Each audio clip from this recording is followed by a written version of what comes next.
Chapter 632. The final commission. Jian remained silent throughout, and before departing, Wan Hong cast a resentful glance at him, remarking, "You two father and son truly are something." Bai Mo Xuan entered the council chamber alongside the elders, producing the fox relic, which instantly illuminated the eyes of the elders. "The fox relic. Chief, where did you retrieve it from?" Bai Mo Xuan replied, "The fox relic has unfortunately fallen into the outside world, and its spiritual power has been diminished." One elder responded, "That is of no consequence. Now that it has returned, dwelling within the realm of Qing Qiu, its spiritual energy will gradually be restored. Let us return it to its rightful place at once." "Not so fast. I have another matter to inquire of you, esteemed elders," Bai Mo Xuan interjected. When Xiao Bai departed, "Were there any unusual occurrences?" Jian answered, "We have investigated this matter and recorded all known details in the black pages. There is nothing more. You have already perused the black pages, have you not?" "Nothing significant. Please have my father and the esteemed elders return the fox relic," Bai Mo Xuan said, his thoughts preoccupied with Xiao Bai.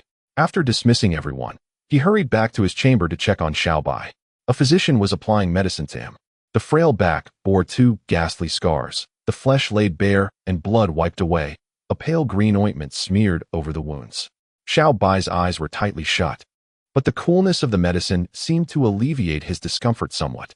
Upon seeing Bai Mo Xuan enter, the physician remarked, "Chief, Xiao Bai's wounds will require time to heal, as the cold has penetrated his body. This ointment can only treat external injuries, not internal ones. I will prepare a prescription to restore his internal vitality. He should take it at regular intervals." "Please proceed," Bai Mo Xuan replied. After the physician departed, he approached the bedside and gently stroked Xiao Bai's head. Xiao Bai weakly opened his eyes and said, "Chief, you have come. Does it still hurt?" Bai Mo Xuan inquired. "Not much anymore." Xiao Bai managed a faint smile. "The medicine has helped considerably.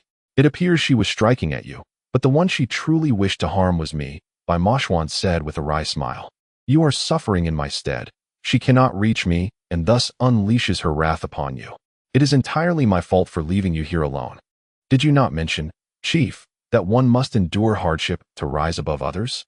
If I cannot withstand such tribulations, how can I hope to mature?" Xiao Bai replied, her demeanor turning contemplative as she gazed warily outside.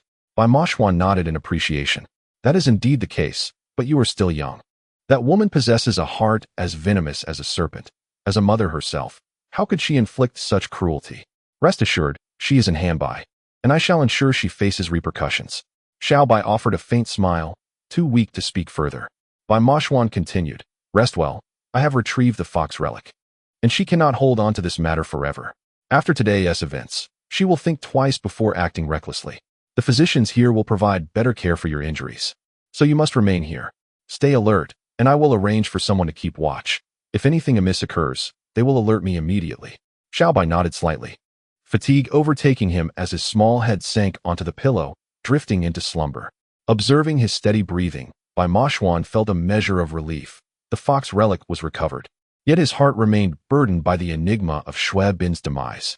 A knock echoed outside the room, prompting Bai Mo Xuan to call, "Enter." The individual who entered was EU, his complexion ashen.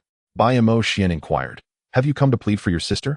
EU replied, "Given her actions, she ought to receive a lesson, and without her presence, Qing Qiu has been considerably calmer. It seems that after the gambling incident, the bond between you and your sister has diminished significantly. People invariably act in their own self-interest." EU continued, "She is no exception. I am quite aware of her priorities. Why deceive myself?" Bai Mo Xuan pressed, "Then what is your purpose for coming?" "For Xiao Bai," EU answered. "The fox spirit essence has been located, and there should be leads on the one who incited Xiao Bai to steal it. Am I correct? I advise you not to waste your efforts." Bai Mo Xuan stated, "I will not abandon my pursuit of Xiao Bai's demise. Yet I cannot allow anyone to cause disruptions that would jeopardize my entire plan. If there are any developments, I shall inform you." EU's expression darkened. "When will that be?" "Soon, very soon," Bai Mo Xuan assured. "Is this acceptable?" His mood had already soured, and EU's persistent presence was an unwelcome distraction. "Do not disturb Xiao Bai's rest. Please leave." As EU exited the room, his brow relaxed, and he murmured, "You can all leave Qing Qiu. Am I not allowed to?" He glanced around to ensure no one was watching and swiftly made his way towards the cold wall. Meanwhile, Bai Mo Xuan had leaned against Xiao Bai and succumbed to sleep, the day's tribulations having drained him completely. He remained oblivious to Yu's departure. Upon awakening, he found Xiao Bai sitting up, quietly consuming medicine. The concoction was somewhat bitter, and as he drank, he blinked repeatedly. Bai Mo Xuan remarked, "The more bitter the medicine, the more you should consume it in one go." Xiao Bai closed his eyes and gulped it down, grimacing at the bitterness. "It's truly awful," Bai Mo Xuan advised. "Good medicine is often unpleasant. Rest well here. I must take my leave." "Are you leaving so soon?" Xiao Bai expressed disappointment. "I am not yet well." "No pouting. I must meet someone," Bai Mo Xuan replied. "Do you remember the Aunt Xuebin I mentioned? I need to attend to her matters urgently." Bai Mo Xuan proceeded to meet Shangguan Chuqing regarding the contract established between the Sand Fox and Qing Qiu.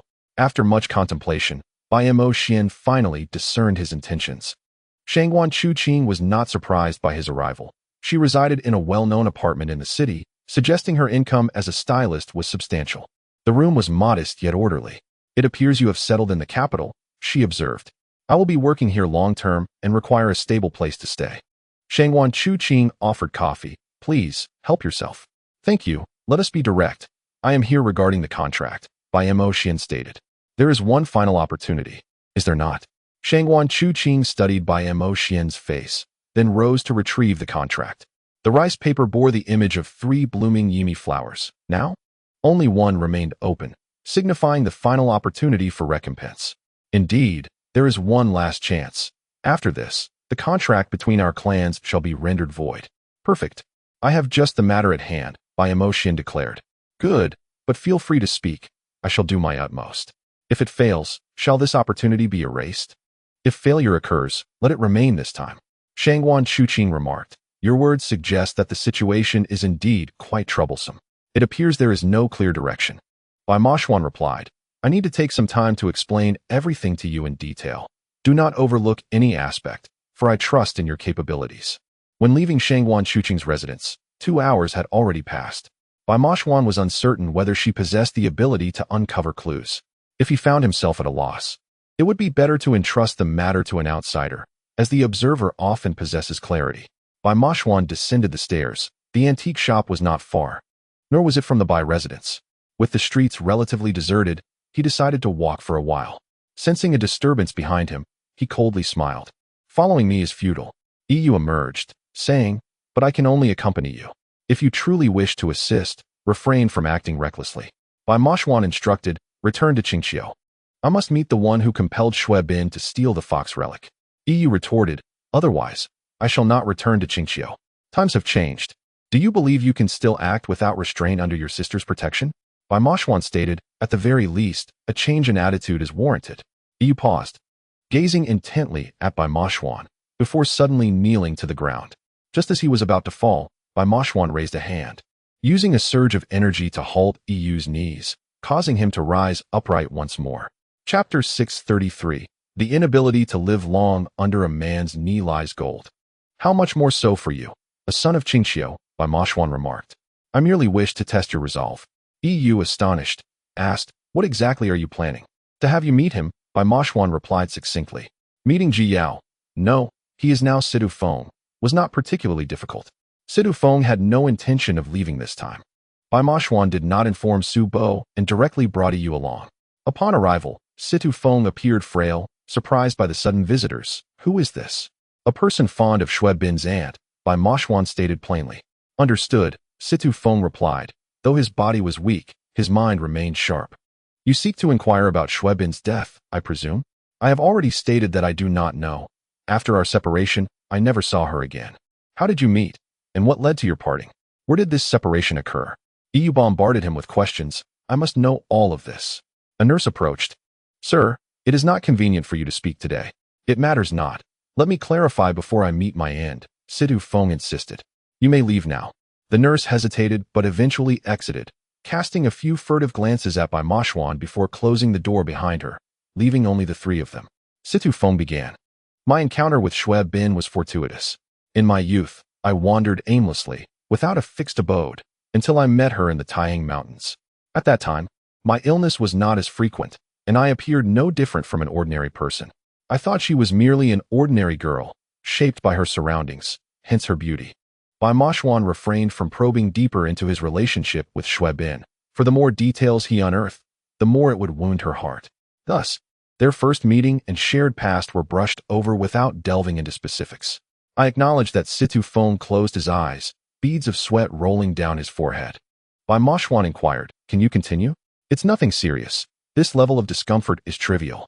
Situ Feng reopened his eyes and continued, "Initially, I was captivated by Xiao Bai's exterior.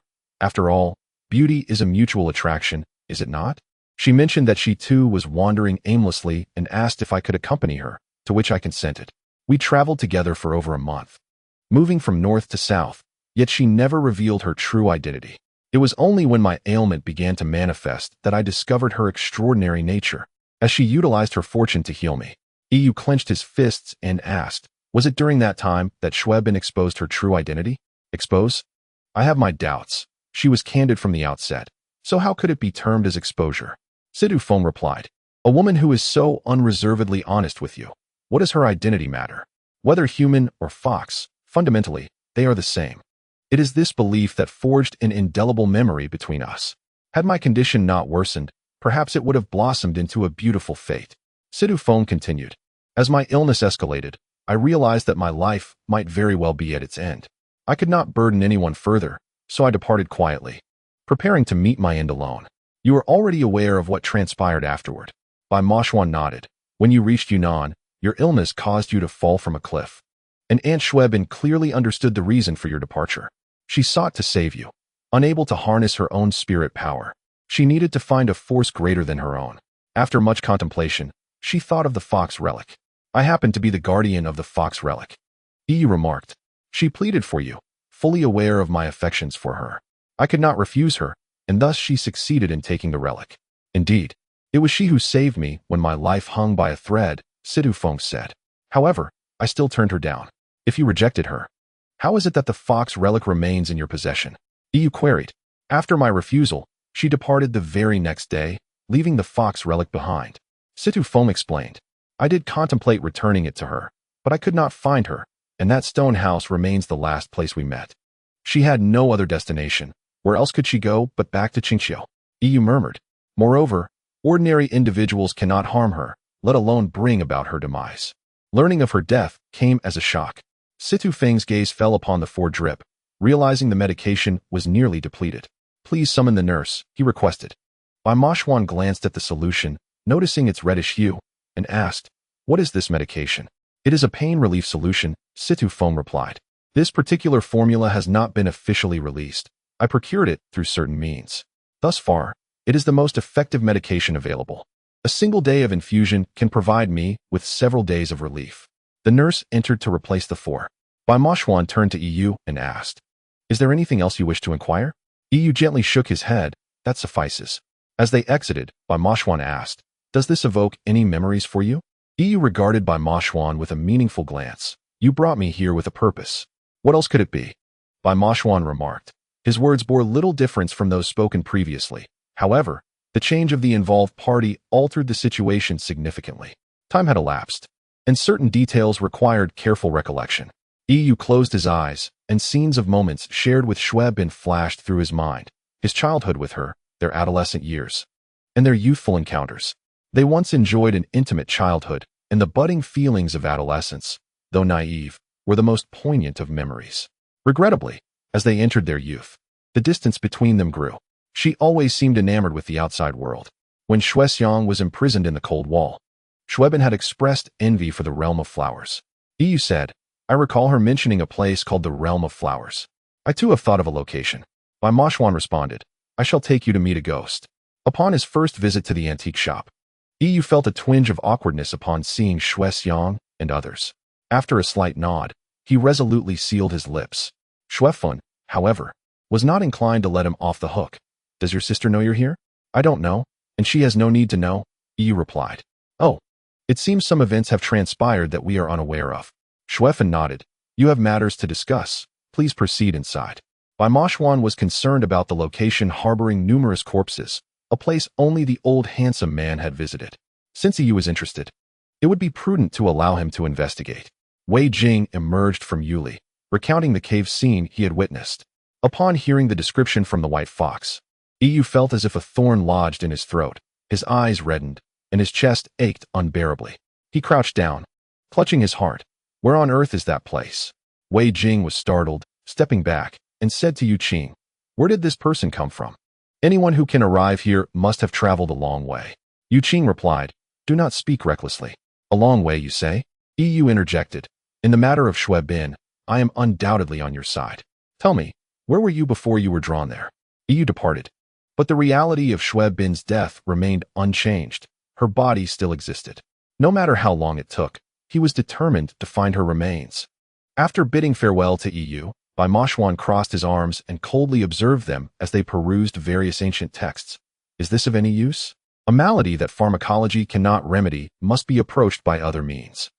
Bai was engrossed in the tomes. As long as we identify a similar ailment, we may uncover a solution. There was Su before, and now there is grandfather. The disappearance of palm prints is certainly not an isolated incident. The ties of kinship are hard to sever, Bai Mo Xuan mused. Indeed, if my parents were in peril, I too would fight fiercely. You, my friend, still jest at such a time? Come help out. Bai tugged Bai Mo Xuan closer. Hurry, search diligently. Chapter 634. The Rin and Du meridians. Bai Mo Xuan helplessly flipped through the yellowed texts. My poor Aunt Xiao Bai, though not directly responsible for her demise. He must be an indirect killer, right? Am I now aiding my enemy? Bai continued to speak, and Shuiying interjected. Enough, let us do it for grandmother. By the way, how is grandmother faring? Not too clear, Bai replied. I believe she requires some time to adjust. Our immediate priority is to save grandfather's life.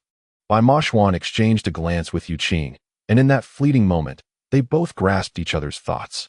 Yu Qing spoke. Bai, must we truly save him? He is my grandfather. Bai replied, filled with fervor, of course. Bai Mo Xuan's expression was intricate. In truth, there are ways to achieve this. Since the fox relic was able to alleviate your grandfather's affliction in the past, it indicates that spiritual energy is indeed effective. Perhaps we should explore this avenue further. You understand what I mean. I cannot enter that place, Bai despondently replied. I have tried before. When it comes to spiritual energy, what can surpass the confluence of the 12 dragon veins? Bai had already contemplated this, yet lamented that even possessing the reverse scale, his current prowess rendered him incapable of approaching it. Once, Su had led him to the confluence of the 12 dragon veins. Their journey began with the fire tree and silver flowers, a peculiar tree characterized by a trunk and 4 branches on either side, totaling 9. Each was ablaze in fiery red, as if being scorched by intense flames, with silver light shimmering from the branches, resembling the petals of plum blossoms. Rather than petals, they appeared as growths protruding from the trunk, each the size of a thumb, adorning the entire tree in a dazzling display of red and silver. At that time, aware of her dwindling days, Su conferred with the clan leader, insisting on making the journey herself. That tree had facilitated her resolution of the matter concerning Yi Chongqing. In other words, it was Su who saved him that time. Upon traversing the fire tree and silver flowers, they had to cross a rope bridge to reach a rock wall, where he was halted by a barrier of light. This golden light appeared stationary, yet he could never catch up to it. When he suddenly knelt, the light seemed to pause, floating above him, before transforming into a golden dragon. Following that, Bai lost consciousness, with Su enduring pain to rescue him from that place. Otherwise, the outcome would remain a mystery. The medicine. Su had given me a vial of it back then. Suddenly, Bai felt a chill. He had completely forgotten about that vial. He opened the drawer beside his bed and uncapped the bottle, releasing a pungent aroma. This scent, he recalled, had a spicy taste upon ingestion. He counted. 9 pills remained. What purpose does this medicine serve? It is essential to endure the heat, Bai stated. Otherwise, one cannot even cross the rope bridge. Surely, you do not intend to go there now? Shuiying, observing him staring blankly at the pills, questioned, Are you mad? The confluence of the 12 dragon veins houses the most potent dragon vein, and everything within is suffused with overwhelming spiritual energy. Bai asserted, If I could extract even one, it would undoubtedly surpass the fox relic in potency. Alas, I cannot locate my grandfather's ancestral tomb. Otherwise, placing the remains within would be a divine intervention. Yu Qing shook his head. You wish to take such a risk? I must try, Bai declared. The most significant difference between this time and the last is the underworld pearl. After consuming the underworld pearl, I experienced no discomfort when wielding the power of the reverse scale. Does this not suggest that my abilities have grown stronger? Not enough, far from it. Bai Mo Xuan remarked. You are well aware that the nether pearl merely facilitates a quicker recovery after utilizing the reverse scale. It does not imply that you can withstand the power of the reverse scale. Xiao Bai, cradling his head, inquired. Is there any method to fully unleash the power of the reverse scale? Should the reverse scale backlash, your life would be forfeit, Qing pronounced gravely. I have already celebrated my 20th birthday, Xiao Bai stated. The 20-year period has concluded. As the Taoist priest mentioned, after 20 years, fate is redefined. Thanks to you all, I have navigated through this ordeal and am still alive. Hence it may not be so. Tang Sanqing's voice suddenly resonated, revealing he had been eavesdropping. As Tang Sanqing entered, Xiao Bai fell silent, scarcely daring to breathe. Tang Sanqing sighed. Your filial piety is commendable. However, reality is harsh. Although you have crossed the threshold of 20, it does not guarantee peace of mind henceforth. Boss Tang, does this mean Xiao Bai cannot attain longevity? The revelation of fate is most detrimental when it pertains to the timing of calamities. Calamities are the fruit, and every fruit has its cause. Disclosing fate can bring misfortune upon future generations. Speaking recklessly certainly bears consequences, and I have already revealed too much, Tang Sanqing explained. Unlike ordinary individuals, I am not concerned with such so-called consequences. However, only one person knows how long you will live. The King of Hell, Shuiying, interjected. Indeed, your fate has shifted, and the lifespan inscribed in the Book of Life and Death has also altered, Tang Sanqing stated. This can only be inquired of the King of Hell or the Wheel King. Xiao Bai fell into silence. Tang Sanqing's words unmistakably indicated that he could not expect a long life. Xiao Bai burst into laughter. Is death such a monumental affair? Consider this. I can already perceive spirits. What else could I possibly find unacceptable? Yet, as he laughed, tears began to roll down his cheeks. Was it truly so trivial? His parents had lost their son, and he was their only child. How would they cope in the latter half of their lives? And what of his grandmother and the grandfather who had just returned? If the grandfather were to pass, his own time would be short. A devastating blow to the Su family. And what about Ning? What would become of that girl? Should he be grateful for Chu Yan's existence? Wiping away his tears, Xiao Bai declared, how absurd. Tears just fell out of nowhere. Given this, I must venture into the dragon vein, ensuring my mother reunites with my father and my grandmother regains her husband. Xiao Bai picked up the vial of medicine from the table. I have spoken my intentions.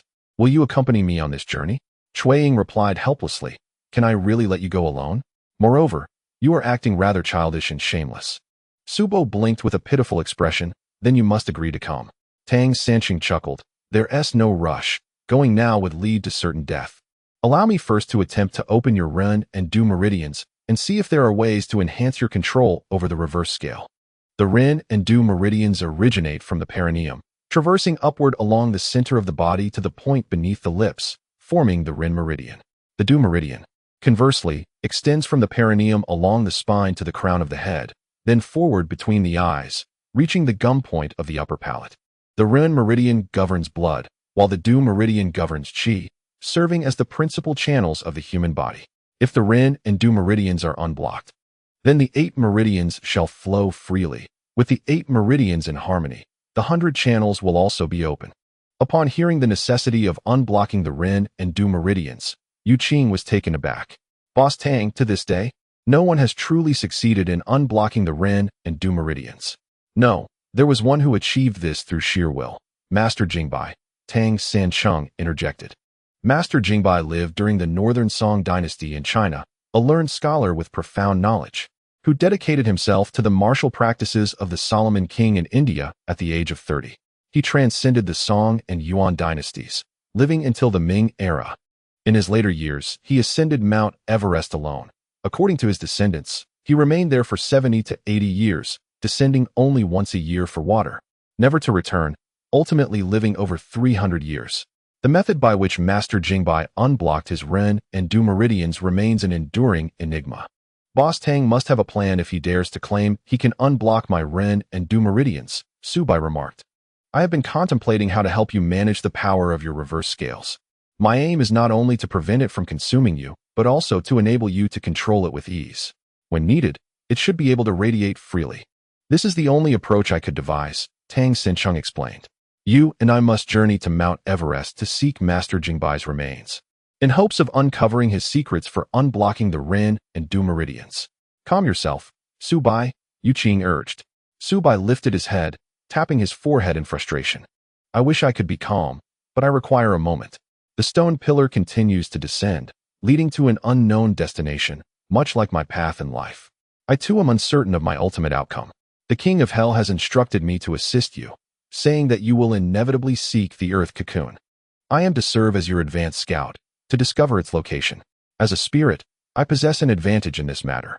The Earth Cocoon is the origin of your dragon lineage. Perhaps here you may find a method to control your reverse scales, allowing you to extend your years. Xiao Bai suddenly understood. Indeed, the King of Hell possesses the Book of Life and Death. Tracking down the ancestors of the dragon lineage should be effortless. How could I have overlooked this? This King of Hell is truly meticulous. However, is Xiao Bai's concern excessive? Gong Susu shook her head.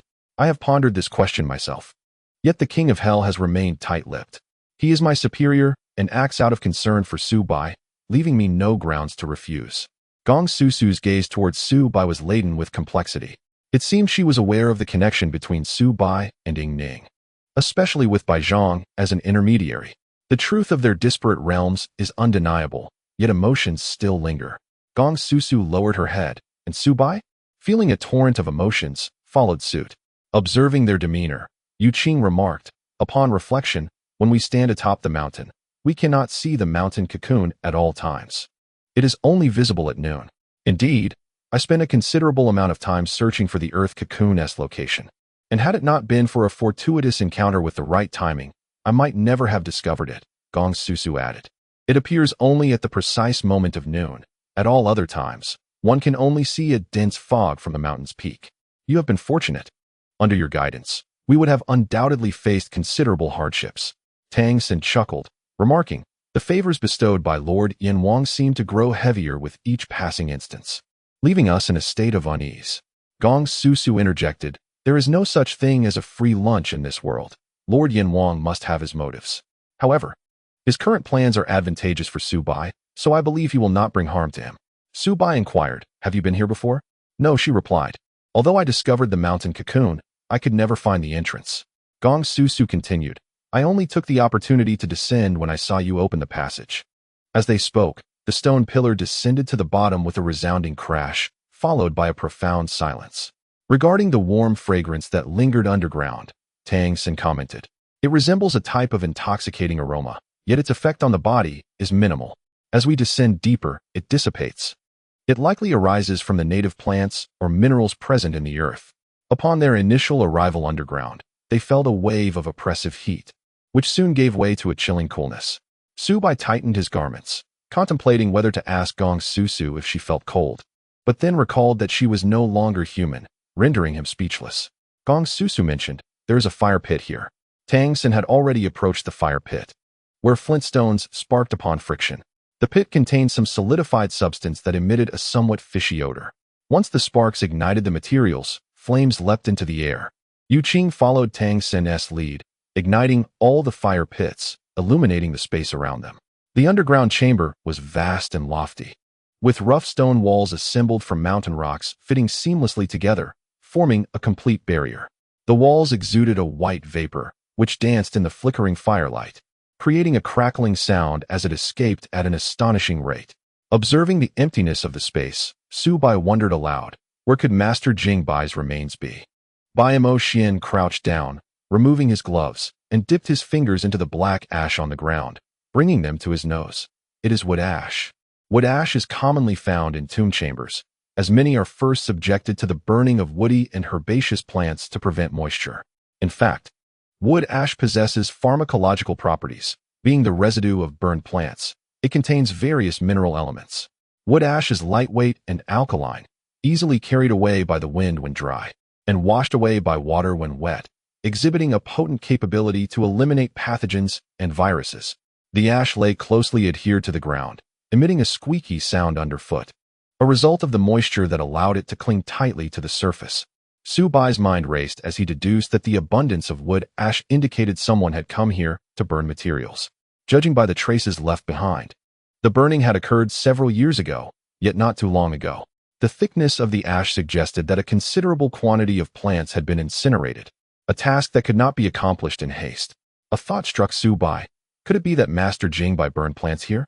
If he had resided here for an extended period, the melting snow would continuously seep into the earth, rendering the underground perpetually damp, an environment intolerable for the human body. Tang Xin remarked, it could very well be that the burning of plants was a means to cope with the dampness here. Yu Qing made a remarkable discovery. Look here. His position was nestled against the corner of the wall, where a distinct impression lay.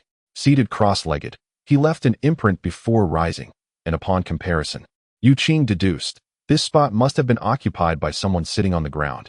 For the passage of time and the repeated presence in the same location have left this mark. At that moment, Xiao Bai pondered another question. If Master Qing Bai lived here for an extended period, what did he subsist on? There are no signs of food or tools for food preparation. Logically, Master Qing Bai must have been the last person to arrive here, correct? Yet, apart from this solitary cross-legged impression, no other traces were visible. Tang Sancheng remarked, to survive, one does not necessarily require food. Have you heard of fasting? Fasting, also known as abstaining from grains, entails refraining from consuming cereals and instead absorbing natural energy. In ancient times, Taoists regarded it as a method for cultivating immortality, while nowadays, fasting guides utilize this energy for physical and mental well-being.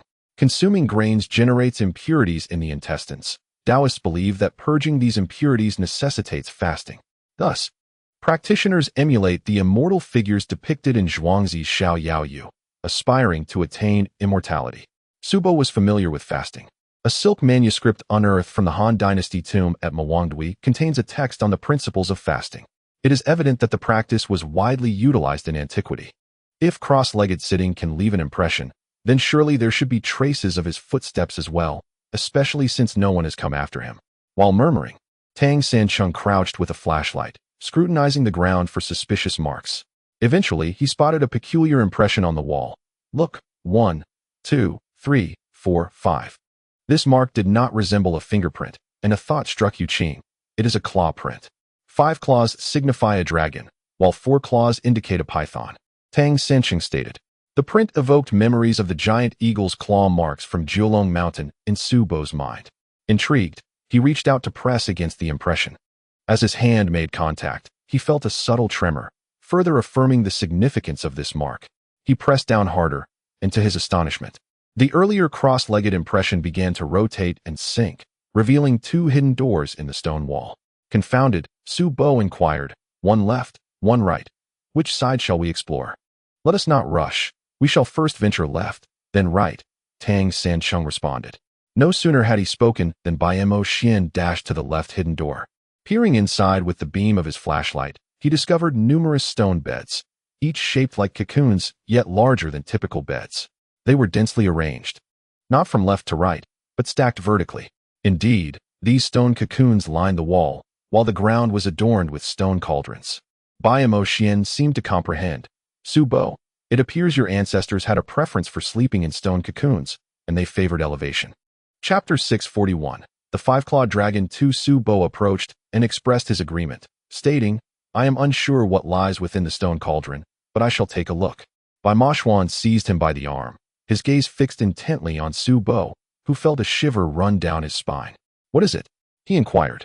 Cauldrons are typically used for holding food or for cooking, Bai Mo Xuan remarked. Are you not concerned that it may contain food? Xiao Bai swallowed hard, a wave of fear washing over him as he recalled the scene on the totemic stone pillar where humans hunted totem beasts. A sudden thought struck him. If this was indeed the origin of the dragon clan, why would there still be a division between humans and dragons? A tremor of realization coursed through him, compelling him to step further inside with increasing trepidation. He cautiously positioned himself before the first stone cauldron, which stood at his height. Rising onto his toes, he peered inside and exclaimed, What are you afraid of, Xiao Bai? Having bolstered his courage, he quickly stood on his tiptoes and looked into the cauldron, which astonished him. It contained a gently rippling liquid. A faint, alluring fragrance wafted toward his nostrils, prompting him to exclaim, Hey, come here quickly. It seems to be the scent of wine. Upon hearing the word wine, Tang San rushed over in excitement. Meanwhile, Gong Susu's ghost observed Xiao Bai's enthusiastic demeanor, feeling a profound sense of loss. Her grandmother's words echoed in her mind. Do you understand what it means to abandon reincarnation? I know, she thought. Unless the king of hell shows mercy, I shall remain eternally trapped as a wandering spirit. This dialogue transpired in the realm of the underworld. Gong Susu gazed at the path leading to the underworld, reflecting on her life while longing for Su Bo, and resolutely made her decision. Bai Zhuang regarded herself without surprise, softly murmuring, "Poor child, why must your fate be so harsh?" Gong Susu replied with indifference, "If this is my destiny, I shall accept it." Bai Zhuang cautioned, "We have yet to reach the underworld. This is merely the realm of yin and yang, the intersection of the two worlds. Should you have any regrets, there is still time to reconsider." "I do not regret," Gong Susu asserted. Bai Zhuang fixed her gaze upon Gong Susu, saying, "There is no rush. You still have time to contemplate. Hasty decisions are often unwise." Ultimately, Bai Zhuang acted out of concern for Gong Susu, recognizing the immense cost of forsaking reincarnation. Spirits possess a designated time for rebirth, and before the deadline arrives, there remains an opportunity for reincarnation. Gong Susu followed Bai Zhuang into the realm of Yang.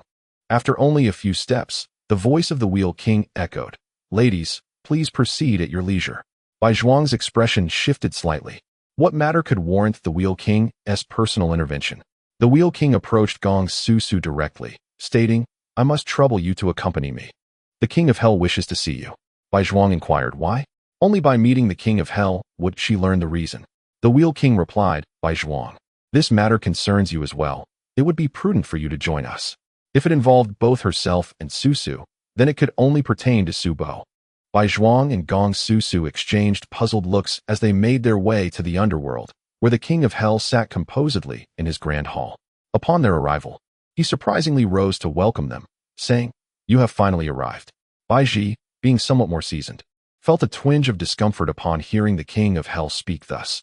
Did he, perhaps, anticipate the day when Susu would return to the netherworld? Such implications seemed a bit excessive, yet I must admit, I have indeed kept a watchful eye on Gong Susu. The King of Hell remarked, logically, she ought to be queuing up to be assigned to her designated hall at this very moment. The king countered with a clever retort, leaving Bai Ji with no choice but to concede. Nothing escapes the keen eyes of your majesty. Gong Susu harbored some reservations about reincarnation, and I happen to possess an opportunity for her to reconsider. The King of Hell continued, why not remain in the ghost realm for a while as a ghostly envoy? Once you have clarified your thoughts, you may decide without haste. It is essential to understand that serving as a ghostly envoy preserves your right to reincarnate, which is fundamentally different from outright abandonment. It is not akin to becoming a wandering soul. Gong Susu was taken aback. A ghostly envoy? You may also refer to it as an envoy, the wheel of reincarnation supplemented. Bai Ji gazed at the King of Hell in bewilderment, unable to fathom his intentions. What exactly did he wish to achieve? She turned towards Susu. The king's proposal, though abrupt, was perfectly suited for someone like Susu, who had yet to reach a decision. As the king stated, missing the opportunity for reincarnation would lead to eternal wandering as a lost soul, while becoming a ghostly envoy offered a distinctly different path, one that at least retained a glimmer of hope. Gong Susu did not hesitate long and resolutely agreed. Very well. The King of Hell exchanged a knowing glance with the wheel of reincarnation, both wearing triumphant smiles. Gong Susu, now intrigued, inquired, as a ghostly envoy, what exactly will my duties entail? You need not remain in the ghost realm, the king replied. I have already envisioned a more favorable destination for you. Where might that be? Mount Everest. The king produced a painting. I require you to locate something akin to this. The artwork depicted the shape of a mountain cocoon, yet did not resemble the current peak. Bai Ji, filled with curiosity, asked, what is this? It has a close connection to both you and Xiao Bai, the King of Hell responded. Bai Ji, you ought to express your gratitude towards me. It is for Xiao Bai's sake. Bai Ji finally grasped the significance. What is the origin of the mountain cocoon? In your past life during the spring and autumn period, you were known as Ruan Yang. Since the descendants of the dragon race possess both past and present lives, I can trace the histories of all dragon kin, uncovering the roots and discovering the location of your ancestral home. The King of Hell spoke with a hint of pride. It is worth noting that the Book of Life and Death exists solely within the ghost realm, detailing everyone's past and present lives, including when and where they were born and died. Everything is meticulously recorded. The mountain cocoon, as indicated in the Book of Life and Death, is the origin of the dragon race. There, one might uncover the power that Xiao Bai wields over the reverse scales. Gong Su, do you consent to this? Without a moment's hesitation, Gong Su declared, I agree. Given that it was for Xiao Bai, she was resolute. Yet, she pondered how Xiao Bai would feel upon learning that he had not reincarnated. After agreeing to the King of Hell's proposal, she knelt before Bai Ji. Grandmother, please do not disclose this matter to Xiao Bai. Let him believe that I have successfully reincarnated. Bai Hong, after all, had the well-being of her grandson in mind. The only thing she brought before Xiao Bai was a single phrase from Su, which prompted Gong Su to embark on a quest for the mountain cocoon. During this journey, she gleaned much about Xiao Bai's circumstances through Bai Hong, including details about Ning. It is impossible to claim that her heart was devoid of sorrow. The once devoted Xiao Bai now harbored affections for another girl. Such is the nature of a woman. Upon hearing news of an ex-boyfriend's marriage, a tumult of emotions inevitably arises.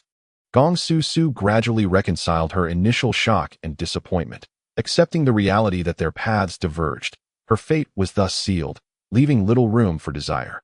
She had heard that the girl named Ning was inherently pure and charming, a girl without guile, perhaps more suited to Xiao Bai.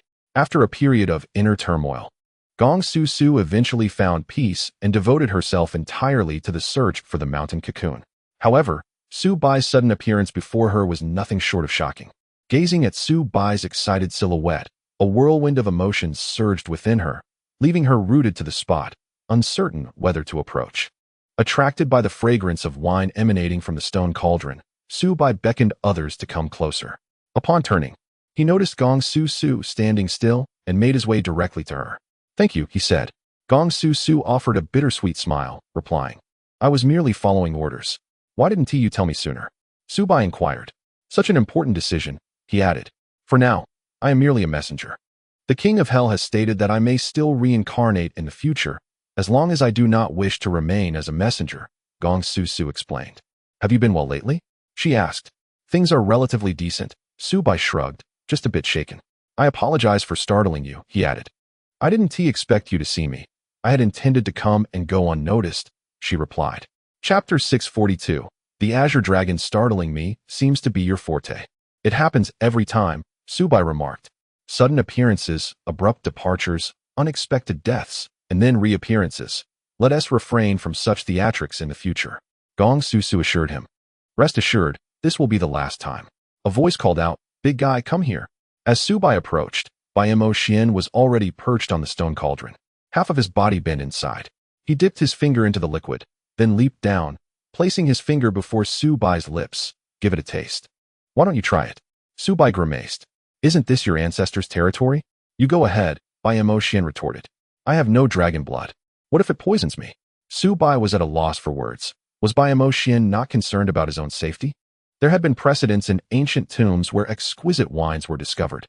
When the tomb of an early Zhou dynasty noble was excavated at Shigu Mountain, the sound of liquid sloshing was heard from a sealed bronze vessel, which, upon opening, still retained the aroma of fine wine after 3,000 years. However, no one dared to sample it, uncertain whether the contents had changed over time. Within the tomb lies wine, accompanied by the remnants of delicacies once discovered. During the archaeological exploration of the Qing tomb at Xi'an Airport, an astonishing find was made. A bronze tripod, measuring 20 centimeters in height and 5 centimeters in diameter, contained a veritable treasure upon the lifting of its lid, bone broth, ample enough to fill half the vessel. The surface of the broth was adorned with a verdant patina, a product of the bronze's oxidation, while the liquid itself appeared murky, revealing the bones within with clarity. Upon examination by zoologists, it was determined that this vessel held a savory dog meat soup. Before Xiao Bai stood another stone tripod, filled solely with wine, yet lacking any accompanying delicacies. The aroma was even more potent, as it was situated right before him. After a moment's hesitation, Xiao Bai delicately sampled a sip. Smacking his lips in delight, it was exquisitely sweet. Moments later, the sound of his stomach growling filled the air, prompting Yu Qing to inquire with concern. Are you all right? Indeed, hunger had gripped him. It has been quite a while since we last ate, Xiao Bai confessed. There is wine, but no food. Tang Sancheng erupted in hearty laughter. I shall fetch myself a drink as well. He climbed onto the stone tripod and filled his water flask, observing the rippling liquid within. A sudden thought struck him. Despite the temperature being below 0 degrees, the wine did not freeze.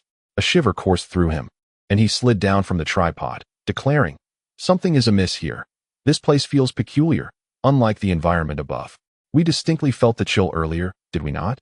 The altitude is significant, and the ground is so damp, yet nothing has frozen. Moreover, ordinarily, one cannot see this place with the naked eye. Indeed, we are not in the realm of ordinary mortals, Xiao Bai." Suddenly, Xiao Bai crouched down, clutching his stomach. "Bai Mo Xuan, if I perish, it will surely be your doing." His belly twisted in pain, and Bai Mo Xuan's first instinct was to dismiss it as a mere act. However, upon witnessing the beads of sweat forming on Xiao Bai's brow, he began to believe that the discomfort was genuine. Qing had also crouched down beside him. "How do you feel?" "My insides are in knots," Xiao Bai replied, cradling his abdomen, gritting his teeth in endurance. Time seemed to stretch, and eventually, he felt a lightness wash over him. He opened his eyes, exclaiming, "Strange, it feels akin to the sensation after a sauna." Tang Sancheng shook his water flask. "When we return, let Fuyu analyze this to ascertain if it's toxic. As long as you are all right now." Xiao Bai exhaled deeply. If this is indeed the resting place of the Dragon Clan, where is the altar? And where lies the remains of Master Qing Bai? We must continue our search. He ventured deeper into the tomb. The stone cocoons adorning the walls evoked a profound sense of wonder within him. An odd thought struck him as he climbed into the lowest of the stone cocoons. He reclined inside. Xiao Bai, standing at 6 feet tall, found himself with ample space within the cocoon, which towered above him. Lying there, he closed his eyes, and inexplicably, the scales on his throat shimmered with a silvery light, flooding his mind with countless images. Abruptly, he opened his eyes, emerged from the cocoon, and returned to the ground. "I know where the altar is now." He rushed outside, returning to the ground covered in ashes, standing there with his eyes closed, murmuring something incomprehensible. It was a song sung by those who had just appeared in his mind. Although he could not articulate it, he remembered the rhythm. The silver light of the reverse scale on his throat radiated in all directions, causing Gong Susu's shadow to sway gently, trembling slightly. Qing, sensing the impending danger, positioned himself in front of Gong Susu, cautioning her to be careful. Gong Susu expressed her gratitude, saying, "Thank you. I did not expect the destructive power of the reverse scale to be so immense." Qing glanced at Xiao Bai, observing his calm expression devoid of pain, feeling reassured that this place held significant meaning for him, allowing him to utilize the reverse scale freely without causing considerable harm to his body. The silver light from Xiao Bai's body scattered, gradually revealing a scroll on the stone wall, as if coated with silver powder, which could only manifest through Xiao Bai's reverse scale.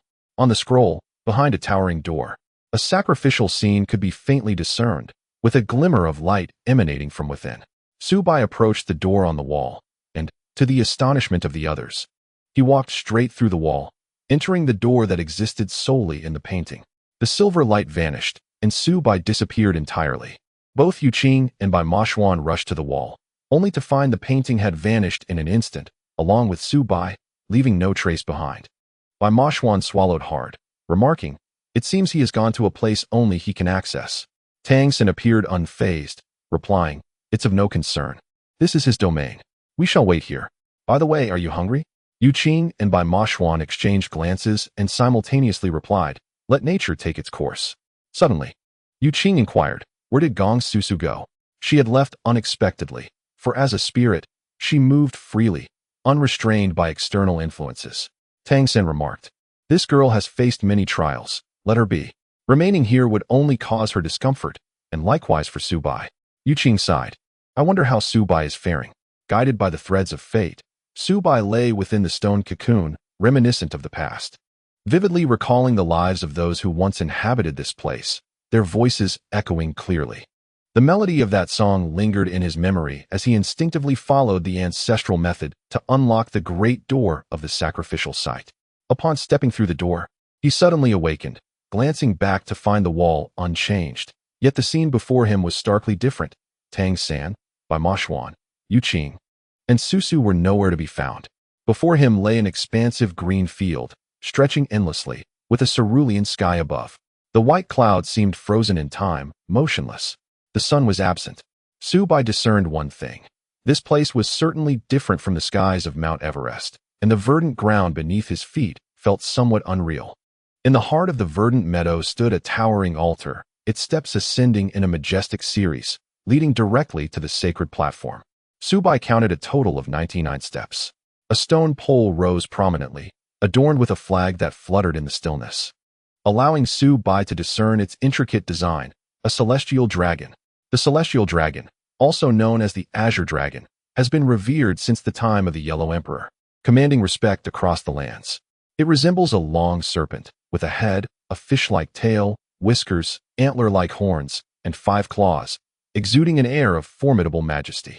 According to the teachings of the 5 elements, it represents the east and embodies the essence of spring. The white tiger, positioned to the west, symbolizes autumn. The vermilion bird of the south signifies summer, while the black tortoise of the north represents winter. The azure dragon is known as the purest lineage among dragons. Xiao Bai's heart raced as he approached the altar, a realization dawning upon him. This was not merely an external space. He hurried toward the altar, but found himself ensnared in the lush greenery, wandering aimlessly, seemingly trapped in place, the altar still a distant dream. Chapter 643. The Evolutionary History. Xiao Bai paused, contemplating the fundamental techniques he had learned from Bai Mo Xuan. With newfound boldness, he decided to put theory into practice. He drew in a deep breath, attempting to channel his energy into his dantian, visualizing the internal essence revolving rapidly within for 24 cycles along the small circulatory path, followed by 36 cycles along the larger path. He envisioned the energy ascending through the central meridian to the crown of his head, all the while engaging his core and regulating his breath. His hands rose gracefully from his sides to just above shoulder height, palms facing upward. As he exhaled, he pressed his palms downward, emanating a potent external pressure towards the ground. In an exhilarating moment, Xiao Bai felt himself lift momentarily into the air before landing heavily back on the earth. Rubbing his backside, he felt no pain. In fact, he felt lighter. He realized that with the proper breath control, he could move swiftly. Determined, Xiao Bai resolved to try again. This time, though he did not soar into the air, he felt even lighter than before. A mere flick of his toes on the ground propelled him forward like a whisper of wind. As he began to grasp the rhythm of his energy, Xiao Bai discovered that he could control his speed of advance and flight at will, swift or slow, high or low, and he could turn on a dime. With newfound agility, he approached the altar, which now felt within reach. Beneath the altar, Xiao Bai felt diminutive, the 99 steps towering like a skyscraper. Undeterred, he ascended step by step. Ordinarily, this would have left his legs weary, yet now he felt no fatigue, only an unyielding drive to climb higher. He believed that reaching the altar would unveil the most profound secrets of the Azure Dragon clan. 95, 96, 97, he murmured to himself. And upon reaching 99, he shut his eyes, unable to bear the anticipation. His heart raced uncontrollably, and he pressed his hand against his chest, whispering, 1, 2, 3. On the altar lies a stone cocoon, beneath which are 2 circular stone plates, each bearing distinct depressions. Xiao Bai approaches, kneeling upon one of the plates, confirming that these are indeed the imprints of knees. Rising, he strides toward the stone cocoon, pondering what secrets it might conceal. The totemic pillar depicts the remains of a dragon, yet this carving recounts events from ages past. Now, with the passage of time, what could be contained within? As Xiao Bai steadies himself against the cocoon and peers inside, the sight of the desiccated corpse nearly compels him to retch. However, upon closer inspection, he detects no foul odor. Instead, a subtle fragrance of sandalwood wafts forth. Typically, a body's temperature declines within 2 hours post-mortem, accompanied by phenomena such as rigor mortis and livor mortis, which forensic experts often utilize to ascertain the time of death. Yet this desiccated body defies such norms. Throughout the annals of Chinese history, numerous instances of preserved corpses have emerged. Beyond notable figures, even ordinary citizens can become incorruptible remains. In the 1990s, a mysterious event unfolded in a humble village when an ordinary farmer's wife, upon passing at the age of 88, exhibited peculiar changes. Her body remained unspoiled, igniting rumors within the small community that she might rise again. While the notion of resurrection is absurd, the preservation of her body indeed garnered immense attention. Following her death, her skin appeared darker than usual, and her teeth and hair closely resembled those of a fully desiccated corpse, though her skin remained parched, taking on a waxy texture. The desiccated body within the stone cocoon mirrors this description. It is entirely unclothed, and Xiao Bai discerns it to be that of a male, with skin of a waxy yellow hue. As he gazes upon the visage, devoid of moisture yet exuding an expression of tranquility, he notices the large pores in the skin, which strikes him as remarkable. Recalling a report on desiccated corpses, he remembers that, according to forensic experts, the inflation observed in the elderly after death may result from the formation of blisters, which could coalesce into larger areas, leading family members to misinterpret the phenomenon as the body being inflated. Eventually, the body ceases this process and gradually dries, resulting in the state now before him. This suggests that the individual's body once experienced the same conditions as any living person, yet after a significant loss of moisture, the process halted, leading to the formation of a desiccated corpse. Might there be a connection between these pronounced pores and the loss of bodily moisture? Xiao Bai contemplates that desiccated corpses are a relatively common occurrence throughout history. In the northwestern regions of China, many such remains have been unearthed, formed through rapid dehydration in natural environments. Although lacking artificial preservation methods, the harsh, arid climate of the northwest facilitates the rapid loss of bodily fluids, resulting in desiccation through weathering. Should such an environment not exist, another possibility arises. A significant loss of moisture prior to death may provide the necessary conditions for the formation of a desiccated corpse. Xiao Bai was filled with excitement at the sight of the desiccated corpse, though he had initially imagined it to be a body beyond his expectations. Emboldened by curiosity, he reached out and lifted the corpse effortlessly. Its lack of moisture rendered it less imposing, and with one hand, he raised it. Beneath the corpse, Xiao Bai discovered a pearl-like orb. Having spent considerable time in an antique shop, he recognized it as an East pearl, known in Manchu as Tana.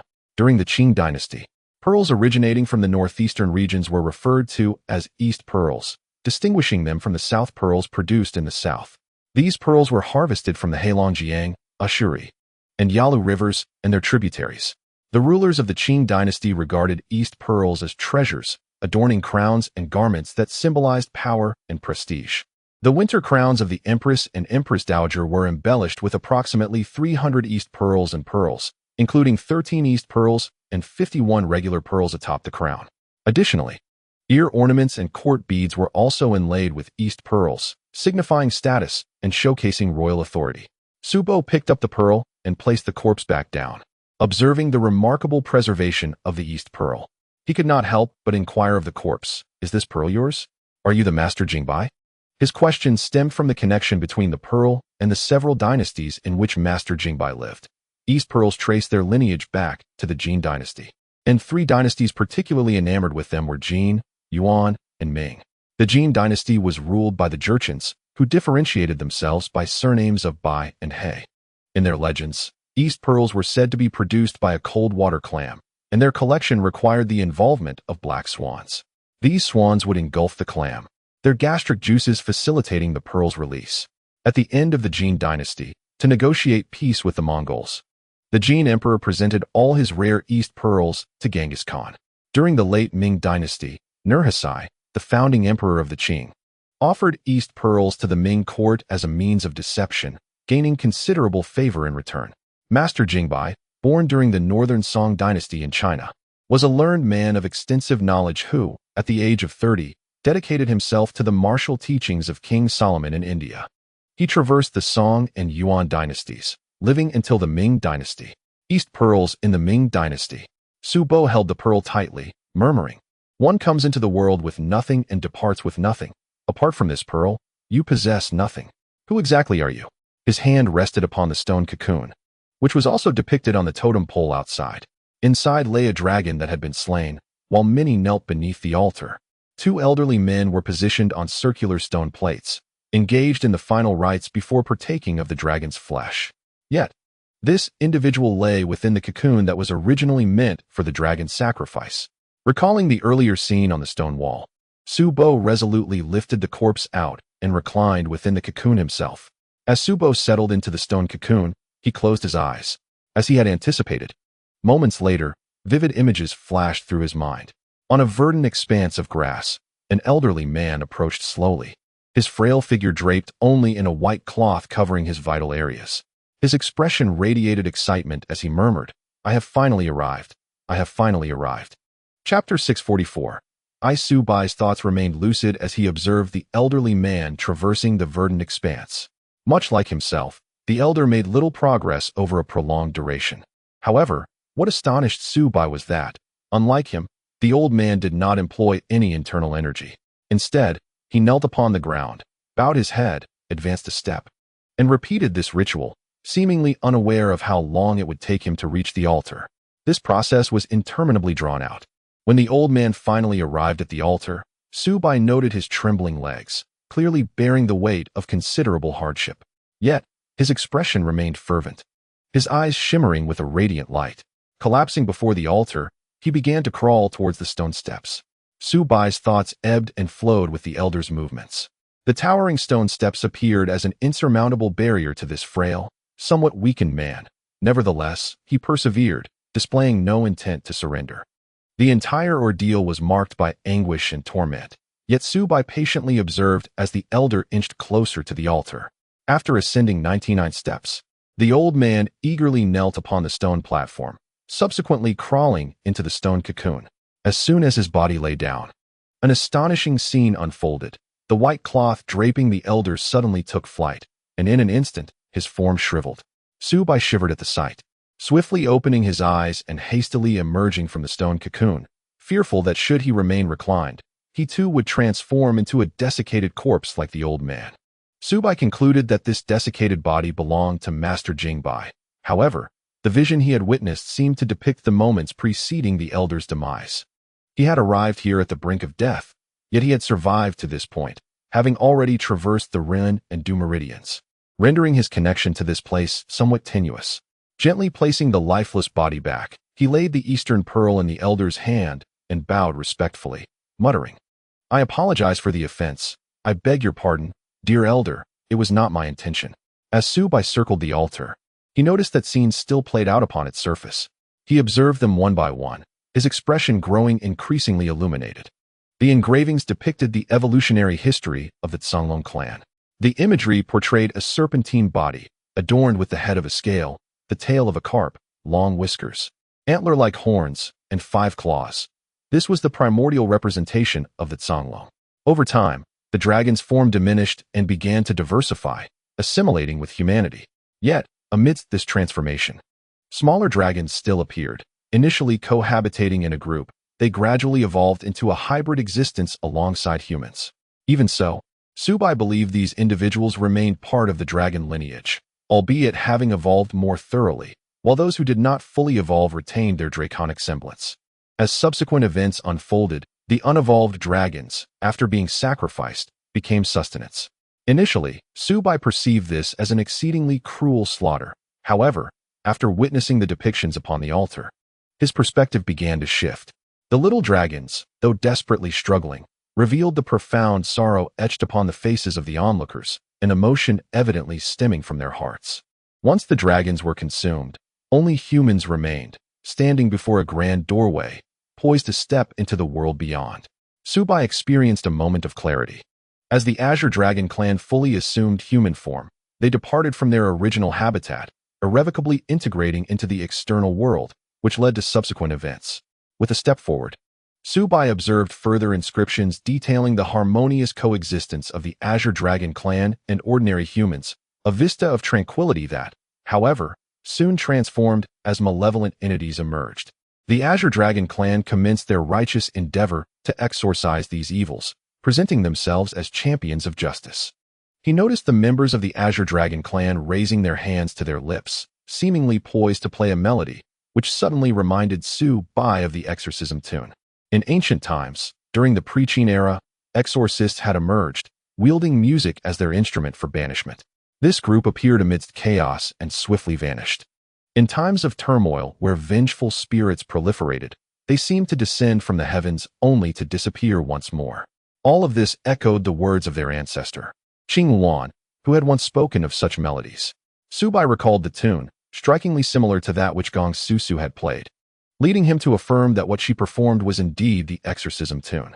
the Gong clan shared a profound connection with the Azure Dragon clan, suggesting that the true origin of the exorcism melody lay with the Azure Dragons. Xiao Bai's excitement burgeoned. Everything began to coalesce in his mind. As he continued to peruse the scene, he beheld all members of the Azure Dragon clan congregated at a single location, before which stood a massive stone cocoon, grander than anything he had previously encountered. All knelt reverently before this stone structure, and suddenly, Xiao Bai was taken aback. Beside the cocoon stood a tree, ablaze with fiery blossoms. In that instant, Xiao Bai comprehended that these individuals were gathered at the convergence of 12 dragon veins. Precisely the sacred site once protected by Ruan Yang, a place that had remained untouched since her departure. He touched his nose, realizing that the vision on the altar had reached its conclusion. While he had gleaned much about the Azure Dragon clan, he remained uncertain about how to unblock the Ren and Du meridians. Reflecting on the elder who had entered from the outside, it was clear that he must have already opened these pathways prior. Thus, Xiao Bai contemplated his own exit. The song he had sung upon entry was pivotal. He turned to the elder within the stone cocoon, bowing respectfully and joining his hands in prayer. Old master, for the time being, I shall regard you as Master Jingbai. It appears we are fated to meet today. Since we have arrived here, we are bound by destiny. If you possess any spirit in the heavens, please aid me in discovering the means to open the Ren and Du meridians. Farewell. As Xiao Bai departed from the altar, he retraced his steps, employing the same method as before. With no visible door in the wall, he closed his eyes and began to chant. The scales upon his throat shimmered with light, and the door re-emerged. Upon stepping through, he found Yu Qing and the others sitting cross-legged on the ground, anxiously awaiting his return. Upon seeing Xiao Bai, Yu Qing was the first to rush over. What transpired? Upon concluding the narrative, Tang San remarked, "It is nearly certain that the individual in question is Master Jingbai. However, the evolutionary history of the Songlong clan is indeed surprising. The manner in which they ultimately discovered the confluence of dragon veins and the reason for their guardianship remains an enigma. Regardless, Xiao Bai, during your time within, we have made some discoveries. I believe I have discerned how Master Jingbai traversed the Ren and Du meridians. It turns out that after entering, they could not find the door to enter and were reluctant to remain idle, so they explored under Tang San's guidance, and indeed, they made discoveries. There, they uncovered further evidence of Master Jingbai's presence. Each of the 4 walls harbors secrets. Behind one wall lies the dwelling of the Songlong clan, where the stone walls are covered with dense stone cocoons. Behind another wall is the mysterious altar of the Songlong clan, which they deduced could only be accessed by those possessing dragon lineage. The wall behind them led to a living area. The designation of living area rose from their discovery of several stove-like structures and various tools. Finally, behind the last wall was an unexpected find that sparked Tang San's imagination. Yu Qing approached and began to activate the mechanism beneath the fire basin. Xiao Bai glanced around, asking, "Where is Su Su?" "She has left," Bai Mo Xuan replied coldly. "The moment you entered, she departed." "What is it? Seeing your first love has stirred your emotions? You ought to consider Yingning as well." At the mention of Yingning, Xiao Bai's expression turned awkward. He lowered his head. "There is no need to lecture me. I am quite clear on the matter. Focus on the task at hand. Are you not coming?" Yu Qing had already opened the passage behind the wall. As Xiao Bai approached, he gasped, "It's cold, exceedingly cold." Yu Qing had already leapt back, exclaiming, "Inside, it is ice. And not just any ice, but eternal ice." Tang San remarked, "I have encountered eternal ice before. We saw a coffin of eternal ice in the tomb of Bao Gong. At that time, I was curious about its origin. Now, seeing this environment, the presence of eternal ice is hardly surprising, given the high altitude and low temperatures, as this is the stronghold of the Songlong clan." "Is there a difference between eternal ice and regular ice?" Xiao Bai inquired. "From a certain perspective, it can hardly be classified as ice anymore. Ice and spiritual energy. This energy can be interpreted as a form of power. When combined, results in a unique existence. Ultra-low temperatures, devoid of air, yet maintaining a fixed form." Tang San elucidated. "Previous findings have indicated that in a primeval forest, there exists a cave.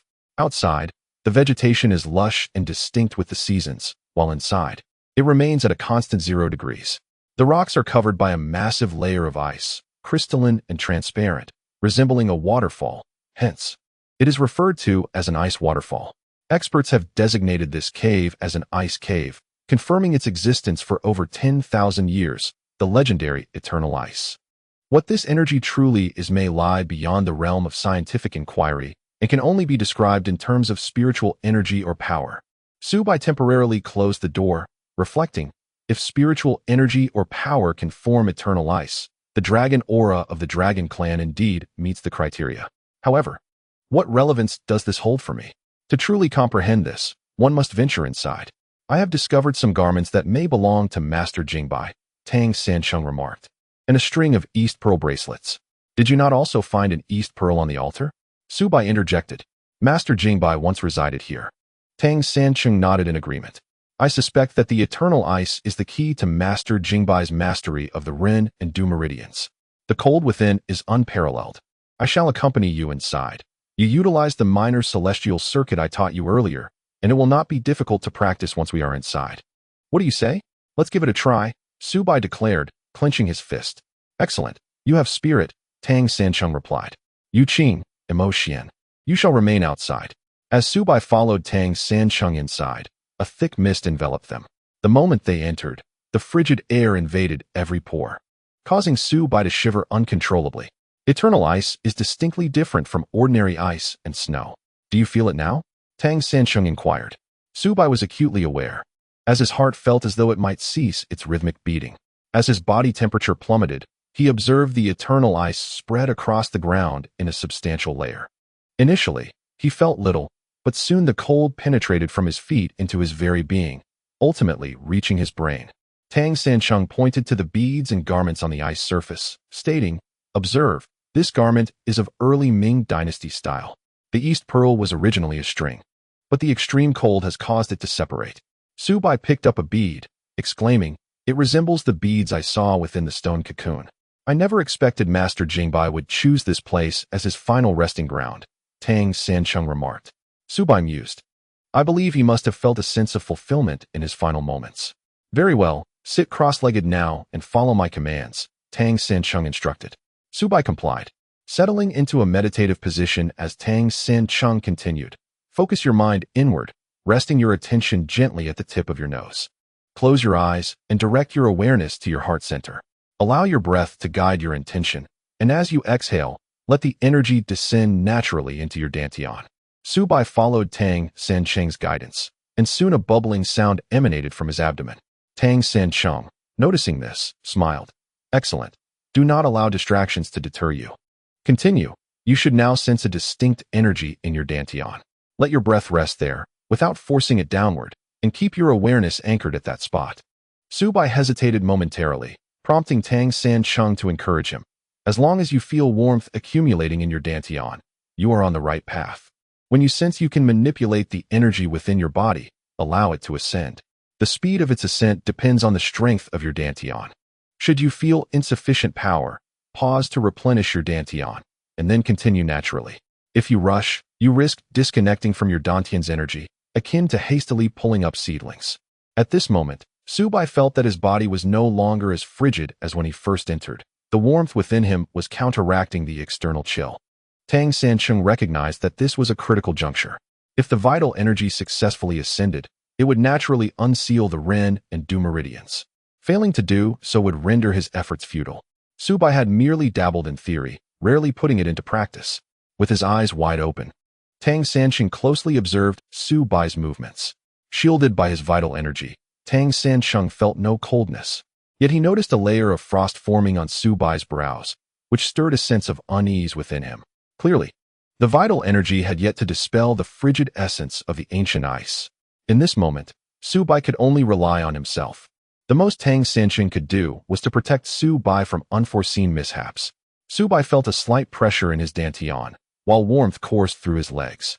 Although he was unfamiliar with the sensation of unblocking the Ren and Du meridians, he sensed that the crucial moment had arrived, and he must navigate this challenge. As Xiao Bai's breathing grew rapid, Tang Sancheng inwardly lamented the situation. Lacking experience, Xiao Bai's racing thoughts began to disrupt the flow of his vital energy. Hastily, Tang Sancheng extended his hand to stabilize Xiao Bai's heart meridian. This gesture proved immensely beneficial, as Xiao Bai felt a surge of warmth within him. However, in the midst of his mental turmoil, an icy essence infiltrated his abdomen, causing chaos with his vital energy. The opposing forces of cold and heat threw Xiao Bai into utter confusion, leaving him uncertain of his next course of action. He wished to voice his concerns, yet found himself unable to move, as the vital energy was tumultuously displaced by the ancient ice's chill, leading him to fear he was on the brink of losing control. With Tang Sancheng's assistance, Xiao Bai finally regained his composure. The cold essence did not depart, but rather coalesced with his original vital energy, circulating within him. Alarmed by the earlier lesson, Xiao Bai dared not lose focus. He had to force the vital energy upward as Tang Sancheng instructed. Unbeknownst to him, all that had transpired was merely the refinement of essence into energy, with the true challenge now lying in the cultivation of spirit and void, breaking through the final barrier. Seeing Xiao Bai's breath and vital energy stabilize, Tang Sancheng finally exhaled in relief. He reached towards Xiao Bai's perineum and noticed its vigorous pulsation, indicating that the moment of culmination was at hand. Just as he withdrew his hand, a hissing white vapor emanated from Xiao Bai's crown. Suddenly, Xiao Bai collapsed onto the ice, prompting Tang Sancheng to swiftly grasp his wrist to check his pulse. Finding it steady, a smile crept across his face. Indeed, the ancient ice was the key. After falling, Xiao Bai felt no chill from the ancient ice. Instead, he experienced an unparalleled comfort. He simply wished to close his eyes and rest for a moment. Tang Sancheng allowed him to remain on the ice, patiently awaiting Xiao Bai's return to consciousness. Finally, Xiao Bai opened his eyes, clearly aware of the profound transformation he had undergone. Boss Tang, it seems I have succeeded. Chapter 645. The triangular relationship. When you find that the ancient ice is no longer cold, it surely indicates a transformation in your constitution. Tang Sancheng remarked. Master Jingbai unsealed the Ren and Du meridians in such an extreme cold environment, supported by the spiritual power of the Dragon Clan. This has been immensely beneficial for you. Yet it is evident that Master Jingbai must also be a descendant of the Dragon Clan. Xiao Bai remarked that otherwise he would be unable to enter the space where the altar resided. Tang San nodded and inquired if he had discovered any reverse scales on him. Not at all, Xiao Bai responded. I have examined him thoroughly. There are no scales on his throat. Tang San shrugged. It seems that the ability to arrive here is not directly linked to the presence of reverse scales on the throat. Now, let us hasten to inform them of this news and further verify your control over the reverse scales. As they exited, Bai Mo Xuan cast a questioning glance at them, seeking confirmation of their success. With a sense of pride, Xiao Bai declared, It's done. Yu Qing let out a sigh of relief. Wonderful. However, does the unblocking of the Ren and Du meridians enable one to freely control the reverse scales? Since we are about to leave, why not let Xiao Bai attempt it? Tang San suggested. The power of the reverse scales is essentially a form of spiritual energy. Remember the totem pillar we descended upon? We must rely on it to ascend as well. How to elevate it will depend on Xiao Bai. Determined, Xiao Bai bit his lip. I shall try. I must try. Tang San added. Otherwise, we may find ourselves trapped here forever. The four approached the totem pillar. As before, they stood atop the pillar, which had descended to reveal only a small segment above the ground, devoid of any mechanisms. Tang San's words were not mere exaggerations. They now needed Xiao Bai's reverse scale power to elevate the totem pillar back to the surface. Taking a deep breath, Xiao Bai turned his palm downward, channeling his energy to his dantian, and gently struck downward. The pillar trembled slightly and quivered, but then immediately stilled. Xiao Bai chuckled sheepishly. I didn't dare to exert too much force. I'll try again. This time, the reverse scale on his throat finally glimmered. As he struck down with conviction, the pillar rumbled and began to rise. Xiao Bai maintained his focus, persevering until the pillar emerged from the ground. He withdrew his hand, staring incredulously at his palm. It's a remarkable sensation. It responds to my commands, and I can control the intensity completely. This is the difference. Tang San suddenly fixed his gaze upon Xiao Bai's face, swallowing hard, his expression akin to that of a ghost sighting. Noticing this, Xiao Bai asked, What is it? Nothing at all, Tang San replied. It just seems that you Haven Tea celebrated your 20th birthday. I mean, any festivities. Well, they say turning 20 is a significant milestone. After finally crossing this threshold, I was too elated to think about celebrating, Xiao Bai explained.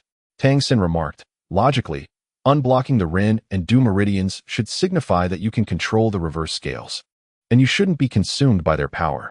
However, judging by your appearance, your center brow is somewhat dark. The situation does not bode well. Xiao Bai swallowed hard. Is this a rebirth or a certain demise? I shall consult the oracle upon my return. No rush, let us depart first. Ying is still awaiting us at the base, Tang Sen concluded. Upon mentioning Ying, one cannot help but think of Gong Susu. The sudden departure of Gong Susu left Su Bai feeling a profound sense of loss. The four of them hurriedly made their way back to the base camp, only to discover that aside from ascending that lofty peak, there were no other paths to take. This may explain why this area is seldom discovered. Firstly, due to the presence of spiritual energy, and secondly, because of its peculiar topography. Throughout history, it seems few have ventured here. Ying had waited at the base camp for a day and a night, her anxiety mounting as groups of people arrived and departed. Yet Su Bai and his companions remained absent. As dusk approached once more, Ying stood, gazing longingly in the direction they had taken, wishing she could abandon all her belongings to search for them. Just as she hesitated, the guide reappeared at her side, inquiring, "Have they not yet descended?" "No, dear guide," she replied. "What is that place over there?" "I don't know," the guide answered. "Typically, no one goes there. I've heard tales of others who tried, but after climbing to the peak, they found no way forward. Over time, this path has become known as a notorious dead end, knowing there's no passage ahead. Who would dare to venture forth? Why didn't you mention this sooner?" Ying exclaimed. "You saw them leave that day? Even if it is a dead end, it's not necessarily a perilous place. No one has perished there before, so rest assured," the guide said nonchalantly. They seemed well equipped, and with the pleasant weather these days, they might return any moment now. "Look, they are back." Qing and the others trudged back, each step a laborious endeavor. Ying rushed towards them, then halted, delivering a punch to Qing's shoulder. "Why did you return only now?" "It's a long story," Qing replied resignedly. "There were some unforeseen circumstances.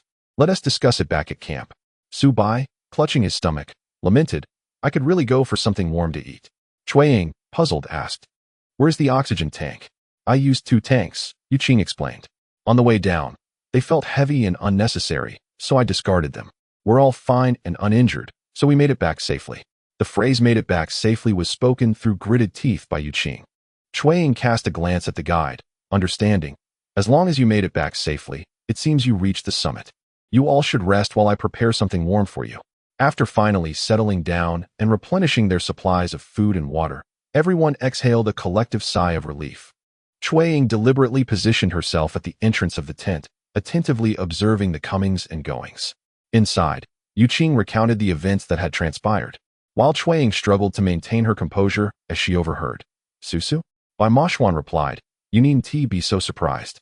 She was deceived by the king of hell and willingly chose to remain in the underworld as a ghostly enforcer."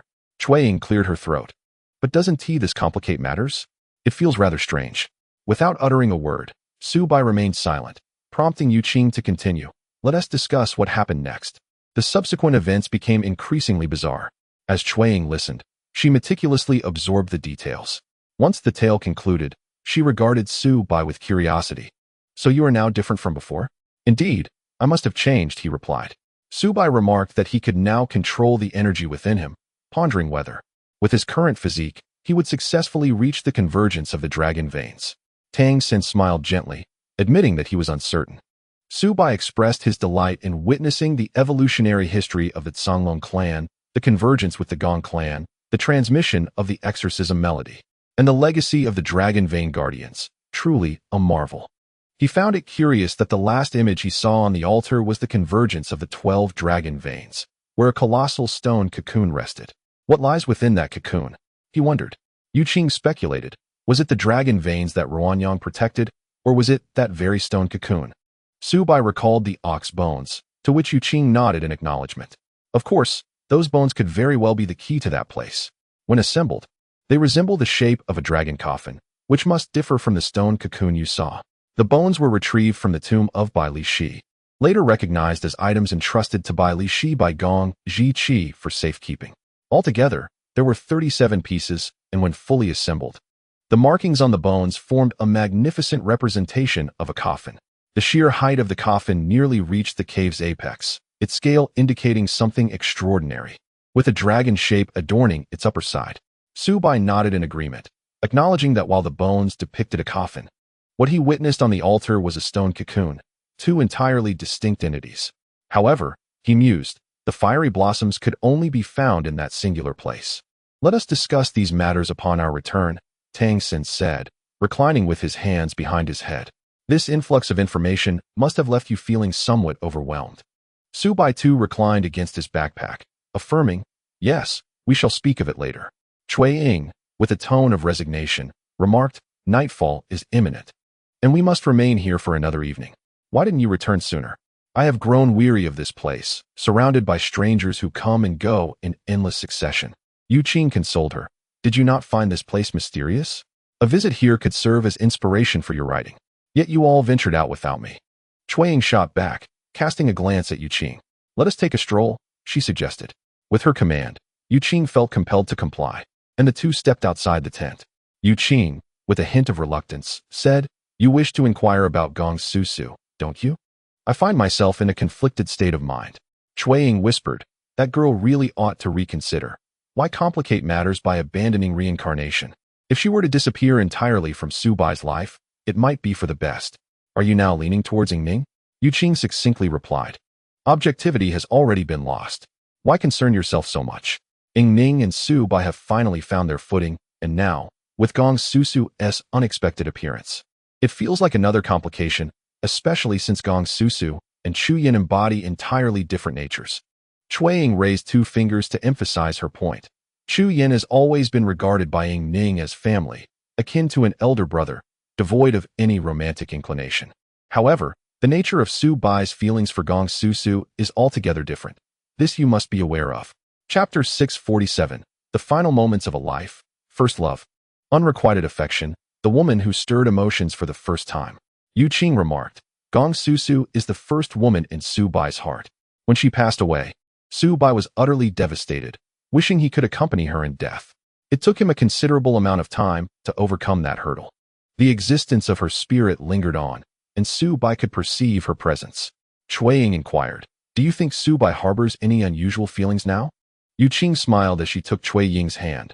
That is something to ask Su Bai. How would I know? Su Bai lay in his sleeping bag, unable to find rest. The events that transpired within the stone cocoon replayed in his mind, along with Susu's visage. Her sudden departure compelled him to ponder deeply. If he did not care, why could he not be a bit more at ease? At long last, dawn broke, and everyone hurriedly packed their belongings to return. Cui Ying deliberately slowed her pace to walk beside Su Bai. Have you sorted everything out? Su Bai replied, the palm and the back of the hand are both flesh. Do you expect me to crush my hand? Cui Ying sighed. It seems you are quite troubled.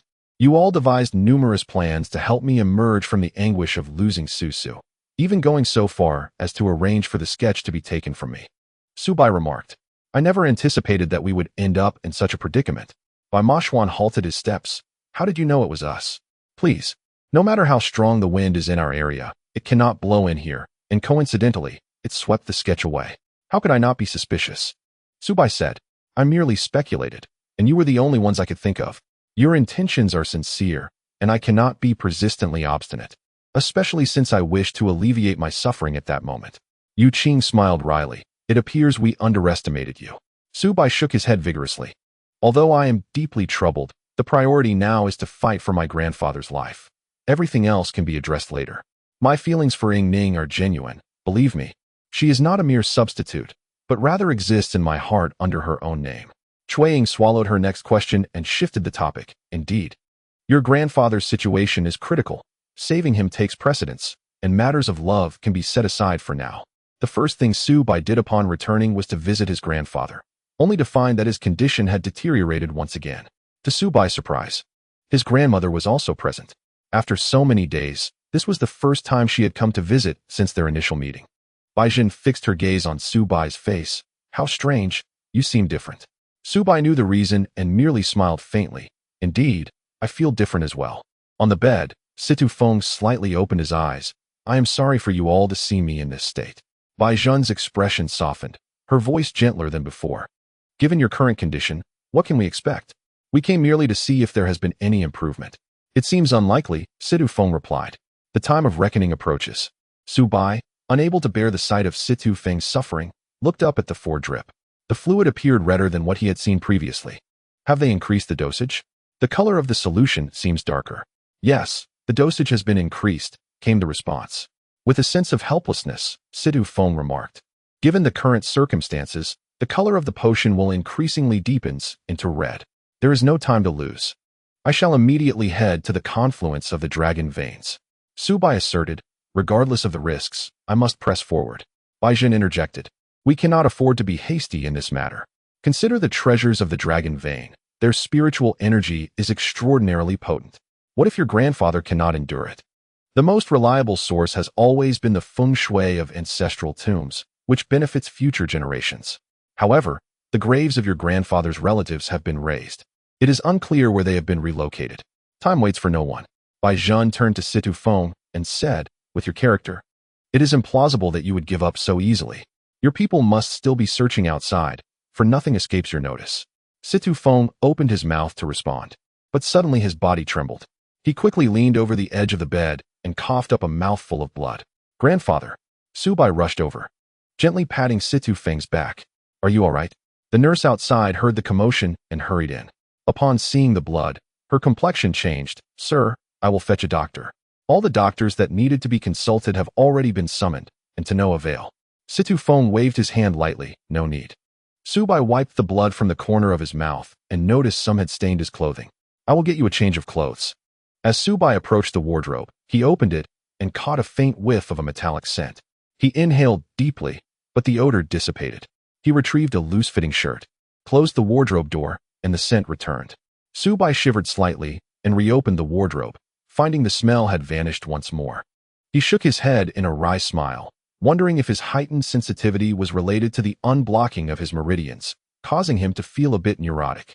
Holding the shirt, he changed his grandfather's clothes, while Bai Zhen promptly turned away. Once Xiao Bai finished, she turned back, stating, it seems the situation has worsened. The nurse commented, when I took over care of the gentleman, his condition was already precarious. Recently, he has begun coughing up blood. What shall we do? Why the panic? Your only responsibility is to perform your duties as a caregiver. Situ Feng waved dismissively. At worst, it is death. Having lived this long, what is there that I cannot face? Now, kindly refrain from further chatter and step outside. Xiao Bai, you should also step out. I have some matters to discuss with your grandmother. Xiao Bai glanced at Bai Zhen, noting her lack of opposition, and exited with the nurse. The room, originally a suite, did not require them to leave. Instead, they sat just outside. Observing the nurse's genuine concern for his grandfather's health, Xiao Bai felt a sense of fondness towards her. Thank you for taking care of my grandfather. That is my job, she replied. Moreover, Mr. Situ is truly a remarkable person, possessing charm without prejudice. In contrast to others who, in their illness, would lash out and cause us distress, Mr. Situ remains calm. Even when there are complications during treatment, he merely smiles and assures us that it is all right. The nurse rested her chin on her hands. Despite his age, Mr. Situ still exudes a captivating charm. In reminiscing about my grandfather's youth, I am struck by his ability to captivate my grandmother, revealing that his charm in his younger days was indeed remarkable. Xiao Bai scratched his head in contemplation. Was my grandmother the only one who came to Huaxia? It is rather peculiar. One would assume that someone residing here must be quite affluent, yet there isn't even a caretaker by his side. The nurse who brought him here from the hospital left immediately after arrival. With a hint of reproach, the nurse remarked, You are his relatives. You ought to visit him more often. I fear he may not have much time left. Xiao Bai turned to gaze at the firmly shut door, yearning to know what his grandparents were discussing within.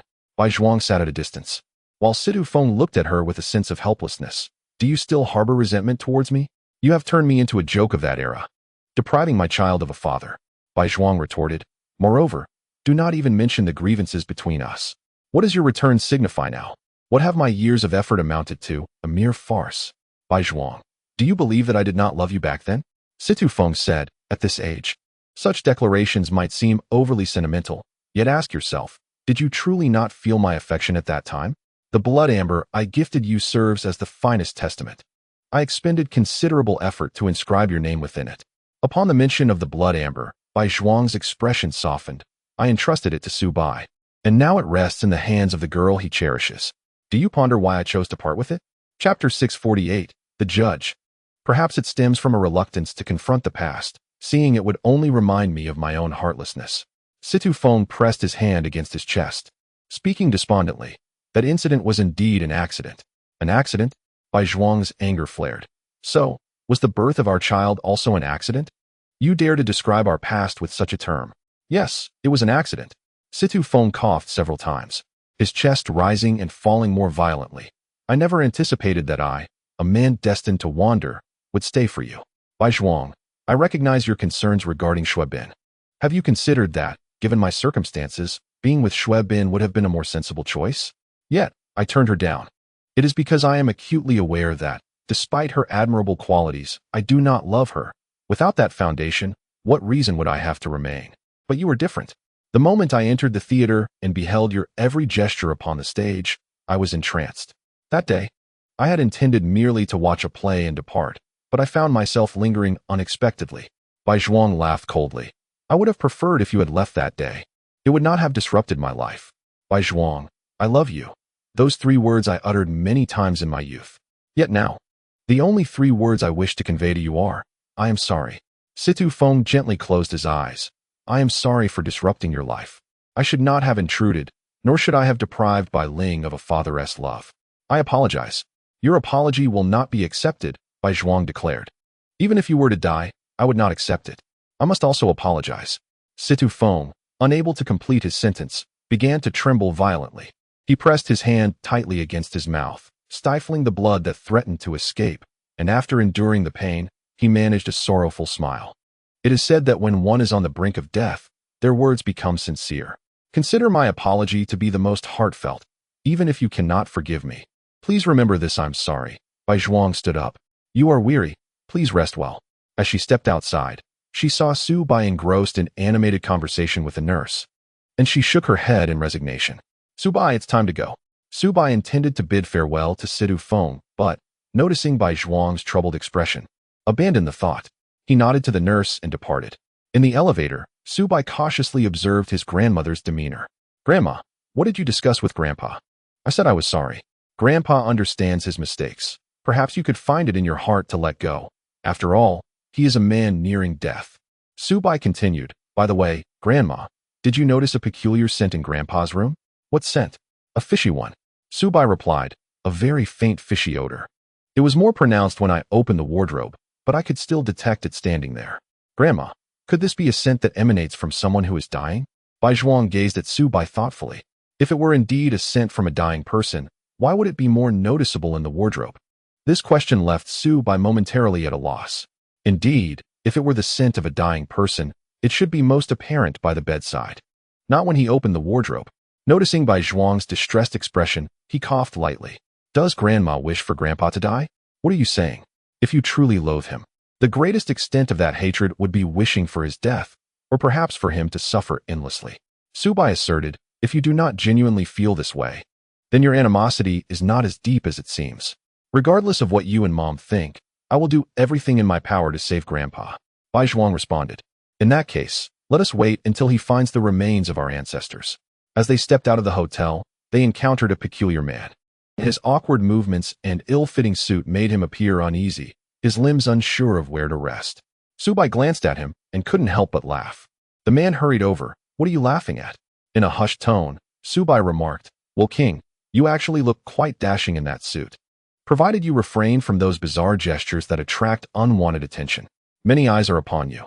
The Wheel King straightened his posture deliberately, yet his hands remained clasped awkwardly in front of him, resembling a shy girl. Unable to bear it any longer, Xiao Bai stepped forward, uncoupling the Wheel King's hands and placing them at his sides. Relax a bit, Wheel King. Why have you dressed like this? It was Big Brother's idea. The Wheel King, upon seeing Xiao Bai, felt a wave of relief wash over him. The discomfort of solitude faded with someone to converse with. What brings you here? Grandpa is here. And you, Wheel King. What suggestion did the King of Hell make for you to come here? Perfect timing for you both. Come with me, the Wheel King replied. Xiao Bai exchanged a glance with his grandmother, pondering the true intentions of the Wheel King. Accompanied by the Wheel King, the two made their way to the nearest crossroad. In a swift motion, the Wheel King pulled Xiao Bai, transporting him into the realm of yin and yang. Xiao Bai was no stranger to the peculiarities of this place, having ventured here before, which made the experience considerably less daunting. However, a sudden thought crossed his mind concerning the jade pipe. It was during his first accidental visit that he had caught the attention of the rebellious Wei Yin, who nearly possessed him. Ultimately, Wei Yin did succeed in attaching himself to Xiao Bai, but thanks to his grandfather's timely assistance, the jade pipe, which had fallen from his grandfather's possession, remained a mystery as to its origins. Recalling this, Xiao Bai tapped his head, realizing that next time he ought to inquire about it from his grandfather. For it was his possession, and he would undoubtedly know its true lineage. The Wheel King guided them to the hall of Yama, where they found another person kneeling, head bowed in deference. Yama's countenance was grave, a stark contrast to Xiao Bai's previous impression of him as a benevolent figure. Sensing that something was amiss, Xiao Bai quietly remarked to the Wheel King, "Have we arrived at an inopportune moment?" "No, your timing is impeccable," Yama replied, gesturing for them to take a seat. Xiao Bai was taken aback by such hospitality. Observing that his grandmother was already seated, he hurriedly joined her, his curiosity piqued by the kneeling figure on the floor. Clad in a purple robe, the individual glared with wide eyes and tightly sealed lips, his head bowed, rendering Xiao Bai unable to discern his features. Yet, he could sense the palpable tremors of fear emanating from the man. Just then, another figure entered, and Bai softly remarked, "The newcomer is Judge Zhong." In the public's understanding, the most renowned judges of the underworld included two notable figures. One was Judge Cui from the Tang dynasty, whose full name was Qing Qiu, a minister under Emperor Taizong, Li Shimin. Initially appointed as the magistrate of Zizhou, he later ascended to the position of Deputy Minister of Rights, forging a close friendship with Prime Minister Wei Zheng. Renowned for his integrity during his life, he became Yama's most trusted investigator after his death, overseeing the examination of cases and the administration of rewards and punishments concerning life and death. However, Judge Cui's tenure was not without its challenges. Following the sudden demise of Emperor Taizong, who was embroiled in the case of the old dragon of the Jing River, Judge Cui was summoned to the underworld for questioning. In a show of loyalty, Wei Jing entrusted him with a missive, and Judge Cui not only ensured the emperor's safe return to the realm of the living, but also secretly granted him an additional 20 years of life. During the journey back, the emperor encountered the vengeful spirits of countless souls he had wronged in his conquests. Judge Cui intervened, mediating their grievances and assisting Li Shimin in offering a substantial compensation of gold and silver to appease the restless spirits, thus allowing the emperor to escape. This act of benevolence greatly enhanced Judge Cui's reputation, resulting in a significant windfall. Despite his commendable conduct, Judge Cui's downfall stemmed from harboring personal ambitions towards the emperor, ultimately violating the rules of the underworld, leading to his dismissal and subsequent reincarnation. Following this event, Judge Zhong emerged as the new judge. Judge Zhong's own life was marked by misfortune during the reign of Emperor Xuanzong. After failing a crucial examination, he returned home in despair. On his journey, he was struck by lightning and sought refuge in a cave, only to become disoriented and faint. Upon awakening, he found himself transformed into an unrecognizably ugly form, having inadvertently trespassed into a realm of spirits. Fortunately, he did not dwell on his misfortune, as he believed that a man's achievements were far more significant than his appearance. Chapter 649. The King of Hell's Favor. Who could have foreseen that years later, he would hasten back to the capital to take the imperial examination, emerging victorious as a successful candidate? Yet, to his utter dismay, he was stripped of his title, deemed unworthy by the chancellor due to his unappealing visage. In a fit of despair, he collided with a stone pillar and met his untimely demise. Upon his death, he ventured into the realm of the underworld, only to face the capriciousness of the black and white impermanents, who barred his entry into the netherworld. Initially believing he was destined to become a wandering spirit, he serendipitously learned of the three treasures lost in the underworld: the Book of Life and Death, the Yin-Yang Sword, and the Judge's Pen. After much contemplation, he resolutely decided to recover these treasures before the cycle of reincarnation commenced, intending to utilize them to gain passage into the underworld, rendering himself immune to further tribulations. To his astonishment, he successfully located all three artifacts. After meeting with the King of Hell, he was bestowed with great responsibility, recognized for his exemplary character, and entrusted with the role of judge. Thus, he continued in his duties until the present day. Judge Zhong possessed a striking appearance, with a leopard-like head and a stern visage, yet he was a man of immense talent and profound knowledge, embodying righteousness and integrity. Upon entering, he immediately knelt and implored, "Your Majesty, please administer justice." The King of Hell grunted in response, "This matter does not concern you. The Department of Punishments falls under my jurisdiction. Should he have erred, I cannot absolve myself of responsibility. Judge Zhong bowed deeply once more, urging, I beseech you, your majesty, to impose judgment. Xiao Bai soon discerned that the kneeling figure was none other than the officer responsible for administering punishments in the underworld. Later, he learned that this individual was tasked with dealing with malevolent spirits, operating under the 4 principles of not and the 4 principles of without. The former denoted disloyalty, unfilial behavior, lack of brotherly respect, and dishonesty, while the latter indicated rudeness, unprincipled conduct, lack of integrity, and shamelessness. Light offenses received light penalties, whereas grave transgressions were met with severe punishment, subsequently sending the offender to the punishment platform and ultimately to the 18 layers of hell until their sentence was fulfilled, after which they would be presented to the reincarnation hall for transformation into cattle or horses, thereby returning to the mortal realm. However, the one at fault was precisely this officer, who was expected to uphold justice. Judge Zhong declared, the book of life and death is entrusted to my care. If it is compromised, I must bear the brunt of the blame. The Wheel King could no longer contain his agitation, exclaiming, What is it to you? While the book is indeed in your possession, it was he who destroyed the page concerning Ji Yao. Xiao Bai's body trembled. No wonder they sought his involvement in matters concerning their own kind. It was connected to his maternal grandfather. He turned to gaze at his grandmother, who wore a complex expression as she looked at the kneeling officer. Why was it necessary to destroy Ji Yao's page? The officer raised his head. At this juncture, I have no justification. It is all due to the whims of fate. Whatever punishment the King of Hell deems appropriate, I shall accept. Judge Zhong, overwhelmed with urgency, stood abruptly. Is mere punishment sufficient for the chaos you have wrought? You must explain why you acted thus. By the whims of fate. Those 4 words echoed, revealing his steadfast refusal to confess. The King of Hell spoke with gravity. But did Ji Yao himself not broker a deal with you? Did he not request that you erase his record from the book of life and death? The officer smirked slightly. I accept this matter. Punish me as you see fit. It seemed he would not shed tears until confronted with the grave consequences.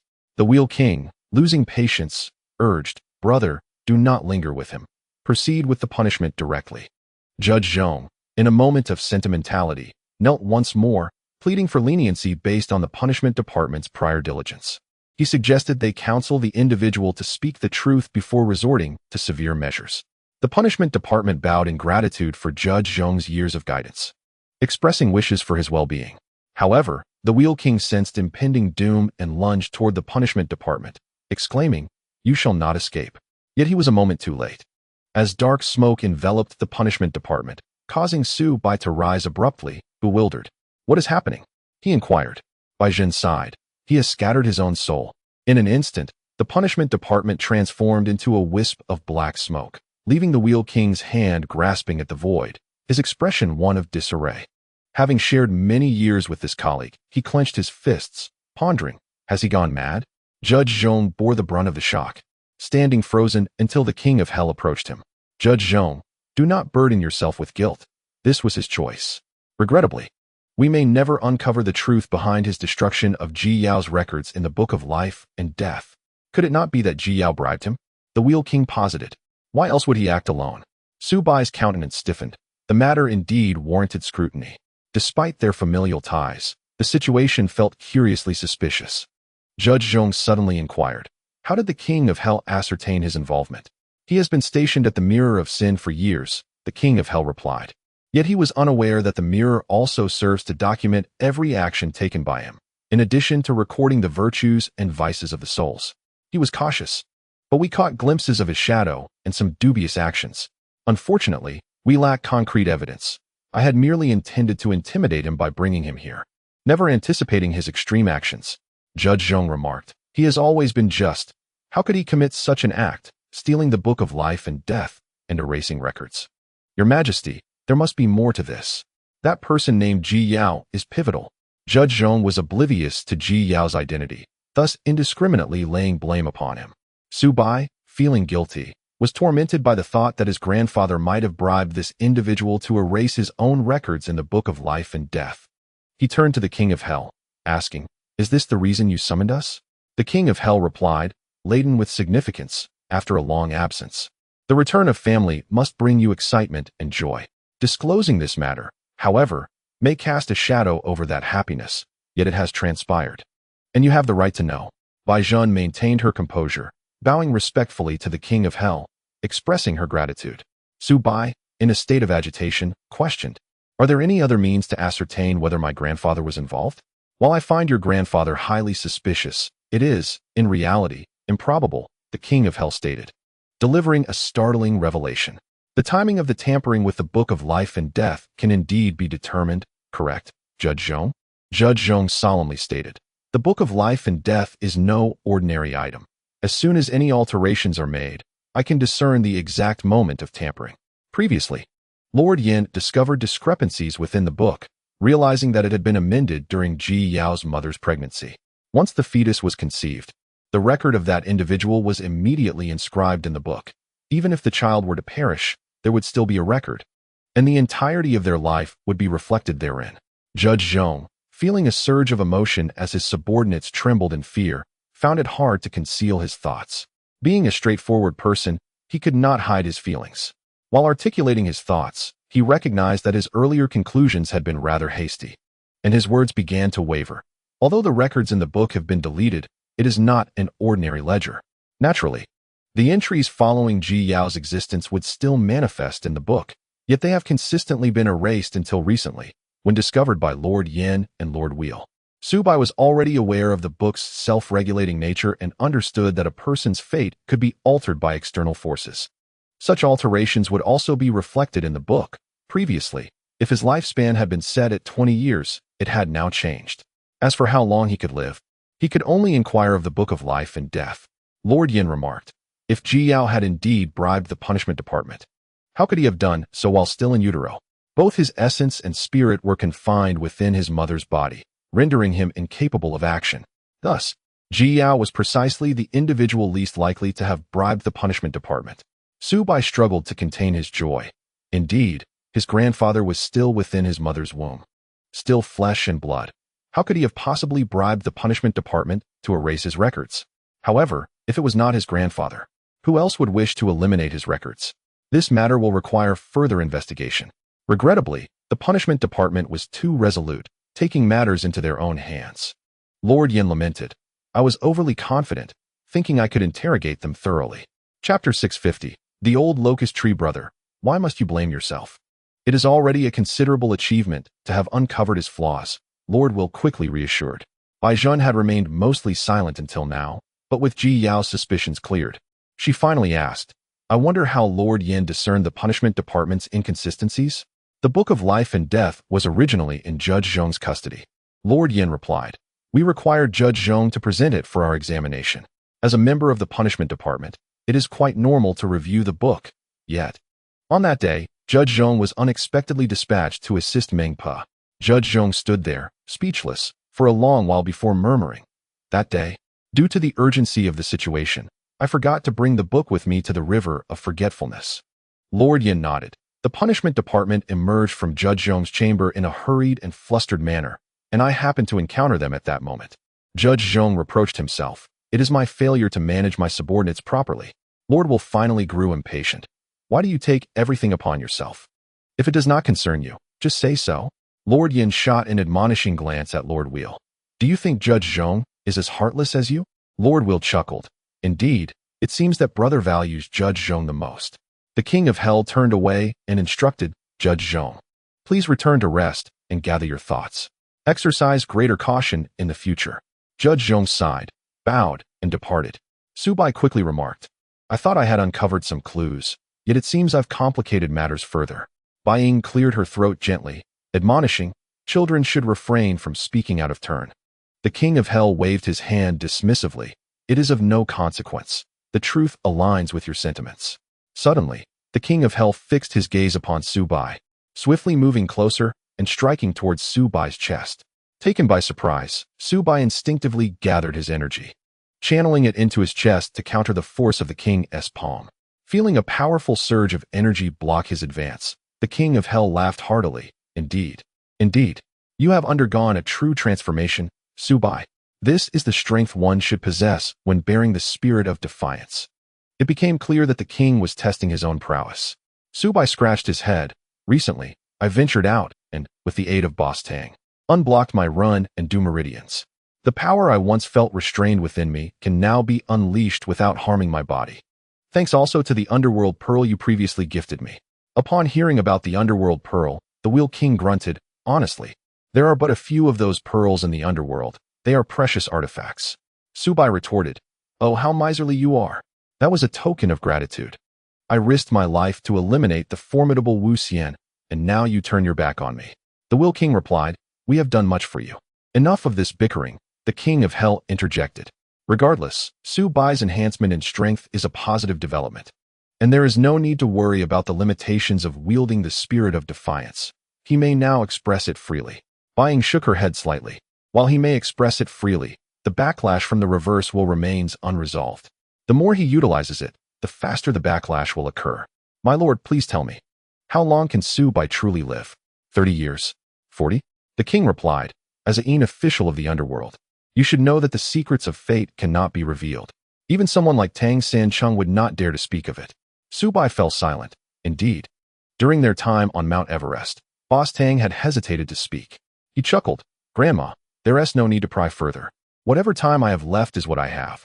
I should have been dead long ago, yet here I am, full of vitality. This is already a bonus. Bai Ying's gaze grew increasingly sorrowful, prompting Xiao Bai to embrace her shoulder. Do not worry, Grandma. King, I thought to refrain from inquiring about this matter. When my time comes, it will come. You summoned us here to reveal that grandfather's record of life and death had been erased. Now that the truth is out, we must take our leave. Well then, there's no need for assistance, Xiao Bai added. With Grandma here, we need not fear our exit. As Xiao Bai and Bai Ying departed, the Wheel King watched their retreating figures, filled with concern, and turned to the King of Hell. Brother, must it be this way? Is there no better alternative? The King of Hell patted the Wheel King on the shoulder reassuringly. We have come this far. From here, we must simply adapt to whatever comes next. What is meant to occur will inevitably unfold. Xiao Bai and Bai Chong swiftly arrived at the gate of the underworld, where the two gatekeepers, clad in spectral attire, approached with mirthful expressions. Are you two departing already? One of them asked. Bai Chong retrieved a bundle of wrapped items from her bosom. You see, next time, please refrain from making me bring such items. It made me quite anxious during my audience with the King of Hell. The candles within the paper wrapping were of exquisite quality, eliciting broad smiles from the gatekeepers. Bai Chong continued, while indulging in earthly pleasures is not a grave matter, repetition may invite the king's ire, so I advise you to exercise caution. Rest assured, the gatekeepers said amiably, opening the gate with a flourish. Safe travels. Upon exiting the underworld, Xiao Bai inquired, Grandmother, why did you bring offerings for those two? Are you not concerned about the king's disfavor? It is often said that where there are people, there is conflict, and the same holds true for spirits. Though their existence may differ, their thoughts and actions mirror those of mortals, neither despicable nor noble, sharing the same flaws. Bai Chong replied, these two may merely be gatekeeping spirits, yet they guard the entrance. For the sake of future convenience, it is prudent to extend them a small favor. Xiao Bai's expression was akin to one who had swallowed a raw egg. How peculiar. Bai Mo Xuan once remarked that Qing Qiu is rife with matters, and one only needs to observe his mother to understand. It appears that beings, whether human, fox, or even ghost, are not exempt from societal norms. By the way, Grandmother, do you find the King of Hell somewhat odd? Bai Chong paused, just as they were about to leave the realm of yin and yang. Let us discuss this outside, she suggested.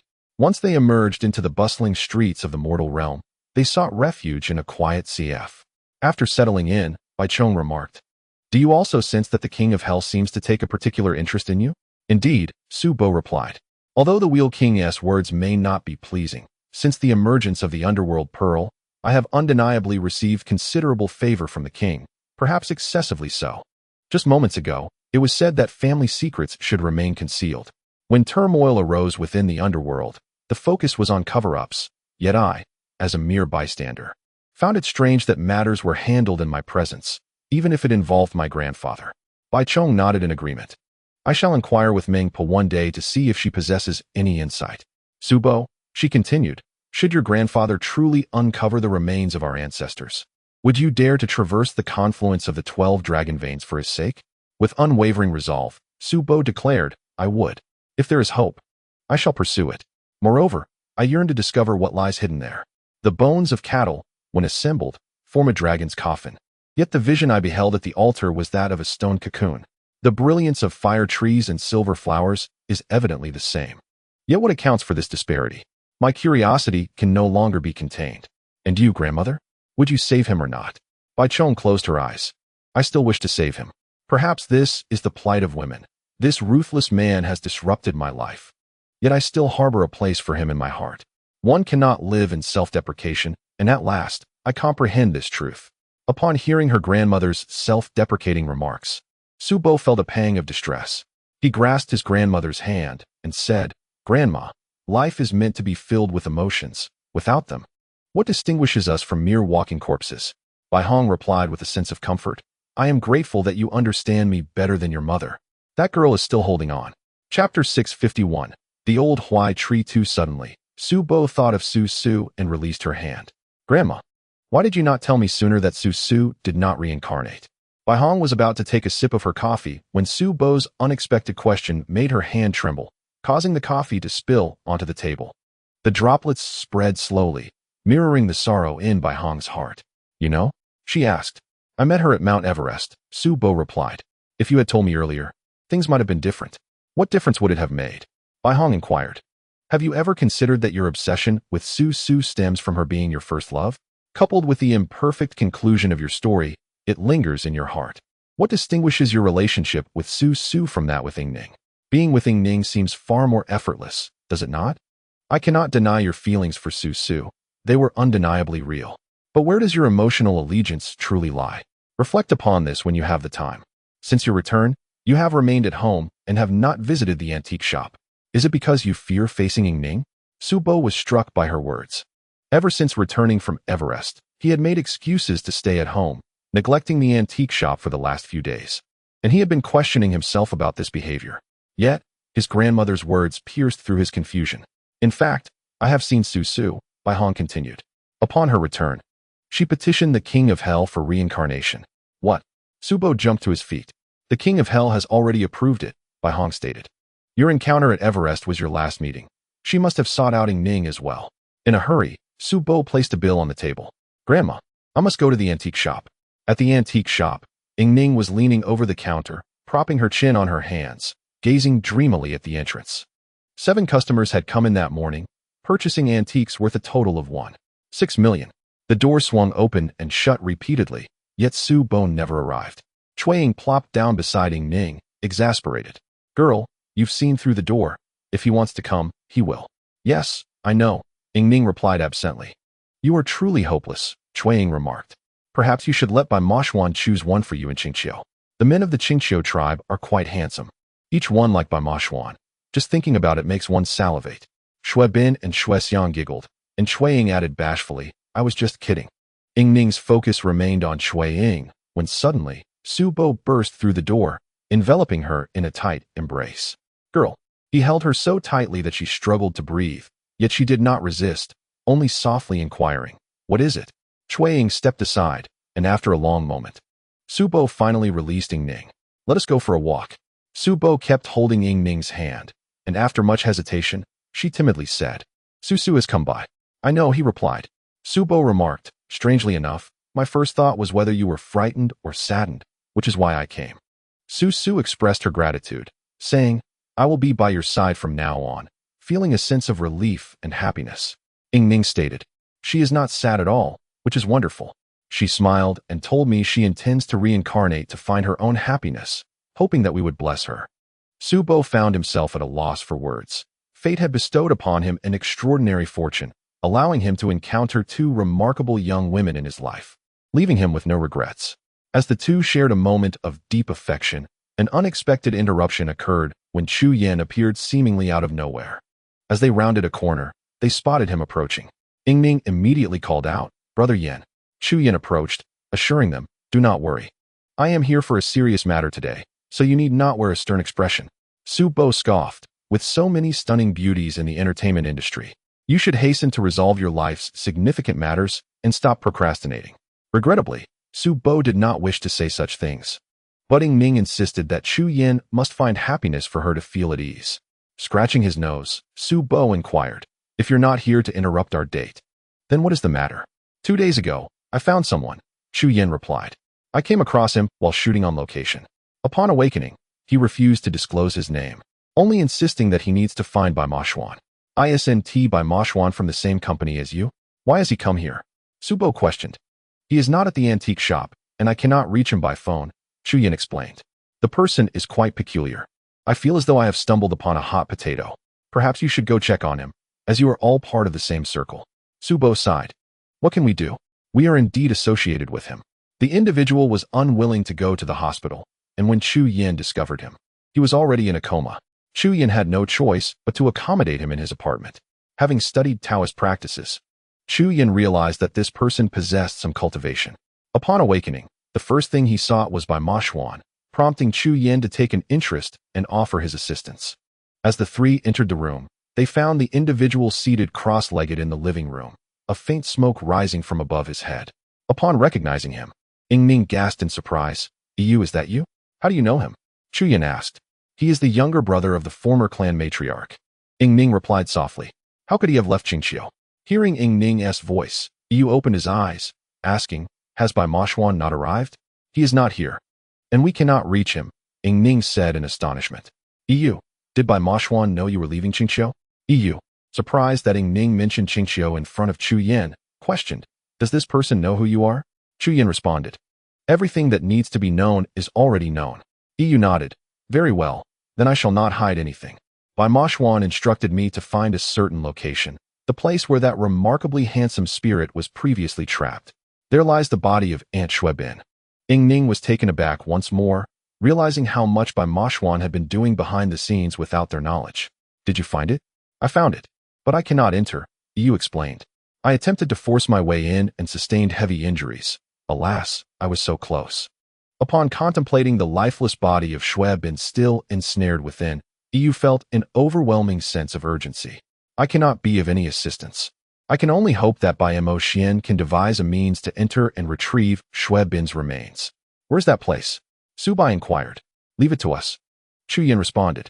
Since it is someone known to Ning, you can rest assured that they will recuperate here. You should attend to your important matters. Thereupon, Su Bai and Ning requested to sketch a map. The two then set out to seek Bai Mo Xuan, enlisting Yu Qing and Shui Ying before heading directly to the location. The area was desolate, far removed from the city, with the nearest small town situated 60 kilometers away, and not a single mountain village in sight. Yu Qing remarked, Old handsome, how did you end up here? Thankfully, we didn't think to search for you, otherwise it would have been a futile endeavor. Who would journey so far? At most, we would have searched within the city. Wei Jie, from within the jade, lamented. Had I known you were so indifferent towards me, sigh, I have resigned myself to fate. By the way, the last time I was drawn to that inexplicable place, it was beneath the old locust tree. The old locust tree appeared wilted, though tall, its leaves drooped as if devoid of vitality. Wei Jie continued. I was originally standing beneath the old locust tree, and suddenly, I was swept away by the wind, losing consciousness. When I regained my senses, I found myself in that dreadful place. Su Bai stood first beneath the tree, noting the warm weather devoid of wind. Could it be the absence of wind that rendered me oblivious? He struck the old locust tree and queried, You must have seen everything. What truly transpired? The leaves of the old locust tree trembled slightly, despite the absence of a breeze. Su Bai, astonished, struck the tree again. It quivered once more. How curious. It seems as though this tree is responding to my actions. Could it possess sentience? Bai Mo Xuan interjected. This is not surprising. All things in heaven and earth possess a sense of awareness. Given the right circumstances, they can exude spiritual energy. You currently carry the essence of the dragon, and it can sense this. I believe the old handsome is correct. It must be in this vicinity. Consider this. This is not a picturesque location with clear waters and lush mountains. The spiritual energy of the land is limited. Why then does it possess such vitality unless influenced by something nearby? Chapter 652, 9 Curves, 9 Gates Yu Qing proposed. If even a tree can sense us, we might as well utilize this artifact.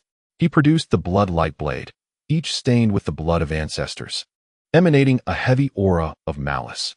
Wei Jie let out a pained wail. But Yu Qing knew he was safe within the jade and proceeded to arrange the blood-light blades beneath the locust tree in the formation of a bagua. He then bit his tongue, allowing blood to drip into the center. Xiao Bai observed as the previously motionless bloodlight blades suddenly began to shift, ultimately aligning into a straight line directed due north. Qing collected the bloodlight blades, declaring, "We have our direction, let us proceed." To the north lay an expanse of land, dry and dusty from days without rain. With each step, dust rose, coating their shoes in a fine layer of grime. The open area seemed barren, yet Bai Mo Xuan chuckled, 9 curves, 9 gates. No wonder EU fell victim here. The 9 curves and 9 gates were originally derived from the transformations of the Tai Chi and the 8 trigrams. The 9 gates of the 9 curves symbolize the 9 celestial deities: the east, south, west, north, center, sun, moon, Rahu, and Ketu, collectively known as the 9 luminaries. The depth of the 9 curves is profound. Once one enters, finding an exit becomes an arduous task.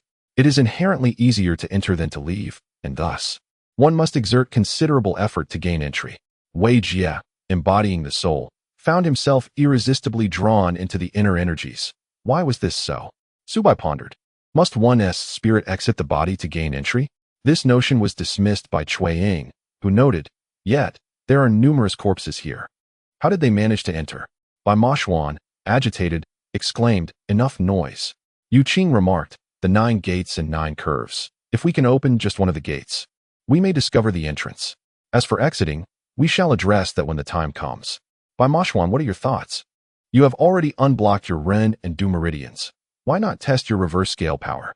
To their surprise, Bai Mo Xuan sat abruptly upon a stone, summoning all his strength to strike towards the true north. Qing produced a compass, placing it on the ground. The direction was unmistakable. Xiao Bai, brimming with confidence, stood firm, palms turned downward, heat surging within. He threw back his head and released a thunderous roar, a silver light flashing from his throat.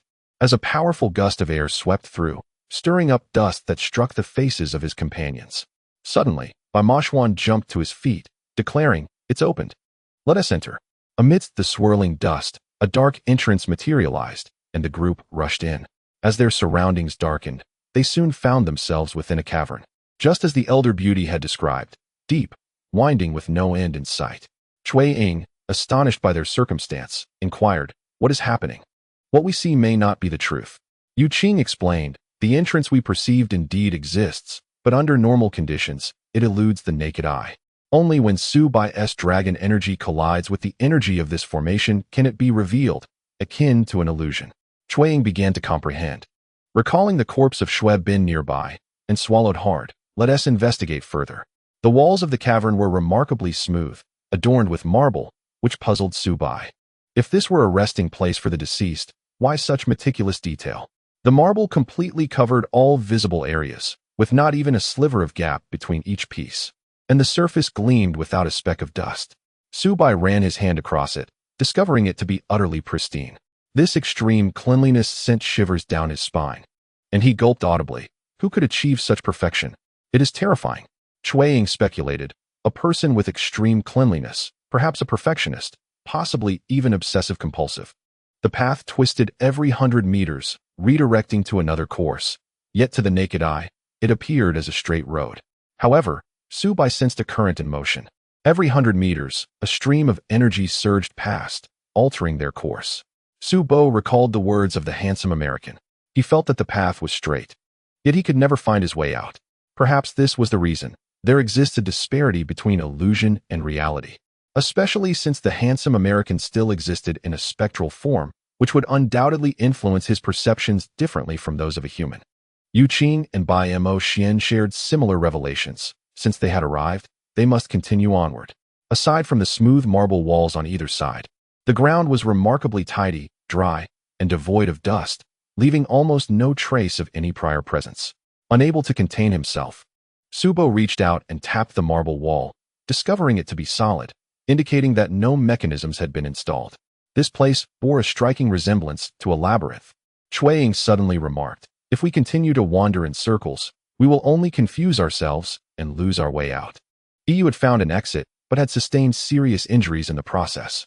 Bai Mo Xuan commented, "This is the result of him forcing the exit open with his own cultivation, a rather impatient individual. At least it indicates that we can escape."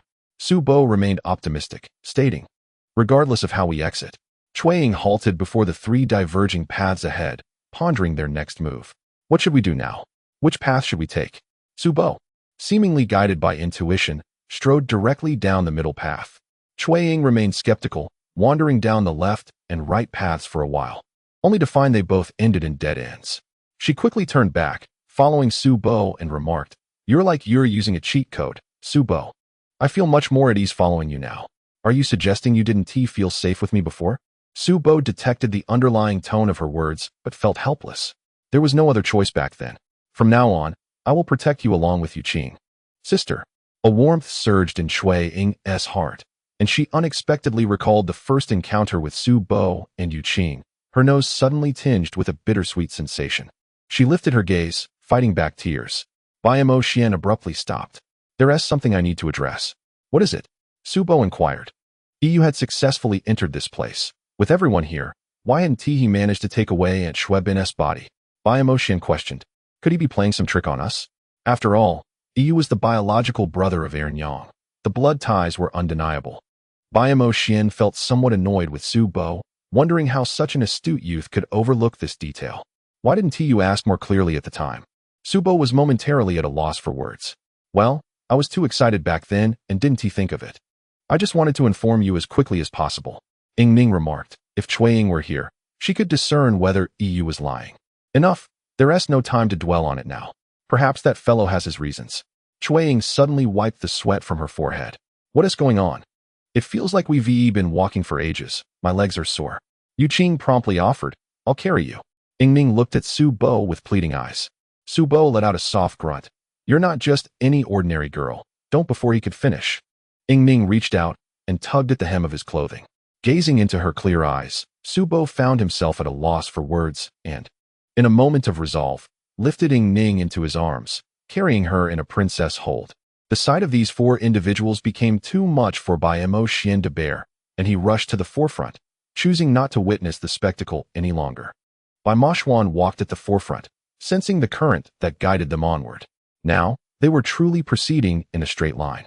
The underground environment was eerily tranquil, with every footstep echoing in the silence. Suddenly, Bai Mo Xuan inhaled sharply as Wei Jia, emerging from the jade, stretched his body and adjusted his clothing, declaring earnestly, "I feel it is just ahead. Can you smell that fragrance I mentioned earlier?" Su Bo had already detected it.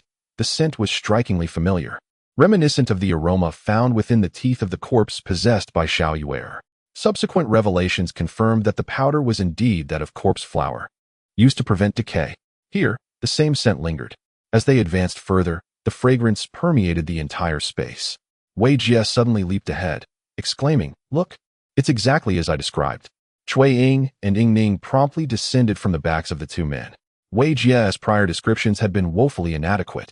This passage resembled an art gallery, with portraits adorning the walls for viewing. However, all were women from various dynasties, clad in distinct attire. Taking the corpse closest to Wei Jia as an example, she wore the traditional garb of a Tang dynasty woman, embodying the era's characteristics. The Tang dynasty was known for its progressive fashion, where exposure was celebrated. It was said that only noble women could don open-chest garments, and concubines or princesses were permitted to reveal themselves, while commoners were not. This attire evolved from the traditional Ruchuan, with the most notable feature being the low and wide neckline that accentuated feminine curves.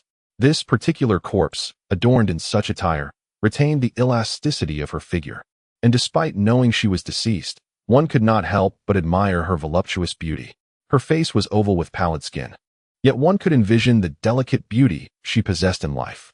Her eyes were closed, and her headdress caught Cui Ying's attention. "Look, this woman must be of significant status. Her headdress is intricately styled, with the hair divided and twisted atop her head, resembling the Tang dynasty's Bai hairstyle," she noted, pointing out the purple jade hairpin. Ying Ning, lacking such knowledge, asked curiously, "What does the hairpin signify?" "Foolish girl," Su Bo replied. "This hairpin reveals the woman's social standing in that era." In Chinese history, hairpins have played a crucial role. During the Tang dynasty, the hairpin featured a connected top with two prongs at the bottom, which were inserted into the hair while the top remained visible. The bifurcated prongs allowed for a more secure fastening of the hair, marking a significant advancement over the simple hairpin. Men in the Tang dynasty used only pins, while women could employ both. Ying nodded in agreement. Indeed. Women could use both, and the materials and styles varied significantly. The hairpins of commoners differed from those in the imperial palace, where the adornments were more elaborate, directly indicating the owner's status. Ning exclaimed, "Does that mean you already know who this woman is?" Su Bo playfully flicked Ning's face, replying, "Indeed." The materials of hairpins vary greatly: gold, silver, copper, jade, bone, ivory, coral, and even glass. Their designs are diverse, featuring flowers or phoenixes, exuding a remarkable aesthetic appeal. Within the royal court, the adornment of hairpins is also indicative of one's rank. The empress wears ornaments with 12 branches, the crown princess with 9. While those of the first rank possess hairpins with 9 branches, and the second rank with 8, continuing in this manner down to 5 branches for the 5th rank. Ning's eyes sparkled with understanding. The term branches is quite evident. This purple jade hairpin is of 5 branches, so who is she? Although this purple jade hairpin does not belong to the royal family, it is indeed used by noble women, as its owner's husband holds a 5th rank position. Ying remarked. This woman was a married lady in her lifetime. Ning felt a wave of despondency wash over her. Su Bo added, "Surely, you do not naively believe we can discern her name? There are countless individuals of 5th rank during the Tang dynasty. How are we to locate her?" "You can search for her leisurely upon your return," suggested Ying, unwilling to let Su Bo off easily. "Didn't you uncover the Ming dynasty armor in a similar fashion?" The 5th rank officials of the Tang dynasty held legitimate posts, and all records should reveal their identities. Furthermore, considering her attire, it likely belongs to the earlier generations of the Tang era, rendering our task somewhat less daunting. "This hairpin is rather peculiar," Bai Mo Xuan observed quietly, gazing intently at the purple jade hairpin before suddenly stating, "It is purple." Wei Jie concurred. "Its hue is indeed purple, yet it is referred to as hibiscus jade." "Ah, I did not expect you to be so knowledgeable," Ying teased. "Old handsome, have you been sneaking peeks before?" "Sneaking peeks?" Wei Jie faltered, a contemplative expression crossing his face as he resumed his scrutiny of the deceased woman on the wall, looking somewhat perplexed. Bai Mo Xuan continued, "Hibiscus jade is a beautiful gemstone from the quartz family, with a gentle and pleasing hue. Its unique color, a delicate pinkish purple, is exceedingly rare among jades, and due to its distinct luster, it is found solely in Shaanxi, making it the representative jade of that region. Hence, we can ascertain that the material of this purple jade hairpin originates from Shaanxi." With many leads emerging, Wei Jie collapsed to the ground in sudden realization. I truly have seen her." Ying retorted, "Did you not come here before? Had you not already seen her?" "I meant, I encountered her when she was alive." Wei Jie clarified, shaking his head. "I cannot believe I did not recognize her." "Ying, do you recall that time when the ghost from the Republic of China was observing that young lady, and you asked me if I had ever done something similar?" Ying recollected the moment. Wei Jie had remained silent, but his demeanor had been somewhat awkward, revealing that there was indeed truth to it. Suddenly, Wei Jie requested, "Ying, please help me undo her hairstyle." Ying swallowed hard, for this was a corpse after all, and Qing interjected, "Let me do it." Qing reached out to untie the woman's hairpin, the purple jade hairpin naturally falling into his hand. As her long tresses cascaded down, Wei Jie's memories began to resurface. It was indeed her. Who would have thought she had become the wife of a 5th rank official? Yet, why did her corpse lie here? "Oh, handsome man, you've left us all bewildered. What could this possibly mean?" Ying urged, "Please, speak plainly." "She was originally a maidservant to Yang Yuhuan before she entered the palace," Wei Jie explained. "Her name was Zi Yuan. While the world deems Yang Yuhuan one of the 4 great beauties, unparalleled in beauty, I believe Zi Yuan surpassed her. She possessed a purity that her mistress lacked. Alas, I could only gaze at her from afar, aware that the paths of the living and the dead are forever divergent, and that we could never be together." "Did she know of your existence?" Ying inquired. "We met twice," Wei Jie replied. "The first time, she mistook me for a ghost, utterly frightened. The second time, she had gained some courage and even asked me who I was and why I looked so striking." Su Bo knew he shouldn't laugh, but he couldn't suppress it, bursting into laughter. He covered his mouth and waved his hand, saying, "You needn't mind me. Please, continue." Wei Jie, maintaining a serious demeanor, stated, "I did not lie. That was indeed her question to me. Who are you, and why are you so handsome?" Truly, her eyes sparkled as she looked at me. "Ah, there is a stark difference between the living and the dead. I remember her skin was as smooth as mutton fat jade. Now he glanced at the female corpse on the wall, noting that her skin was now a ghastly pale tinged with a hue of green, the color of death. The beauty was forever lost. Wei Jie recalled how, during his last encounter, his thoughts were solely on how to escape, and he failed to observe her closely, not even glancing at her corpse as he passed. Speak plainly, Bai Mo Xuan interjected suddenly. These corpses coincidentally gathered in one place cannot be mere chance. The more we learn about them, the more advantageous it will be. Strangely enough, despite being there, they had no intention of hastening to discover where Xue Bin's body lay. It seemed they had reached a tacit understanding. Perhaps they all wished to delay facing the inevitable, fearing they might not be able to accept it when the time came. A sudden sense of responsibility welled up within Wei Jie, and he became earnest. You all know that I am from the Western Jin. After death, I became a wandering spirit. The eras of the two Jins and the Northern and Southern dynasties unfolded, while I remained a soul from the Western Jin. And she was from the Tang dynasty. When we met, one was a spirit, and the other, a peerless beauty maid. I was but a wandering soul perched upon the roof of the Yang household.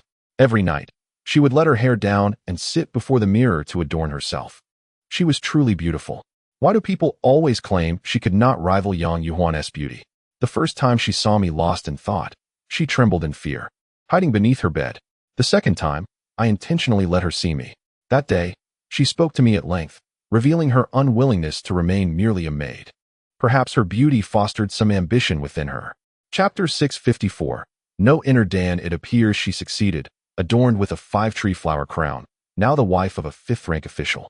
Cui Ying remarked. Knowing she was an ambitious girl, why do you still dwell on her? Is being a ghost truly so dull? It is rather tedious, Wei Jie admitted. Wei Jie remarked. For thousands of years, I have been adrift, and there is nothing particularly enjoyable about it. Moreover, the specter of death looms always, ready to snatch one away at any moment. Upon hearing these words, Su Bo felt a sudden sense of relief.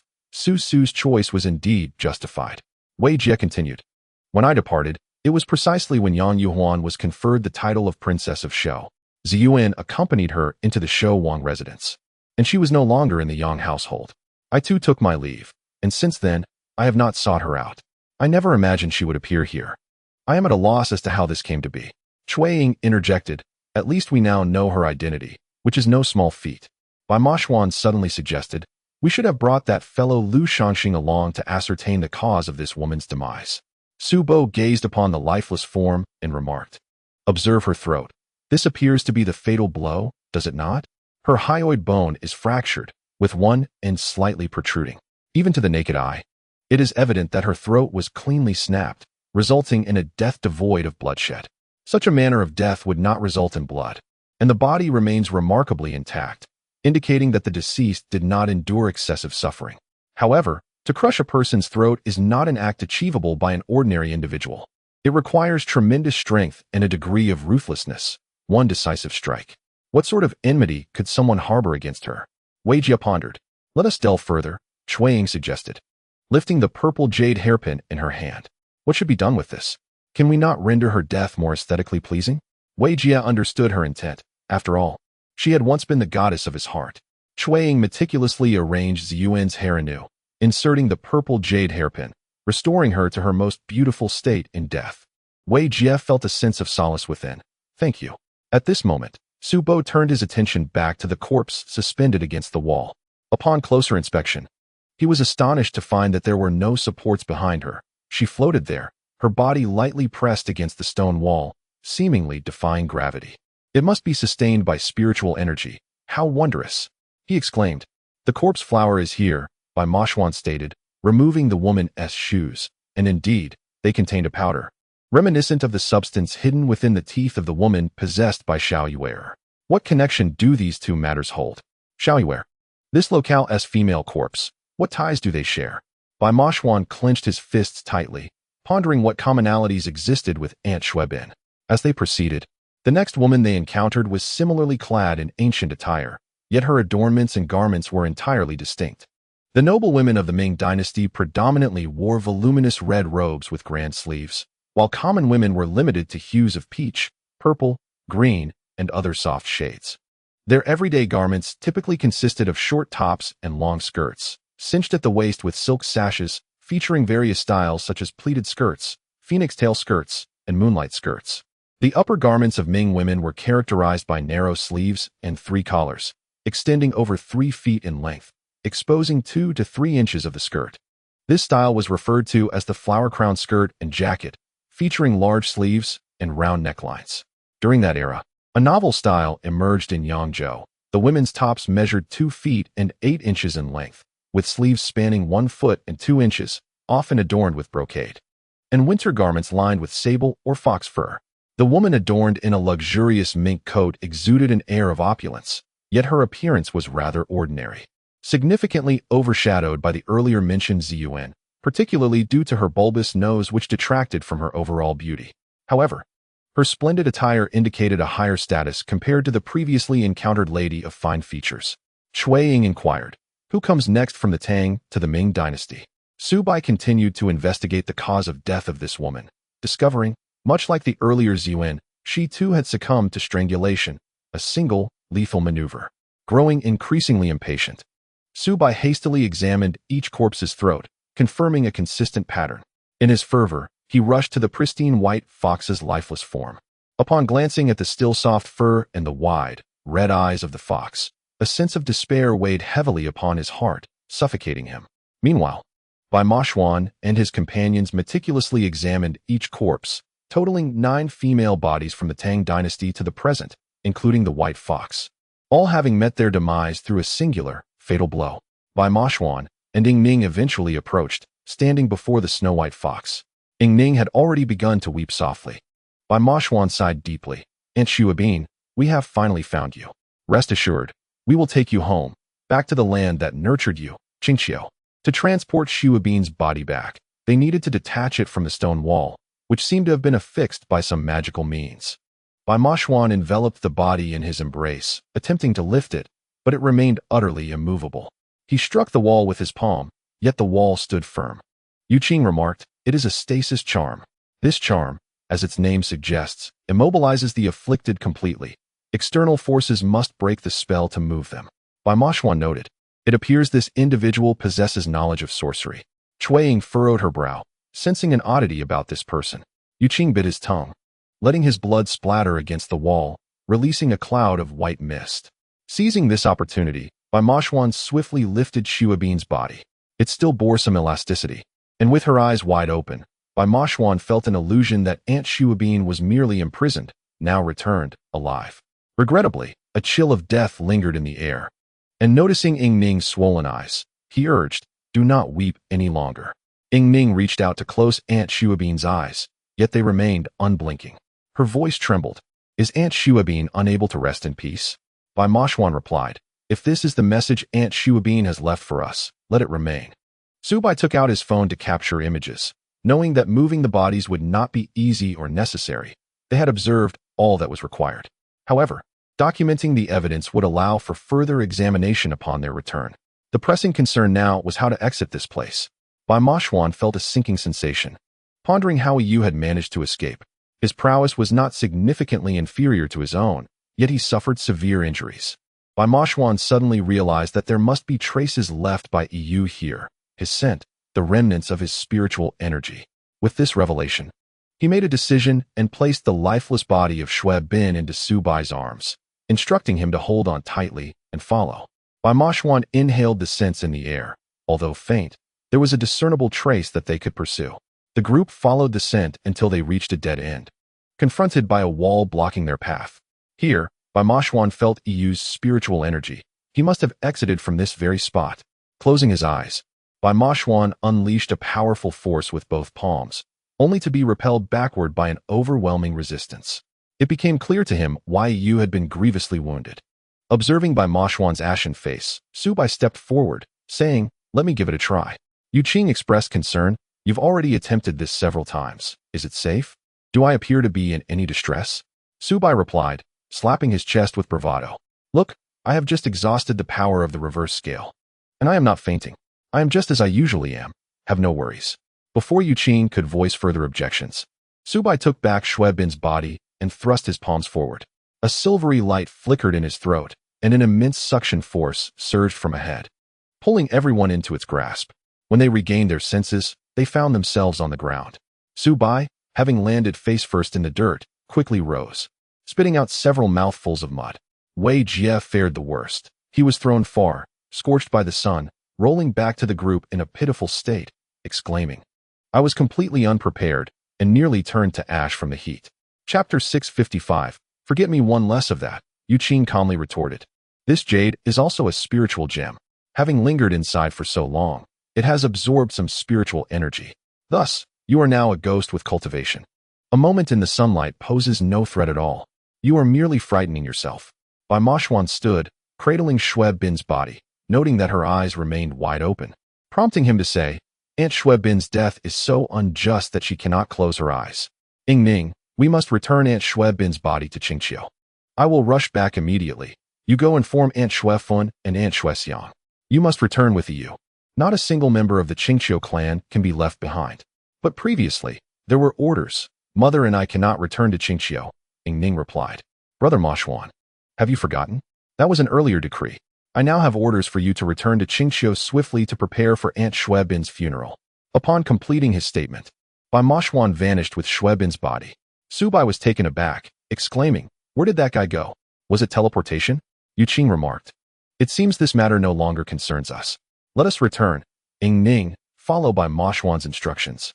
Gathered in Qing Qiu, Yu knelt before Shui Bin's body, attempting to close her eyes thrice, but failing each time. Bai Mo Xuan coldly remarked, truly a case of death without closure. No matter how many times you try, it will remain unchanged. Shui Xiang and Shui Fen stood on either side, acknowledging, the most pressing matter now is to arrange for her final rites. Jane remarked, Shui Bin has committed a grave mistake, yet she has already faced her due punishment, which far exceeds what she ought to have endured. Let us proceed with the customary rites. Bai Mo Xuan replied, I am of the same mind.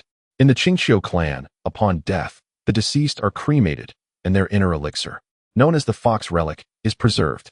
Those relics over 10,000 years old are interred within the foundations of Qing Qiu to uphold the nation, while those obtained within the past 10 millennia are buried on the mountain and placed within a stupa, confined to a space no larger than a palm, for eternal preservation. Thus, the decision to conduct the ceremony was made. All donned white garments, the purest hue blanketing Qing Qiu. Shui Xiang and Shui Fun, being contemporaries, could not help but shed tears, stirring deep sorrow among many. The snow-white fox body lay upon the pyre, awaiting ignition, destined to turn to ash, leaving only the inner elixir behind. This initial act of lighting the fire was traditionally performed by the clan leader. However, Bai Mo Xuan, holding the torch, contemplated briefly before handing it to Yu, saying, please, send Auntie on her final journey. Yu, filled with gratitude, responded, thank you. He approached the pyre, casting a final glance at Shui Bin's lifeless form. With eyes closed and hand extended, flames erupted, and Yu stepped back, murmuring, Shui Bin. This truly is a final farewell. Everyone stood in silent reverence, awaiting the flames to subside. Once the smoke dissipated completely, Bai Mo Xuan stepped forward to retrieve Shui Bin's fox relic. Upon inspection, he was taken aback to find the vessel empty, containing nothing but a pile of ashes. He turned to the elders, clearing his throat, and said, please, others may return. As the clan members departed, only Bai Mo Xuan and the elders remained. He then stated, there is no inner elixir. Jayan exchanged glances with the elders before asserting, the absence of an inner elixir indicates only one possibility. She must have lost all her cultivation while alive. The loss of all cultivation renders one no different from an ordinary fox. How could a relic possibly emerge after death? Jayan gazed at the ashes, lamenting, poor Shui Bin. Now she truly has no resting place. Unexpectedly, this turn of events left Bai Mo Xuan feeling helpless as he suggested, let us perform a wind burial. Allowing Auntie's ashes to scatter across Qing Qiu, the land of her birth and life, thus returning her to her roots. The elders voiced no objections.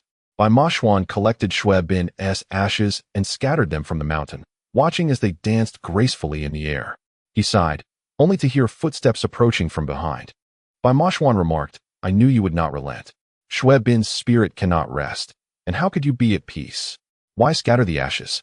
I visited the Qing Qiu stupa earlier and found no trace of Shui Bin's inner elixir. You questioned. Is it not clear to you that there was none? Bai Mo Xuan retorted with irritation. This matter is not yet concluded, Yu replied, his excitement palpable. Bai Mo Xuan, still exasperated, countered, I understand, but do you have any leads? Yu, dejected, replied, none. Then focus on recuperating in Qing Qiu. Your sister is currently in isolation, and your little nephew lacks maternal care. As his uncle, you must take on greater responsibility. With a sense of resignation, Yu acquiesced, and Bai Mo Xuan proceeded down the mountain. This matter was far from resolved. He had yet to voice his concerns. How could Auntie Xiao Bai's cultivation have vanished? Is it due to heartbreak that one succumbs to despair? Bai Mo Xuan hastened to the antique shop, where everyone awaited the news he would bring back. The absence of the fox spirit left Yu Qing and the others perplexed. After Bai Mo Xuan's explanation, Yu Qing remarked, I recall that when I employed the Yin Fu Sutra, her gaze was filled with sorrow. If it were mere despair, there would be no lingering attachment or sadness. It seems there is another reason. Yi Chongqing had previously mentioned that when he discovered Xiao Bai, only her soul remained. Thus he captured her to forge his own weapon of assassination. Cui Ying commented, this resembles a flaw. The one who killed Xiao Bai possesses the ability to set up the 9 curves 9 gates formation. Why not allow Xiao Bai's soul to vanish? Did she manage to escape? Su Bo snapped his fingers. Alas, in her flight, she encountered Yi Chongqing and ultimately could not elude capture. Ying Ning suddenly burst into tears. Is it not tragic that she narrowly escaped one calamity only to enter another? Aunt Xiao Bai's fate is truly lamentable. Bai Mo Xuan inquired. This person has left so many corpses of women behind. Does he have a penchant for collecting bodies? How do you explain the fact that the corpses belong to different dynasties? Su Bo speculated, could this individual be like Boss Tang's father? Having lived from ancient times to the present, could it possibly be Boss Tang's father? He quickly retracted, no, let us not speak ill behind someone's back. Cui Ying remarked, would Boss Tang's father really commit such murders? Tang Sancheng's voice echoed, Su Bo, you little rascal, how dare you tarnish my father's name? Do you no longer wish to be the manager of this antique shop? Su Bo shrank back, then chuckled, honestly, Boss Tang, why have you come now? If you hadn't arrived, would I have heard what was just said? Tang Sancheng replied, somewhat irritated, you, boy, instead of deducing clues, start indulging in wild speculations. My father is currently wandering the world, enjoying himself. Why would he invite trouble? Moreover, I am well aware of my father's history. It certainly does not involve Xiao Bai. Tang Sancheng grew a bit agitated, prompting Su Bo to quickly apologize. Boss Tang, I was merely speaking offhand. Tang Sancheng waved his hand. It is not entirely baseless. From what I heard, the female corpses span across various eras. If it were indeed the work of one individual, my father fits the description. He has lived a long life, from the Qing dynasty to the present, and the earliest among them is merely Tang. However, I am familiar with my father's tastes. His behavioral patterns are not so peculiar, I can assure you. Su Bo grimaced. Boss Tang, let us end this topic here. Shall we change the subject? Only then did Tang Sancheng say, very well, let us return to the matter at hand. Since returning from Everest, we have not met. Su Bo, how do you feel physically? I am agile and feel no discomfort whatsoever, replied Su Bo. That is good. Tang Sancheng replied, slightly hesitating. I have come to request that Cui Ying accompany me to visit Mr. Sidu Feng. Only me? Cui Ying exclaimed in surprise. Yes. Just you, Tang Sancheng affirmed. It pertains to a matter of sentiment. It is more convenient for a girl to go. Cui Ying suddenly understood. Is it for grandmother? Chapter 656. Forget me too, it is for Bai Ling. Bai Ling is also a member of our Yin organization. Tang Sancheng remarked. I have heard that since their first meeting, she has not visited her father. We have been trying to persuade her, but unfortunately, our efforts have been in vain. Cui Ying, why not take a trip? Yu Qing suggested. Exiting the antique shop alongside Tang Sancheng, Cui Ying smiled. Now, can we speak candidly, Boss Tang? Your subtle expressions are truly remarkable. Tang Sancheng chuckled. Have I been seen through? Of course.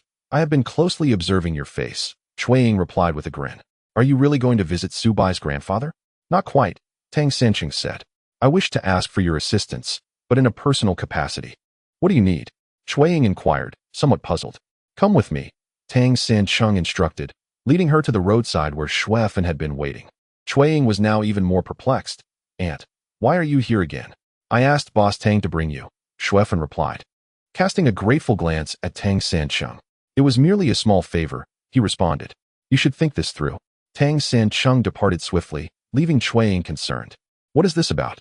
Aunt, why not discuss it in the shop and instead have me come out here? I don't want Ning and the others to know. Xuefeng smiled, her radiant smile brightening under the sunlight. Accompany me to meet someone, and all you need to do is observe her expressions to discern whether she speaks the truth. Realizing the task at hand, Chueying confidently declared, leave it to me. She was unprepared for the revelation that the person Xuefeng wished to meet was Su Xiao. The girl, dressed in casual attire rather than a uniform, appeared even more charming. Chueying shot a puzzled glance at Xuefeng, who remained unfazed, leaving Chueying confused about the nature of their encounter. Su Xiao fixed her gaze on Xuefeng's face and remarked candidly, no wonder the captain seems distracted. She is truly a great beauty, and even women cannot help but be captivated. Your captain is rather rough around the edges, Xuefeng observed, but he possesses a certain charm in the eyes of women. You like him, don't you? Chueying nearly spat out her juice, realizing she was witnessing a rivalry unfold. How outrageous. Xuefeng, a beautiful fox of the Qing Qiu clan, was engaging in human affairs. Su Xiao's expression darkened. Did he tell you? Women's intuition is indeed formidable. Xuefeng replied. You must treat him well and make him fall for you. With your qualities, it is entirely feasible. As for my relationship with him, I will handle it with clarity and not leave any lingering complications. What do you mean by that? Su Xiao assumed Xuefeng was confronting her due to the directness of the love letter. I am not suited for him. Do you believe he is worthy of me? Xuefeng coldly responded. Despite knowing it was unrealistic, I have held on for so long. I am weary now. This man holds no significance for me any longer. An end? How do you intend to conclude your relationship with him? Su Xiao's anger began to boil over. You have made him appear foolish, and now you wish to discard him like a fool? There must be some underlying reason for this, right, Aunt? Chueying quickly interjected to mediate. Xuefeng turned to Chueying. What have you observed? Observed what? Chueying cast a glance at Su Xiao and softly inquired. Aunt, must we speak of this here? She continued. It is evident that she genuinely admires Captain Gao. Chueying added. This sentiment comes from the heart. That suffices, Miss Su. It is time for you to check on your captain, Xuefeng suggested. He requires your care. Rising to her feet, Xuefeng declared, let us depart. Chueying, feeling a touch of embarrassment, nodded at Su Xiao. I apologize. We shall take our leave first. She hastened to catch up with Xuefeng. Aunt, what were you just discussing? What do you mean by concluding your relationship with my future uncle? Did you have a quarrel, or did he wrong you in some way? Is this related to Su Xiao? I administered a drug to Gao Mingyuan, Xuefeng revealed. He will forget everything concerning our past. This substance is used in Qing Qiu to address ordinary individuals who have developed feelings for outsiders. It is said to be on the verge of extinction. Yet I fortuitously located a vial in the storeroom. Wouldn't you consider that fortunate? Otherwise, I would have had to ask Xiao Bai to procure a few blossoms from the netherworld. Aunt, you have lost your mind. Chueying exclaimed, turning Xuefeng to face her. Is there an antidote for that drug? There is none. Have you heard of the forgetting water? Xuefeng replied with a smile.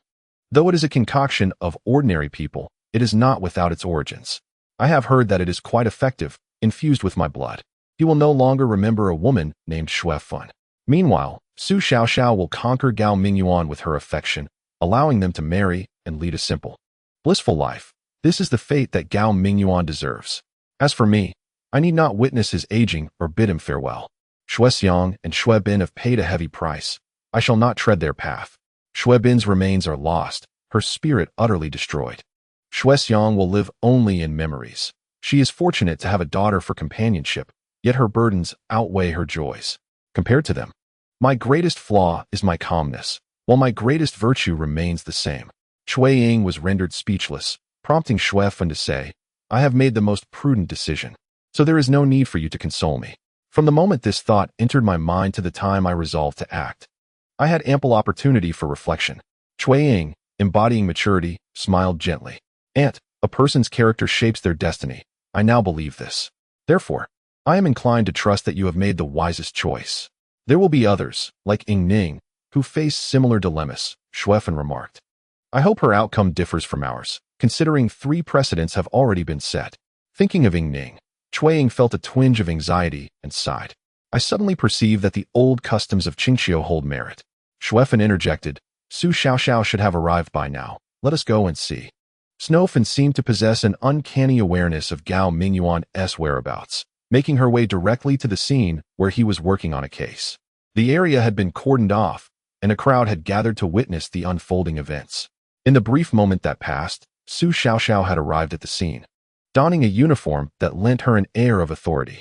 Her expression bore a hint of confusion, although she was engaged in taking statements from witnesses. Her gaze frequently drifted towards Gao Mingyuan.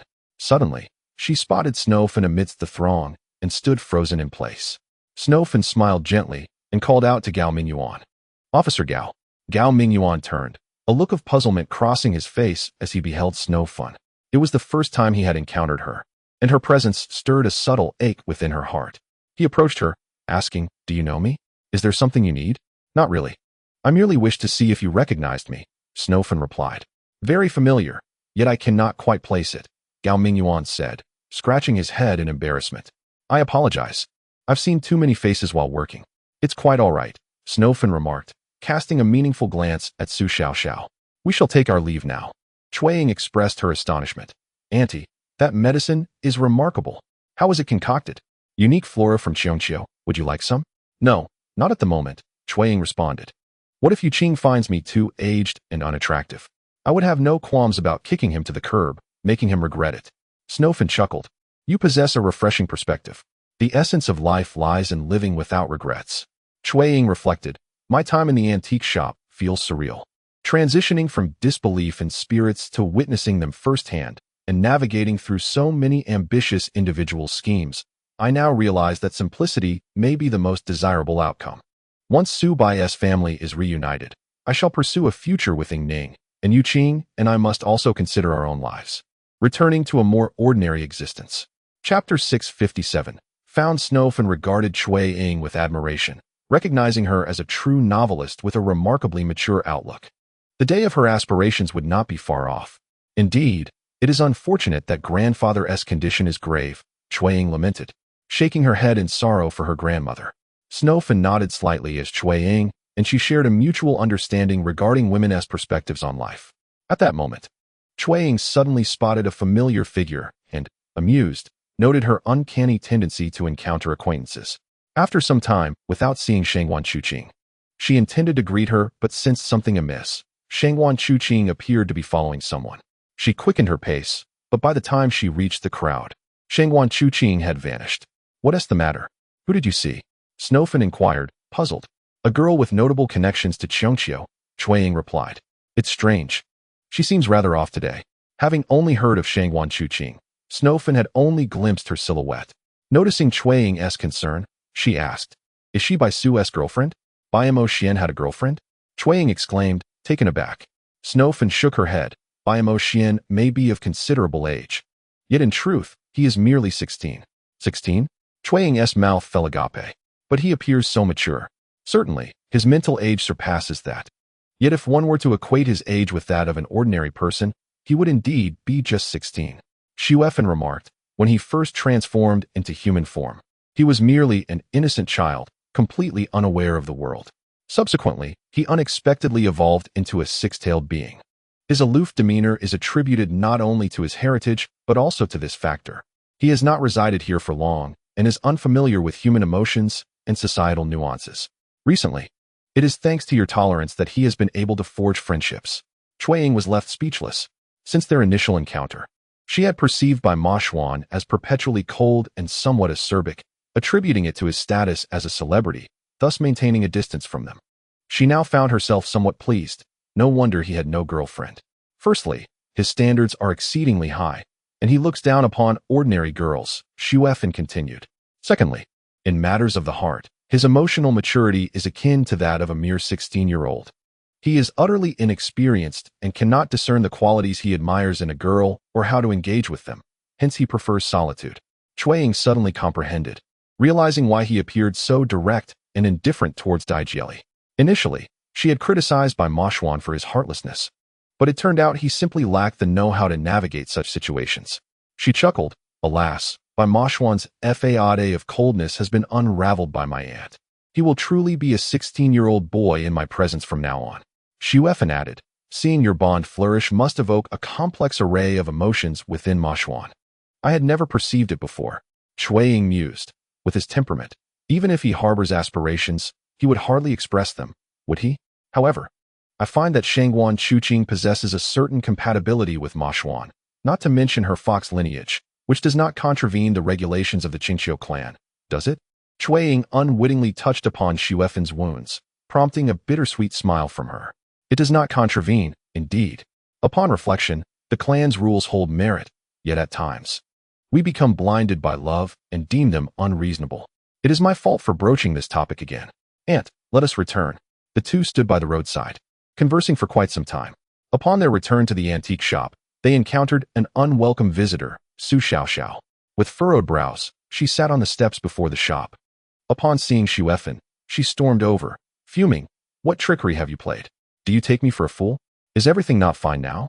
Xu Effen replied coldly. He does not remember me, as you have witnessed. It saves you from wild speculation. Su Xiao took a step back, scrutinizing Xu Effen from head to toe.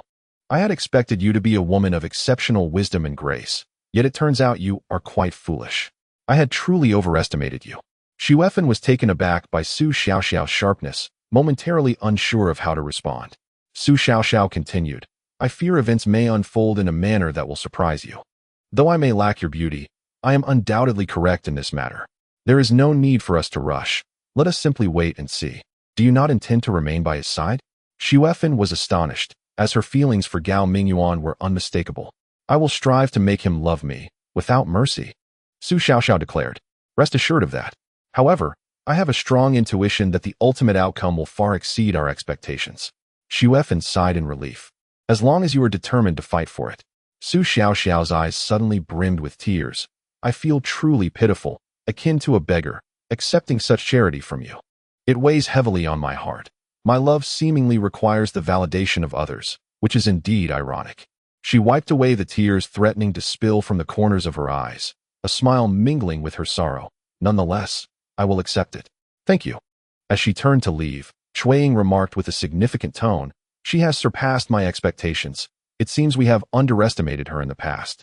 I too, Xu Effen murmured, gazing down at her toes. She is genuinely remarkable, isn't she? The two entered the shop, where Su Bo was on the phone, his expression suggesting he was on the verge of tears. Cui Ying looked at Ying Ning with a questioning gaze. But Ying Ning shook her head. It seems grandfather is not doing well. Su Bo hung up, wordlessly darting out of the antique store, racing towards the hotel where his grandfather lay. Upon arrival, he found Bai Ling already there, but his grandmother was conspicuously absent. Has grandmother not come? He inquired anxiously. I'm not sure how to reach her, Bai Ling replied, exasperation evident in her tone. I truly cannot control my own legs. Blood is thicker than water. And this might be their final encounter. Su Bo felt a twinge of melancholy. It has come too swiftly.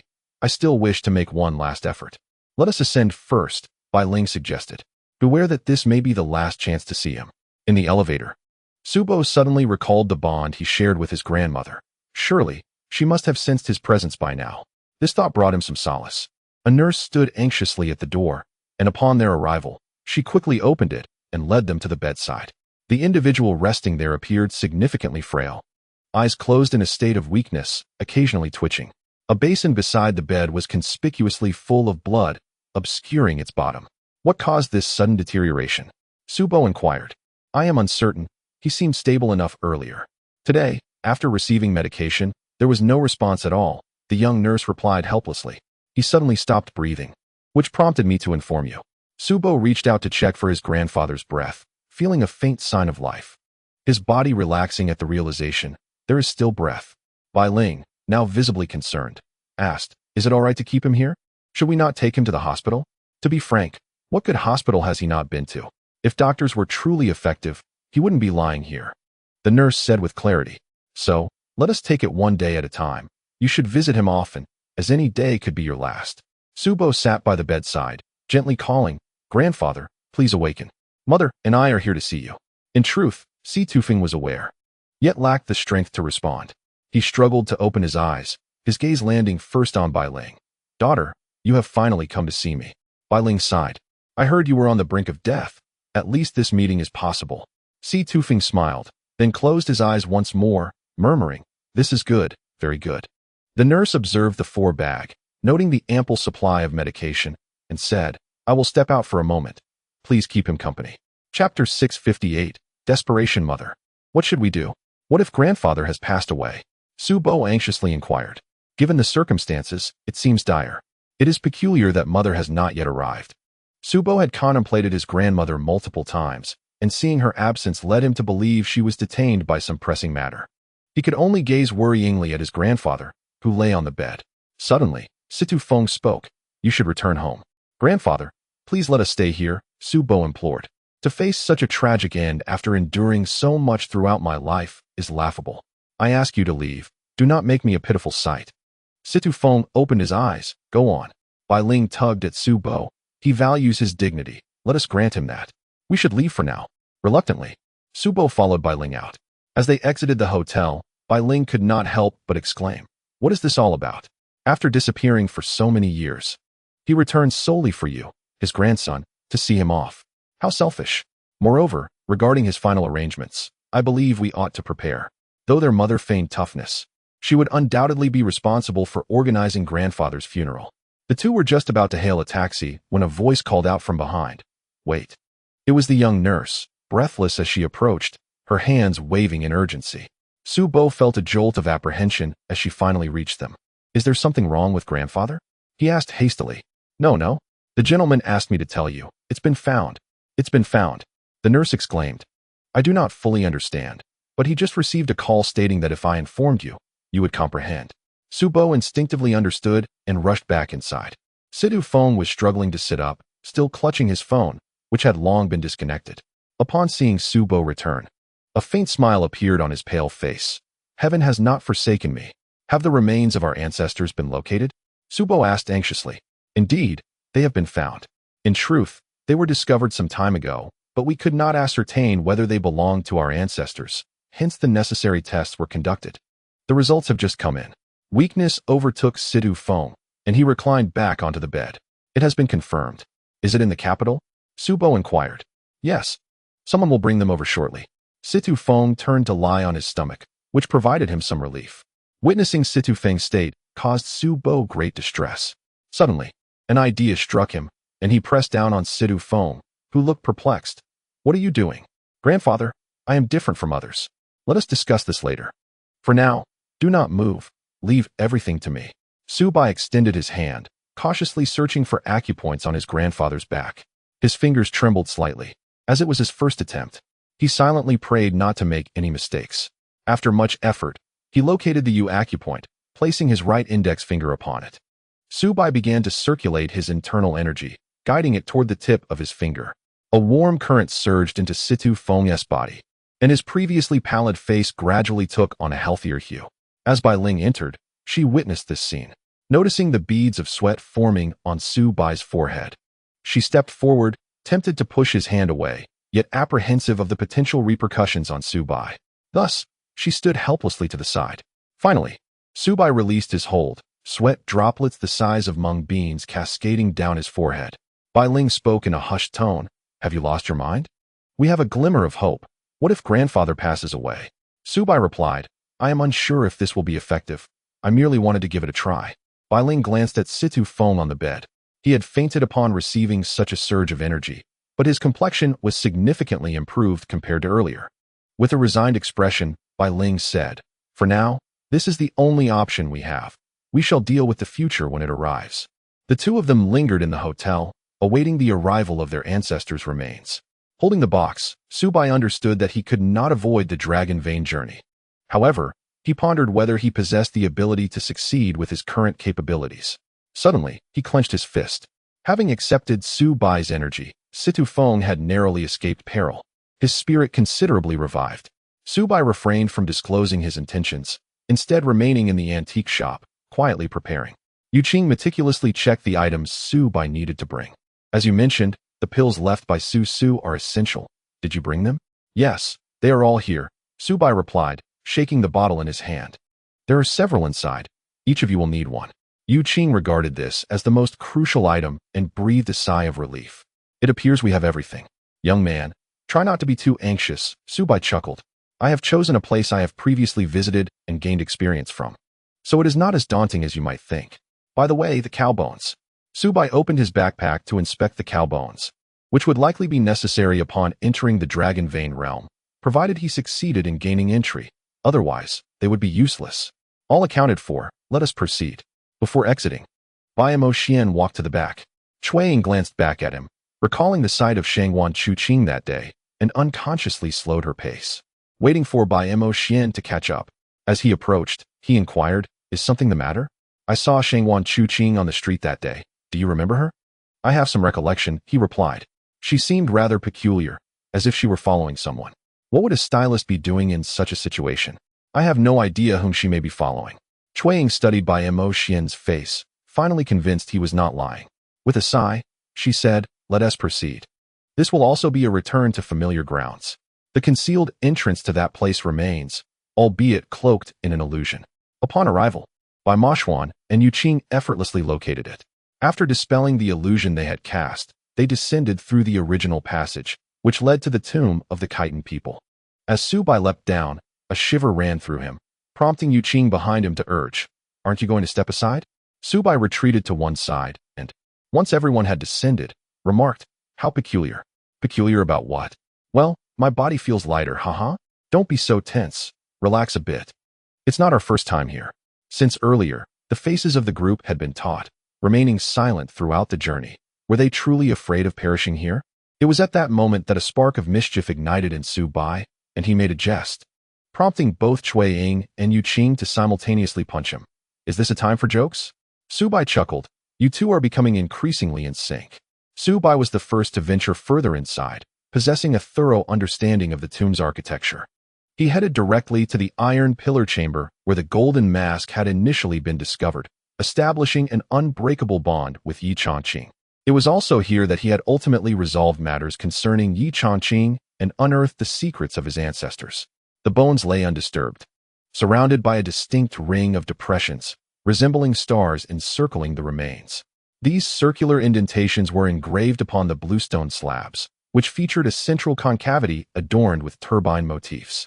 As Xiao Bai approached and lightly tapped the turbines with his toes, a thunderous sound erupted, akin to muffled thunder reverberating within the chamber, causing the ground to tremble subtly. During their first encounter, the group had been overwhelmed with panic. This time, however, they remained composed, anticipating the descent of the ground. As the iron rods extended downward, they instinctively donned their gas masks, recalling how they had succumbed to dizziness on their previous descent. This time, they were well prepared. As the bluestone floor descended, a warm, fragrant essence from the Earth's core wafted through the air, though they were unable to savor it. Seizing the moment, Xiao Bai swiftly led the group away from the immediate vicinity, not heading toward the ice chamber, as the entirety of this place was vividly etched in Xiao Bai's mind. Once they exited the main area of the Earth's core flowers, the group removed their masks, and Cui Ying exhaled vigorously. "Goodness, I could hardly breathe." Chapter 659. Pursuit of Light. Xiao Bai turned to them, producing a vial of medicine and instructing each to consume a pill. "Ahead, it will grow increasingly stifling. You may find it unbearable. When that happens, halt and wait for me." Bai Mo Xuan glared at him. "Do you take us for mere children? We've traversed the fiery trees and silver flowers before. We are not lacking in experience." Xiao Bai remained silent, swallowing a pill himself, the bitterness flooding his mouth, seemingly a portent of the arduous journey that lay ahead. The group advanced together, and as they neared the fiery trees and silver flowers, Xiao Bai halted, saying, "This shall suffice for now." Ying Ning gently tugged at Xiao Bai's sleeve, swaying slightly as she coquettishly implored, "Big guy, you must be sure to return safely. I will wait here for you. If I cannot return, you should go back obediently. Your mother is waiting for you, and there is a decent backup plan. You will fare well in the days to come." Xiao Bai lightly tapped Ying Ning on the head, replying, "If I emerge successfully, you must promise to stay with me for eternity. I am leaving now." With a feigned nonchalance, Xiao Bai turned away, but after taking just a few steps, he stumbled over a stone. Hearing laughter behind him made him blush. He dashed away as if fleeing. Before long, he beheld a dazzling spectacle of fiery blossoms. One must never come into contact with them. Otherwise, grotesque growths would sprout on the body, silver lumps embedding themselves near the heart, causing the person to flush crimson, much like the blossoms themselves. However, a mere mortal could not endure such a transformation, leading to a devastating demise. He cautiously circled around to the back of the fiery trees, where he discovered a concealed door. Upon opening it, he found a narrow path. Xiao Bai paused to retrieve his cold weather gear, as he had not forgotten the biting winds that cut like daggers in this place. After walking approximately 200 meters, the fierce wind indeed swept over him. Previously, he had likened this sensation to ancient tortures, but this time, he found himself considerably more composed. The wind was indeed frigid, yet it paled in comparison to the chill of eternal ice. It merely rendered his body somewhat cool, no longer feeling like a blade of ice. This gust would not linger for long. Once he departed from the narrow path, it would dissipate immediately. Xiao Bai removed his cold weather attire and took out a small flask of water, sipping it gently. He sat down on the ground, recalling the darkness of his previous journey, and couldn't help but smile. Last time, Su had known that her time was drawing to a close, and thus guided him through this ordeal. Now, retracing this path felt less mournful and more hopeful. The cycle represented a new beginning. Su, at last, could embark on her journey anew. Standing up again, Xiao Bai stretched his limbs. Ahead lay a rope bridge, consisting of only 4 ropes, 2 above and 2 below, barely able to support both hands and feet. Below him lay a viscous black substance, likely molten magma, which would emit acrid black smoke upon any external disturbance. As Xiao Bai mentally reviewed his understanding of the situation, he prepared to ascend the ropes. His foot slipped, sending a small stone tumbling down, which produced a resounding thud, followed by a plume of black smoke rising beneath him. This served as a reminder for Xiao Bai to exercise caution. Otherwise, it would not just be a stone that fell, but potentially his own body. With his hands clasped together, he murmured, "Heaven and earth, spirits of the 4 corners, please grant me safe passage." Suddenly, he recalled that he had opened the Ren and Du meridians, enabling him to unleash the power of his reverse scale to its fullest extent. Instantly, his courage surged. What is there to fear? Onward. The rope had endured the test of time, yet remained remarkably sturdy. After Xiao Bai leapt onto it, he grasped the 2 upper ropes with both hands, inexplicably infused with strength, feeling as light as a soaring swallow.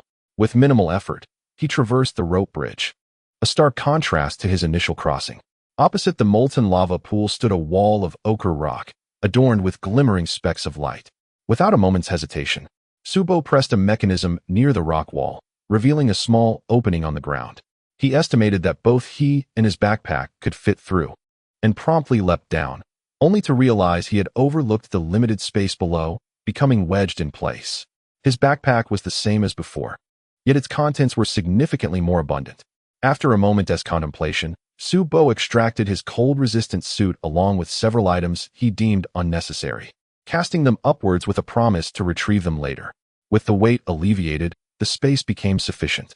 The circular passage contained a few steps, dimly lit.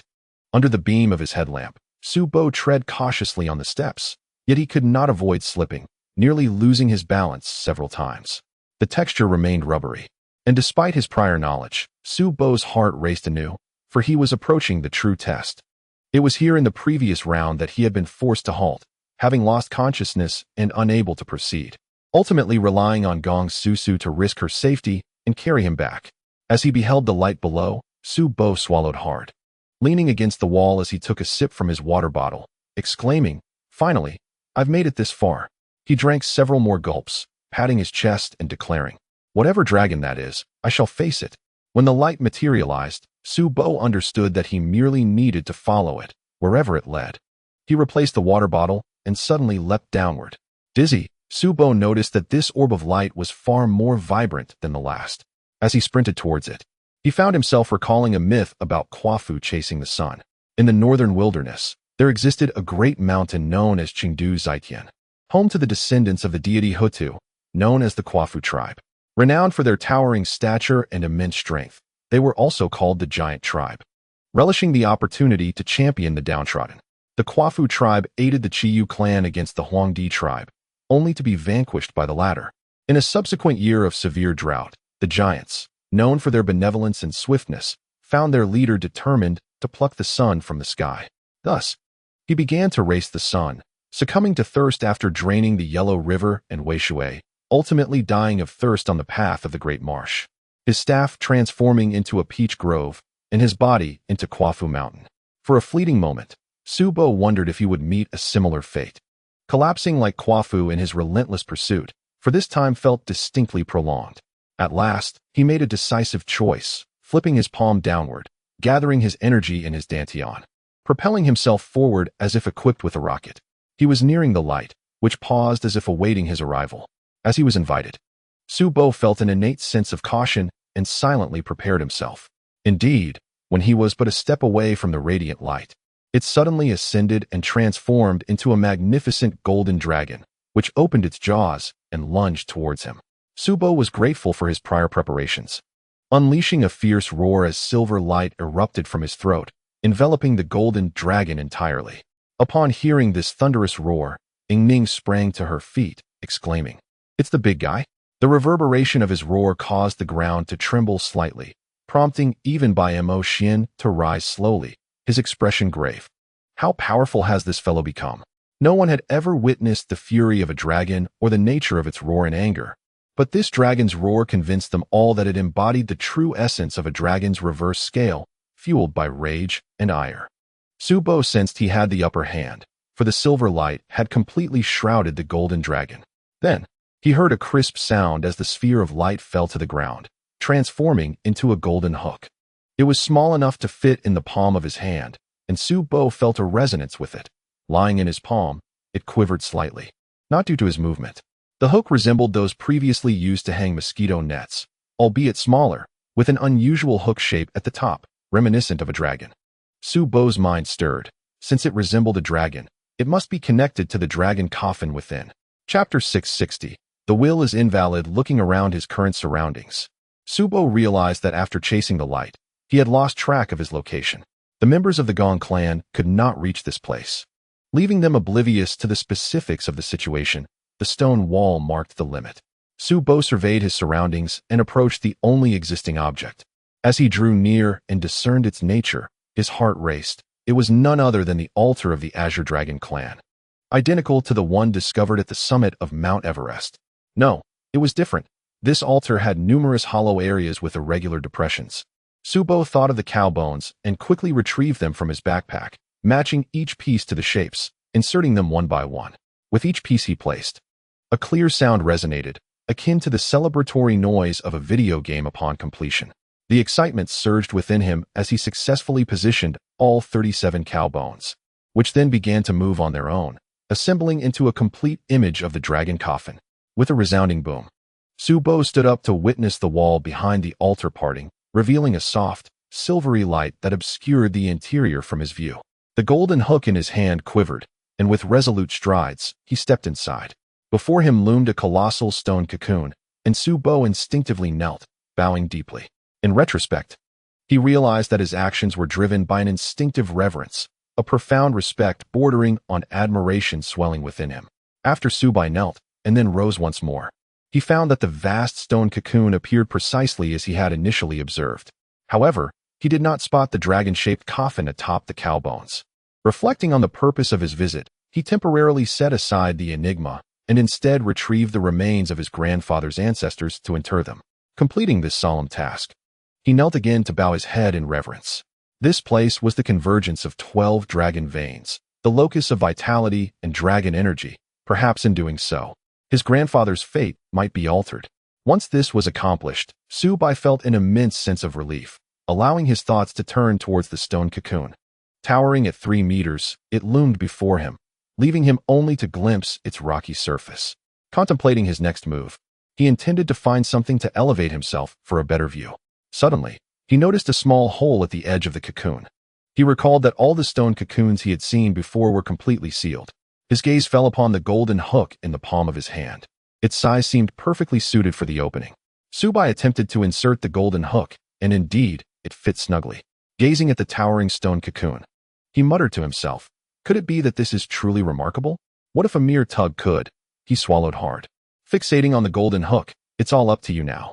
With a vigorous pull, he felt no initial response.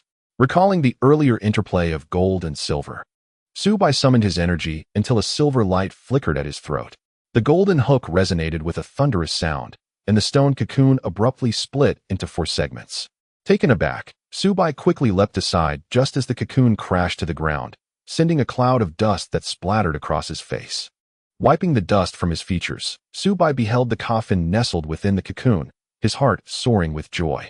It became evident that the golden hook was the key to unlocking the stone cocoon. The coffin was nearly level with Xiao Bai, perfectly mirroring the shape of the coffin atop the cow bones. Trembling, he lifted the lid, which was not secured with nails but could be easily removed. He rose on tiptoe to peer inside, and was startled to find various urns of differing sizes arranged within.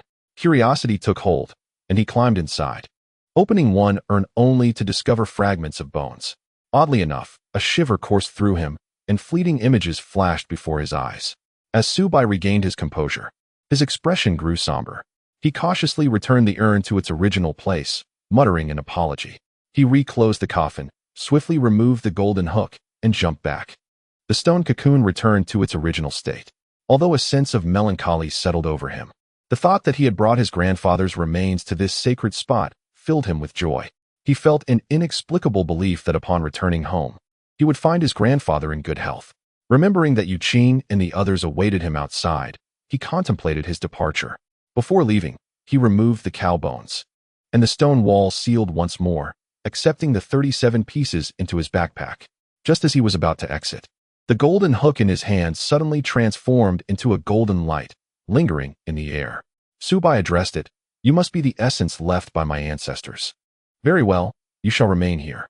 In the future, I shall entrust this place to your care." A golden light encircled Xiao Bai before parting ways with him. He sighed and retraced his steps, marveling at his successful arrival at this place. To claim that his body felt entirely untroubled would be an exaggeration. A sense of fatigue lingered. Upon his return, he discovered that Qing and the others were becoming impatient and were already heading in his direction. Xiao Bai tossed his backpack into Qing's arms and promptly sank down, exclaiming, "I'm exhausted." Ning hurried over to support him, asking, "Are you all right?" "I wish to find someone to carry me." Xiao Bai looked up at Bai Mo Xuan with a pitiful expression. "I'm utterly worn out." Qing offered, "Shall I carry you?" However, Bai Mo Xuan swiftly intervened, grabbing Xiao Bai's arm, not to carry him on his back, but to hoist him over his shoulder. With a determined effort, he eventually set Xiao Bai down on the ground, to which Xiao Bai responded, "That was delightful." "What was the situation inside?" Chuang inquired eagerly, taking advantage of the moment while Qing and Bai Mo Xuan were distracted. "I believe Boss Tang and the others are equally curious," she added. Feeling playful and in high spirits, Xiao Bai teased, "I'll reveal everything upon our return. Come on, let us head back." His tantalizing hint left everyone helpless, for he was the only one who had ventured into that place, and his unwillingness to divulge details compelled them to wait patiently. After a long-awaited return to the antique shop, gathering everyone, including Bai Hong and Bai Ling, Xiao Bai finally spoke. "Inside lies the tomb of the Songlong clan." "We had already surmised that," Bai Mo Xuan scoffed. "Share something fresh. The dragon coffin within contains dragon bones." Observing the astonished expressions of his companions filled Xiao Bai with a sense of accomplishment. "I bet you hadn't anticipated that. In fact, we learned about the evolutionary history back at Mount Everest. The early dragon race indeed took on a dragon form, gradually evolving into their current shape over time. The only aspect that has endured is their power, a legacy that comes with a cruel twist, consuming the flesh and blood of their kin who failed to evolve, leaving only the bones. These dragon bones are safeguarded at the heart of the 12 dragon veins. In other words, those bones belong to my ancestors." Xiao Bai continued, "There is a reason for storing the dragon bones there. The convergence of the 12 dragon veins represents the strongest vitality, allowing the bones to endure eternally, forever retaining the essence of new bones. This serves as the final solace for the clan, a form of self-redemption. As they grapple with the guilt of having consumed their own kin, the subsequent events are somewhat predictable. Due to the uniqueness of this place, the Songlong clan departed from their original homeland to protect the dragon bones. Unfortunately, evolution persisted, and their abilities gradually waned." Xiao Bai elaborated, "until Ruanyang arrived. She became the last guardian of the dragon bones, due to her possessing reverse scales. Consequently, they had to contemplate future matters. The people of Huaxiao hold a deep belief in the principles of feng shui and destiny. Throughout history, numerous emperors sought dragon burial sites, and there are many skilled practitioners of dragon finding in the folk community. Might these individuals discover that place? Could they disturb the peaceful slumber of their ancestors?"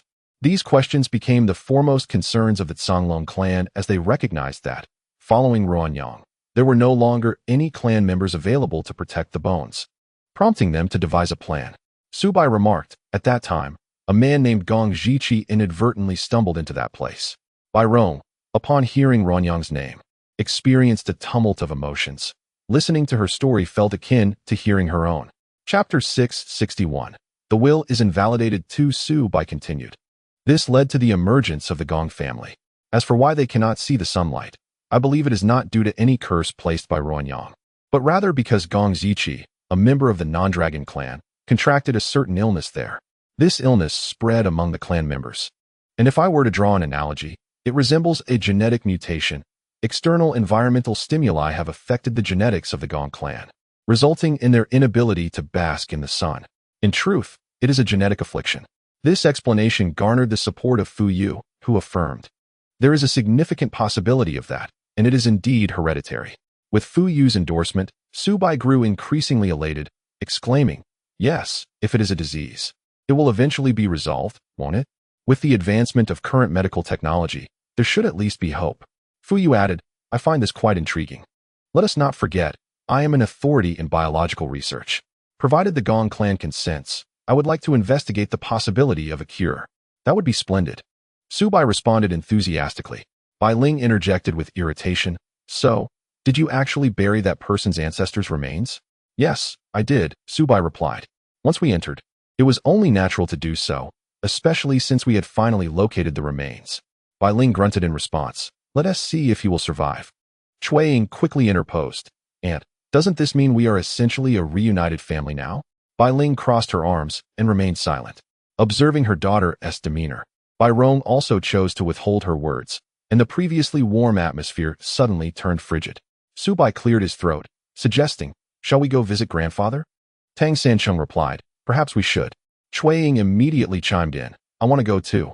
I haven't met him yet, right, Yu Qing?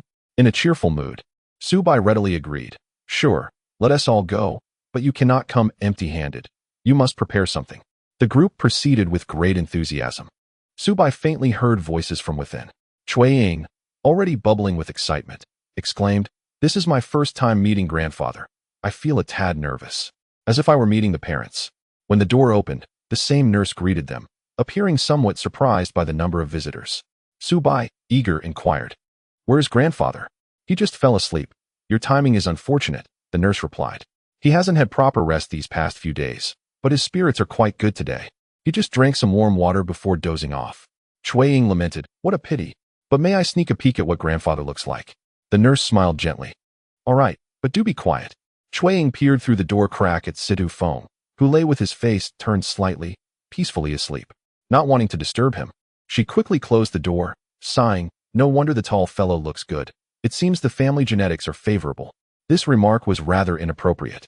And Yu Qing promptly pinched Cui Ying. What nonsense are you spouting? Uncle certainly has his advantages too, notably his height. Cui Ying immediately retracted her statement. So Su Bo is the embodiment of various strengths, haha. Su Bo cast a sidelong glance at Cui Ying. You. Since we are still on a break, let us disperse. Bai Ling quickly interjected. There's really nothing to see. Su Bo pulled the nurse aside. Please keep a close watch on my grandfather's condition. If there are any changes, whether for the better or worse, inform me at once. Rest assured, just let him recuperate well, she replied. After leaving, Su Bo felt a tinge of disappointment. I wonder how long it will take to see results. It's only been a day. Cui Ying glanced at the time. To be precise, it's still an hour short of a full day. Why the urgency? You've done your utmost, and should have no regrets. Su Bo sighed. It seems we have no choice but to return for now. Just before exiting, Su Bo took a deep breath. Cui Ying curiously inquired, what are you doing? Nothing much. I just felt the air was oddly scented the last time I was here. But today it seems fine, Su Bo replied. Never mind, let us go. Bai Mo Xuan lingered at the back, and as she turned to leave, she noticed the tightly shut door, her brows slightly furrowing before stepping outside. Unexpectedly, Bai Ling had not yet departed. She seized him and pulled him towards the staircase. By the time Su Bo and the others looked back, the two had vanished from sight, leaving them to wait for a while before taking the elevator. Meanwhile, Bai Mo Xuan stood before Bai Ling, unable to withstand the weight of his gaze. She felt a bit awkward. Aunt, is there something you need? Of course, otherwise. Why would I call you over? Distance truly does create beauty. When she first met him, he was not at all like this. It hadn't been long. Yet the disparity was quite striking. Aunt, Please speak plainly. Others are still waiting for us. Let me be frank. Your expression a moment ago was rather peculiar. Bai Ling remarked. Don't think only Cui Ying possesses micro-expressions. My observational skills are quite keen as well. I merely found it strange that there were voices inside. Yet upon entering, it was so quiet. Bai Mo Xuan noticed Bai Ling visibly relaxed, and she too felt a sense of relief. Bai Ling continued. Indeed. One wonders if there might be someone hidden within the room. But Cui Ying didn't see anyone. Bai Mo Xuan was slightly at a loss. So Bai Ling was worried about this. Aunt, don't overthink it. Perhaps we misheard. Let's go. They are waiting for us below. Are you planning to suggest that Su Bo's grandfather is hiding someone inside? Bai Ling replied nonchalantly. Why would that be so far-fetched? As they descended, they found that everyone had not yet departed. Su Bo rushed over. Mom, where have you been? Nothing much. Let us go, Bai Ling responded. Su Bo cast a suspicious glance at Bai Mo Xuan, who merely shrugged. Su Bo felt a pang of hurt. Surely her mother hadn't pulled Bai Mo Xuan aside for some underhanded dealings? Was this fellow truly that charming? How infuriating. The group walked back to the antique shop. And on the way, Cui Ying suddenly asked Su Bo, with all the wealth you've inherited from your grandfather, how do you plan to use it? I haven't quite figured that out yet. Su Bo said, initially, I wish to donate funds to establish an orphanage and a nursing home. It feels somewhat unreal to me, as if I am merely dreaming, spending money that I have not earned myself. Donate. Bai Ling abruptly halted, exclaiming with fervor, you're insane. How much do you think you can donate for just an orphanage and a nursing home? That man's wealth is merely a means of atonement. Su Bo felt a surge of trepidation, fearing that his mother would scold him for his charitable intentions. He helplessly replied, Mother, I can never quite grasp your thoughts. Bai Ling shrugged. Do you think your mother is someone who clings to money? Su Bo paused, turning back to glance at the hotel behind him. Bai Mo Xuan sensed a shift in his demeanor, questioning, What's the matter? Perplexed, Su Bo inquired of Cui Ying, sister. Did you notice if there was any potion in the bottle when you saw grandfather earlier? I didn't pay attention to that. I was too busy observing him. Cui Ying remarked, It's astonishing that grandfather still possesses such vigor at his age. No wonder. She suddenly caught herself, having misspoken for the second time that day. Fortunately, no one seemed to mind. After all, Cui Ying was known for her straightforwardness, having been raised abroad.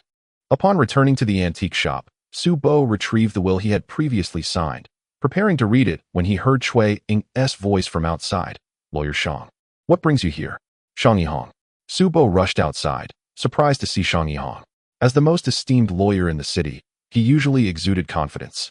Yet today he appeared somewhat disheveled, unable to stand upright. Upon noticing the will in Su Bo's hand, he snatched it away and began to scrutinize it. After finishing, he collapsed into a chair, exclaiming, It's over. It's truly over for me. Yingming looked at him cautiously. What do you mean it's over? Chapter 662. The Art of Deception. Alas, after all these years as a lawyer, how could I make such a blunder? Shang Yihong lamented. Is your grandfather all right? He is still alive, isn't? Of course, you need not worry. He is well, Su Bo reassured him. We just returned from the hotel. That's a relief. Shang Yihong sighed. He is your grandfather. You are family, so matters can be discussed. Here's the thing. Take the will to the hotel and have him affix his seal. This document only requires a signature, yet certain individuals require notarization. And both the signature and seal must coexist to be valid. Unfortunately, your grandfather falls into this category. I was unaware of this until today when a colleague, who had previously assisted him abroad, mentioned it. Su Bo's brow furrowed. It was not just his brow, but his right eye twitched. As the saying goes, left eye twitches bring fortune, while right eye twitches bring misfortune. A sudden, ominous feeling washed over him. How could such a shrewd man as grandfather forget to inform you of this? How did you stumble upon this information today? Did you just happen to meet a colleague? I was attending an international seminar today. Domestic lawyers have never heard of this invisible tycoon. So I couldn't help but feel a sense of pride. While boasting, a foreign lawyer unexpectedly struck up a conversation with me and mentioned your grandfather's name. It startled me to hear someone speak fluent Chinese so suddenly. Shang Yihong placed his hand on his chest and remarked, however, the subsequent events are truly frightening. His ability to speak Chinese is no longer remarkable. In fact, few in the country have heard of Sidu Feng, and even abroad, his recognition is scarce. This lawyer collaborated with him a decade ago on a remarkable case, but encountered a similar predicament. Listening to him still harbors resentment, yet it triggered a realization within me. Goodness. I now find myself in the same situation. This will is indeed invalid. What should I do? Are you planning to seek your grandfather to rectify it? Shang Yihang's frustration was palpable, as he regretted his earlier bravado at the meeting. Oh, reputation, reputation. Su Bo sank down onto a chair, a sense of foreboding washing over him. Suddenly, Bai Mo Xuan dashed out, and as Su Bo observed Bai Mo Xuan's retreating figure, he leapt up and chased after him. By the time he reached the street, Bai Mo Xuan was already at the curb, preparing to hail a cab. In a frenzy, Su Bo ran over, and they both squeezed into the taxi. Bai Mo Xuan was on the phone. Keep a close watch there. Yes, follow the original plan. The original plan. Su Bo slapped himself on the chest. When did you, Bai?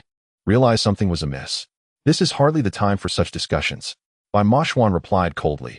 You think the dream of becoming a billionaire has shattered? That is not the most pressing matter, is it? Su Bo felt a pang of anxiety. The most crucial task now is to locate him and ascertain the truth. He better still be resting in bed. Bai Mo Xuan, impatient, turned his gaze to the window. His expression conveyed a message. He doubted the fulfillment of Su Bo's hopes. They raced to the hotel, and besides a few shadowy figures from a clandestine organization, Shangwan Shuqing was also present. Su Bo shot a glare at Bai Mo Xuan. How many secrets had this fellow kept from him? Shangwan Shuqing's expression was complex as she shook her head slightly. Su Bo dashed to the elevator, arriving at the room to find the door wide open and the interior utterly vacant. Not a soul in sight.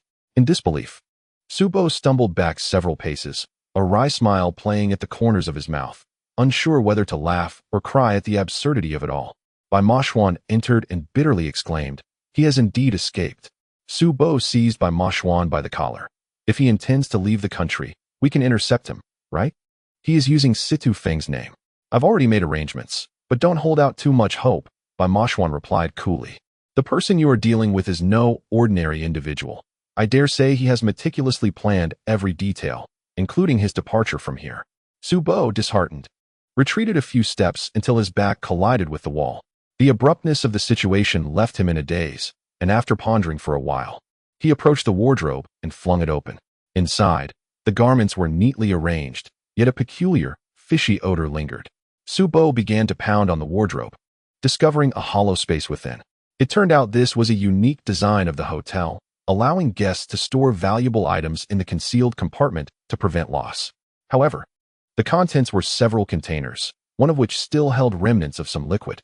Su Bo extracted the containers. The odor emanates from here. What is this? Bai Mo Xuan inquired. I do not know, Su Bo replied.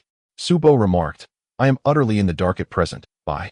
Were it not for Shang Yihang's arrival, I would be reluctant to admit that I too had sensed something amiss. However, Shang Yihang shattered all my illusions. What am I to tell my grandmother? At such a moment, I find myself more concerned about her than the suffering I endured from being deceived. Bai Mo Xuan's sarcasm was left unspoken as he suddenly embraced Su Bo tightly, exclaiming, You foolish giant, I am at a loss as to how to convey this to you. I fancied I could resolve the matter with the assistance of the shadow organization, yet he still managed to escape. Had I informed you sooner, perhaps you would not be so distressed now. Even had you told me earlier, I would not have believed it. Su Bo had finally regained his composure. With a long-lost relative reappearing, how could I permit anyone to tarnish their reputation? He proceeded to the restroom to splash water on his face. First, I shall attempt to intercept him. He raised the container in his hand, declaring, this must be something he carelessly left behind. It must be sent for analysis to uncover any deceit. Its scent is reminiscent of the fluid he previously administered. Bai Mo Xuan regarded Su Bo with approval, stating, You have truly changed for the better. I graciously accept your praise, Su Bo replied. However, you cannot evade responsibility. Upon returning, you must thoroughly explain your actions. This matter involved not only Bai Mo Xuan, but also Yu Qing, who was in the know. Consequently, the trio, including Shang Guanshuqing, gathered opposite the others. Bai Ling, having received word, arrived just as it was revealed that Situ Feng had abruptly departed from the hotel, rendering the will ineffective. He maintained a calm demeanor, saying, I anticipated this outcome. Alas, my son, your orphanage and nursing home shall not come to fruition. Mother, now is hardly the time for such remarks. Su Bo retorted, That man is your father, my grandfather. What exactly has he done? Bai Mo Xuan replied, He aimed for the confluence of the 12 dragon veins. I can return and retrieve the remains. Su Bo responded, a flicker of realization sparking within him, and rushed out to make a phone call before returning. I wonder if it's too late. I have a feeling your grandfather is no ordinary man. Is the oxbone still intact? Subo paused, returning to his room to check. Upon his return, fatigue weighed heavily upon him, and his backpack remained as he had left it. Yet, upon opening the compartment, there was no trace of the oxbone. Stunned, Subo dashed to the monitoring room to review the footage. There had been no intrusions at the antique shop in recent days, indicating that the bone had not been lost there. So, it must have vanished on the way back. With difficulty, Subo finally spoke. The oxbone is missing. Bai Mo Xuan exhaled deeply. The absence of the oxbone means you cannot enter. Bai Ling, now unable to contain himself, interjected. Thus, the remains of his ancestors are buried within, and now it is clear he has been deceiving us all along. Yet, those remains cannot be retrieved? Subai nodded, acknowledging the truth of the matter. Without the oxbones, it was akin to lacking the key. While it might be possible to blast open the entrance, this place was unlike any other, guarded by the Golden Dragon, a manifestation of ancestral spirit from the Dragon clan, which could potentially invoke supernatural phenomena.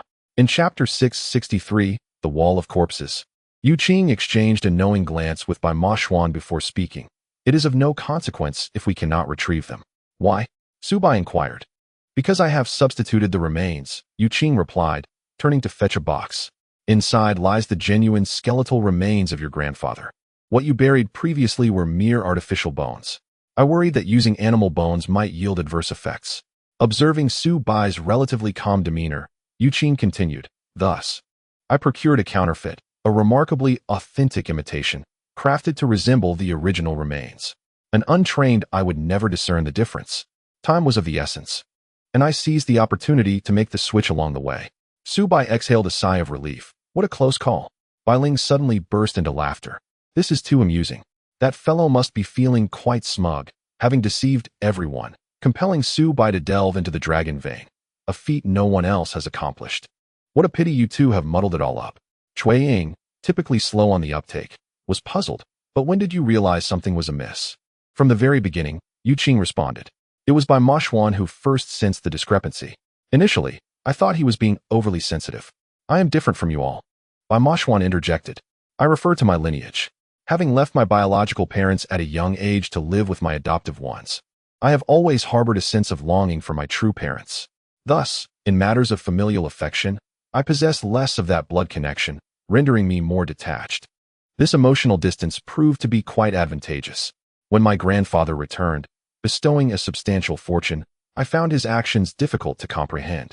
Bai Mo Xuan continued, while my biological father has engaged in similar conduct, there are nuances that set them apart. I find no fault in this, from the outset. I perceived his preemptive gifts as a ploy to win over Subai. Bai Ling remarked, though it was indeed a generous gesture, the motives were justifiable. Yet, it was overly ostentatious, Bai Mo Xuan countered. I felt his actions were rather excessive. You may dismiss my concerns as mere fussiness, but I sensed from the start that Situ Feng's flamboyance lacked sincerity. There is a saying, isn't there? Excessive actions can be as detrimental as insufficient ones, both proving unsuitable. However, from our perspective, there seems to be no impropriety, Bai Ling asserted. Among our family, I am the one who harbors bias against him. Yet I find his behavior understandable. At most, I think it is clever of him to return with such calculated intentions, especially considering my mother and the naive Su Bai. This is where the trouble lies. Bai Mo Xuan narrowed his eyes. As I endeavored to empathize with Su Bai's perspective, I found everything to be entirely reasonable. Thus I could fully comprehend Su Bai's actions.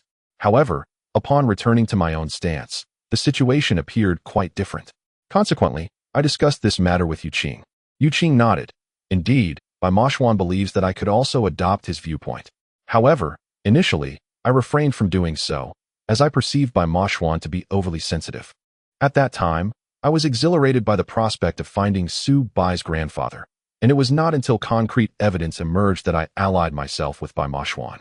Cui Ying gasped, and Yu Qing promptly interjected, apologies, but we have decided to form a triad alliance. Given your deep concern for Su Bai, we felt you would not grasp the situation and thus did not inform you. Cui Ying feigned sorrow. The third person cannot possibly be me. It must be Shangwan Chuqing. I was equally bewildered. Mere intuition was insufficient, which is why I considered Shangwan Chuqing. Bai Mo Xuan remarked. She is indeed the most suitable choice. She is a woman, and appears somewhat fragile. Moreover, I have a contract with her, allowing me to seize this opportunity without hesitation. Most importantly, she is a clear-headed outsider, perfectly meeting my criteria. Thus, I utilized my final commission to have her closely monitor those around Situ Feng. If we are speaking of Situ Feng's associates, it would be that nurse, right? Bai Ling inquired. Precisely, Shangguan Chuqing possesses exceptional skills and intellect, and as she commenced her investigation, increasingly anomalous occurrences unfolded. Bai Mo Xuan turned to Shangguan Chuqing. You shall now take center stage. Please proceed. I followed that nurse for 2 consecutive days, ultimately uncovering a suspicious detail. Situ Feng was gravely ill and required medication. I had heard Bai Mo Xuan mention that Situ Feng had consulted every physician available, concluding that they were powerless against his ailment. Shangguan Chuqing slightly shook her head. Yet, he is receiving intravenous treatment. I am quite curious about who prescribed that infusion for him. Su Bai regarded Shangguan Chuqing with newfound respect. He had always known her to be skilled, but had not anticipated her intellect to be equally astute. The consumption of the infusion is substantial, so I instructed Bai Mo Xuan to observe whether there was a significant stockpile within the hotel room, and it turned out there was none. Shangguan Chuqing continued. While tracking the nurse, I noticed she consistently ventured to a specific location, doing so daily at dusk, a pattern that had never been disrupted. Chuang suddenly realized. That day, I saw you following someone on the street. It was that nurse after all. Indeed. I traced her to a certain place, and you would never guess what I discovered there. Shangguan Chuqing revealed. A female corpse, along with a child. Su Bai abruptly stood up. 100 years of gestation. Ying Ning, the child born of darkness. Ying Ning eagerly nodded. Is the child still alive? Yu Qing and Bai Mo Xuan shook their heads in unison. The nurse visits daily to draw blood from the dark child, which is then diluted into a liquid. This is the very substance that Situ Feng receives daily, rendering him to appear as a dying man. Of course, this remains our hypothesis. You are indeed correct, I remarked, having previously noticed the liquid's slight redness. Su Bai placed his hand upon Ying Ning's hand, inquiring, what has become of the demon child? Why have you only conveyed part of the story? Upon our arrival, we found the demon child barely clinging to life. Yu Qing stated. Bai Mo Xuan infused him with vital energy, yet it was a futile endeavor. This discovery was made prior to our venture into the Dragon Vein realm. Thus, we deemed it necessary to revisit this matter, albeit with trepidation, for the adversary is cunning and possesses a unique identity. Should we act recklessly, we risk being ensnared in a trap, jeopardizing not only our hold on him, but also our relationship with you. Su Bai replied, I comprehend now. He has orchestrated a scheme utilizing familial bonds, invoking a will to elicit my concern. The correlation between a will and impending death is undeniable, and indeed, I have been affected. Bai Ling interjected with a scoff. Though I feign indifference, my heart betrays me. This individual is truly despicable. The prospect of a loved one nearing death, particularly one who holds deep significance to another family member, naturally compels one to wish for a final meeting, which is precisely how he manifested before us. Continuing, Su Bai speculated, if he employed the blood of the demon child to simulate a death-like state, then his machinations must have commenced long before the disappearance of both the demon child and the female corpse. From the vanishing of the female corpse to her reappearance in the depths of that estate, culminating in the birth of the demon child, all these events were likely premeditated. A mere stepping stone towards his ultimate goal of presenting himself to us in a state of apparent death. Regrettably, we were unable to connect these occurrences. The discovery of the demon child was merely fortuitous, thanks to the two Gui, who led us to him. As for the demise of that elderly woman, I believe it has become clear, Ying Ning remarked. Grandfather, no, Situ Feng could easily enlist professional assassins to rescue you, or conversely, to eliminate the elderly woman without leaving a trace. Chapter 664. The deadline approaches indeed. This explanation is wholly plausible, Su Bai affirmed. The elderly woman's death, the relocation of the female corpse and the demon child, and the subsequent potion all align seamlessly. Yu Qing added, precisely, Su Bai, your greatest vulnerability lies in familial ties. A soft spot for you. Your concern for your grandmother, coupled with your grandfather's unexpected return, has shattered your psychological defenses. The realism of the situation compelled you to assist him without hesitation, and naturally, you would consider the Dragon Vein realm as a solution, having previously utilized its power. Your grandfather's predicament is urgent and complex, leading you to believe that only the Dragon Vein realm could assist him. Wait a moment. Does Boss Tang remain unaware of the intricacies? Of course, he is oblivious. Master has been overwhelmed by matters concerning the mistress lately, Bai Mo Xuan replied. We have refrained from informing him, hoping that events unfold as naturally as Situ Phone perceives them. Thus, I proceeded to unblock the Ren and Du meridians.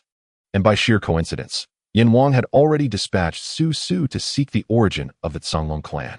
Su Bai marveled, so many fortuitous coincidences have converged. Indeed, both Bai Mo Xuan and I were taken aback as well. Yu Qing remarked, indeed, the King of Hell is an unexpected variable, a serendipitous twist of fate. You have successfully opened the Ren and Du meridians and discovered the origin of your lineage, understanding what must be safeguarded within the Dragon Vein realm. Thus, it cannot be said that your efforts were entirely in vain. Su Bai sighed wryly, and then he would steal the ox bone, thus solidifying his scheme and achieving his objective. He possesses knowledge about many matters, which is truly astonishing. Ying Ning interjected, do you not find it peculiar? He is aware of the intricacies of the Dragon Vein realm, understands that the ox bone is the key to unlocking it, and knows about the reverse scale on Su Bai. It seems as if he holds all the threads of this narrative in his grasp. Who exactly is he? I am equally eager to unearth this mystery. Su Bai continued, had you not interfered, he would have indeed succeeded. He was the one closest to triumph. Compared to the likes of Wu Xian, Yi Chongqing, and Wang Deli, he eclipses them all. The only thing he has successfully achieved is having a kind-hearted and naive grandson, and establishing a connection with our family early on, Bai Ling added. Otherwise, would it have been so effortless? It is truly infuriating. This amounts to a second layer of trauma. Mother is still unaware. If she were to find out, sigh.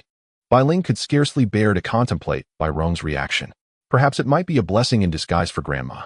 Su Bai stated, shattering all illusions and embracing utter despair marks a new beginning.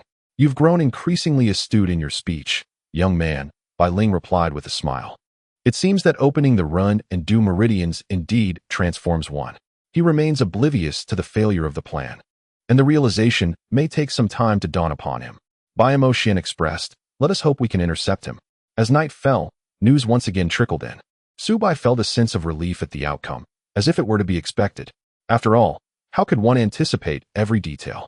Suddenly, Bai Mo Xuan rose. But will he take that nurse away? Perhaps we should begin our inquiries with her. Su Bai suggested, I believe we should examine the wall of corpses.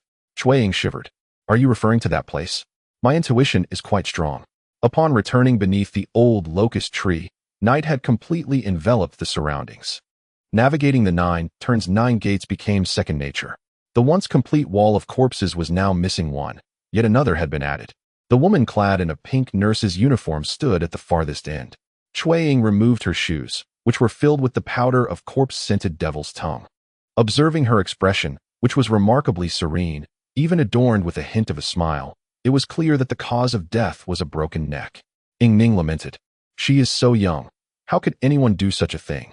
Su Bai clenched his fists tightly. That scoundrel. Gazing at the array of bodies. Su Bai's heart was a tumult of confusion, yet predominantly filled with indignation. Any lingering hope he harbored for his grandfather had vanished entirely. Cui Ying inquired, what shall we do with this body? Shangguan Chuqing had investigated and found that she was an orphan. Bai Mo Xuan suggested, I think it best to leave her here. Although the motives of Situ Phone in leaving her behind are somewhat dubious, maintaining her appearance in death is something beyond the capabilities of those outside. That seems reasonable, came the response. Cui Ying remarked. It now appears that the situation has grown even more enigmatic. If these women were indeed slain by Situ Phone, how do we account for the ancient woman from earlier? Let us discuss this outside. Su Bai interjected suddenly, feeling a tumult of emotions within him. Upon returning to the surface, Su Bai abruptly collapsed to the ground in silence. Ying Ning joined him, lying beside him, and then said, what defines the essence of who we become is not our abilities, but rather our choices. Su Bai was taken aback, turning to gaze at Ying Ning, who blinked and added, do not be so moved. It's merely a line from a film. You and your grandfather will make different choices, won't you? Ignoring the stares of others, Su Bai embraced Ying Ning tightly, and they lay together on the ground. Cui Ying and the others promptly began to walk away. But Cui Ying suddenly halted, turning back to look at them. Yu Qing softly inquired, what is it? Nothing at all, Chuaying replied. How wonderful it would be if they could remain like this forever. Aunt Shui Bin is gone. Aunt Shui Xiang is now destined to live in solitude. And Aunt Shui Fin can only watch over Yingning. What happened to Aunt? Chuaying had not anticipated her slip of the tongue. Yet was it not inevitable that this matter would eventually be exposed? She sighed and said, Aunt Shui Fin administered medication to Gao Mingyuan. And now he no longer remembers her. She believes that only in this way can he live his own life. She does not wish to witness his demise. Living and longing like Aunt Shui Xiang. She is truly too composed, is she not? Aunt has always been this way, Bai Mo Xuan commented. Sometimes, I wonder if she is being rational or simply despairing of reality. Regardless, it matters not. Although there are few commendable men in the Qing Qiu clan, I shall certainly find the most suitable one for her. Chuaying was momentarily taken aback. Few commendable ones? Are you jesting? Any man from the Qing Qiu clan could easily outshine the stars of the outside world. Bai Mo Xuan, it seems you have finally learned to joke. Bai Mo Xuan replied earnestly. This is no jest. I speak with sincerity. Given her age, she is no longer young by Qing Qiu standards. My father has 2 sons, and she remains single. This issue will eventually be brought to light. And so? Chuaying inquired. As the clan leader, what solutions do you propose? Naturally, we shall arrange for her to meet potential suitors, Bai Mo Xuan stated. It is time for her to return to Qing Qiu, especially since Aunt Shui Xiang is there to oversee the antique shop. Does the Qing Qiu clan also engage in matchmaking? Situ Feng vanished, along with what he believed to be a flawless scheme. Su Bai quickly accepted this reality, and when he relayed the news to Bai Zhuang, she exhaled deeply, appearing remarkably relieved. Grandmother, are you not saddened? Saddened. I only mourn for myself. The rest has turned to hatred, Bai Zhuang replied. Those deceased women were merely tools to him. Once they ceased to hold value, death was their only fate, displayed on the wall for his admiration. It turns out I possess such capability to manipulate so many women at will. Fortunately, you discovered this in time. Otherwise, I would have become the last one. A thought stirred within Su Bai. Grandmother, have you truly given up on grandfather? When he reappeared, I did indeed feel a flicker of hope, contemplating the possibility of rekindling old dreams. Bai Zhuang chuckled. Isn't it inherent to women to dream? However, my mood has improved over time. Strangely enough, I find myself more concerned about Dao Zhang than about him. It seems that, unbeknownst to me, Dao Zhang has gradually gained significance in my heart. Chapter 665. The Deadline 2 Grandmother. You, Su Bai exclaimed, startled. Does Dao Zhang know? No, I haven't told him yet, Bai Zhuang replied with a sigh. At my age? Is it too late to understand my own heart? Not at all, not at all, Bai Ling suddenly interjected excitedly, emerging from the room, startling Su Bai. When he and his grandmother had entered, the room had been empty. Mom, look who's here. Dao Zhang stepped out from the room, his gaze soft as he looked at Bai Zhuang. To hear you say this in my lifetime is not too late. I had originally planned to wait for several more lifetimes. Bai Zhuang stood up, her eyes glistening with tears. For a woman, the most terrifying thing is to choose the wrong person and stubbornly believe she made the right choice. Fortunately, I still have the chance to rectify my mistakes. I'm sorry for the hardships you've endured over the years. Bai Ling exchanged a knowing glance with Su Bai, and the two silently stepped outside. Once they were out, they found themselves at a loss about where to go. Su Bai took his mother's hand. Mom, let me treat you to coffee. Didn't tea you used to love the ambience of a CAF? That must be with a man I love, and he should be wealthy, handsome, gentle, and considerate. Bai Ling retorted with a scoff. What fun is there in going with your son? Su Bai replied, Am I not the man you love? Besides, I am quite affluent. I earned a fair amount of money before, and it still rests comfortably in the bank. Handsome? Am I not handsome enough? And I have always been gentle and considerate towards you, Mom. If it weren't for my pity for Dad, I would have monopolized you long ago. Su Bai raised an eyebrow. So what do you say? Will you accept my invitation? Bai Ling linked arms with her son, feigning haughtiness. I suppose I shall begrudgingly oblige. Su Bai led Bai Ling to the most renowned CAF in the city. As Bai Ling gazed at her coffee, she couldn't help but chuckle.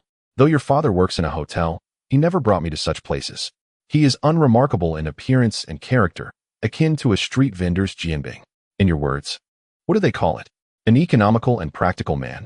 My ideal is to be a husband and father like him, though I have already surpassed him in looks. Still, I must strive to exceed him in loyalty to family. Su Bai laughed on the outside, but sadness crept into his heart. Heaven knows how long he has left to live. Perhaps he may not even see his child born. Mom has always been very happy. That is thanks to your grandmother. Her experiences have given me new standards for men. Otherwise, I would never have willingly married your father and found unexpected happiness. Bai Ling lifted her coffee cup. Being a descendant of the dragon clan, her beauty was striking. Xiao Bai looked at his mother, his smile emanating from the depths of his heart. Bai Ling shot him a playful glare. You cheeky boy, what are you laughing about? I was imagining what you would be like as a grandmother. Xiao Bai cleared his throat. Perhaps we should have a child sooner, so you can hold your grandchild. Bai Ling laughed mischievously. Are you the one who can't hold it any longer? Xiao Bai was utterly defeated, Mom. All right, I see I've struck a chord with you. Bai Ling suddenly altered the expression on her face. Son, I have heard from Boss Tang, she said. Xiao Bai's heart sank. What did he say? You may not have much time left. How much time? I asked him. A year is still time. A month is also time. A day is time. What exactly does not much time mean? Bai Ling chuckled. He told me that the secrets of heaven cannot be divulged. What a disappointment. I thought Boss Tang was different from those old men selling trinkets. Xiao Bai stared blankly at his mother. Mom, I'm sorry for you both. Why do you say sorry? Bai Ling waved her hand dismissively. The ones who should apologize are our ancestors. Why must such blood flow down? Why is it you? Of all people? Well, I'm not as weak as you imagine. I'm just worried about your father. I fear he might not bear it. By the way, I wonder if at my age, I could bear another child. Xiao Bai broke into a cold sweat. His mother was being too unpredictable today, leaving him utterly bewildered. Bai Ling took a sip of her coffee. All right, I'm not joking anymore. Even if I could conceive, I wouldn't want to endure such hardship again. Let us talk about your grandfather. Why should we discuss him? We must find him, Bai Ling insisted. I know. I will exert all my strength to seek him out. Xiao Bai replied. This time, it's not for Grandma, but for myself. Good, my obedient son, Bai Ling said. Do whatever you wish. I'll take care of things at home. Don't worry about your father. He has lived his life for us. Now, it's my turn to live for him, just as the Taoist does. In the room, Bai Zhuang and the Taoist faced each other, both overwhelmed with emotion, unsure of where to begin. Finally, Bai Zhuang laughed. Honestly, those two ran off so quickly. I've been pondering something, the Taoist said. What is it? I am actually a false Taoist, am I not? He chuckled. Bai Zhuang was amused. Now you're making jokes. Well, you're clearly a fraud. So, when do you plan to return? Should we still call you Taoist? They had already grown accustomed to the title, Taoist or not. It was merely a name, without significance. To see the essence beyond appearances, right, Bai Zhuang? Thank you, the Taoist said. His return has indeed been beneficial for us. Bai Zhuang replied earnestly, while I am grateful to him, I harbor even greater resentment. Thus, I must find him, not for an answer, but to conclude matters with my own hands. The Taoist nodded. It appears that he is indeed guilty of heinous crimes. Many have perished at his hands. If man does not punish him, heaven surely will. Not just that. The voice startled both of them. King Yin and King of the Wheel suddenly appeared in the corner, prompting the two to rise swiftly. What brings you here? They asked. We have made a significant discovery. King Yin responded.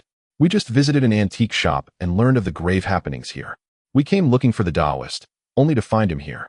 Noticing their unusual expressions, King Yin understood. Finally, a fruitful outcome. My efforts have not been in vain. He feigned ignorance regarding the Taoist secretly taking pills and repeatedly opened doors to assist him in locating Ruanyang after reincarnation. His intentions were commendable, indicating that King Yin is indeed a person of deep emotion and principle.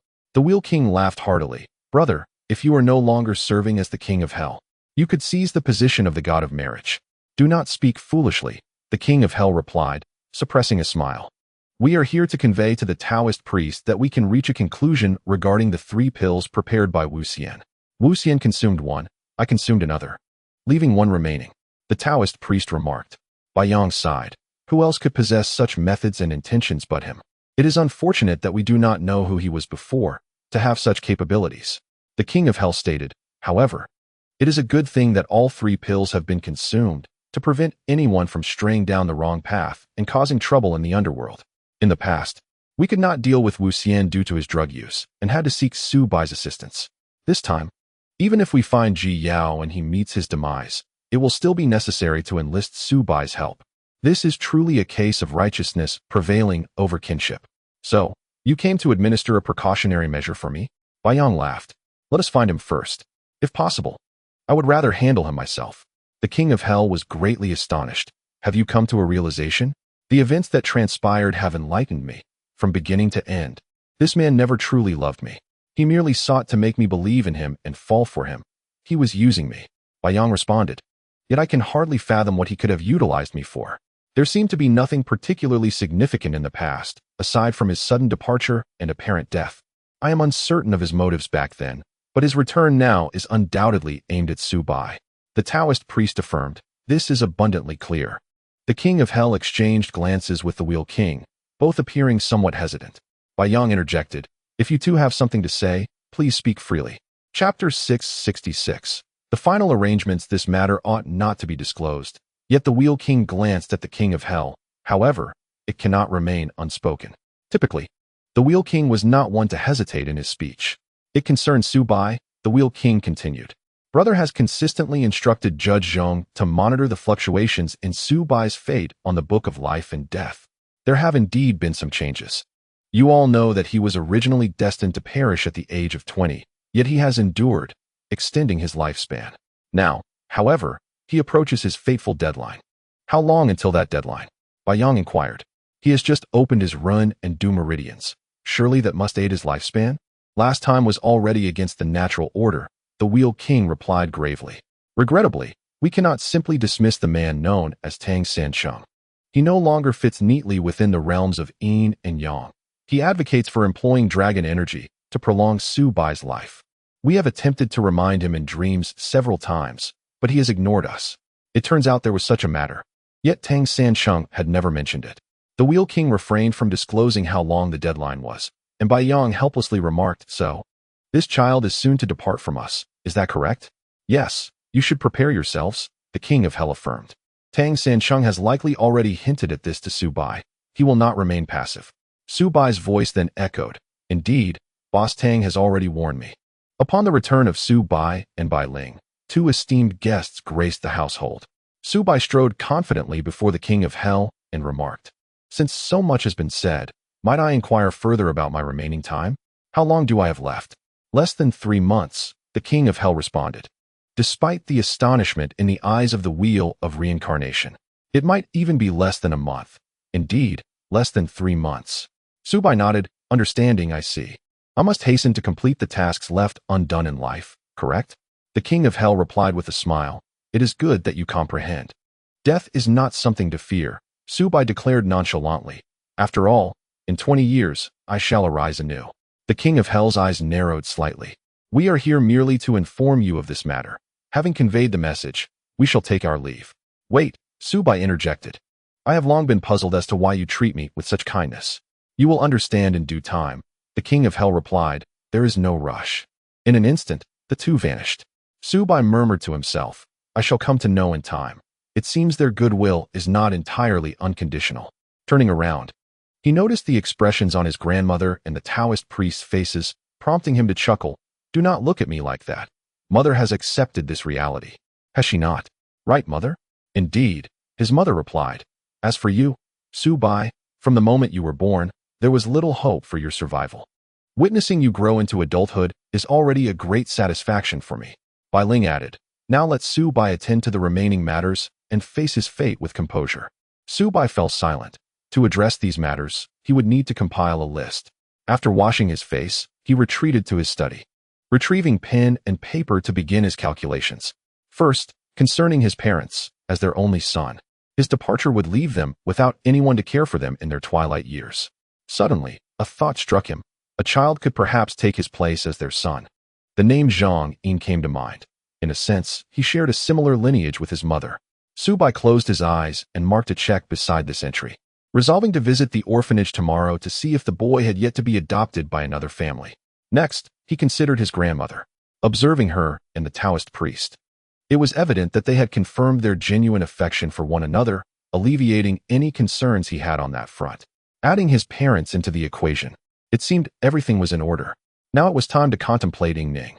Xiao Bai set down his pen, paused for a moment, then picked it up again to inscribe her name, followed by the name Chu Yan. After a brief contemplation, he drew a line between the two names, attempting to connect them, but he quickly erased that line. Chu Yan, he mused. For some reason, I am reluctant. What should I do?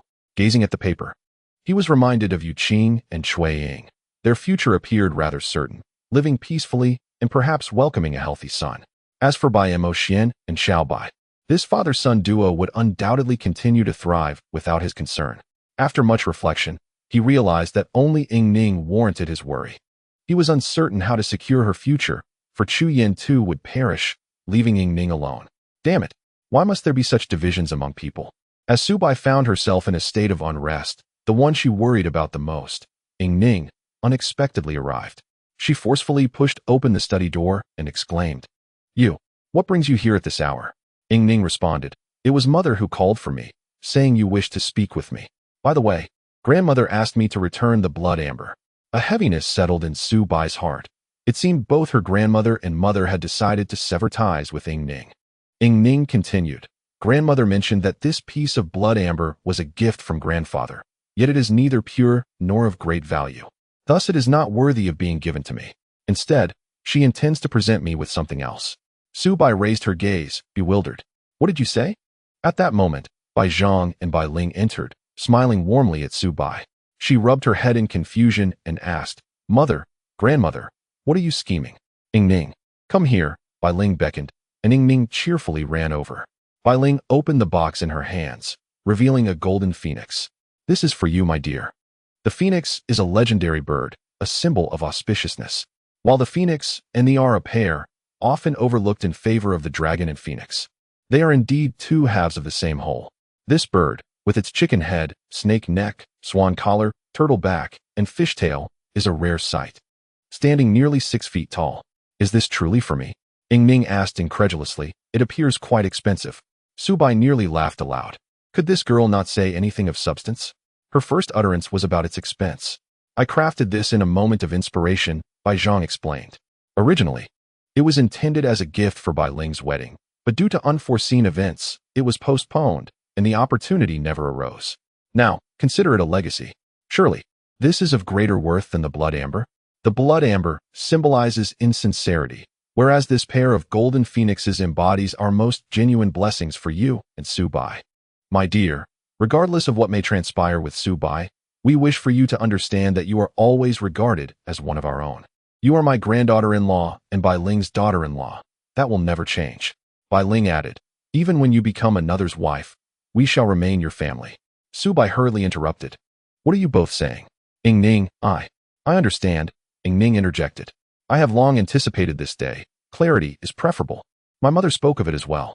"Thank you. This is indeed precious, but I must accept it." "What is this, my dear?" Su Bai inquired. Ning replied, "Mr. Tang advised me to go with the flow and not to refuse anything, so I shall heed his words and gladly accept this." A sense of unease washed over Su Bai. It seemed Mr. Tang had foreseen something. Doubt filled her heart, accompanied by a twinge of guilt. "I am truly sorry, Ning, for the burden I am about to place upon you. Tell me what your plans are next, and I will stand by you," Ning cheerfully stated. "Also, during this time, please do not mention Yan Gu to me, for he is no longer a backup. Recently, there is a lovely girl by his side. This time, do not push me away." As Su Bo felt a pang of emotion, he pondered, "What merit do I possess that both you and Su treat me with such kindness? Especially you. It has always been you who has sacrificed for me." In chapter 667, Blood from 7 Orifices, he thought to himself, "What is there for a man to cry about? Quickly inform Ning of your forthcoming plans." "I intend to find that young man named Zhang Yin," Su Bo replied. "Soon, I shall have a younger brother." Bai Ling and Bai Zhuang exchanged knowing glances. Instantly grasping the situation, Su Bo continued, "Additionally, Mother, I need you to personally convey something to Father. Please tell him everything. I fear he may not take it well. He has always heeded your words, and with you by his side, his heart will surely feel lighter. Let us do it tomorrow. I will visit the welfare home with Ning, and you can find an opportune moment to tell him."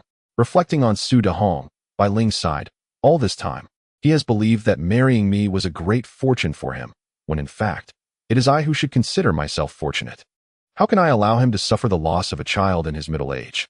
This is a debt I can never repay in this lifetime. That night, rest was elusive for everyone. To be at peace is not so easily attained. The following day, Su Bo and Ning ventured to the welfare home. Zhang Yin, having grown taller during their time apart, seemed to be catching up to Su Bo's height. Upon seeing Su Bo, Zhang Yin rushed over, exclaiming, "Hey, why haven't you come to see me? By the way, I still haven't finished watching One Piece." "You will have the chance to complete it," Su Bo replied, observing. "It seems you haven't changed much.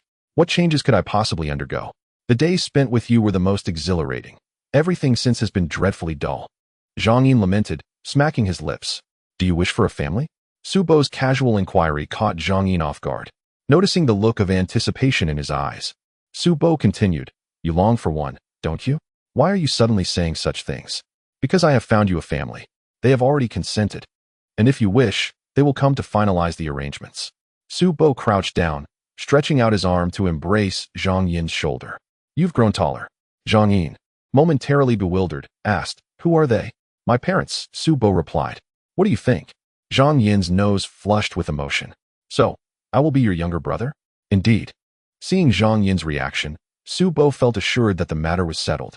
"Have you agreed?" "Of course. I truly have a family now." "Brother, brother, brother," Zhang Yin exclaimed 3 times in quick succession, leaving Su Bo overwhelmed with sentiment as he lifted Zhang Yin into his arms. "You must listen to our parents from now on, understood?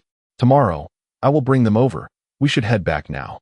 As Su Bo set Zhang Yin down and prepared to leave, Zhang Yin abruptly grasped Su Bo's arm. "Brother, I feel something is off about you. Be good. I must take my leave." The appearance of a figure ahead caused Su Bo to halt once more. "Father." Su Dahong emerged unexpectedly, and Su Bo realized he was already aware of the situation. Su Dahong's midsection had grown rounder. As men reach middle age, it becomes increasingly difficult to resist the allure of indulgence. He strode over with purpose, delivering a light smack to Su Bo's forehead. "What do you take me for? Such significant news, and I am the last to find out." Su Bai chuckled, and Su Dahong gasped. "Here we go again. Well then, where is that child?" Zhang Yin suddenly approached, calling out brightly, "Dad." Su Dahong stood there in a daze, then burst into hearty laughter. "Excellent, excellent. Now I have another son. Come on, let us go find the dean." Su Dahong wrapped his arms around Zhang Yin as they sought out the dean. And Bai Ling approached. "Don't be fooled by your father's demeanor now. He was just in tears a moment ago, crying like a child despite being a grown man." Su Bai smiled. "This child carries the blood of the Dragon clan. Who would have thought such a fate would unfold? Everything seems preordained." Bai Ling patted Su Bai's back. "We'll handle things here. You two go ahead." Hand in hand, Su Bai and Ying Ning left. Standing on the bustling street, unsure of their next destination, much like the uncertainty of their relationship, Su Bai said, "Ying Ning, can you stay with me today?" Ying Ning remained silent, merely smiling, while tears uncontrollably streamed down her face. Su Bai gently wiped her tears away. "Don't cry. You are the most cheerful girl. Which is why your name is Ying Ning. I assent it. Where are we headed now?" "Home," Su Bai replied. "But first, let us stop by the antique shop." Inside the antique shop, a crowd gathered around a small coffin containing a ghostly child. Ying Ning rushed forward. "It's him," Shangguan Chuqing remarked, after much contemplation. "We had no choice but to bring him here. I am unsure how to proceed." The once rosy-cheeked child now lay lifeless, his skin a ghastly purple. Just moments ago, he had been seen sucking on his toes, prompting Ying Ning's tears to fall. How pitiful. "It's all the doing of Situ Feng," Cui Ying said fiercely. "He stole the female corpse, buried it beneath the estate, and birthed a demon child, then stole the demon child, and now look. He has ultimately caused his death." Su Bai lamented. "What a pity. We have no idea where he is now, and we may never find him." Fu Yu's voice emerged. "Not necessarily." Fu Yu was accompanied by another person, Yirong, who appeared haggard but had made significant progress by stepping outside. Fu Yu held Yirong's hand. "Yirong, why don't you share?" Yirong glanced at Fu Yu. "You've been a great help to me lately. Let me tell you, the family of the Snake Witch Elder has appeared, which is why we returned from the funeral home." Fu Yu replied with a smile. "Indeed. There is always a glimmer of hope." Yirong continued. "The Snake Witch Elder and that man who died suddenly are not the true masterminds. The real culprit lies elsewhere." The disciple of the Snake Witch Elder mentioned that his master had been living in seclusion, but one day, a man named Mo Fu approached him, claiming to have an earth-shattering plan that required his assistance. "Wait a moment, this Mo Fu seems to raise some doubts." Yu Qing remarked. "Could it be that Mo Fu has someone backing him?" On the 14th of July, under the influence of the true word spell, Mo Fu confessed that he had entangled previous assassins into forming an international tomb raiding organization, So he indeed has people. But how did he know about those men in black? How did he learn of the dragon vein? There's no wall that does not let the wind through. Where is this wind coming from? Yu Qing articulated his doubts, prompting a deep contemplation among the group. Yi Rong remarked, on the day Mo Fu sought out the Snake Gu elder, a disciple happened to be foraging for medicinal herbs. Upon returning, he inadvertently dozed off while arranging the herbs behind the house and fortuitously overheard the conversation between Mo Fu and the Snake Gu elder. Mo Fu informed the elder of a grand scheme requiring his assistance, yet the elder exhibited no interest in such matters. In response, Mo Fu revealed that there existed another master of poison in the city, one whose abilities surpassed those of the Snake Gu elder. Su Bo interjected, this is a classic case of provocation. The Snake Gu elder, possessing exceptional skills, likely harbors a desire to conquer all challengers. Upon hearing of another master, he would naturally wish to engage, thus falling prey to Mo Fu's manipulation. This aspect of the situation seemed increasingly plausible. Yet what lingered in their minds was an additional remark made by Mo Fu. Yi Rong continued. He stated that the web of relationships among individuals is truly astonishing. Even those without any previous connection can become pivotal. Ultimately, each must rely on their own abilities to determine their fate. Yu Qing cast a glance at Su Bo, whose expression bore a weight of gravity. Finally, Su Bo spoke, reiterating, the web of relationships among individuals is indeed remarkable. Even those without prior connection can become crucial. Ultimately, how matters unfold depends upon one's own capabilities. This statement appeared not solely directed towards the Snake Gu elder. A profound silence enveloped the group, and Su Bo mused. Upon reflection, the sole intersection of the two preceding events is our grandfather. No, Si Tu Feng. He intervened to rescue me during my abduction, subsequently reappearing in my life, leading to the subsequent events. Therefore, it is not difficult to deduce that he orchestrated the entire affair. We have yet to locate the human skin remnants. And Mo Fu ultimately failed to disclose their whereabouts. They, like the chitin treasure, have vanished. Chapter 668. A prank. Yu Qing regarded Su Bo. You maintain an impressive calm. Su Bo replied, I believe that Si Tu Feng was the first to uncover the truths surrounding Wu Xian and the men in black. He possesses a keen intellect surpassing that of anyone else. Everyone else, upon learning of the dragon vein, has fallen into a misconception, striving to enter its domain, oblivious to the fact that I alone possess the capability to achieve this. Be it Wu Xian, Mo Fu, or even Wang De Li, all have faltered at this juncture. Si Tu Feng is different. He understands me well. Even if his return is intended for my exploitation, he has genuinely taken the time to comprehend me. From those photographs, it is evident that he has observed my growth from childhood to the present. His attentiveness is not merely due to our familial bond, but because I represent his Achilles heel. Su Bo offered a bittersweet smile. Such individuals are rare. No ties of kinship or love can bind him. Truly terrifying. No one spoke further. The revelations regarding Si Tu Feng struck a heavy blow to the Su family. Surprisingly, the one most affected was not Bai Hong, but rather Su Bo, the one who had risked his life to protect his kin, only to be regarded as a pawn in a grand scheme. Thus, I am thoroughly convinced that it was Si Tu Feng who divulged information to Mo Fu. Su Bai remarked, no more scheming. For there is always a higher mountain beyond the one we see. It is indeed a pity that Si Tu Feng has been brought to his demise. I possess a rather audacious thought regarding Xiao Bai. Indeed, there are inconsistencies surrounding her situation. Bai Mo Xuan, who had been seated in the corner, interjected. The chitin treasure has vanished without a trace, followed by the emergence of an ancient formation. Xiao Bai is merely a scapegoat, and there is hardly any doubt about that. It is noteworthy, however, that there exists a connection to Si Tu Feng as well. Cha Qianma. Xiao Bai impersonated her identity. Where is Cha Qianma from? Su Bai continued. Si Tu Feng fell from a cliff in his youth at that very location, and the last whereabouts of Aunt Shui have been also traced back there. Such intersections cannot be mere coincidence. Furthermore, the jade tube must have been an accident, something he inadvertently left behind. At that moment, I did not have the opportunity to inquire about its purpose, but in retrospect, it could indeed present an opportunity. If this object holds great significance for him, would he not seek to reclaim it? The more Su Bai pondered, the more exhilarated he became, even snapping his fingers in delight. He will return. Perhaps overwhelmed by his excitement, Su Bai suddenly sneezed, wiping his nose. What a pity! I should have informed him sooner that the jade tube is in my possession. Bai Mo Xuan glanced at Xiao Bai and queried, "Are you all right?" "What do you mean?" Xiao Bai replied, touching his nose again. "Isn't it time to clarify everything? Since the incident involving Chu Yin and 9The, everything has been orchestrated by Sidu Feng. He believes his schemes have succeeded, but he will soon realize that something is amiss. I can only hope he discovers the truth swiftly, granting me the necessary time." Suddenly, Xiao Bai froze in place, prompting Bai Mo Xuan to ask, "Are you okay?" "Why do you ask?" "You're bleeding from your nose," Bai Mo Xuan pointed out.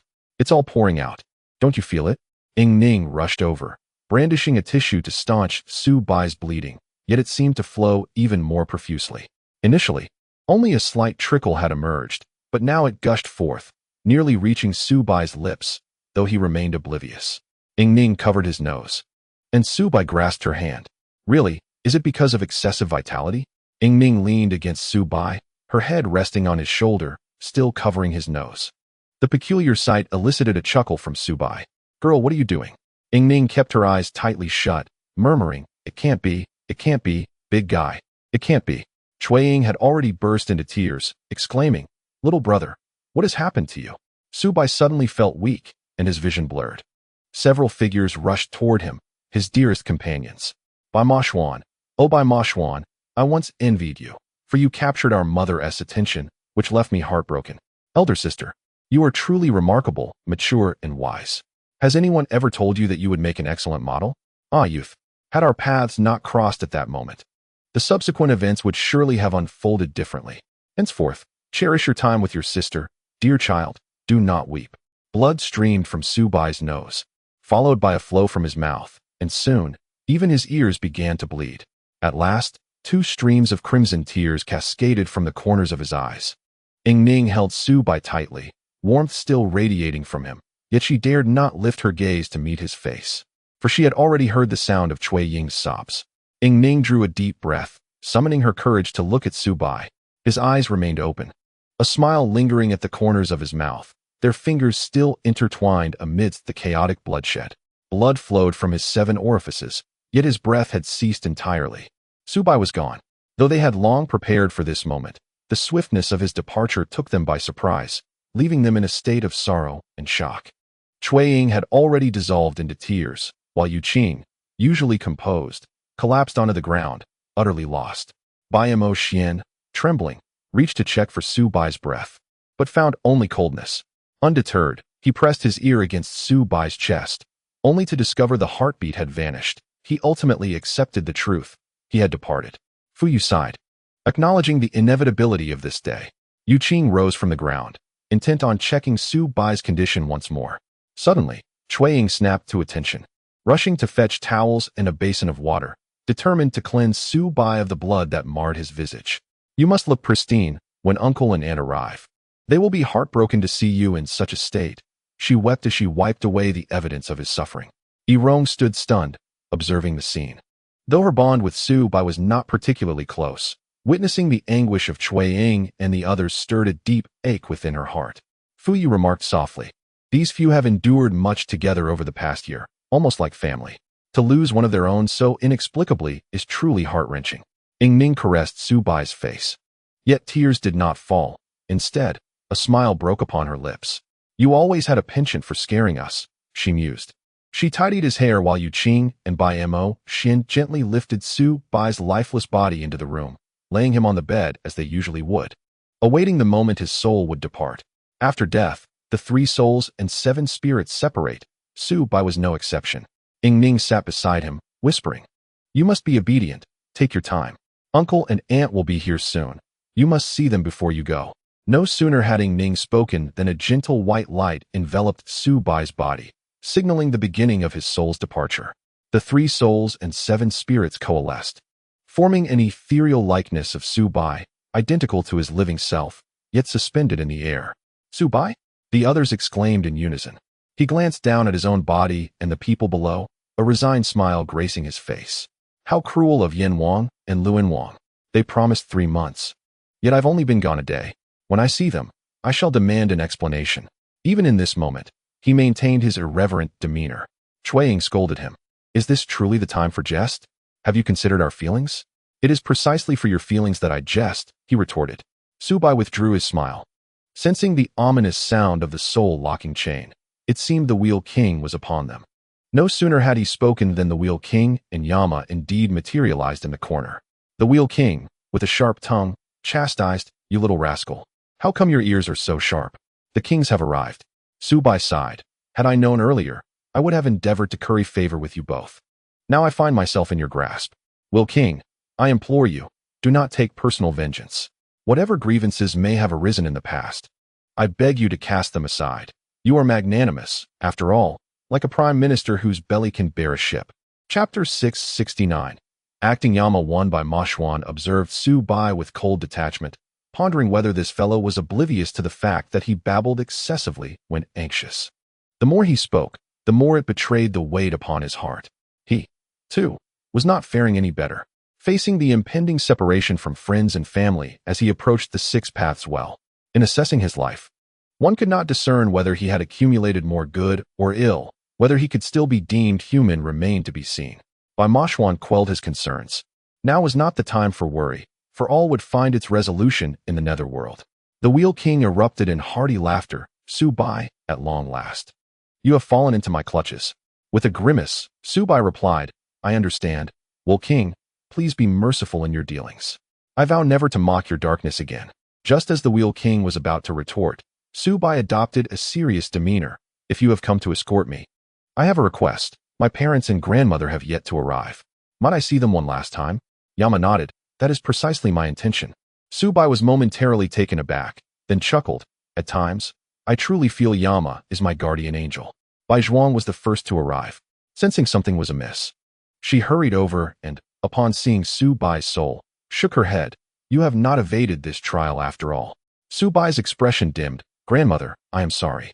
I had hoped to find Sidu Feng, but it seems I cannot fulfill that task. As long as I still draw breath, I will seek the opportunity to settle the score with him." Bai Zhuang beckoned to Xiao Bai, who descended gently. The Wheel King whispered to Yama, "He has quickly regained his composure. That is commendable." Yama smiled silently. Those who had defied the natural order in life would inevitably differ in death. As Xiao Bai landed before Bai Zhuang, she, being a spirit messenger, could reach out and touch him. Taking his hand, they both knelt before Yama. "Great Yama, technically, Xiao Bai is not within my jurisdiction, but may I accompany him on his journey?" "Of course, 3 shall see him off," Yama replied. Bai Ling and Xiao Dahong entered. Bai Ling appeared fine, but Xiao Dahong, unable to perceive the soul, was first drawn to his son's lifeless body, collapsing at the bedside. Son, why did you leave before I arrived?" The large man gently caressed his son's face. Bai Ling looked at Xiao Bai. "Let your father see you once more."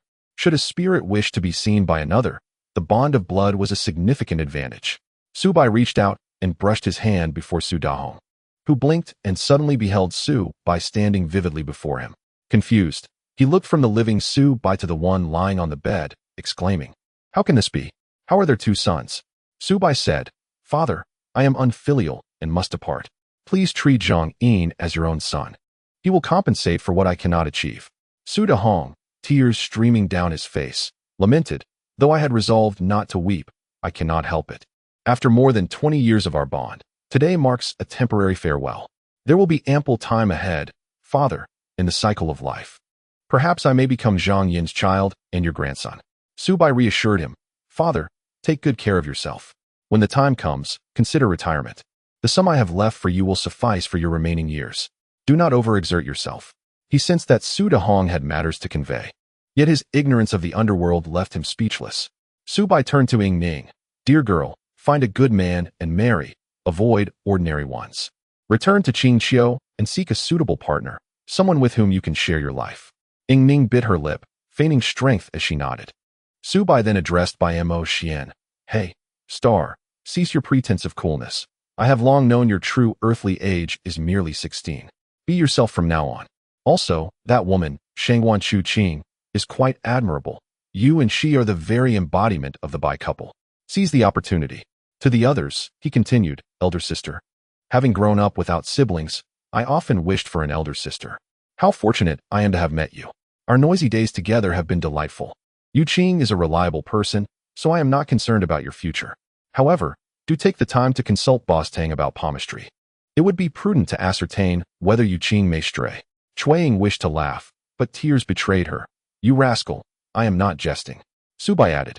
There is one more request. The jade pendant should be entrusted to you. It may be our last hope of locating Situ Feng. You must find him. You can rest assured, we will devote our lives to this endeavor, Bai Mo Xuan solemnly declared. Now, you may embark on your journey. Xiao Bai lamented. Shouldn't I prepare a list for you to burn for me? It would ease my passage into rebirth. This feels so heartless. Yama stepped forward. Let us go. Bai Huan said, take care of his affairs. I will accompany him on his journey. Bai Ling nodded, suddenly striking her chest with a fist. Seeking relief from the heaviness within, she longed to punch herself into comfort, dispersing her sorrow.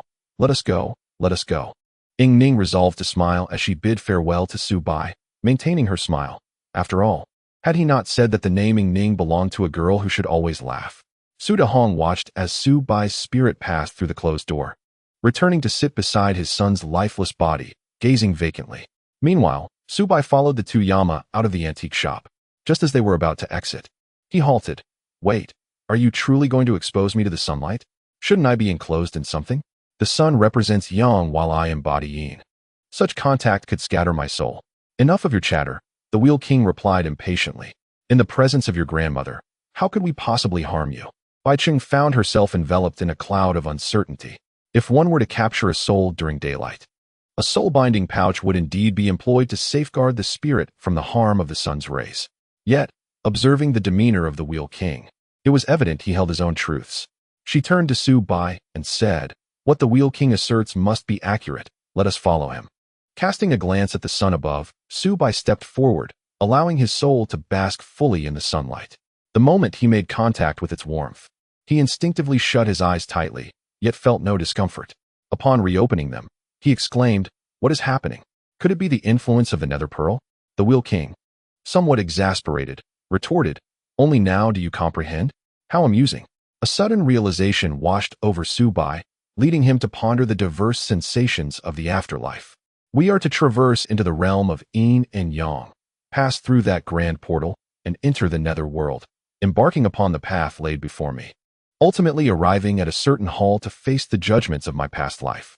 Following this, I shall be escorted to the Naiha Bridge, partake of Meng Po's soup, and journey towards the cycle of 6 paths. Xiao Bai articulated his thoughts with confidence, while neither the King of Hell nor the Wheel King contested his assertions. They merely guided him onward. As he proceeded, he passed through the bodies of several individuals, each time eliciting a shiver from them as they glanced back in bewilderment. Xiao Bai, with a mischievous spirit, intentionally provoked their reactions. The Wheel King remarked, what a childish boy he is. Brother, is he truly capable? The King of Hell shot the Wheel King a disapproving look. Let us discuss matters upon our return. Bai Cheng's curiosity deepened. What secrets were these two concealing? She glanced at Xiao Bai, who was preoccupied with his playful antics and oblivious to their conversation. Gradually acclimating to his current form, his mood lightened. An instinctive feeling arose within her that upon their return to the netherworld, extraordinary events awaited them, especially since the two kings had come to receive Xiao Bai's spirit. Indeed, once they entered the netherworld, Xiao Bai inquired, where shall I queue? Patience, follow me, came the response. This led them to the hall of the King of Hell, where he presides over matters. The hall was devoid of any presence. Even the ghostly officials stationed at the entrance had been dismissed. As the King of Hell entered, he placed his hands behind his back and gestured towards a dark wooden chair within the hall, saying, take a seat. Chapter 670. The acting King of Hell to the dark wood, having absorbed the essence of heaven and earth, embodies the quintessence of the sun and moon, representing the spirit of all trees and the revered wood of the spirit realm. In the netherworld, much of the furnishings are crafted from this material, and the chairs in the hall were no exception. Xiao Bai stood momentarily stunned, pointing at himself. Me? Indeed, you, the king affirmed. But that chair is meant for your esteemed self, Xiao Bai protested, shaking his head. Brother, do not jest with me. I dare not sit lest you question me afterward. Aside from the King of Hell, there exists another who may take a seat, the King of Hell replied. Bai Cheng was taken aback, while the Wheel King appeared grave. With a mere wave of his hand, Xiao Bai's spirit was lifted and placed directly upon the chair. In astonishment, he exclaimed, Lord of Hell, what is the meaning of this? You shall serve as the acting King of Hell, the King of Hell declared solemnly. By sitting in this chair, you will henceforth be the acting king of the netherworld. Xiao Bai attempted to leap from his chair, but with a mere gesture, the king of hell firmly pinned him back down. Struggling, Xiao Bai exclaimed, "My lord, this jest has gone too far. How could someone like me assume the role of the king of hell? Furthermore, you are still here. What do you mean by a proxy king?" Upon releasing him, Xiao Bai found himself seemingly glued to the chair, unable to move. "What is happening? If my elder brother does not permit you to rise, you cannot rise. You little rascal. You have been meticulously chosen by my elder brother," the Wheel King remarked. "Do you think we would treat you so favorably for no reason? We need not mention the underworld pearl. Last time your soul departed your body, we intervened to ensure your return. The underworld has resolved many matters for you. There is no such thing as a free lunch in this world." Xiao Bai had long harbored doubts, but the outcome was utterly unexpected. No, it was beyond the realm of ghostly anticipation. He shook his head. In this vast underworld, is there truly no one else to serve as a proxy king? Couldn't the Wheel King simply assume the role of king of hell? And why the need for a proxy king? Where do you intend to go? To be reincarnated? "I will return here in 600 years, the king of hell declared. "Thus, your term as proxy shall also span 600 years. "I refuse," Xiao Bai protested. "You expect me to remain here for 600 years? Am I mad?" The king of hell appeared exceedingly confident, considering Ning. "Ning? What does she have to do with this?" Xiao Bai queried, perplexed. "Different races have vastly different lifespans," the king of hell explained. "This is precisely why the Fox clan enforces intermarriage within their kin. It ensures longevity together. Marrying a human, however, results in a significantly shorter lifespan, leaving the other to live a sorrowful existence." Xiao Bai fell silent, as Bai Yang understood that Xiao Bai was moved by these words. This child had missed Su Su. And now, in death, he had also lost Ning Ning. While Su Su could reincarnate as a human and forget her past life, leading a normal life with the potential for happiness, Ning Ning was different. Even if not of pure Qing Qiu Fox lineage, her lifespan far exceeded that of an ordinary human. The child was innocent and deeply devoted to Xiao Bai. With his death, she would face a pitiful existence, likely to endure a lifetime of longing and sorrow. "You seem to know how long Ning Ning will live," Xiao Bai remarked. "Tell me, how much time does she have left? Since you are to be the proxy king, it is no harm to disclose this." "Ning Ning has 600 years remaining," the king of hell replied. "Thus, your proxy term is also 600 years. The mystery lay here. This was the king of hell's greatest bargaining chip." Bai Yang could not help but advise Xiao Bai. "Xiao Bai, think carefully. This is not a multiple-choice question. You have but two choices. Either remain as the proxy king or face reincarnation in the 6 paths." Xiao Bai closed his eyes. "I agree." Bai Yang sighed. "You have indeed acquiesced. 600 years. How arduous it will be for Ning Ning." Xiao Bai added, "I have one more request." "Speak." "I shall fulfill what I can. Ning Ning must possess the right to freely enter and exit the underworld," Xiao Bai insisted. "Otherwise, my agreement holds little significance." "Does it not?" The king of hell narrowed his eyes, acknowledging the astuteness of the young man before him. "It is indeed possible," he remarked, "but it must not be done ostentatiously. Henceforth, Ning Ning shall enter and exit through a secret passage, striving to avoid drawing attention, lest you find it difficult to win the trust of others. In this realm of the underworld, where numerous spectral messengers abound, your responsibilities as the acting king of hell differ greatly. What necessitates your official duties?" Xiao Bai inquired. "As the acting king of hell, what tasks await me?" "Merely the usual reports," the king of hell replied with a smile. "However, I have found myself entangled in certain complications, and elucidating them is no simple matter. This journey may render me absent for an extended period. Is it related to the affair with Wu Xian and the Taoist?" Xiao Bai ventured. "There are indeed many matters to discuss," the king of hell stated. "Clarifying each issue is a daunting task that will require some time. Will you be able to return?" Xiao Bai asked, a hint of trepidation in his voice. "Rest assured, though it may be somewhat troublesome, all matters can ultimately be resolved," Bai Ji reassured him. "By the way, will Xiao Bai be able to reincarnate as usual after 600 years? "Certainly," the king of hell affirmed. "There have been precedents of kings of hell undergoing reincarnation." Bai Ji bowed her head in silence, realizing that the Taoist was indeed one such precedent. After agreeing, Xiao Bai was suddenly seized by a sense of dread. The role of the king of hell was far from simple. The organizational structure of the underworld was intricate, and managing such a multitude of entities was a daunting prospect for Xiao Bai, especially since these were not mere mortals. Instinctively, he attempted to swallow, only to find his throat parched. The king of hell glanced at Bai Ji, who promptly remarked, "I shall take my leave." Is it permissible to inform his family and friends? If it pertains to the antique shop group, there is no issue, the king of hell replied. They possess a sense of propriety. Once Bai Ji had exited, Xiao Bai spoke up, "Brother king of hell, may I rise now?" With a release of his grip, the king of hell allowed Xiao Bai to stand. "Since you have sought me out, you have surely devised a plan, correct?" The king of hell cast a glance at the wheel king, who stood at the entrance of the grand hall, vigilant against any intrusions. "You must be curious why I chose you," he said. "Indeed," Xiao Bai responded, sensing that the king of hell was about to divulge the answer. "Have you heard of the battle of the sorcerers and the demons? Isn't that merely a legend from ancient times?" Xiao Bai replied, "I have heard snippets." The battle raged for a century, with Gong Gong crashing into Mount Buzhou, causing the celestial waters of the Milky Way to cascade down and inundate the entire land, leaving devastation in its wake. Ultimately, the 12 sorcerer ancestors and the Eastern Emperor perished together, resulting in the decimation of the demon race and grievous losses for the sorcerers. Even Ho-I was slain during this conflict, shattering the primordial world. The demon clans subsequently fell into decline, and the sorcerers too became weakened. It was only after this that the tale of Nuwa mending the heavens emerged, which seems less a mere legend and more a myth. Indeed, the battle of the sorcerers and the demons did transpire, the king of hell affirmed. "Come with me. Behind the throne of the king of hell lies a passage." As the king and Xiao Bai stepped inside, the entrance immediately sealed shut. Upon stepping in, Xiao Bai was met with a powerful gust of wind, fierce and unyielding, akin to that of the Dragon Vein realm.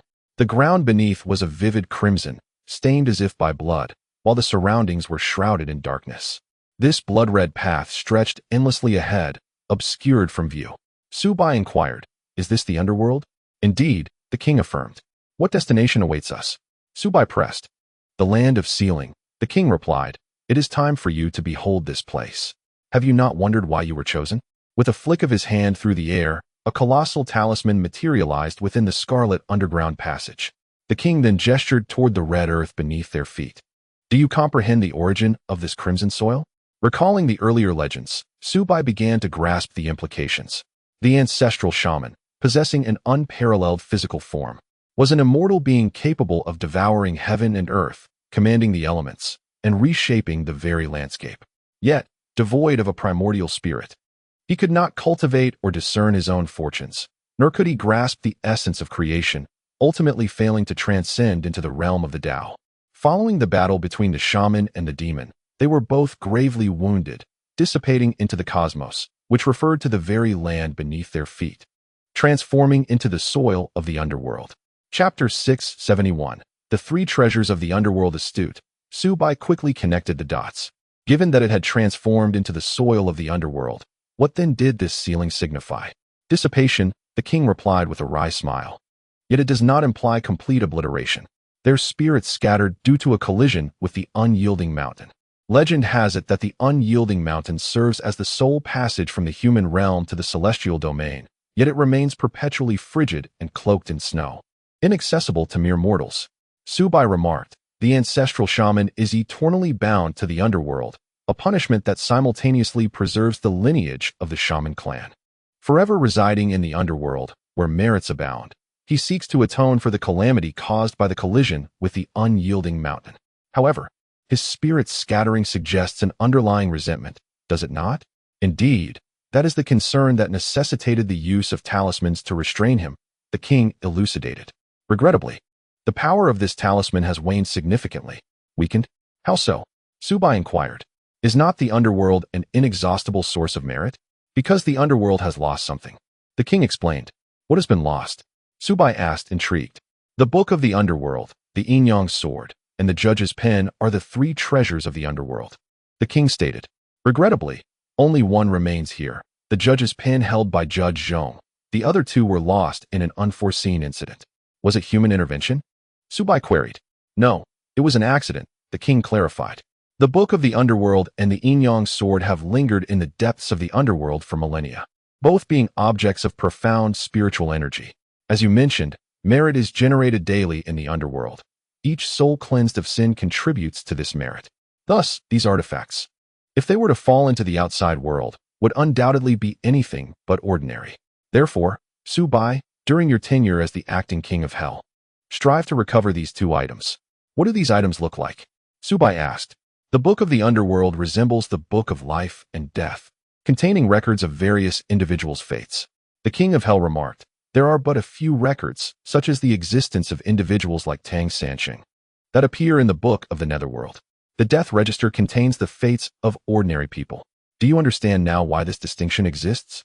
Xiao Bai responded, if Boss Tang were truly immortal, wouldn't it suffice for him to be recorded directly in the death register?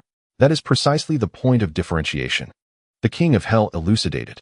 Life and death are, in essence, natural laws. However, some individuals transcend these laws. Currently, they are a minority, but there is a fear that one day, this could expand, leading to an increasing number of people who defy the laws of life and death. Such an occurrence would disrupt the balance between the realms of the living and the dead. Therefore, we must monitor those recorded in the Book of the Netherworld to prevent any tendencies toward proliferation. Fortunately, before the book was lost, the situation had not deteriorated. As for the yin-yang sword, it was initially placed here to aid in sealing.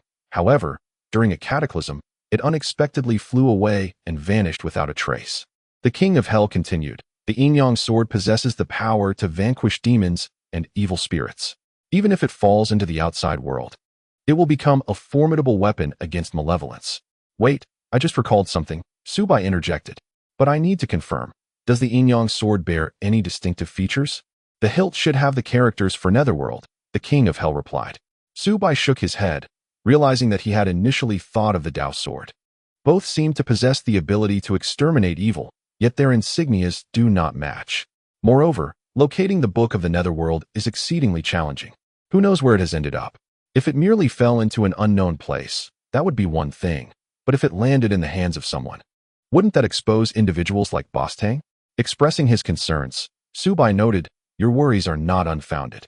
Furthermore, if the Book of the Netherworld is discovered, the finder must possess some level of cultivation. Otherwise, they would not be able to perceive its contents. If they do manage to see it, the situation could escalate dramatically. The king of hell clasped his hands behind his back, contemplating. It appears we have a rather thorny issue at hand. Xiao Bai, with a pained expression, lamented. I knew it. Neither being human nor a ghost offers me any favorable circumstances. However, are you and the Wheel King not also active in seeking these 2 items? What of the other lords of the various halls? The Netherworld has its own regulations, and others must naturally adhere to their duties. The king of hell replied, I too must balance my responsibilities alongside the Wheel King. Life inevitably brings about certain setbacks. To gain, one must also lose. The same holds true for being a ghost. The king of hell continued, originally, I intended to grant you dual benefits, as I had long planned for you to become the acting king of hell. Thus, I left Gong Susu in the Netherworld as a ghostly envoy, while simultaneously assisting you in discovering the origins of your ancestral powers. If she had endured until today, you both would have reached a conclusion, wouldn't you? Xiao Bai was taken aback. To enjoy the blessings of a harmonious union? The king of hell's lack of propriety astonished him. Alas, Gong Susu is determined to reincarnate. The king of hell remarked, otherwise, you would have been able to partake in those blessings. In that case, I would be a scoundrel. Nay, a ghostly scoundrel, Xiao Bai retorted dismissively. One must not be overly greedy. If Susu were to remain in the Netherworld as a ghostly envoy, our beautiful memories of first love would be irrevocably destroyed. As for me and Ying Ning, it has always been Ying Ning who invested in our relationship. Now it is my turn to contribute, ensuring fairness towards her. Sighing, he added, who would have thought that the acting king of hell would be such a romantic? Yama cleared his throat and then spoke. There is a matter I must remind you of. What is it? Do you recall the affair between the Taoist priest and your grandmother? Yama continued, as the king of hell, even I am susceptible to the allure of beautiful spirits. Therefore, when you adjudicate the souls, you must adhere to your principles. Do not let the charm of a lovely female ghost sway your judgment. Unlike the Taoist priest, you have a commitment. Goodness, Xiao Bai thought to himself. I never realized Yama possessed such inclinations. He replied earnestly, of course, with Ying Ning around, I wouldn't dare entertain thoughts of other female ghosts. Just a single tear from her would melt my heart. That is well, Yama chuckled. Come, let us proceed. After walking for a short distance, the ground trembled. Yama's face turned ashen as he glanced back, noticing that the seal appeared considerably weakened, as if it were on the verge of being lifted. Just as concern washed over him, a silver light shot forth from Xiao Bai, pressing down on the seal and solidifying it somewhat. It was impressive that Xiao Bai, having ascended beyond the realm of souls, could immediately harness the power of the inverse scales. This development afforded them some precious time, and Yama breathed a sigh of relief. Upon their return to the Grand Hall, the Wheel King was impatiently awaiting them. What transpired? He inquired. What else could happen? Xiao Bai has consented. Henceforth, you shall assist him diligently, just as you have assisted me, Yama proclaimed, his gaze profound. The Wheel King nearly stumbled in disbelief. Brother, how could you undermine my authority before this young man? I speak only the truth, Yama replied calmly. The Wheel King, exasperated, said, This lad has officially taken charge of the underworld. It is time he comprehends his responsibilities. It appears we need to initiate some pre-service training. Xiao Bai muttered to himself. This task falls to you, Wheel King, Yama instructed. Take him to his chamber. To Xiao Bai's delight, it seemed his room had already been prepared. He eagerly followed the Wheel King. Xiao Bai's room was adjacent to Yama's, sharing a wall with the Wheel King. Clearing his throat, he inquired, Is there a double bed inside? You rascal, the Wheel King managed to suppress his emotions. Considering you will serve as the acting king of hell, I shall tolerate you. Upon opening the door, Xiao Bai was taken aback. Yama had evidently put considerable thought into this. The room's layout mirrored that of his own home, and even the furnishings closely resembled his past. It starkly contrasted with Yama's ancient and ornate chamber. Observing Xiao Bai's touched expression, the Wheel King crossed his arms. What do you think? Quite splendid, is it not? Thank you, Xiao Bai replied. The Wheel King, slightly embarrassed, remarked, There is no need for gratitude. Once inside, the Wheel King stated, Brother will be here for a few more days. During this time, you are to remain here, and I shall thoroughly educate you on the matters of the underworld. Let us commence.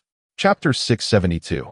The 10 halls. Their urgency was palpable, and thus, Xiao Bai had no choice but to acquiesce. Very well. Let us commence from a macro perspective. In the realm of the underworld, the cardinal directions are governed by various authorities, yet we need not concern ourselves with them in our daily affairs. Attending to our own duties suffices. My elder brother's current endeavor is to report to the celestial emperor, Tianqi Rensheng. Although he is our superior, he is rather distant from us, having been seen only once in several centuries. Thus, I choose to disregard him entirely. Is this permissible? After all, I am not the foremost among the 10 halls of Yama. The Wheel King chuckled heartily, stating that it is my elder brother who must attend to him. Apart from the celestial emperor, there are the 5 imperial ghosts. Have you encountered the 5 mountains of the underworld? They are stationed there. The eastern ghost emperor, Kai Yulei, presides over the mountain of Jitong. The western ghost emperor, Zhao Wenhe, oversees the mountain of Zhangzhong. The northern ghost emperor, Zhang Hong, governs the mountain of Luofeng. And the southern ghost emperor, Du Ziren, watches over the mountain of Luofu. The central ghost emperor, Zhou Qi, is in charge of the mountain of Baodu. They each manage their respective domains, existing in a harmonious separation, and occasionally lend us their assistance, thus requiring no further attention from us. Xiao Bai suddenly grew optimistic, remarking that this arrangement simplifies matters, as he is merely an agent and wishes to avoid offending anyone. The Wheel King shot him a disapproving glance, saying, What shall I say to you? If I were to describe myself in the simplest terms, it would be transparent. Xiao Bai replied, Anyone would feel the same in this situation, and those who express such thoughts are certainly not base individuals, are they? Indeed, your character has passed the scrutiny of recent evaluations. Thank you for your acknowledgement. Xiao Bai replied, I am uncertain whether to feel joy or sorrow. Since I am here, I shall simply go with the flow. By the way, what comes next? Next, we must discuss the 6 heavenly spirits of Luofeng, who preside over the fate and fortunes of mortals. Luofeng Mountain is located in the northern region of the underworld. Thus, the northeastern spirits embody the essence of death. The mountain rises to a height of 600 miles, with a circumference of 300 miles. The cavern lies beneath the mountain, encompassing a span of 15,000 miles, housing palatial abodes for the spirits. Within the mountain, there are 6 courts, and within the cavern, another 6 courts, each spanning 1,000 miles, known as the Palace of the 6 Heavenly Spirits. The Wheel King's expression grew serious. It is essential to show respect to these 6 heavenly spirits. Should you encounter them, do not forget your manners. Xiao Bai nodded, tapping his head. I shall remember all of this. Furthermore, you must be mindful of these figures, as you will interact with them over the next 600 years. Unless my elder brother returns prematurely. I understand, Xiao Bai said, his jovial demeanor dissipating. I am well aware of what constitutes serious matters. What I am about to convey pertains to the distribution of the underworld. The underworld is governed by the 10 halls of Yama, which include Qing Guang Wang, Chu Jiang Wang, Song Di Wang, Wu Guan Wang, Yin Luo Wang, Ping Deng Wang, Taishan Wang, Dushi Wang, Biancheng Wang, and the Wheel King. The Wheel King explained, among these, Yin Luo Wang, the Yama you mentioned, holds the foremost position, while the others follow in succession. Let it be as it may.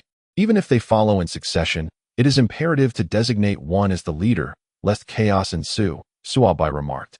Beyond the gates of the underworld, several paths diverge. With countless spirits lined up, preparing to enter the 10 halls, are they not? Indeed, these several pathways lead directly to the 10 halls, where spectral officers oversee the souls, ensuring their proper entry into the designated halls. The Lord of the Wheel remarked, the 10 halls also possess their own order. The first hall, presided over by King Qing, is celebrated on the first day of the second lunar month. It governs the matters of life and death in the mortal realm. Overseeing the fates of the departed, virtuous souls are welcomed to ascend, while those of mixed merit are sent to the 10th hall for distribution, reincarnating as male or female.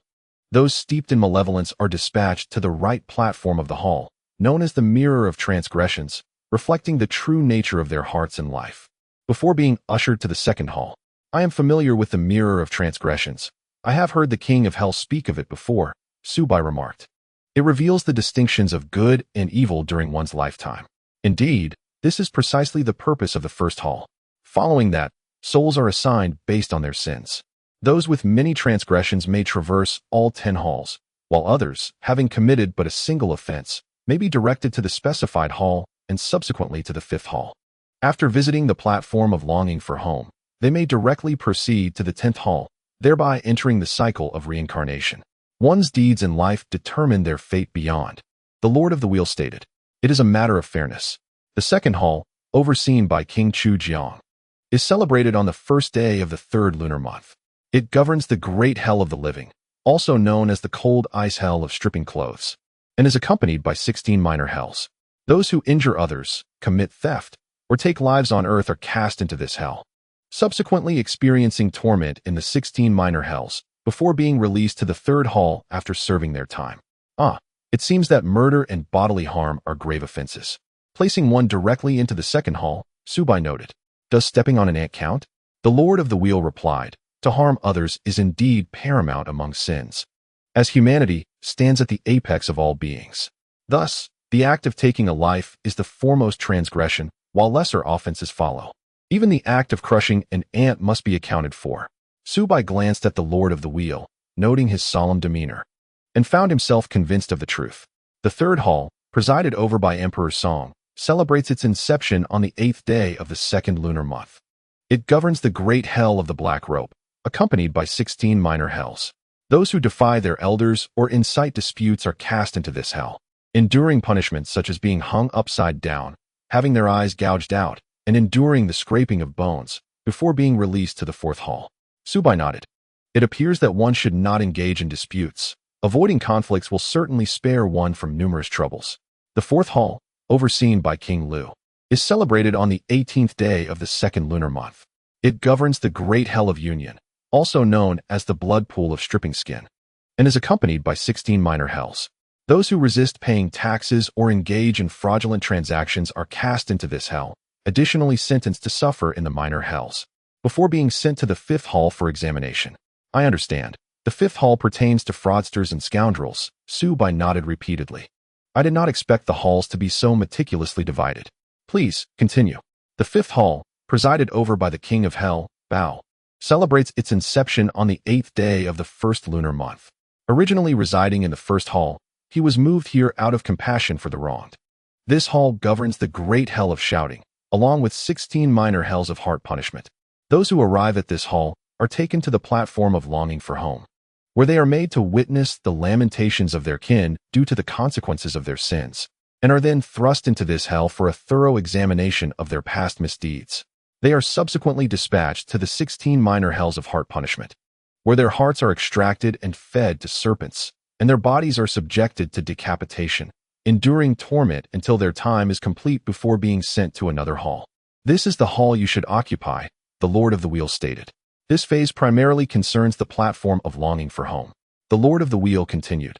The platform of longing for home, also known as the Ridge of Nostalgia, is guarded by this hall. One must not be swayed by emotions. The souls are sorrowful and must not move one to pity.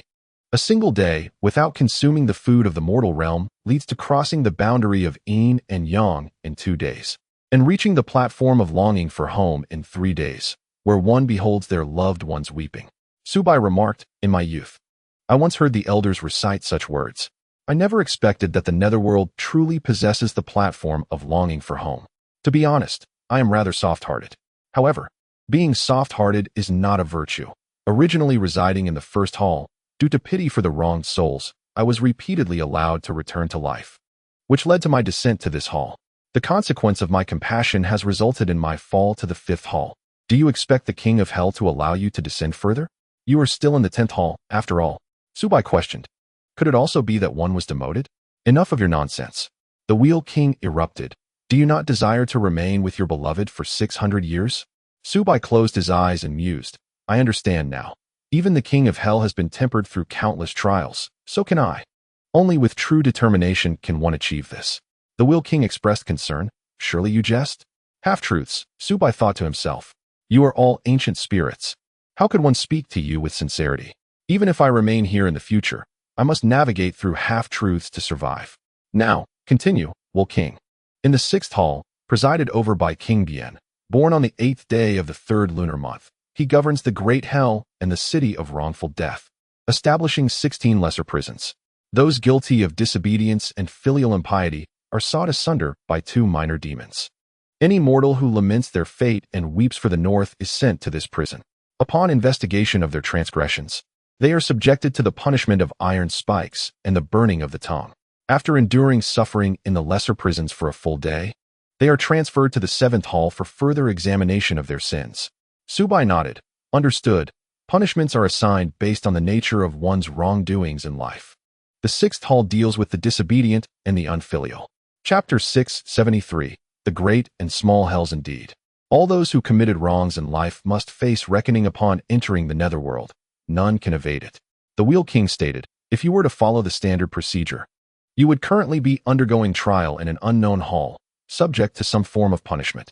Even as a mere shadow, Xiao Bai felt a chill run down his spine. Goodness, how terrifying. No wonder I heard the wails of spirits during my previous visit. I will be hearing them daily henceforth.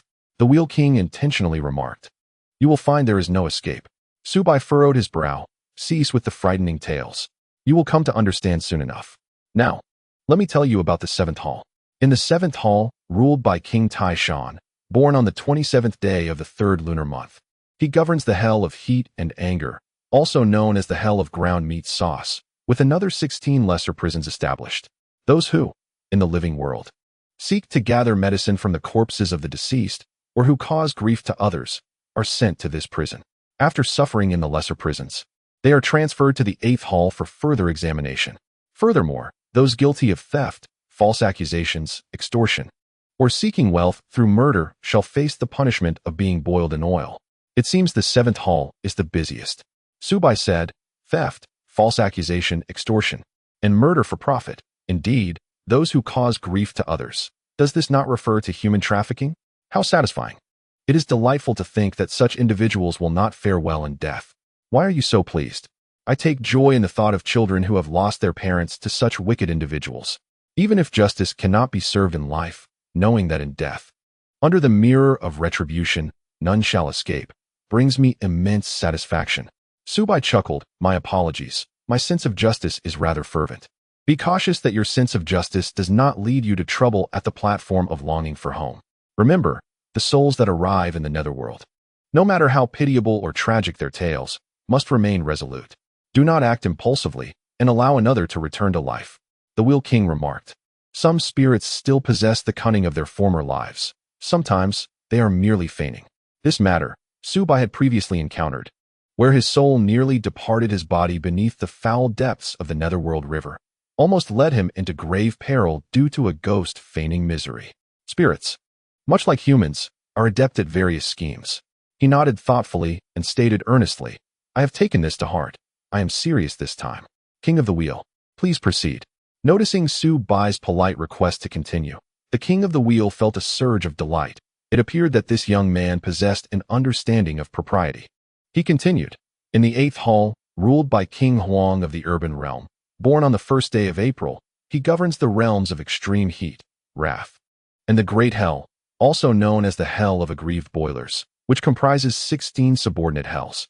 Those in the mortal realm who exhibit disloyalty, causing their parents and elders to suffer distress, are cast into this hell. They shall then endure further punishments in the subordinate hells, suffering immensely, before being delivered to the 10th hall, where they will be transformed and condemned to exist as beasts for eternity. Isn't that a bit too harsh? It seems that everyone, to some extent, causes their parents and elders worry in this world, Xiao Bai remarked. Isn't it true that everyone must face the 8th hall? Naturally, the severity of one's actions will determine the consequences. Fear not, for King Huang of the urban realm has established guidelines. He is, after all, the most composed among us. Aside from the eldest brother, the King of the Wheel replied. Rather than concerning yourself with him, perhaps you should focus on your own fate, Xiao Bai retorted, sticking out his tongue. Honestly, if I were to become a judge of the 10 halls, wouldn't I have reason to be worried? That is a valid point. However, could you refrain from sticking out your tongue? The King of the Wheel said with annoyance. During meetings of the 10 halls, do you intend to do the same? This is merely a playful gesture. You wouldn't understand. Please, continue your narration. We still have 2 more halls to discuss. In the 9th hall, ruled by King Liu of Equality, born on the 8th day of April, he oversees the iron-netted Avicii Hell of Fengdu City, which also includes 16 subordinate hells. Those who commit murder or arson and are executed in the mortal realm are brought to this hall, where they are bound with hollow copper stakes, their limbs entwined, and subjected to fiery torment that burns their hearts and livers until they are sent to Avicii Hell to suffer. They may only be released once all their victims have been reincarnated, at which point they are delivered to the 10th hall. Murderers and arsonists? My goodness, it seems unlikely that ordinary people would end up here. The punishments of the 9th hall are excessively severe. Avicii Hell is known as the realm of perpetual suffering. Is it not? Xiao Bai exclaimed. The King of the Wheel suddenly cleared his throat. Shouldn't you be most concerned about the 10th hall? Feigning indifference, Xiao Bai replied. Once they reach the 10th hall, it surely cannot be a favorable situation, and it likely holds little importance. Did you not mention earlier that the King of Hell originally presided over the 1st hall, only to be demoted to the 5th hall? Now we are discussing the 10th hall. The King of the Wheel's already dark expression deepened. You. The one presiding over the 10th hall is me. Ah, I see. No wonder you seem so idle, always running off, Xiao Bai remarked with an enlightened expression. Well then, although it is the final hall, I suppose I shall listen with some effort.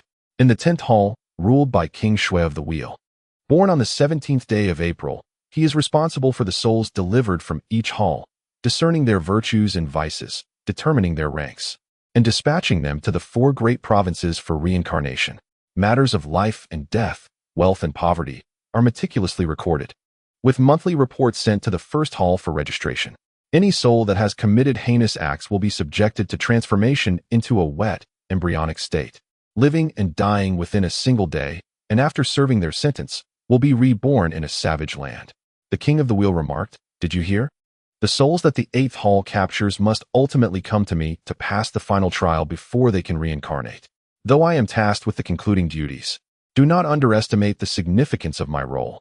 Without me, all the suffering endured by the souls before would be in vain, understand? Observing the King of the Wheel defend himself like a schoolboy, Xiao Bai felt a sense of amusement, stifling a laugh as he realized he could rely on the king for assistance in the future. However, jesting had its limits, so he quickly adopted a serious demeanor, saying, Indeed, but what about the others in the 10 halls? As far as I know, there is also Mengpa. He continued, I had not yet finished my explanation. Within the 10 halls, there exist both the Great Hell and the Lesser Hell. I am aware that once sentenced in the hall, one is dispatched to hell to endure punishment. Xiao Bai stated, the tales of climbing mountains of blades and descending into cauldrons of boiling oil are, in fact, punishments dealt within the confines of hell. You are quite knowledgeable, the King of the Wheel responded. You are correct, within the 10 halls. The number of lesser hells varies according to the nature of the sins being judged, with as many as 16 lesser hells in some cases. For instance, in the second hall under King Songjiang, there are 16 lesser hells: the black cloud sand hell, the excrement and urine mud hell, the five-pronged hell, the hunger hell, the thirst hell, the pus and blood hell, the copper axe hell, the mini copper axe hell, the iron armor hell, the ghostly measurement hell, the chicken hell, the gray river hell, the cutting and chopping hell, the sword leaf hell, the fox and wolf hell, and the cold ice hell. Xiao Bai gasped in astonishment, and the king of the wheel continued. As for the other 16 lesser hells, you will understand once you witness them firsthand in the next 2 days. I will take you on a tour of these hells. Xiao Bai nodded, affirming, very well. In your position, one must fulfill their duties. I cannot afford to bring shame to the king of hell. He added, besides the 10 kings of hell, there are also numerous ghost messengers. Please, go on. King of the wheel. Under the 10 kings of hell, there are also Chief Judge Zhong, the black and white impermanence, Oxhead and Horseface, Meng Pe, the Good Punishment Office, and the Evil Punishment Office, among others. Of these, aside from the black and white impermanence and Oxhead and Horseface, you have already encountered the rest.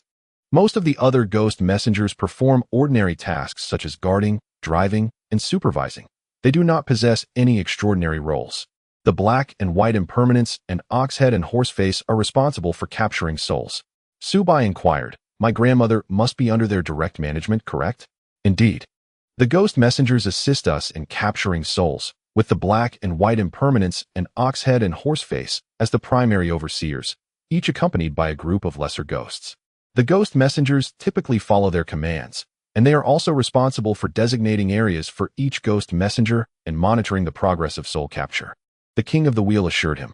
Rest assured, they have not caused any trouble for your grandmother, he continued. Though they may desire to, Xiao Bai replied. My grandmother became a ghost messenger at the direct request of the king of hell. Given this connection, they would not dare to trouble her, would they? The king of the wheel chuckled. You seem quite well versed in these matters. Chapter 674. Memorial Meeting 1. The White Impermanence and Black Impermanence. Known collectively as the two Lords of Impermanence, are deities specifically tasked with capturing malevolent spirits. The Black Impermanence ranks among the top 10 generals, while the White Impermanence is always seen with a smile, wearing a tall hat adorned with the words wealth comes. In contrast, the Black Impermanence bears a fearsome visage, with the phrase peace under heaven inscribed upon his long hat. Xiao Bai remarked, the markings are so distinct that I can recognize them at a glance. Not necessarily, the Wheel King replied. Out in the world, they may appear this way, but in the netherworld, they assume the guise of ordinary individuals. The Wheel King continued. Just like you, and without their hats. It is only during the soul reaping that the distinction between black and white becomes apparent. The Black Wuchang captures malevolent spirits, requiring a certain level of cultivation, which is why he is included among the Yin generals. The White Wuchang, on the other hand, captures benevolent spirits, demanding less in terms of skill. Xiao Bai understood. The ox head, also known as a bang, possesses the form of a man with an ox's head, wielding a steel fork and capable of moving mountains. The horseface, referred to as Ma Tu Luocha, is a spirit of ill repute.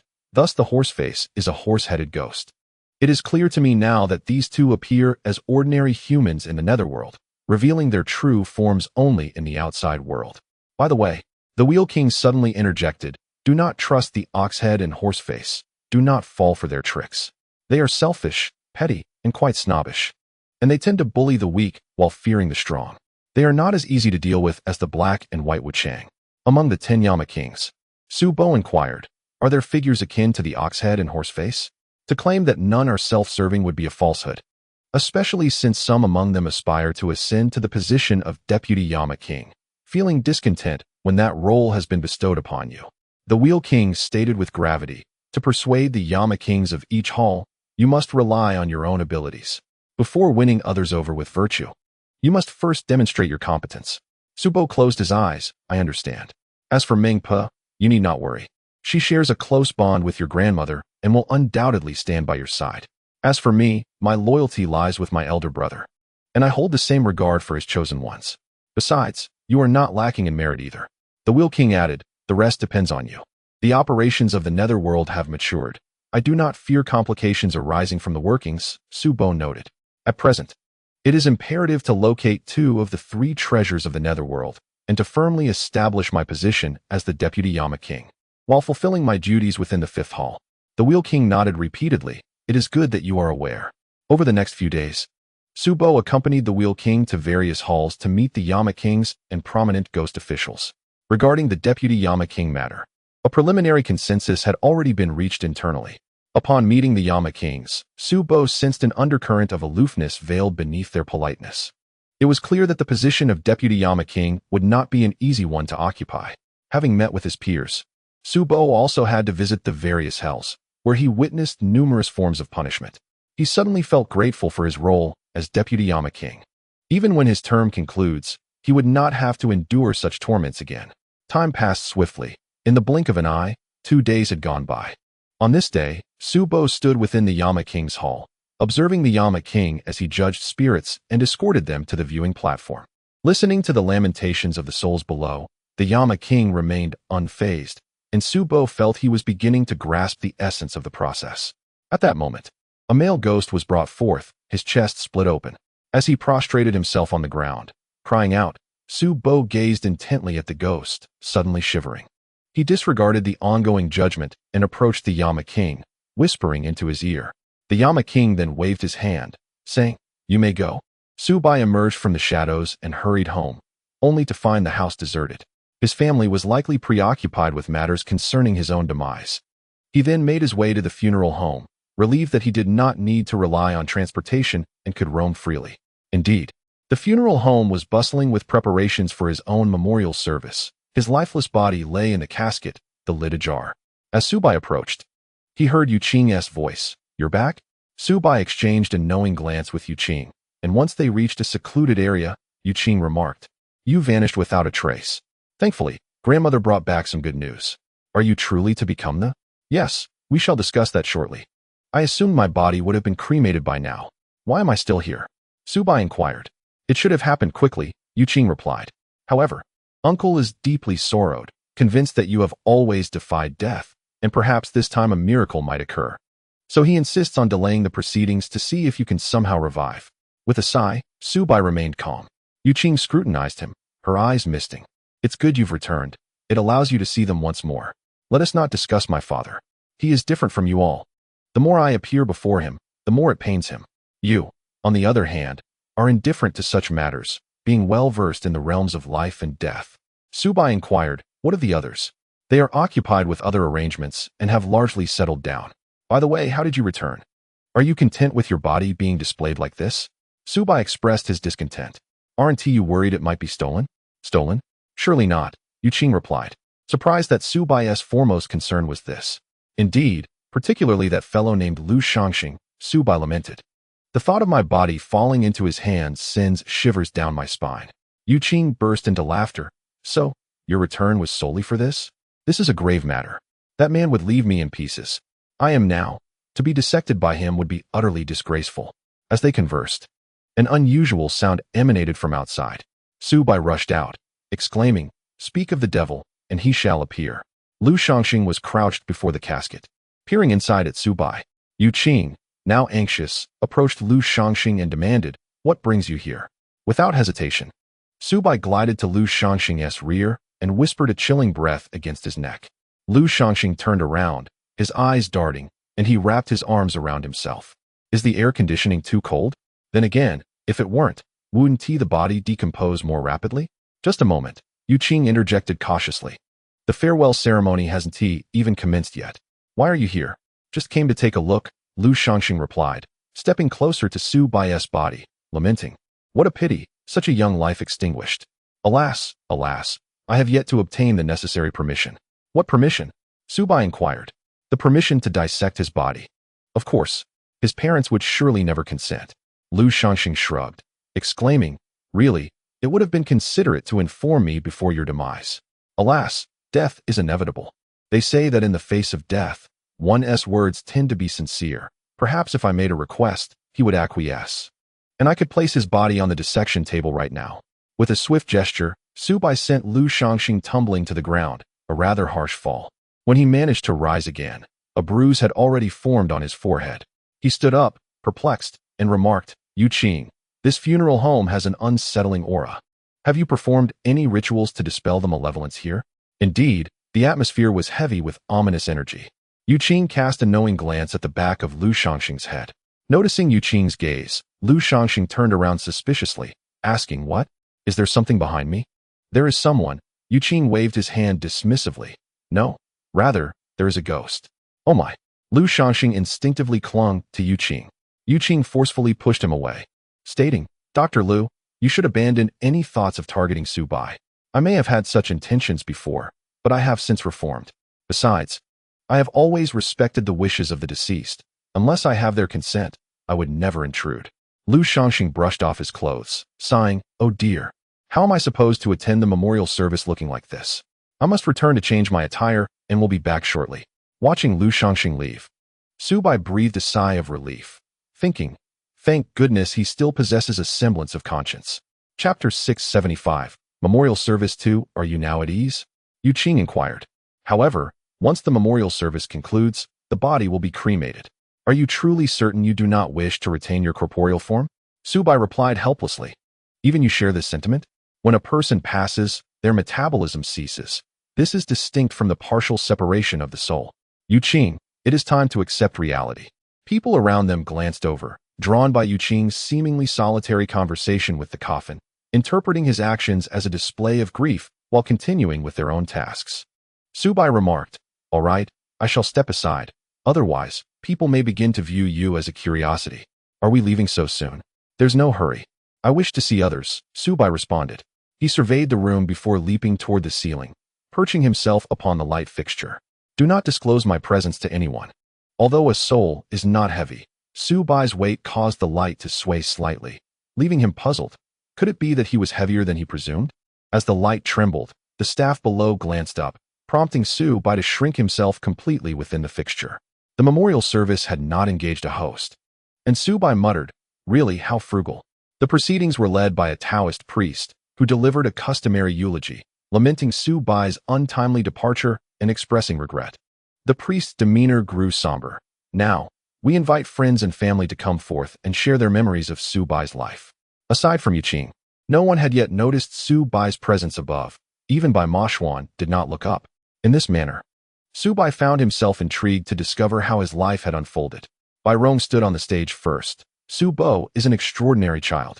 For a period, he persistently clung to something for my sake, yet I failed him, absent during his childhood and adolescence. When he blossomed into a spirited young man, the child I neglected began to protect me. For my sake, he unleashed formidable potential. Xiao Bai smiled and said, "Grandma, isn't it natural to protect you?" He devoted considerable time to making my life complete, but when the only way to achieve that completeness was to resign myself, he departed as I withdrew. My sentiments towards this child are filled with regret and indebtedness. His life has concluded, yet my indebtedness remains unfulfilled. Bai Rong remarked with a smile. Xiao Bai is such an innocent child, unreserved in his efforts to safeguard those he cherishes. If he still had tears, they would surely cascade forth, but alas, at the moment his spirit departed, tears ceased to exist. Thus, Xiao Bai merely gestured with his hand to convey his emotions. A gentle applause arose, cautious and subdued, as if fearing to disturb Xiao Bai, resting in his coffin. Next came Bai Ling and Su Dahong. Just as Xiao Bai envisioned, in such circumstances, typically, the mother assumes the role of spokesperson, while the father stands silently by, occasionally glancing at his son in the coffin, his eyes glistening with moisture. Bai Ling softly took his hand, cradling it in his palm. Xiao Bai's childhood was the most significant period of his life. For he was uniquely different, and this uniqueness brought him hardship. "Look, this kid has such a strange neck. Hit him, hit him." A group of children surged forth, and little Xiao Bai found himself pinned beneath their bodies, rolling in the dirt, emerging covered in grime. As he attempted to sneak into the restroom, his mother caught him red-handed. "Did you get beaten again? It's nothing to worry about." Little Xiao Bai's eyes held a faint calmness, unaware that this very calmness, even if feigned, had caused Bai Ling to weep in secret many times. After little Xiao Bai fell asleep, Bai Ling held him tightly, inspecting the bruises on his body. In his youth, he was not unafraid of being beaten. It truly hurt. Yet he could not show fear, for weakness could become a habit, conditioning others to treat him accordingly, worsening his situation. Thus, at the age of 8, as his body began to grow, He executed a decisive act to capture the leader before the thieves. When he struck a brick against the back of the chubby bully who had tormented him, his life took a turn. No, it was then that he confirmed his attitude towards life, to remain optimistic, for there would always be a day to rise above challenges. The chubby boy was unharmed. Little Su Bo understood how to control his strength. Having endured many beatings, he knew how to strike in a way that would cause pain or not. However, that chubby boy developed a shadow. After that encounter, he would avoid Su Bo.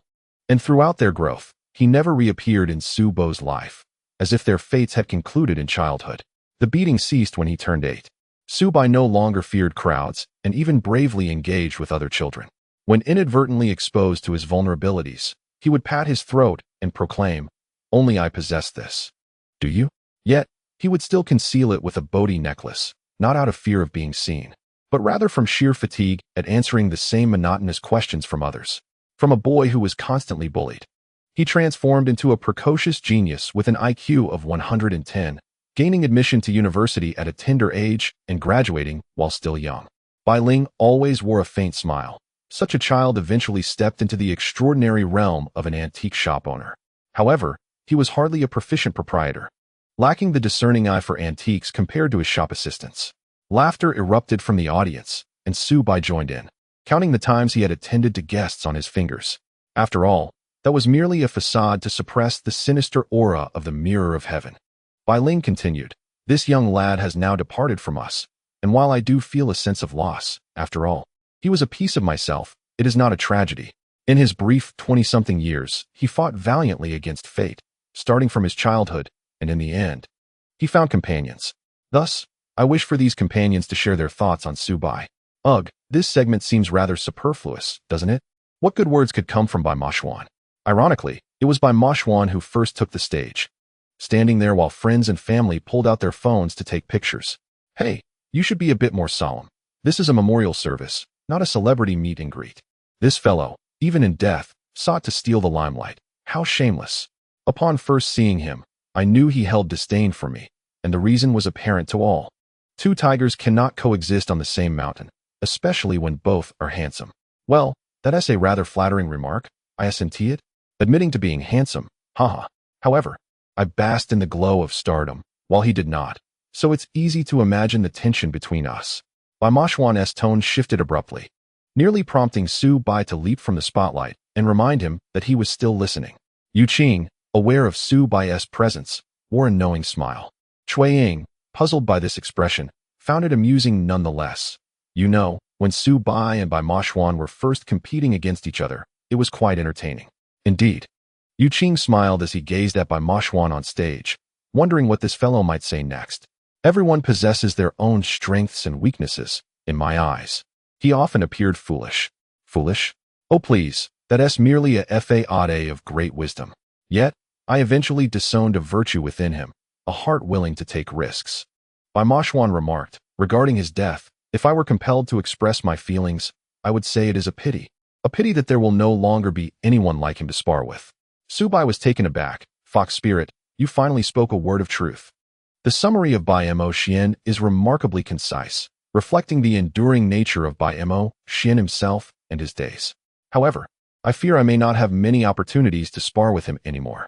In Chapter 676, Close at Hand, Yu Qing and Cui Ying ascend the stage hand in hand. Yu Qing instinctively glances up at the lights, while Xiao Bai remains unfazed, confident in Yu Qing's respect. He has always been the epitome of calm, mature beyond his years. Indeed, he embodies the phrase. When Yu Qing first takes the microphone, he recalls, the first time I met Xiao Bai, he was quite insolent. To my astonishment, an unexpected issue arose during the most trusted segment.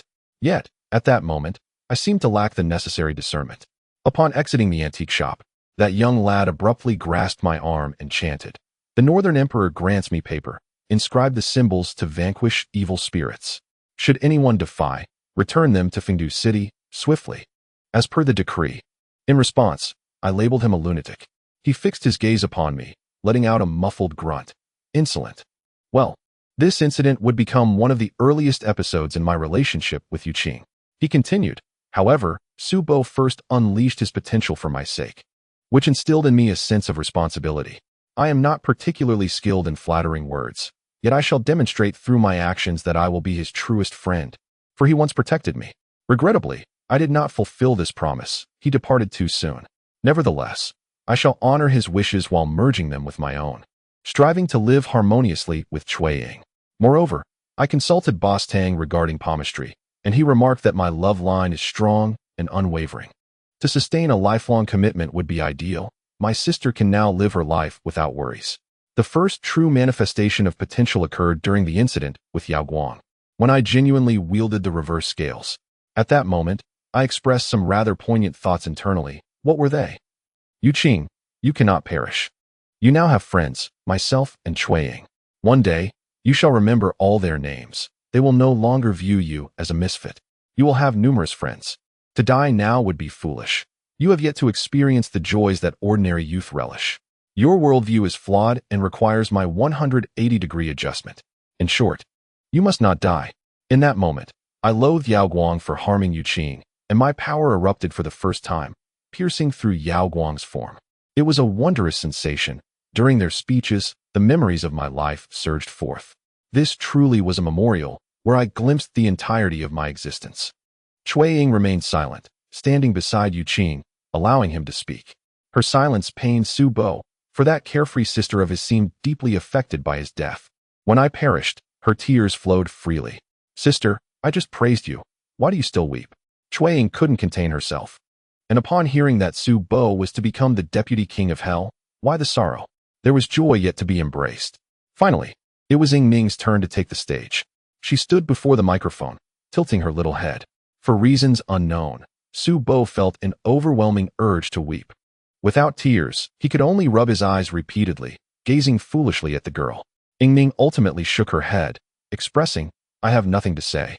Uncertain of where to begin, she silently descended the stage, a smile gracing her lips. Su Bai felt no disappointment whatsoever. Had he been asked to speak, he would have been at a loss for words. His tumultuous journey with Ying Ming seemed to be a cruel jest of fate, as if heaven itself were envious of his desire to possess the most exquisite girl in the world. Otherwise, why would it be so merciless?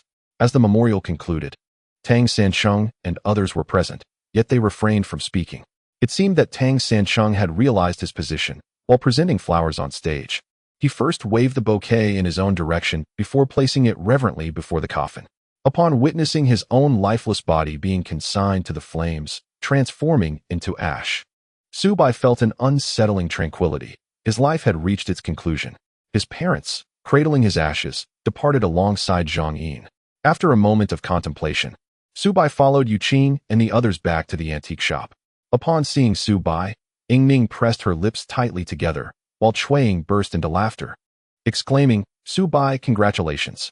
You've secured quite the position. What position? Su Bai replied, feeling disheartened. I am merely a laborer. Yet, I cannot fathom why it must span 600 years. The king of hell is merely reporting for duty. Tang Sancheng interjected. The place he must go is not of this realm. Have you ever heard the saying that a day in the mountains equates to 1,000 years in the world? I have indeed heard that tale, Su Bai responded. During the Jin dynasty, there was a woodcutter named Wang Zhi who ventured to Shishir Mountain to gather firewood. He observed two young boys engrossed in a game of Go and sat beside them to watch. Before the game concluded, one boy remarked, Your axe handle is decayed. Upon returning to his village, Wang Zhi discovered that a millennium had passed. Thus arose the notion that a day in the mountains equals 1,000 years in the world. That claim of a day equating to 1,000 years is somewhat exaggerated, Tang Sancheng remarked. However, such relative spaces do exist. The place the king of hell is destined for will not exceed 6 days. Yet, the pace of the underworld aligns with that of the mortal realm, making it seem as if 6 days equate to 600 years. No wonder I pondered where he could be trapped for so long. Su Bai continued, During my time in the underworld, I have indeed grasped the situation quite thoroughly. The pressure is considerable. Thus, I suspect I shall have little time to see you all in the near future. However, he gazed at the group. The king of hell assured me that I could maintain our connections as long as I uphold my duties. We thought that if you became the king of hell, we would be well taken care of. One day, when we are on the brink of departure, you could simply wave your hand and extend our lives. How delightful that would be. It turns out to be a futile endeavor, Cui Ying teased. If you become the acting king of hell, what benefits shall we enjoy? Dear sister, I did not accept this position for your benefits, Xiao Bai replied. I did it to honor my promise. Promise? What promise? Xiao Bai turned toward Ying Ning, who had remained silent throughout. Dear girl, do you recall what I once told you in the mountains? If there exists a way for me to hold on to you for a longer time in this world, I would surely pursue it. This opportunity has presented itself, and I have no reason to refuse. For 6 centuries, we shall undoubtedly remain together until the end. The regrets of Miss Xuexiang and your father shall be rectified by us in the future. You shall live a life devoid of regrets. The King of Hell has already granted permission for you to traverse freely between the realms, utilizing the secret passage. Ying Ning, what troubles you? Ying Ning wept loudly. Why are you so foolish? There is no alternative. It seems impossible to rely on that rascal Chu Yan. Xiao Bai remarked. Just when I thought our lives were at an end, I envisioned you spending your remaining years like Aunt Xuexiang. I truly cannot fathom it. However, the King of Hell has bestowed upon us a glimmer of hope, and without hesitation, I accept it. As a man, I must honor my commitments. Ying Ning inquired, 6 centuries? How will you endure? Silly girl, he replied. You think being the acting King of Hell is an easy task? Not to mention the usual duties, even now. The king has assigned me a task.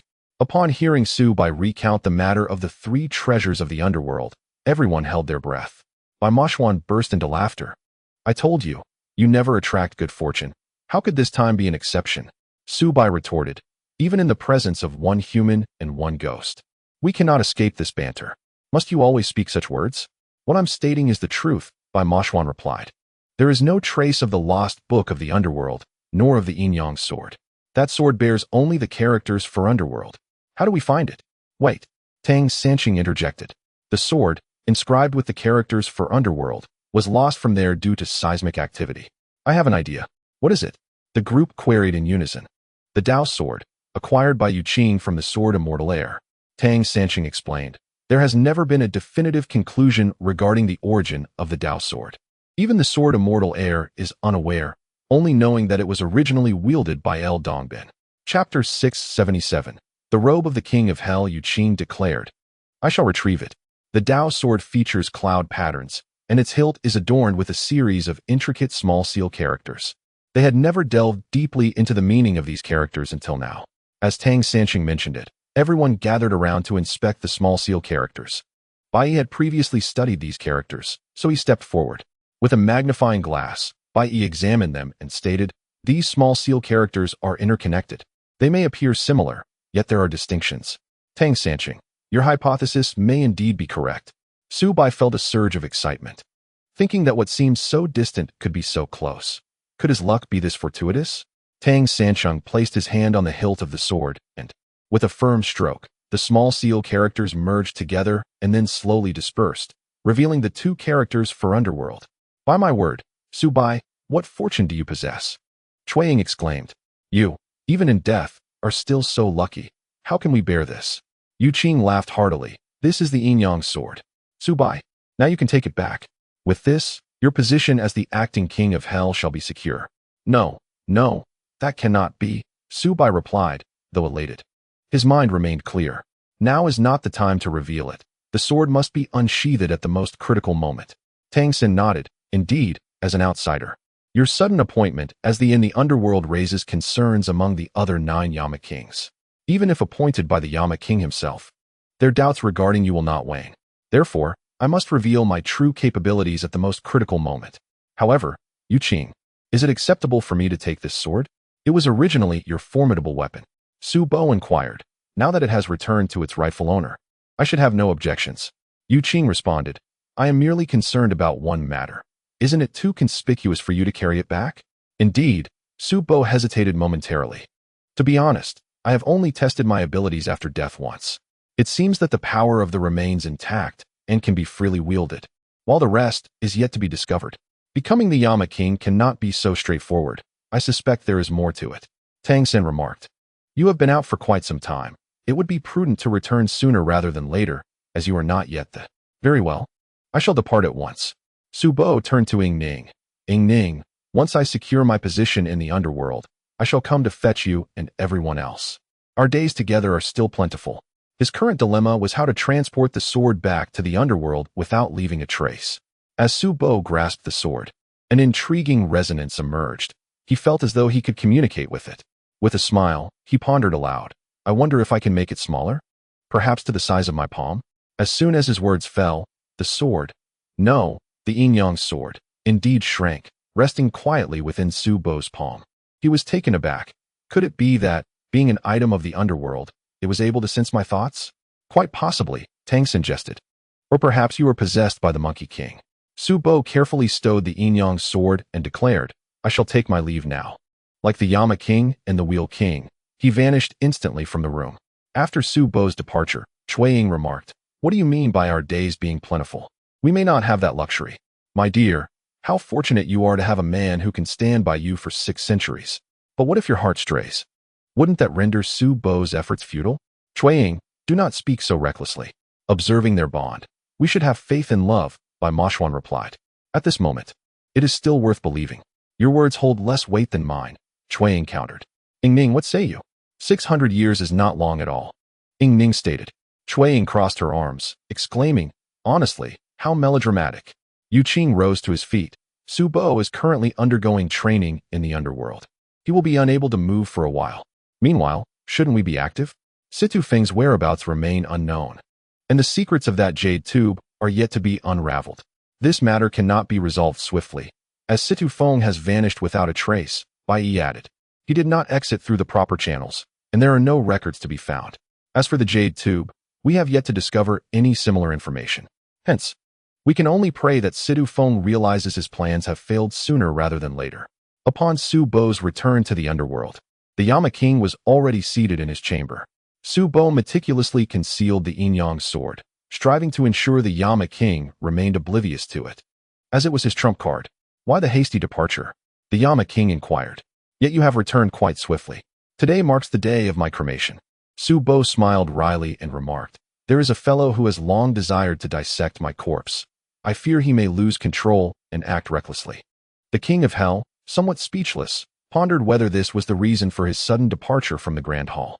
In truth, once life has departed, what remains is merely a shell. The King of Hell stated, In 2 days, I shall formally take my leave. Before I depart, I will summon the ghostly officials to officially announce your position as the acting King of Hell. Only 2 days left? Su Bo suddenly realized that the true trial was about to commence. He had not anticipated the swift passage of time. The report on duties could no longer be postponed. It was inevitable. Your Majesty, if I may speak frankly, this report may prove rather troublesome. Is it due to your assistance to the Taoist priest? Su Bo inquired. Is this favoritism? Since I have overseen the underworld, I have committed more than just this one error. The King of Hell replied. This is also what I wish to convey to you. There is no absolute right or wrong in this world, and the underworld is no exception. When faced with a difficult situation, how should one proceed? If the matter cannot be simply discerned as right or wrong, consider whether it lies within your capacity to control. If it exceeds your abilities, it is best to refrain from engaging. If it is within your power, do not hesitate to take bold action. Su Bo felt as if a sudden enlightenment had washed over him. Although the King of Hell had undertaken actions that appeared to overstep his authority, those actions were indeed within his realm of control and could be justified. As he prepared to report on his duties, he anticipated inquiries but was confident that the king had already devised a strategy, hence the 600 years time frame. Su Bo realized this and felt reassured. Your Majesty, you may depart with peace of mind.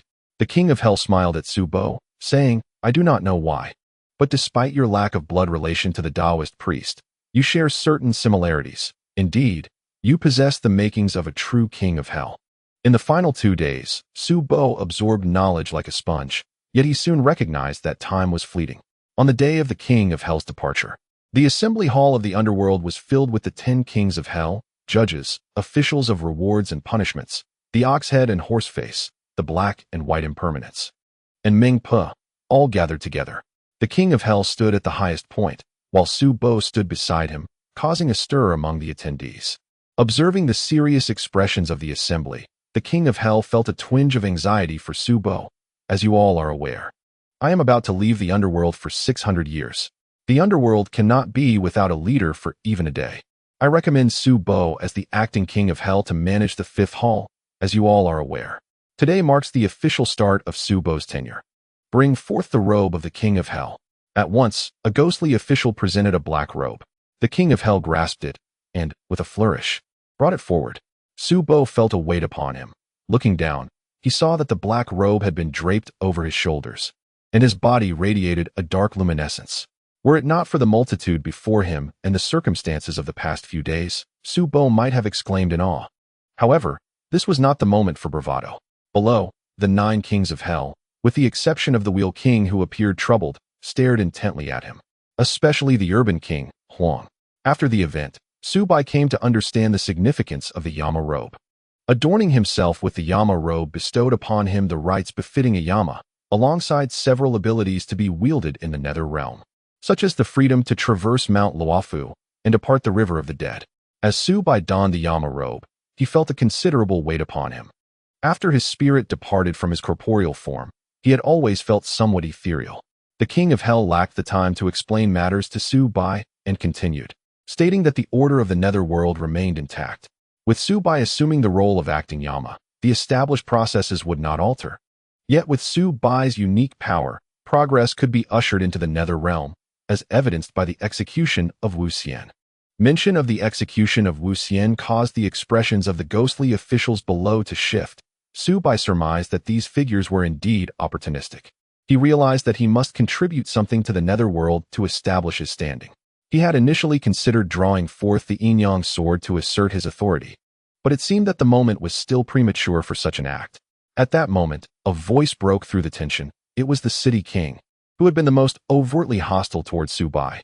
Stepping out from the ranks, the city king proclaimed with clarity, "If an acting Yama is to be chosen, any one from the other 9 halls would suffice. Why must my elder brother select an ordinary person? Is one possessing a unique power considered ordinary?" The Wheel King anticipated the city king's retort and interjected, "For millennia, the nether realm has acknowledged only 2 individuals with unique powers. Wu Xian was beyond the reach of all until we called for assistance. If the nether realm could have one Wu Xian, who knows how many more extraordinary souls might arrive? Brothers, who among us can contend with someone like Wu Xian?" Su Bai felt a warmth in his eyes. "Oh, Wu King." Just as the city king prepared to counter, Su Bai cleared his throat. "There is no need for disputes on my behalf. It is an honor for the king of hell to favor me as the acting Yama. Firstly, this role is not a permanent one. I am merely a temporary appointee. Secondly, I feel quite unworthy of occupying such a position. And what of that?" The city king pressed on relentlessly. While the other Yamas did not confront Su Bai as the city king did, their expressions conveyed a sense of watchful scrutiny. Su Bai smiled faintly. "I, lacking in merit, am willing to seek the lost treasures of the nether realm as a gesture of my service." The crowd stirred with even greater agitation. Meng Po observed Su Bai with concern, her heart racing on his behalf. Seeking the treasures of the nether realm, how daunting a task. Since their loss, the king of hell had personally searched numerous times to no avail. This young man showed no fear in the face of such peril. Would he be able to defend his position as acting Yama? Just as Meng Po pondered this, she caught Su Bai's glance, and he playfully winked at her. Despite her worries, a peculiar trust began to blossom within her. "Do you comprehend how long the treasures have been missing? Since the last tremor, there has been no trace. If you intend to search, how long will it take? 1,000 years hence, and you will have long since reincarnated," the city king scoffed. "If you possess such sincerity, why not sign a military order? Establishing a military decree is of paramount importance, as it imposes self-pressure and leaves no room for retreat. The act of issuing such a decree carries significant risks, for in the military, there is no room for jest. Once a military order is laid down in black and white, it must be fulfilled. The king of hell naturally must intervene to ease the situation. Let us search. But setting a deadline for the military decree may be excessive. After all, we have searched for quite some time and have yet to yield any results. Thus, we should not impose upon others what we do not desire for ourselves." Su Bai's voice resonated through the hall. "If I lack the courage to face this challenge, I shall have no face to present myself before others in the future. However, since the loss involves the 2 treasures of the underworld, recovering them may prove to be quite a task. Instead, I propose to retrieve one of the treasures." "That is certainly acceptable. May I inquire about the deadline?" The city king questioned loudly. Setting a deadline is indeed challenging. How about within a year? Su Bai observed the abrupt change in the expression of the Wheel King, and even the king of hell beside him trembled slightly. In the past, General Ma Su of Shu established a military decree to defend the street pavilion. When the pavilion fell, Zhuge Liang was compelled to enforce military law, tearfully executing Ma Su. Furthermore, during the time of borrowing arrows with straw boats, Zhuge Liang had also laid down a military decree before Zhou Yu. To dare to establish such a decree is, in essence, a manifestation of self-confidence. If one lacks even this modicum of confidence, how might those beneath him perceive him? The yin-yang sword has long been tucked within Xiao Bai's pocket, rendering him unafraid. Initially, Xiao Bai contemplated a timeline of 3 days, but upon reflection, 3 days seemed excessively audacious. The discovery of the Dao sword, known as the yin-yang sword, should trace back to El Dongbin, indicating that the sword had been lost for centuries. El Dongbin, an ancient figure, originally named El Yen, was born on the 14th day of the 4th lunar month in the 12th year of the Tang dynasty under Emperor Dizong, which corresponds to the year 796. Thus over a millennium has elapsed. To propose recovering it in just 3 days is indeed far-fetched and rather contrived. Meanwhile, the Wheel King pondered in disbelief. A year? A year is far too short. Just as he was about to speak, the King of Hell subtly shook his head. At that moment, Xiao Bai was under scrutiny, and the more the Wheel King spoke on his behalf, the more discontent the other Yama lords felt. It was indeed a time for actions rather than words. As Xiao Bai declared a year, the city king laughed heartily. Well, everyone present has heard this clearly. 1 year is the time frame. If you cannot produce the yin-yang sword within this period, you shall abdicate and proceed to reincarnation. What say you? The city king pressed, and Xiao Bai remained composed, inadvertently exuding an air of grandeur. A few of the 8 Yama lords began to regard Xiao Bai with newfound respect. Yet the challenge of retrieving the treasures of the underworld remains formidable. With the military decree now established, there was no turning back. The King of Hell proclaimed, thus, Xiao Bai shall serve as the acting King of Hell, and in future, all shall regard him as their leader. At last, the time for the King of Hell to depart had arrived. Everyone present escorted him to the gates of the underworld, where he vanished into thin air. The Wheel King chuckled. All right. The meeting has gone on long enough. It is time to disperse. Have you not noticed how the souls are waiting? Quickly, return to your respective halls. Xiao Bai, it is also time for you to personally experience the viewing platform. As the crowd dispersed, the Wheel King closely followed Xiao Bai, advising, do not soften your heart. Remember that. Understood. Why do you sound like an old woman now? Xiao Bai remarked. A year's time, alas. Xiao Bai, I have only just begun to develop a fondness for you. If you wish for our fates not to fade away so swiftly, I implore you to assist me. Xiao Bai's eyes darted mischievously as he replied, very well, let me expedite the search for one of the 2 treasures, so that your heart may find peace. Speak. The Wheel King retorted impatiently. Occasionally take over my duties, so that the 5th hall may function properly. After all, one cannot search for treasures while seated on the throne. Of all the 9 halls, you are the only one I can trust at present. The Wheel King paused. Rest assured, also, that the ghostly official by your side is primarily Judge Zhong. He is known for his integrity. When you interrogate souls, it is imperative that you remain impartial.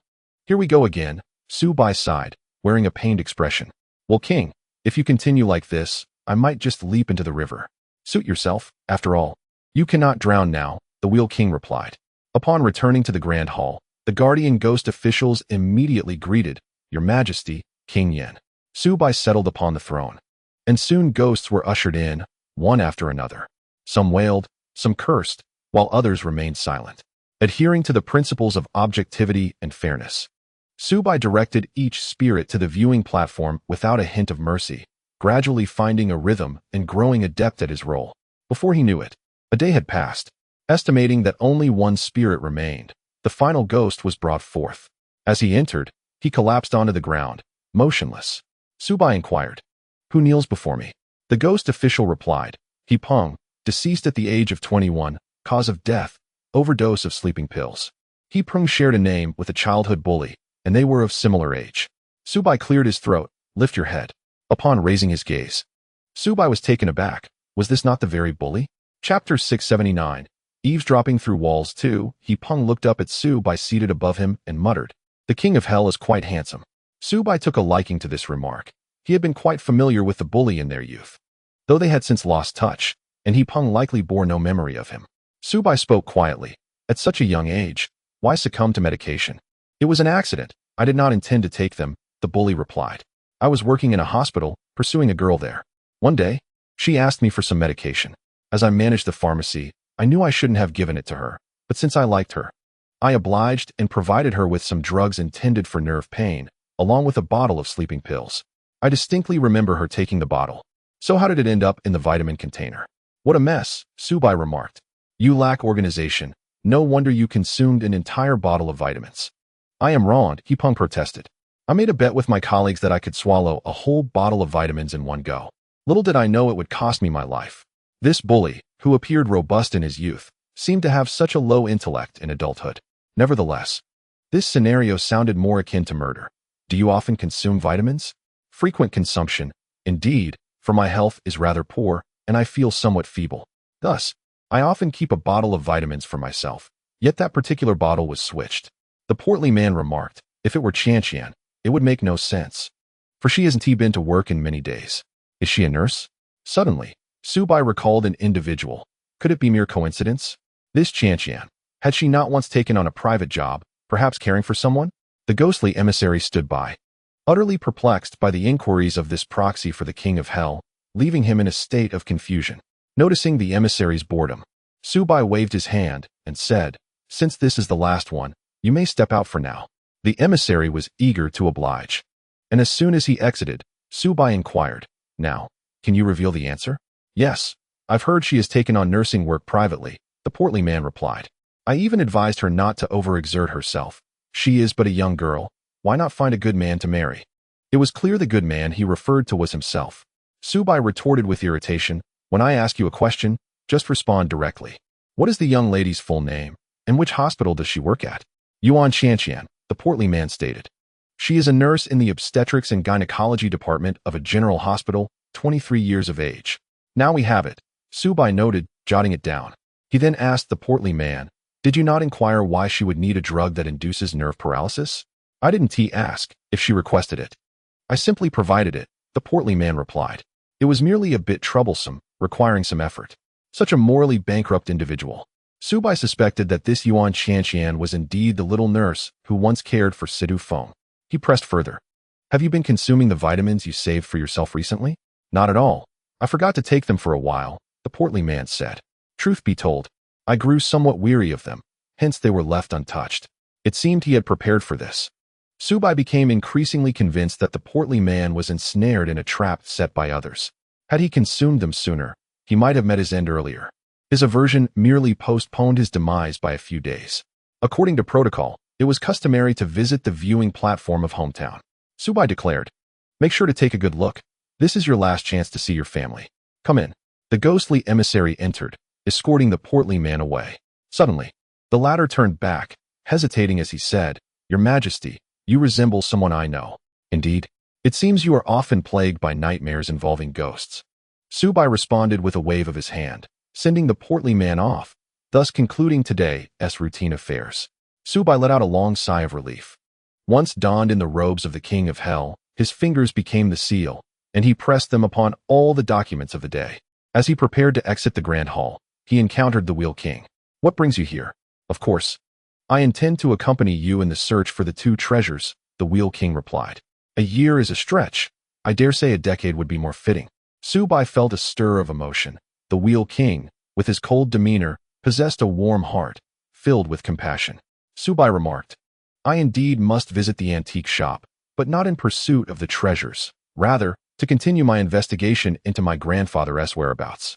The Wheel King appeared somewhat vexed, about to speak, but then noticed Xiao Bai winked at him. Let us both go, he suggested. As they exited the realm of the underworld, the Wheel King finally asked, Why did you signal to me just now? There are ears everywhere, Xiao Bai replied. 3 individuals were eavesdropping. How was I unaware of that? I cannot fathom the reason behind my knowledge. Xiao Bai's words grew increasingly convoluted. Yet the realm of the underworld remains beyond my dominion. And even the freedom to speak is denied to me. It must be that rascal, the urban king, among the 9 halls, his ambition is the most pronounced. Eagerly awaiting my brother's return to assume his duties so that he may occupy the position of the proxy king of hell. The Wheel King remarked, compelling you to sign a military decree is merely the beginning. And who else, apart from the urban king? I what you? Xiao Bai was taken aback. Do you mean to say you too aspire to be the proxy king of hell? Do not be alarmed. The Wheel King replied, "My desire to assume the role of proxy is not for personal gain. Rather, it is to safeguard this position for my elder brother. When my brother initially expressed his intention to find someone of equal capability for this role, I believed it would certainly be me. However, upon perusing the Book of Life and Death, he became intrigued by you. You now possess the authority to consult the Book of Life and Death, and I shall candidly disclose that in your past lives, you were a dragon among men on 3 occasions." Xiao Bai was astonished. "Me? Indeed. What is more alarming is that you possess a reverse scale." The Wheel King walked alongside Xiao Bai in the realm of yin and yang, conversing while casting wary glances behind. Xiao Bai reassured him, "There is no need for concern. Should they approach, I will undoubtedly detect it. Please continue. When did you begin to draw me into this affair?" "From your grandmother, Bai Kong," it commenced. "Her inadvertent descent into the underworld was serendipitous, yet the outcome was inevitable." The Wheel King elucidated. "Her becoming a yin official was a choice made out of necessity, yet my brother was inexplicably thrilled, as your eventual encounter was thus destined. From the moment you met Yao Guang, my brother commanded me to observe your movements." The Wheel King's words left Xiao Bai astounded. Xiao Bai exclaimed, "Indeed. Yao Guang's appearance marked a pivotal moment in my life. Driven by instinct, I unleashed the power of the reverse scale, not in a trivial manner, but in a complete eruption of strength. Yes, it was that very outburst that slightly altered my perspective." The Wheel King stated, "I once believed my brother was mad for seeking an outsider to serve as his proxy. It seemed utterly irrational, as I was the obvious first choice." Xiao Bai coughed. No wonder the Wheel King appeared glum. It turns out he bore the weight of such thoughts. After a moment's realization, the Wheel King retorted, "You rascal. Henceforth, you began to engage with me. During the incident involving the underworld pearl, our encounter remained indirect. As I perceived it merely as a transaction, I would resolve the issue of Wu Xian in exchange for an underworld pearl, fair and square." Xiao Bai remarked, "So the significance of that gift was indeed purposeful, intended to win my favor. Alas, there is no such thing as a free lunch in this world. Is it not a matter of course?" The Wheel King replied, "Thus, I have consistently provided you assistance time and again, harboring the hope that you might meet an untimely end. Until your true power is fully unleashed, your demise holds no value whatsoever." Upon noticing Xiao Bai's somber demeanor, the Wheel King promptly reassured him, "Rest assured, we have not tampered with the Book of Life and Death. Such actions are not in my elder brother's character. In fact, he finds joy in your chance to prolong your life, as it enables you to unlock your true potential. This has been a lengthy and reciprocal wait, Xiao Bai. I find myself, almost unconsciously, aligning with my brother's judgment. It is only now that we can discuss all of this." Xiao Bai clapped the Wheel King's shoulder, remarking, "It's peculiar. When I converse with you, it feels as though 2 living beings are engaging in dialogue, entirely unlike the interaction with a ghost." Chapter 680. Materialization. "We are capable of materializing," the Wheel King stated. "Once we do, we will be indistinguishable from ordinary people, even casting shadows. Yet there is one thing we lack, a heartbeat and breath." Xiao Bai replied, "I had thought of that. Hence, when I encountered you in the hotel, other guests were able to see you as well." Curiously, Xiao Bai inquired, "What brought you to the hotel that day? Were you monitoring me because my time was drawing near?" The Wheel King nodded in affirmation, and Xiao Bai sighed. "In the end, it has fallen into your hands." Xiao Bai was puzzled that the yin-yang sword remained undetected by the Wheel King. After a moment of internal conflict, he resolved to keep it concealed. Revealing it now would render its purpose moot. Exiting the underworld, the Wheel King stepped forward. "Let us attempt materialization." The Wheel King gestured over himself, and Xiao Bai observed a plume of black smoke emanate from him. As the smoke dissipated, a shadow unmistakably appeared on the ground. Imitating his actions, Xiao Bai reached out, felt a weight settle in his body, and a shadow manifested beneath him. Pressing his hand to his chest confirmed that it remained cold. Though the shadow defied typical perceptions of spirits, the essence remained unchanged. Ghosts and humans are fundamentally different.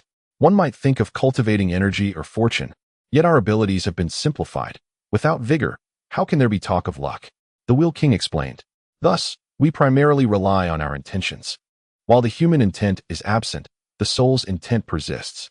With your capabilities, utilizing your intent is far easier for you than for me. In light of this explanation, Xiao Bai indeed noticed that his shadow emerged more swiftly. The two then arrived at an antique shop where a group was examining a jade tube. With Xiao Bai's absence, This task had fallen to Cui Ying, who had scoured various jade-related forums, comparing materials and uploading photographs to seek insights from experts. Days had passed, and many had participated in the discussions, concluding that the jade was ancient, yet its form was unlike any known dynasty. Some lamented that it appeared to have been irreparably damaged. As Xiao Bai and the Wheel King followed the normal procedure to enter, Qing emerged, the moonlight casting clear shadows beneath them. It is said that souls of those ranked above the Qing King can materialize, and this holds true, he remarked, acknowledging their presence. The Wheel King turned to Xiao Bai and said, "Why don't you take your time to speak here? I have little interest. I shall go observe the Oxhead and Horseface instead. What has happened to them?" A ghostly envoy delivered news that the two scoundrels had accepted bribes. The Wheel King remarked, "If you do not seek the Yin sword, I too have lost interest. I shall take my leave." Qing discerned a hint of meaning and exchanged a glance with Xiao Bai. After watching the Wheel King depart, Xiao Bai informed everyone of his military oath and the fact that he had been eavesdropped upon in the Grand Hall. Upon hearing of Xiao Bai's precarious situation in the underworld, Bai Mo Xuan had anticipated this. To impose force, one must not only produce the Yin sword, but also possess the courage of one's convictions. You are adorned with rebellious scales. What is there to fear? A balance of grace and authority is essential, Xiao Bai asserted. The underworld is not dissimilar to our realm. Relying solely on dominance cannot ensure stability. An open confrontation would yield no benefits for me. Beyond presenting the Yin sword, it is imperative to establish trust and demonstrate my capabilities. The sword merely represents fortune. Discovering the book of the underworld is paramount. By the way, I have matters to discuss with you. Xiao Bai recounted the situation regarding Yuan Qianqian. Bai Mo Xuan noted, "The recent series of events led us to overlook this young nurse. She has no family, and we failed to investigate thoroughly. We have been remiss." Cui Ying remarked, "A 23-year-old nurse manipulating others' habits to substitute medication with lethal intent is reminiscent of." She glanced at Xiao Bai, who shrugged. "The style of Situ Feng. Yet, that fool lived a bit longer." Bai Mo Xuan grunted, "What a pig-headed intellect, to consume an entire bottle of vitamins, only to lead a life akin to that of a swine." The king of sarcasm remained true to his nature. Xiao Bai continued, "I wish to convey that during the court session, I pondered how Yuan Qianqian established contact with Situ Feng. One was in the country, the other abroad. They must have had some means of communication. This is worth investigating." Indeed, Cui Ying closed her laptop, feeling overwhelmed by the information. Let us consider this a brief respite. We have been thoroughly perplexed by this jade pipe, and it is time to refresh our minds. Let's begin by examining Yuan Qianqian. Bai Mo Xuan redirected the conversation. Let us also keep an eye on the Book of the Underworld. Xiao Bai elaborated. The Book of the Underworld is akin to a register of life and death, encompassing those who transcend the ordinary boundaries of existence, such as Boss Tang and Boss Bai, as well as Boss Tang's father, Xianjing. These individuals are inscribed within the Book of the Underworld, and I believe your Qing Qiu clan is no exception. Yingning was born during the Tang dynasty, and since the King of Hell is aware of Yingning's lifespan, the Book of the Underworld must have existed at that time. As for the Yin sword, it was originally held by El Dongbin, a figure from the era of Tang Dizong, while Yingning was born during the reign of Tang Xuanzong, also known as the Ming Emperor of Tang. Yingning's birth predates, thus I can reasonably conclude that during Xuanzong's reign, both the Book of the Underworld and the Yin sword were still within the underworld. The underworld may also experience seismic shifts, Yingning mused. I wonder if the Book of the Underworld retains its form upon reaching the realm of the living? Xiao Bai raised his hand, then let it fall despondently. It is truly difficult to ascertain. The Book of the Underworld possesses sentience, existing in the underworld, reveling in countless merits. It may even undergo transformations. Alas, how shall we proceed with the search? There is no rush. It will manifest when the time is right, Qing reassured. Having located the Yin sword, the Book of the Underworld shall surely return as well. Yingning nodded. If the Netherworld book possesses a spirit, could we employ the methods of Qing and Brother Mo Xuan? Is there a technique to gather sentient entities together, akin to the attraction of a magnet? Qing clapped his hands. Indeed, the formation can concentrate sentient beings. Bai Mo Xuan remarked, just as Xiao Bai did before, drawing all souls into a singular realm. Our objective is similar, attracting all sentient entities for selection. For this, we require your power, Xiao Bai. Rest assured, I no longer have a life to lose. So wielding the power of the reverse scale is of no concern. Xiao Bai pondered. Yet, does such a formation truly exist in this world? This is a question for the master. Once confirmed, we shall commence upon your arrival. Observing a nostalgic expression on Xiao Bai's face, Bai Mo Xuan coldly stated, "You are no longer a living person, but an agent of the King of Hell. Abandon such sentiments. Return to fulfilling your role to avoid drawing attention that may lead to discomfort." Xiao Bai replied, "Well, no need to see me off. Nobody will." The group echoed in unison, prompting Xiao Bai to depart in a dejected manner. Cui Ying's eyes suddenly glistened. When we perish and our souls reach the netherworld, will we still have the chance to meet Xiao Bai? However, I wonder what his mood will be then. Besides us, there are also grandmother, uncle, and aunt. Do you think Xiao Bai would erase our records from the book of life and death? No, Bai Mo Xuan asserted. That is not something that boy would do. At least not now. Ying Ning added. Yet, he now has few friends in the netherworld. How pitiful. The Wheel King and Meng Pu are trustworthy. But the others seem to be waiting for a spectacle to unfold. Bai Mo Xuan noted. This reflects the typical attitude towards newcomers. Well then, I shall take my leave as well. Chapter 681. Little Bai's concept by Mo Xuan stretched languidly. It is time to bring Little Bai back soon. Has the injury healed? The herbs from Qing Qiu are vastly superior to those outside. Bai Mo Xuan remarked. The effects are significantly enhanced. I have ensured that all the suffering endured by Nyang has been returned, and now she remains in solitude at Hanbai, with no one daring to plead on her behalf. Exiting the antique shop, Bai Mo Xuan pondered briefly before heading in the opposite direction from the Bai residence, towards the apartment where Shang Guanchuqing resides. Since the last incident, Bai Mo Xuan had not encountered her. She had resigned from her position as a stylist at his company. Standing at her door, he couldn't help but question, Bai Mo Xuan, what are you doing now? As he turned to leave, laughter emerged from within.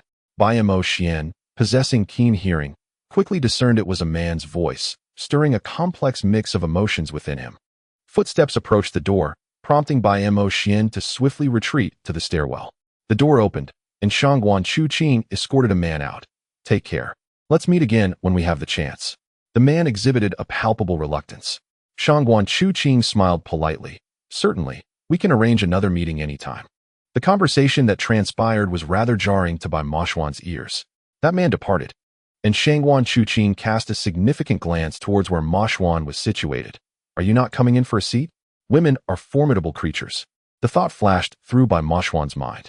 He felt a sense of discomfort and awkwardness as he stepped outside. I heard there were guests, so I couldn't just hide in the stairwell. Bai Mo Xuan's face flushed, and Shang Guanchuqing's eyes widened in disbelief, her smile blooming fully. So you wanted to avoid me. I understand.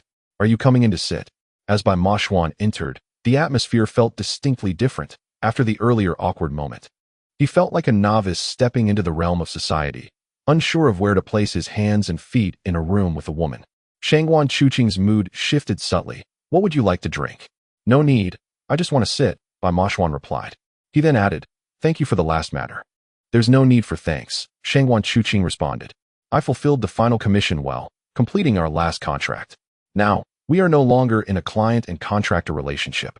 Is that why you've resigned from our company's stylist position? Bai Mo Xuan inquired. You really needn't have done that.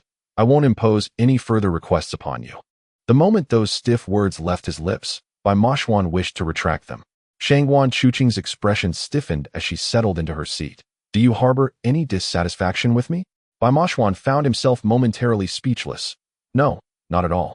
You executed both commissions excellently. I have no complaints. Upon encountering the disappointment in Shang Guanchuqing's gaze, Bai Mo Xuan abruptly stood. I should take my leave. Then why did you come? She questioned. Was it merely to inform me that the commission has concluded? Bai Mo Xuan could only respond helplessly. I was just passing by on my way home. Your home is not even in this direction, she retorted. This route is entirely opposite to where you reside. Bai Mo Xuan became increasingly uneasy. After hastily bidding farewell, he rushed out the door, feeling a sense of panic he had never experienced before. He failed to notice a flash of light, focused solely on entering the elevator to escape the apartment. Stepping out onto the street, a cool breeze swept over him, clearing his mind. He realized he had become rather flustered, with the image of Shang Guanchuqing's disappointed eyes lingering in his thoughts. He wiped his face with both hands before making his way home. Fu Yu, adhering to her usual habit, would not sleep until Bai Mo Xuan returned. At that moment, She was seated on the sofa, perusing an academic journal. Hearing footsteps, she immediately looked up. Didn't you finish the shoot early today? Are you coming back from the antique shop? Bai Mo Xuan was about to nod but paused, shaking his head instead. No. Fu Yu set down her book. Gazing intently at Bai Mo Xuan. Your expression seems off. What happened? I was frightened by a woman, Bai Mo Xuan replied with a wry smile. She didn't say anything particularly terrifying, but she made me feel uneasy. Fu Yu's heart blossomed with excitement as she eagerly asked, Is there a girl you fancy? I'm not sure, Bai Mo Xuan responded. Bai Mo Xuan remarked, Mother, you have previously stated that I am utterly inept when it comes to matters of the heart. Not merely inept. Fu Yu retorted bluntly. Any girl captivated by your appearance will surely be frightened away after spending a day with you. You lack the ability to converse, to bring joy to others. When you adopt a cold demeanor, it can be rather intimidating. The most critical flaw lies in your inability to articulate your feelings. Fu Yu continued, after spending so much time with Xiao Bai and the others, have you ever truly expressed your innermost thoughts? Not once. They possess insight, and thus do not require you to spell things out. However, some sentiments cannot be grasped solely through intuition. While friendship can thrive on understanding, what of love? Fu Yu asserted, intuition is far from sufficient. What one desires is a definitive attitude and a candid declaration of affection. While discussing the long term may seem impractical, clarity in the present is undeniably essential. Do you possess that clarity? Of course, he replied, but this necessitates a prerequisite, mutual affection and a willingness to explore further. Explore what? Fu Yu inquired. To develop into a couple, or even to establish a family. Fu Yu explained, typically, this is the natural progression. However, you are different. You belong to the Fox clan, and more specifically, are the leader of the Qing Qiu tribe. Bai Mo Xuan seemed to grasp something, prompting Fu Yu to add, I wish to remind you of this point, given that you do not yet know who the other party is. This juncture is exceedingly challenging to surpass. It demands unwavering resolve. I suspect that the individual is certainly not a woman from Qing Qiu. As long ago, the women of the Qing Qiu tribe have all been through here, and none pique your interest. She resembles me in some respects, yet differs in others, Bai Mo Xuan mused. Her demeanor is perpetually calm. Whether fulfilling a contract or resigning from a position, she never wavers. There are certain traits about her that greatly attract me. Upon witnessing a man exit her room, I found myself retreating, feeling oddly unsettled. Mother, what is happening to me? It appears you have developed feelings, Fu Yu exclaimed excitedly. Bai Yi, come forth, quickly. Bai Yi hurried out from the study. What is it that has you so animated? Mo Xuan has a crush. Mother, it is too soon to say that. Bai Mo Xuan, flustered and at a loss for where to place his hands and feet, resembled a child once more, eliciting laughter from both Fu Yu and Bai Yi. Yet, Bai Mo Xuan felt particularly uncomfortable.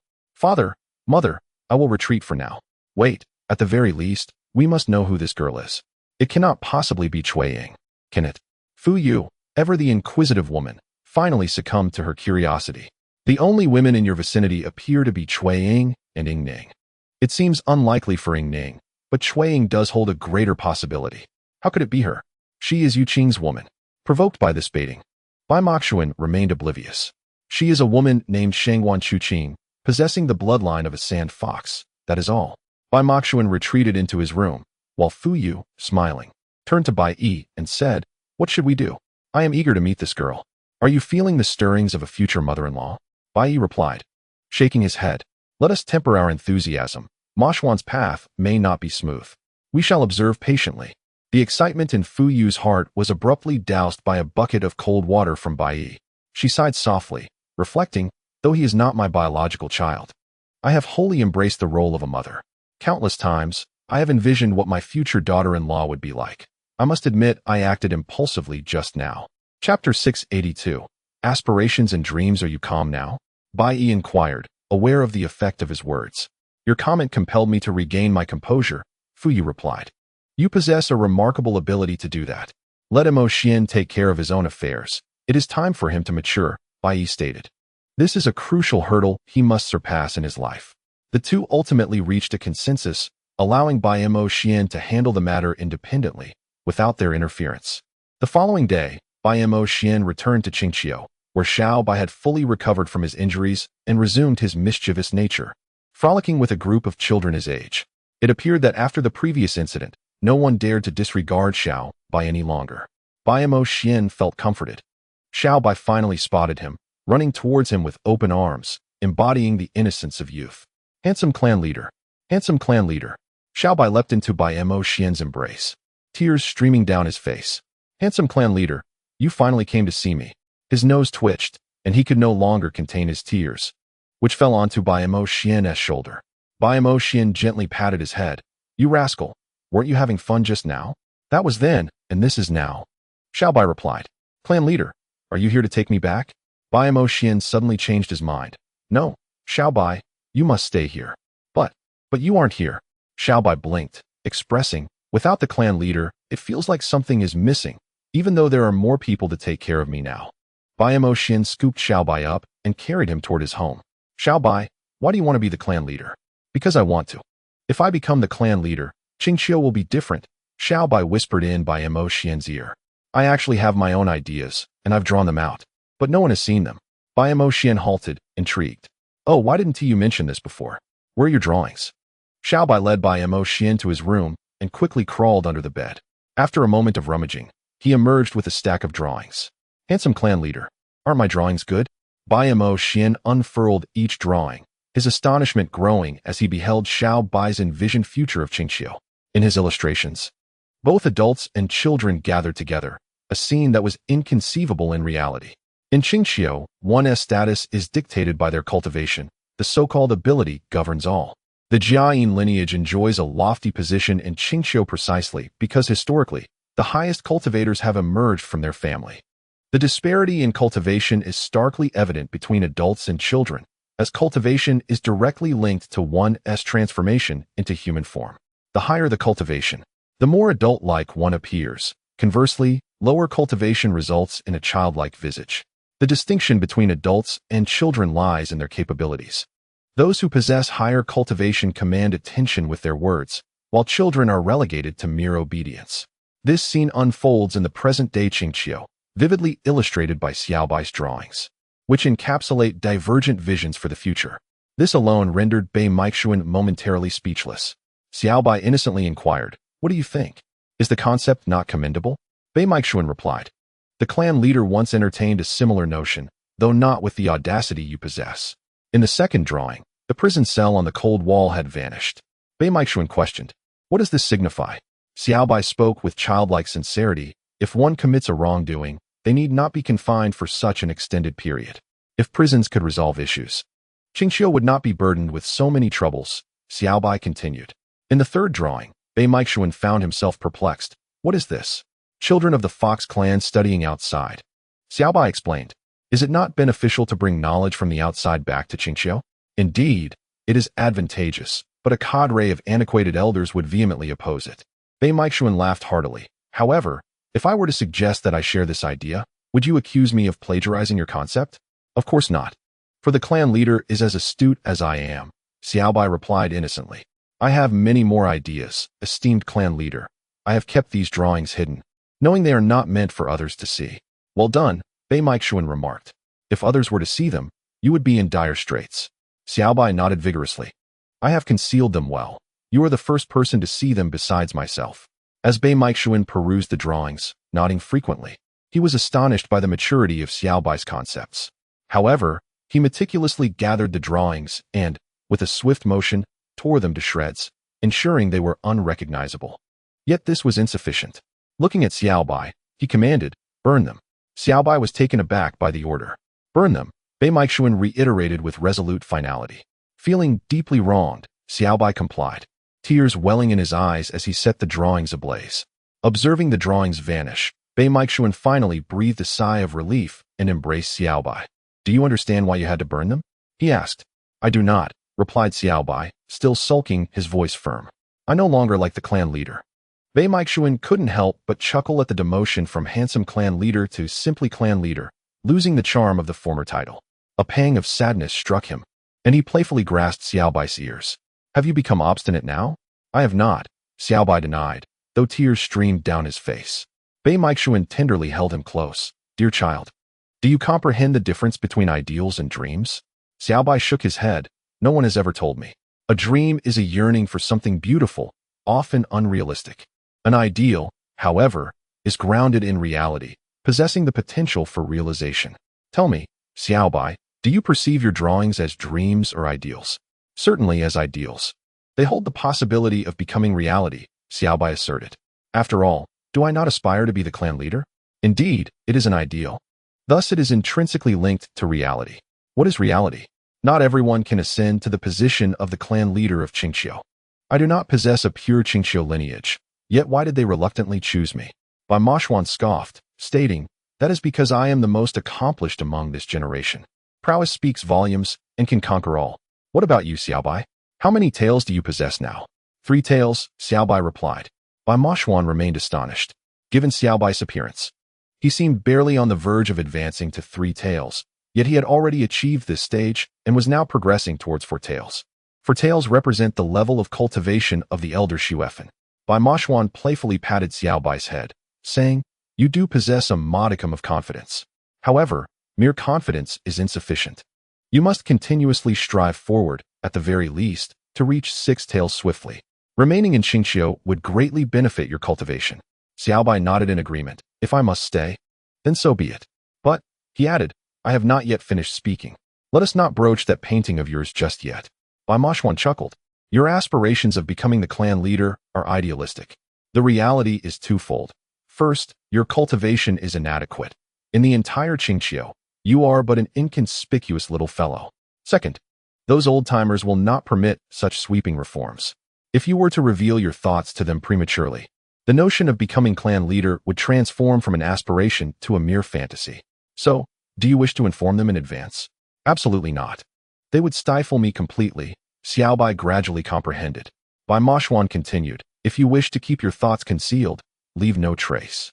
You have hidden those paintings well, but they are not the safest repository. Retain them within your mind, and do not expose them. Xiao Bai finally felt a sense of relief, wiping his eyes and nodding vigorously. I understand now. Chapter 683, Blood Eyes 1, A Teachable Child. The immediate priority is to enhance your cultivation. Bai Mo Xuan contemplated the chronicles of Qing Qiu. Stay here and tidy things up. I will return shortly. Bai Mo Xuan sought the chronicles of Qing Qiu, a tome of black and white. The white pages contained conventional history, while the black pages chronicled extraordinary events, encompassing all anomalies. Upon a cursory glance, he sought entries that might aid in advancing his cultivation. Remarkably, he discovered a crucial record not within the white pages, but nestled in the black, indicating it was deemed an irregular circumstance by the elders. After returning the chronicles of Qing Qiu to its rightful place, Bai Mo Xuan returned to Xiao Bai, fixing his gaze intently upon his eyes. 3 days. I shall remain here with you for 3 days, to see if you can transition. Transition to what? Xiao Bai inquired. To elevate your 3 tails to 4, Bai Mo Xuan replied. I intend to take you to a certain location. Without further ado, Bai Mo Xuan scooped up Xiao Bai and headed towards the cold wall. As they neared, he suddenly veered down another path, causing Xiao Bai's expression to shift to alarm. Leader, we cannot go this way. I have perused the chronicles. It does not state that clan leaders are prohibited from traversing here, Bai Mo Xuan asserted, gently pressing down on Xiao Bai's head. I am, after all, the clan leader. 2 individuals traversed the dense thicket, where an array of peculiar flowers, unfamiliar to the young one, bloomed in exuberance, their odd shapes far surpassing the beauty of those outside. It was often said by the elders that the most exquisite things bore the greatest poison. Swallowing hard, the young one endeavored to resist their allure. Just as he was about to lift his gaze, he suddenly noticed a silver glimmer emanating from beneath Bai Mo Xuan's feet, shining with each step he took. As he pondered this phenomenon, a resounding sound of water cascaded in the distance. Ah, what is that sound? A waterfall, Bai Mo Xuan remarked. Come down and take a look for yourself. The young one eagerly leaped down, sprinting toward the sound of rushing water. He dashed forward with such fervor that he nearly tumbled out, but his quick wit allowed him to halt just in time, his body leaning precariously forward as he shouted. Handsome clan leader. Bai Mo Xuan swiftly pulled him back, the young one's heart racing with trepidation, for he had nearly plunged into the depths of the waterfall below. What appeared to be merely a forest concealed a precipice at their feet. The sound of water roared beneath them. Clutching his chest, the young one exclaimed, What place is this? I cannot say what it is truly called, Bai Mo Xuan replied, but this is a land of temptation. Ancestors once ventured to the depths of the waterfall to enhance their cultivation, yet they never returned. Did they perish? The young one asked. Yes, a fox's corpse eventually surfaced. Bai Mo Xuan revealed. Since then, this place has been deemed forbidden, disallowing children from playing here and adults from harboring intentions toward it. Out of fear, it has been entirely forgotten. Had it not been for perusing the chronicles of Qing Qiu, I would remain oblivious to its existence. Outside, one cannot even hear the sound of the waterfall. This silence likely stemmed from the elders collectively establishing sound barriers and fortifications within the forest, preventing ordinary folk from entering. This was also the reason for the radiant glow beneath their feet. Bai Mo Xuan placed his hand firmly upon the young one's head once more, exerting more pressure, causing him to shrink back slightly. Are you afraid? Bai Mo Xuan inquired. I am not afraid, the young one asserted. The handsome clan leader will protect me, will you not? Besides, I am not afraid of death. I simply feel a tinge of reluctance to part from you. Enough of that, Bai Mo Xuan chided. If death were to befall us, it would likely be together, for I shall accompany you down. Come. Bai Mo Xuan grasped the young one's hand, declaring, on my jump, you must leap as well. The young one trembled with anxiety, being but a child, his legs quaking incessantly. Bai Mo Xuan would not allow for any hesitation, and thus, he took the young one's hand and leapt into the abyss.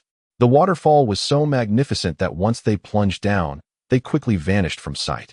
The visibility beneath the water was astonishing. Though the waterfall cascaded with fervor, creating a mist of spray, the depths remained eerily tranquil.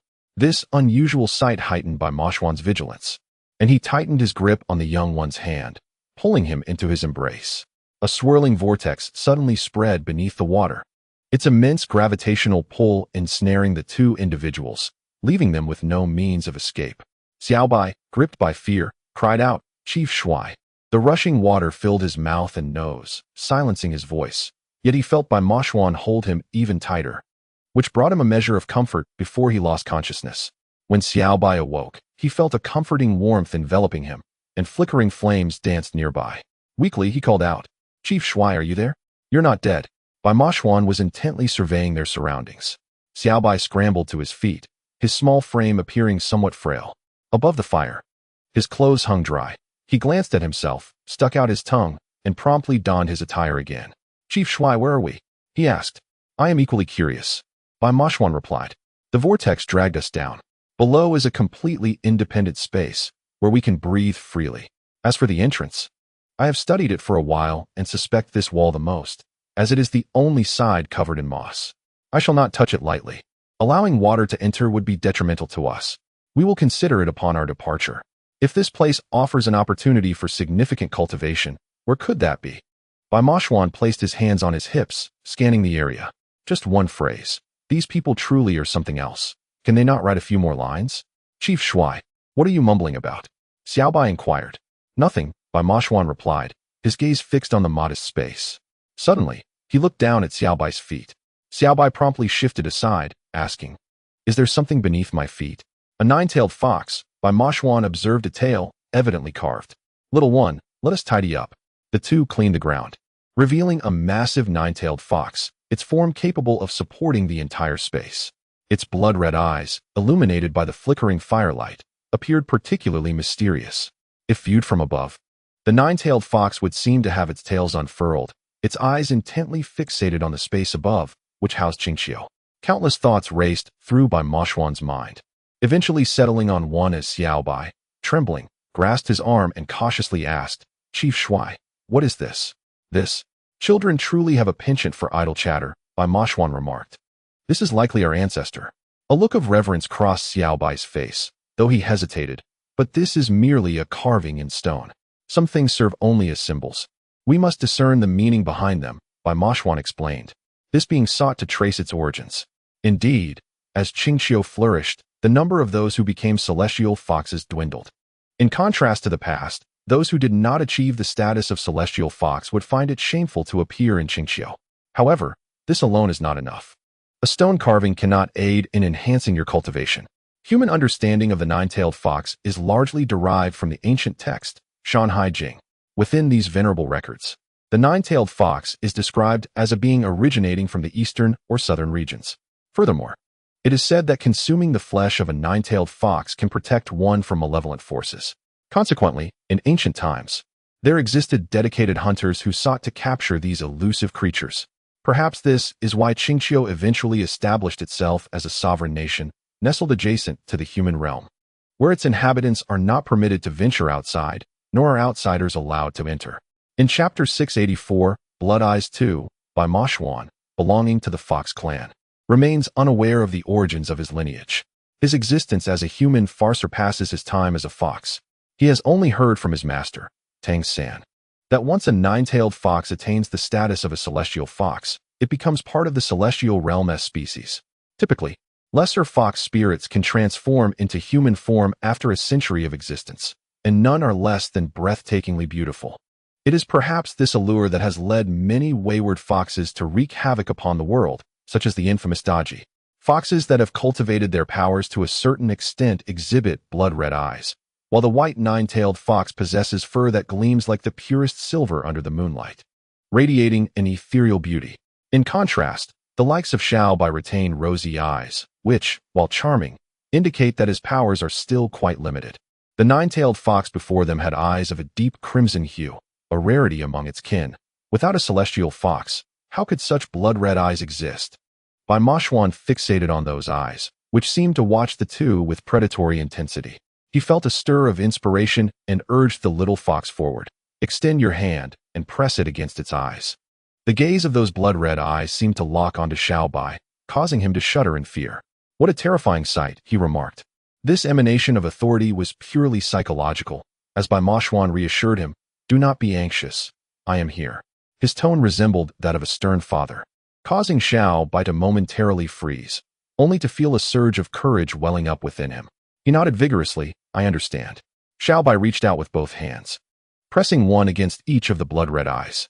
The sheer horror of those eyes made him unwilling to look directly at them, and he tightly closed his own. His trepidation caused his aura to dissipate, and the two blood-red eyes abruptly shut, as if attempting to clamp down on Xiao Bai's hands. Chief, save me. He cried out in fear. Do not panic. Remain calm, Bai Mo Xuan instructed. Try to communicate with it. But how do I communicate? Xiao Bai's voice trembled with urgency, nearly breaking into tears. It cannot speak. When you think of the chief, you often whisper his name in your heart, do you not? Bai Mo Xuan, feeling somewhat at a loss, offered this singular idea. Just attempt to do that. As Bai Mo Xuan observed Xiao Bai closing his eyes, his breath gradually steadied, and he felt a sense of relief. Before long, he noticed silver light radiating from Xiao Bai, revealing his true form. Three tails swayed gracefully behind him, while a fourth tail emerged, though it had yet to fully develop.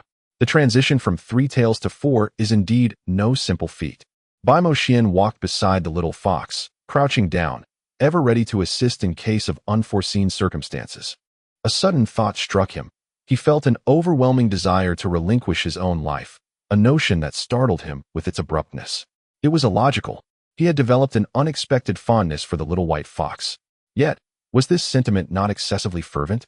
Bai Mo Xuan gazed wistfully at the true form of the little white fox, contemplating whether he had become too deeply invested, entirely adopting the role of a father. As his thoughts became tumultuous, the little white fox spoke suddenly. Not at all. The words carried a hint of playful reproach. Just as Bai Mo Xuan's curiosity piqued, the little fox tightly shut its eyes. Amusement flickered within him. Evidently, the little white fox had indeed connected with the nine-tailed fox on the ground. Upon witnessing its blood-red eyes, he was struck by the realization that the inscribed nine-tailed fox possessed a form of sentience, although devoid of a physical body. Its spirit remained intact. Time seemed to stretch indefinitely until the little white fox's body trembled slightly. Bai Mo Xuan observed keenly as the fourth tail of the fox twitched.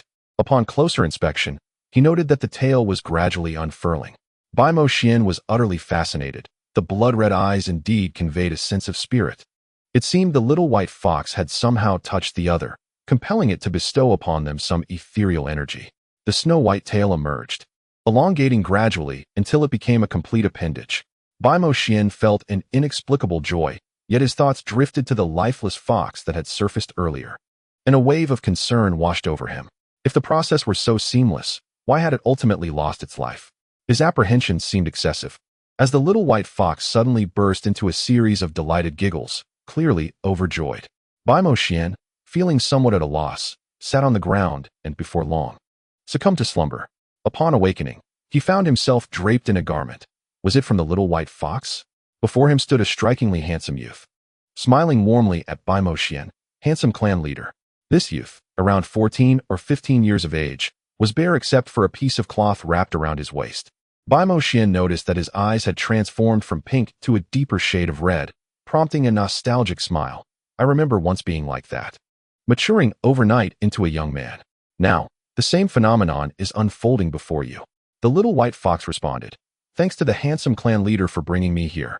Despite appearing youthful, his speech retained the innocence of a child. Bai Mo Xuan cast a glance at the nine-tailed fox on the ground, astonished to see its blood-red eyes firmly closed. What exactly transpired? He inquired. The handsome clan leader encouraged me to engage sincerely. So I pondered and decided to inquire about its identity. The little white fox grinned. Isn't that the usual question? Bai Mo Xuan chuckled. Indeed, it is the customary inquiry. And then, did it respond? Yes, the little white fox replied. It claimed to be my ancestor and asked why I had come here. Bai Mo Xuan raised an eyebrow. And what did you say? I told the truth, saying it was to enhance my cultivation, the little white fox stated. Bai Mo Xuan felt a twinge of embarrassment. That is quite candid. And why did you exclaim not at all? Bai Mo Xuan pressed on. Did it accuse you of something? It mentioned it could grant me some power and inquired how much I desired. Little Bai raised his head and, in confusion, remarked, Our ancestors are truly peculiar. They ask me how much I desire, yet this is their domain. Is it not their prerogative? Thus, I replied, it is not about what I want, rather. It is about what the ancestors bestow. If I were to desire, could I not ask for everything? I am not that greedy. Bai Mo Xuan felt a surge of realization.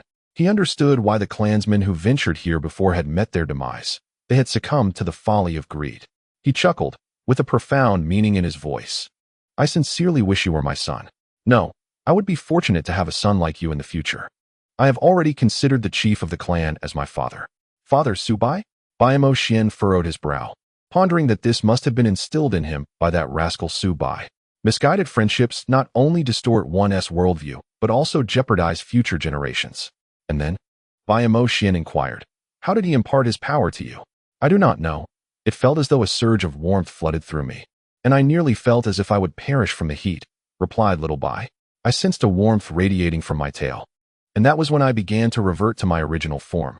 It came so swiftly that I could hardly bear it, resulting in my transformation manifesting suddenly. Bai Mo Xuan was elated. It seems you have had quite a delightful conversation with the ancestor. Indeed, little Bai responded. The ancestor remarked that my bone structure is exceptional and that I am a talent.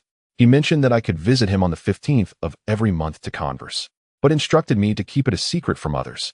Bai Mo Xuan was even more ecstatic. Did you agree? How could I refuse? He is our ancestor. Little Bai replied. The chief of the clan, the first among the Qing Qiu tribe to attain the form of a celestial fox, is quite formidable.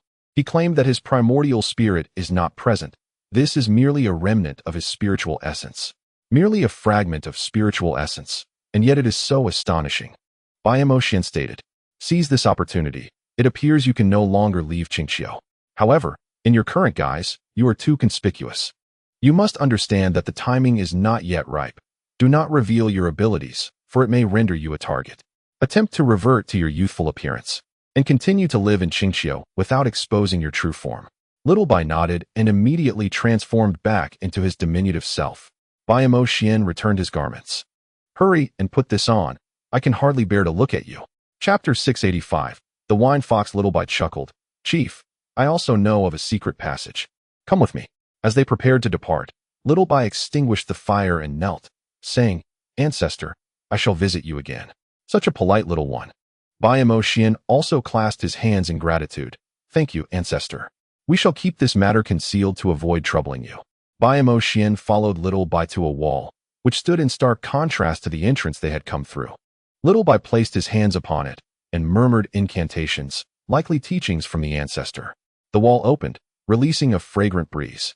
Little Bai leaped inside, and Bai Mo Xuan had no choice but to follow. Inside lay a floral path, with peculiar fruits and flowers lining either side. Little Bai plucked one of the fruits and, without hesitation, tossed it into his mouth. Bai Mo Xuan, taken aback, exclaimed, You reckless boy, are you not concerned it could be poisonous? Not at all, Chief, Little Bai replied. You should have a few as well, but not too many. 3 will suffice. Xiao Bai remarked, our ancestors have said that consuming less can aid in the enhancement of one's cultivation, but one must not be greedy. Otherwise, one risks descending into madness. Bai Mo Xuan then plucked a fruit and placed it in his mouth, a wave of sweetness flooding his palate. He nodded repeatedly. Indeed, the flavor is quite delightful. After consuming one, he wisely chose to refrain from further indulgence. The two continued along the narrow path, gradually hearing voices above, indicating they were nearing the exit. Before the human voices materialized, a sudden fog enveloped them. Bai Mo Xuan embraced Xiao Bai, closed his eyes, and charged forward. When he regained his senses, they found themselves standing in the expansive square of Qing Qiu, their sudden appearance leaving the clansmen astonished. Without uttering a word, Bai Mo Xuan wore a stern expression as he admonished Xiao Bai, do not run off recklessly again, do you understand? Xiao Bai buried his face in Bai Mo Xuan's embrace, trembling slightly as he replied, I understand. Their playful act was well received by the onlookers, who were already accustomed to Bai Mo Xuan's affection for Xiao Bai. Bai Mo Xuan carried Xiao Bai back to his chamber, meaningfully patting his head. Take good care of yourself. I shall be leaving this place tomorrow. Before Xiao Bai could respond, Bai Mo Xuan glanced outside. Since you've come, why not enter? The door swung open, revealing Yu, who appeared markedly more haggard after their time apart. Bai Mo Xuan held complex feelings towards Yu. Despite being the brother of his adversary, he found certain admirable qualities in the man, such as his unwavering devotion to Aunt Shuebin. In truth, it had not been long since their last encounter. Yu, eschewing pleasantries, stated bluntly, I'll get straight to the point. I have heard that you have encountered a setback. It is not merely you. It is we, Bai Mo Xuan replied. Let us not forget that you played a part in this as well. Yu chuckled lightly. Even if we have indeed faltered, the one who harmed Shuebin has vanished without a trace. I am not here to trouble you. I seek your approval as the clan leader to venture out openly and seek that individual. Bai Mo Xuan pondered for a moment. He could be anywhere in this vast world, devoid of even a single clue. Do you comprehend the enormity of this world? Searching for him is quite improbable. It would be wiser for you to remain in Qing Qiu and care for your nephew, and we shall revisit this matter when the year is complete. At the mention of his nephew, Yu's expression softened somewhat, and he sighed. Am I becoming increasingly foolish in your eyes? That foolishness has rendered you rather endearing. Bai Mo Xuan replied. Had this been in the past, you would have fought me tooth and nail had I punished your sister with a stint in the cold wall. Yu found himself at a loss for words. Since the gamble with Yin Yang, Wan Hong's perspective on priorities had become exceedingly clear, and naturally, his own sentiments had shifted. While he could not entirely forsake familial bonds, it was no longer feasible for him to unconditionally side with Wan Hong as he once did. By the way, how many clansmen of your age remain, specifically males? Bai Mo Xuan inquired. Aunt Shuefin's matrimonial matters must eventually be addressed. Perhaps a little over 10. Yu scratched his head. Would Shuefin agree to an arranged marriage? That could certainly be arranged. Bai Mo Xuan conceded with a hint of resignation. In truth, given Aunt Shuefin's beauty, there must be those within the clan who harbor interest in her. I can certainly recall someone. Yu remarked. However, if it were a matchmaking scenario, these two individuals would undoubtedly fumble. Bai Mo Xuan felt a stir within. Do not worry. I shall take care of the arrangements. Leaving Xiao Bai in Qing Qiu, Bai Mo Xuan hurried back to the antique shop.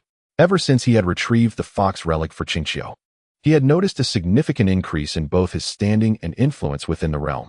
Through a series of events, Bai Mo Xuan had also developed a renewed perspective on his previous reform ideas. For instance, the matter of intermarriage between humans and foxes. The establishment of such an old custom was predicated on certain conditions. Observing the unfortunate lives of his 3 aunts, Shuefin, Shuexiang, and Shuebin, Bai Mo Xuan felt that this ancient tradition must be upheld for the long term, serving as a constraint. These 3 aunts had become cautionary tales. In the antique shop, Su Bai was rolling about on the bed, causing the sheets to billow with the air he stirred up. Cui Ying and Yu Qing looked on helplessly as Su Bai misbehaved. Ying Ning, exasperated, exclaimed, How can you act this way? You are currently the acting king of hell. If the other little ghosts see you, they will mock you. Su Bai floated up. Nonsense. The antique shop is fortified with a celestial net formation. How could the other little ghosts possibly enter? I am one of the 10 kings of hell, able to come and go as I please. What on earth is this guy doing? As Bai Mo Xuan entered, he confronted Su Bai directly. I say, Su Bai, are you not the acting king of hell? Is the underworld so leisurely? I have been sent on an official mission to seek the two treasures of the underworld. Xiao Bai had been eagerly awaiting Bai Mo Xuan's return. Ah, the urban king and several lords of hell have been giving me a hard time during our morning meetings. It is quite stifling. I must endure before them, longing to reveal my true strength, yet the timing is not right. Good to know, Bai Mo Xuan replied. Besides, you have been enduring their pressure for quite some time now. You should have grown accustomed to it. Enduring your pressure is not the same as theirs. Xiao Bai retorted in anger. Indeed, how can you compare them to me? Their exchange caused Cui Ying to interject. Enough, you two. Shouldn't we be discussing the search for the underworld's book? Only then did Xiao Bai quiet down. I have met with Boss Tang. He mentioned that setting up a spiritual formation is not out of the question. However, the world is rife with spiritual energy. Every entity possesses it. If such a formation were to be established, it would attract a flood of spiritual beings, plunging the world into chaos. He deemed our thoughts fanciful, firmly rejecting the idea. Isn't that a rejection then? Ying Ning candidly stated. We must think of alternative methods. You always speak the truth, girl, Xiao Bai said resignedly. Every time I emerge from the underworld, I can feel several pairs of eyes watching me intently. Nonetheless, during court sessions, encountering different individuals is rather amusing. I generally avoid the nostalgia platform. I cannot bear it, as it makes my heart soft. Bai Mo Xuan took a seat. It seems you have begun to adapt to life in the underworld. Moreover, Mengpa has been quite kind to me, Xiao Bai added. And then there is King of the Wheel, the judge of time. He is upright and incorruptible, not particularly good nor bad. The biggest issue at hand is the urban King Huang. I am unsure of his past life, yet he continues to create complications even in death. Since we cannot set up a spiritual formation, we must now investigate those magical artifacts. Yu Qing remarked. Let me investigate the ancient texts of Mao Shan to see if any similar occurrences are documented. As for you, it's best to refrain from venturing outside frequently. Have you not heard that they are keeping a close watch on you? Why would I not go out? How else would they know of my relentless search for the two treasures of the netherworld? Xiao Bai replied with a mischievous grin. If I sit idly each day, they will claim, look, he has sworn an oath and yet appears listless, lacking even a semblance of the leader of the 10 halls. I am truly caught in a dilemma. By the way, Bai Mo Xuan, have you just returned from Qing Qiu? Indeed, Bai Mo Xuan confirmed, and after a moment's thought, recounted Xiao Bai's extraordinary experiences in Qing Qiu, astonishing everyone present. That was the first fox immortal of your Qing Qiu. Even the remnants of its spiritual energy are remarkable. Yu Qing interjected, moreover, it still possesses intellect, which is truly astonishing. Xiao Bai is so innocent. It's no wonder the fox immortal is fond of him.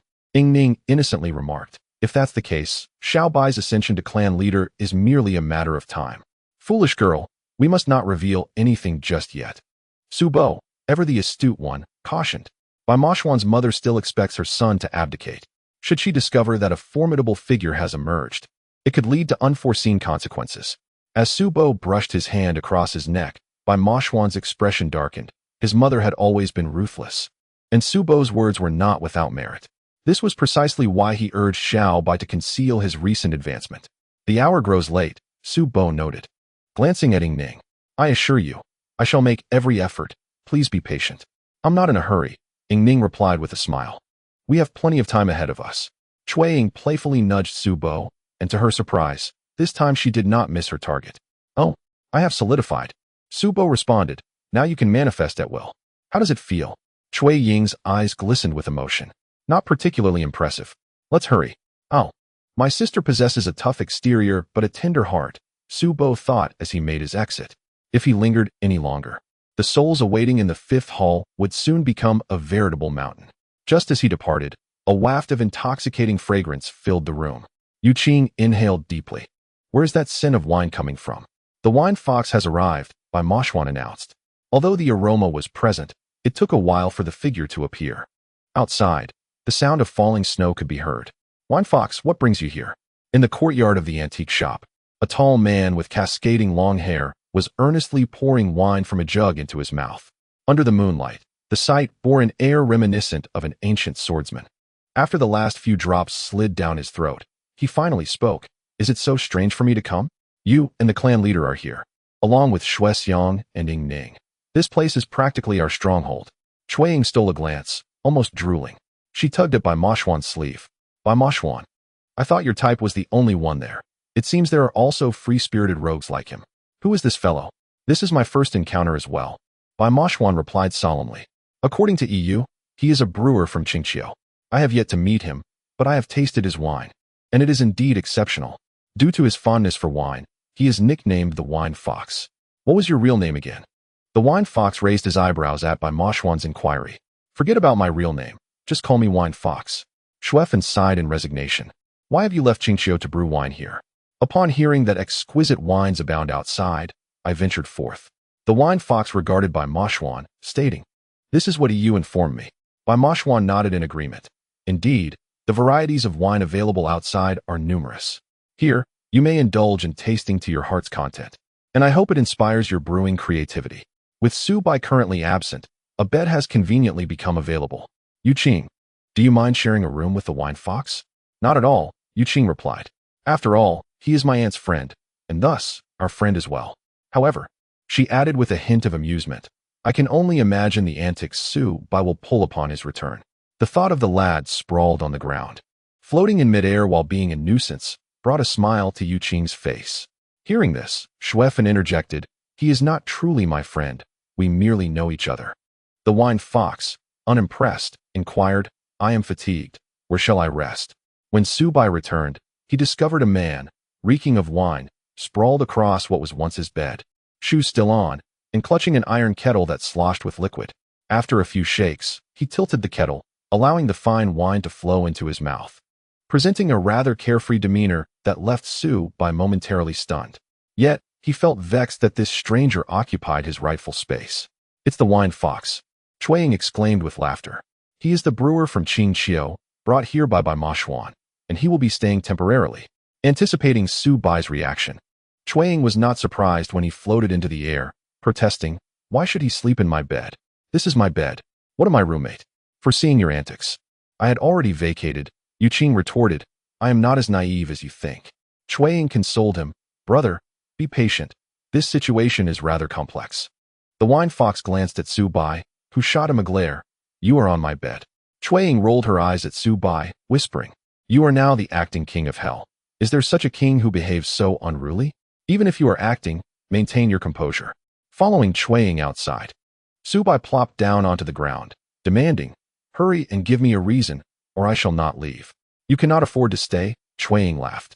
The urban king, Huang, is seeking trouble with you. This struck a nerve with Xiao Bai, who grimaced, You heartless people, you are truly despicable. What purpose does this Wine Fox serve? Lower your voice. Chuang led Xiao Bai to a quieter corner. This fellow was brought over by Bai Mo Xuan from Qing Qiu. It is said he has been at odds with Aunt Xuefan since childhood. Odious foes? Xiao Bai realized. Is there a desire to nurture enmity? Now that you understand. Ever since Aunt Xuefan administered medicine to Gao Mingyuan, she has been disheartened. Her lifelong matters still require resolution. Bai Mo Xuan intended for her to return for matchmaking, but given her temperament, she would surely refuse. Thanks to Yu, who thought of this individual, Cui Ying's face lit up with joy. Thus, he has come. Well then, for the sake of Aunt Xuefan, I shall let this go. Xiao Bai inquired, What will happen once this fellow arrives? Bai Mo Xuan provided a sum of money, urging me daily to procure various wines for him. Cui Ying remarked, Just keep him happy, so he lingers longer in the antique shop. However, this fellow is quite discerning. I have purchased the finest wines, yet none have pleased him, which is quite vexing. Older sister, this is something you must consult me about, Xiao Bai interjected. This chap is no ordinary individual. He is a brewer from Qing Qiu. The flora and fauna there are entirely distinct from those outside, imbued with a certain spirit. And I suspect the water follows suit. The wines produced there are unparalleled. Thus, any purchased wine simply will not suffice. If bought wine won't do, then what will? Chuang inquired. Stolen wine will suffice, he replied. But where will you steal it from? Chuang gasped in surprise, yet quickly regained her composure. Indeed, you now have the means to steal anything. Just keep that fellow occupied for now. I must venture elsewhere, Xiao Bai winked. I shall return shortly. Xiao Bai promised to be back soon, yet when he finally returned, it was 2 hours later. Ying Ning had been waiting patiently, propping her chin up, and upon seeing him return with a jar in hand, she and Chuang approached him. What is this? Wax wine from the southern Tang, Xiao Bai responded. Where is that fellow? He was just standing with Aunt Xuefan, but was recently shooed away, Chuang stated. Indeed, they are adversaries. No sooner had she spoken than the wine fox emerged, exclaiming, "What aroma is this? This is the true essence of wine. I could detect its fragrance through several doors." Xiao Bai remarked as he tossed the jar over. The wine fox caught it with remarkable precision, taking a swig immediately. "This wine is acceptable." Acceptable? Xiao Bai was at a loss for words. He had pilfered this from the tomb of the last sovereign of southern Tang. "Are you familiar with wax wine?" "Literally. It is wine brewed in the 12th lunar month, made from rice and meant to be consumed in spring. It appears somewhat murky, yet is far more exquisite than renowned wines." The wine fox took several gulps, closing his eyes and raising his brows, finally breaking into a smile. "The fragrance of jade jars and pure wax wine, golden saddles and white steeds with purple reins, what fine wine." Xiao Bai scoffed, "It was worth my toil." "Brother, come here." The wine fox beckoned Xiao Bai. Xiao Bai crossed his arms defiantly. "I am not someone you can easily summon. I delivered the wine. You still owe me a word of thanks." The wine fox jovially raised the jar. "Thank you. You are rather intriguing," Xiao Bai chuckled. "This wine should occupy your studies for a while." "What? Are you afraid I will leave?" The wine fox cast a fleeting glance at Xue from behind the counter. "Rest assured, I have no such intention. Do you truly think mere words could entice me over?" The underlying meaning of his words stirred something within Xue Fun, while Xuexiang regarded her with significant intent. "Did you hear that? I am not deaf. How could I have missed it?" Xue Fun lightly coughed. Just as a customer entered, walking straight through Xiao Bai towards the counter. Seizing the opportunity, Xue Fun shifted the conversation. "We have a guest." The wine fox, carrying the wine, turned to retreat to his quarters, but suddenly gestured. "Come in, please." The guest looked perplexedly at the direction the wine fox was signaling, for there was no one there. The customer, feeling a chill, remarked, "Your antique shop is acquiring quite the atmosphere." Xiao Bai followed the wine fox into the room, which was filled with an array of bottles and jars. Even the bed of Yuqing was not spared. A peculiar fragrance wafted through the air. "Where on earth did all this come from?" he exclaimed. "Freshly made," replied the wine fox. "You don't seem like an ordinary person. Are you the so-called agent of the underworld? So young and rather handsome. The underworld has good taste in its selections." Xiao Bai found this flattering. "I think so too. If you gift me a bottle of wine, I shall divulge a piece of information," the wine fox proposed. "These past few days, the little girl Ing Ning has told me quite a bit. I hear you are searching for a peculiar tome, the Book of the Underworld," Xiao Bai remarked. "You wouldn't happen to know its whereabouts, would you?" "Such fortune is rare in this world," the wine fox replied. "However, there is someone who should know." "Who?" "My drinking companion," the wine fox said. "Jiang Chun." Xiao Bai sprang to his feet. "The zombie king Jiang Chun?" "He was a close friend of Boss Tang's father. They've long since vanished. Jiang Chun and Xian Jing are both connoisseurs of fine wine. He once inquired about my stock," the wine fox continued. "While we were indulging in drinks, Jiang Chun mentioned that he had discovered a peculiar book in a certain year and location, strikingly similar to the Book of Life and Death." "What year, what place?" Xiao Bai asked, bewildered. "I tend to forget the unimportant details," the wine fox stated, picking up a bottle from the ground, uncorking it, and pouring it into his mouth. "Bring me more wine in the future." "On what grounds?" Xiao Bai retorted. "You weren't summoned here merely for libations. For now, wine is all I can offer," the wine fox countered. "I know better than you when to do what." Xiao Bai clapped his thigh. "All right, a pot of wine for a clue. I must hurry to find Boss Tang. I finally have hope." As Xiao Bai departed, the wine fox reclined on the bed, took a swig from the bottle, and upon hearing the sounds of snow falling and guests mingling outside, promptly closed his eyes. After a while, he opened them and called out to Ing Ning, "Girl, come here." She dashed over. "What is it, Uncle Wine Fox?" "Uncle Wine Fox?" He waved his hand dismissively. "Call me as you wish. You and I are going out." Exiting the antique shop, the wine fox raised his hand to shield himself from the sun. "Take me to see the fellow named Gao Mingyuan." Ing Ning's eyes widened. "Uncle Wine Fox, are you serious?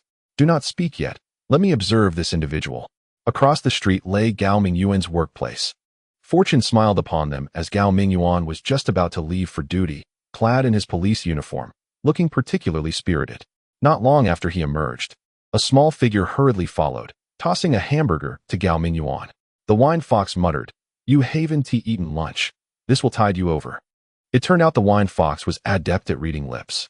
Observing the smile on Gao Mingyuan's face, Ing Ning felt a pang of despair. "He has completely forgotten about my aunt. Wasn't he that precisely what she wished for?" The wine fox remarked. A woman who remains overly rational is not a good thing. His words struck a chord with Ning. This must be the root of my aunt's unhappiness. She had always been like this since childhood. The wine fox added, however, this lad seems to possess no remarkable qualities. He is reasonably well-formed, but one cannot say he is exceptionally handsome. His demeanor appears somewhat juvenile. However, he is truly devoted, remaining steadfast even upon discovering that his aunt belongs to a different clan. Ning remarked, what touches Aunt Xuefan is this innocent love, simple and pure. The wine fox appeared deep in thought. Let us proceed. Uncle Wine Fox, may I pose a question? Ning hurriedly caught up, tugging at the sleeve of the wine fox. Ask away. You must have feelings for Aunt Xuefan. Otherwise, why would you come here? Ning inquired.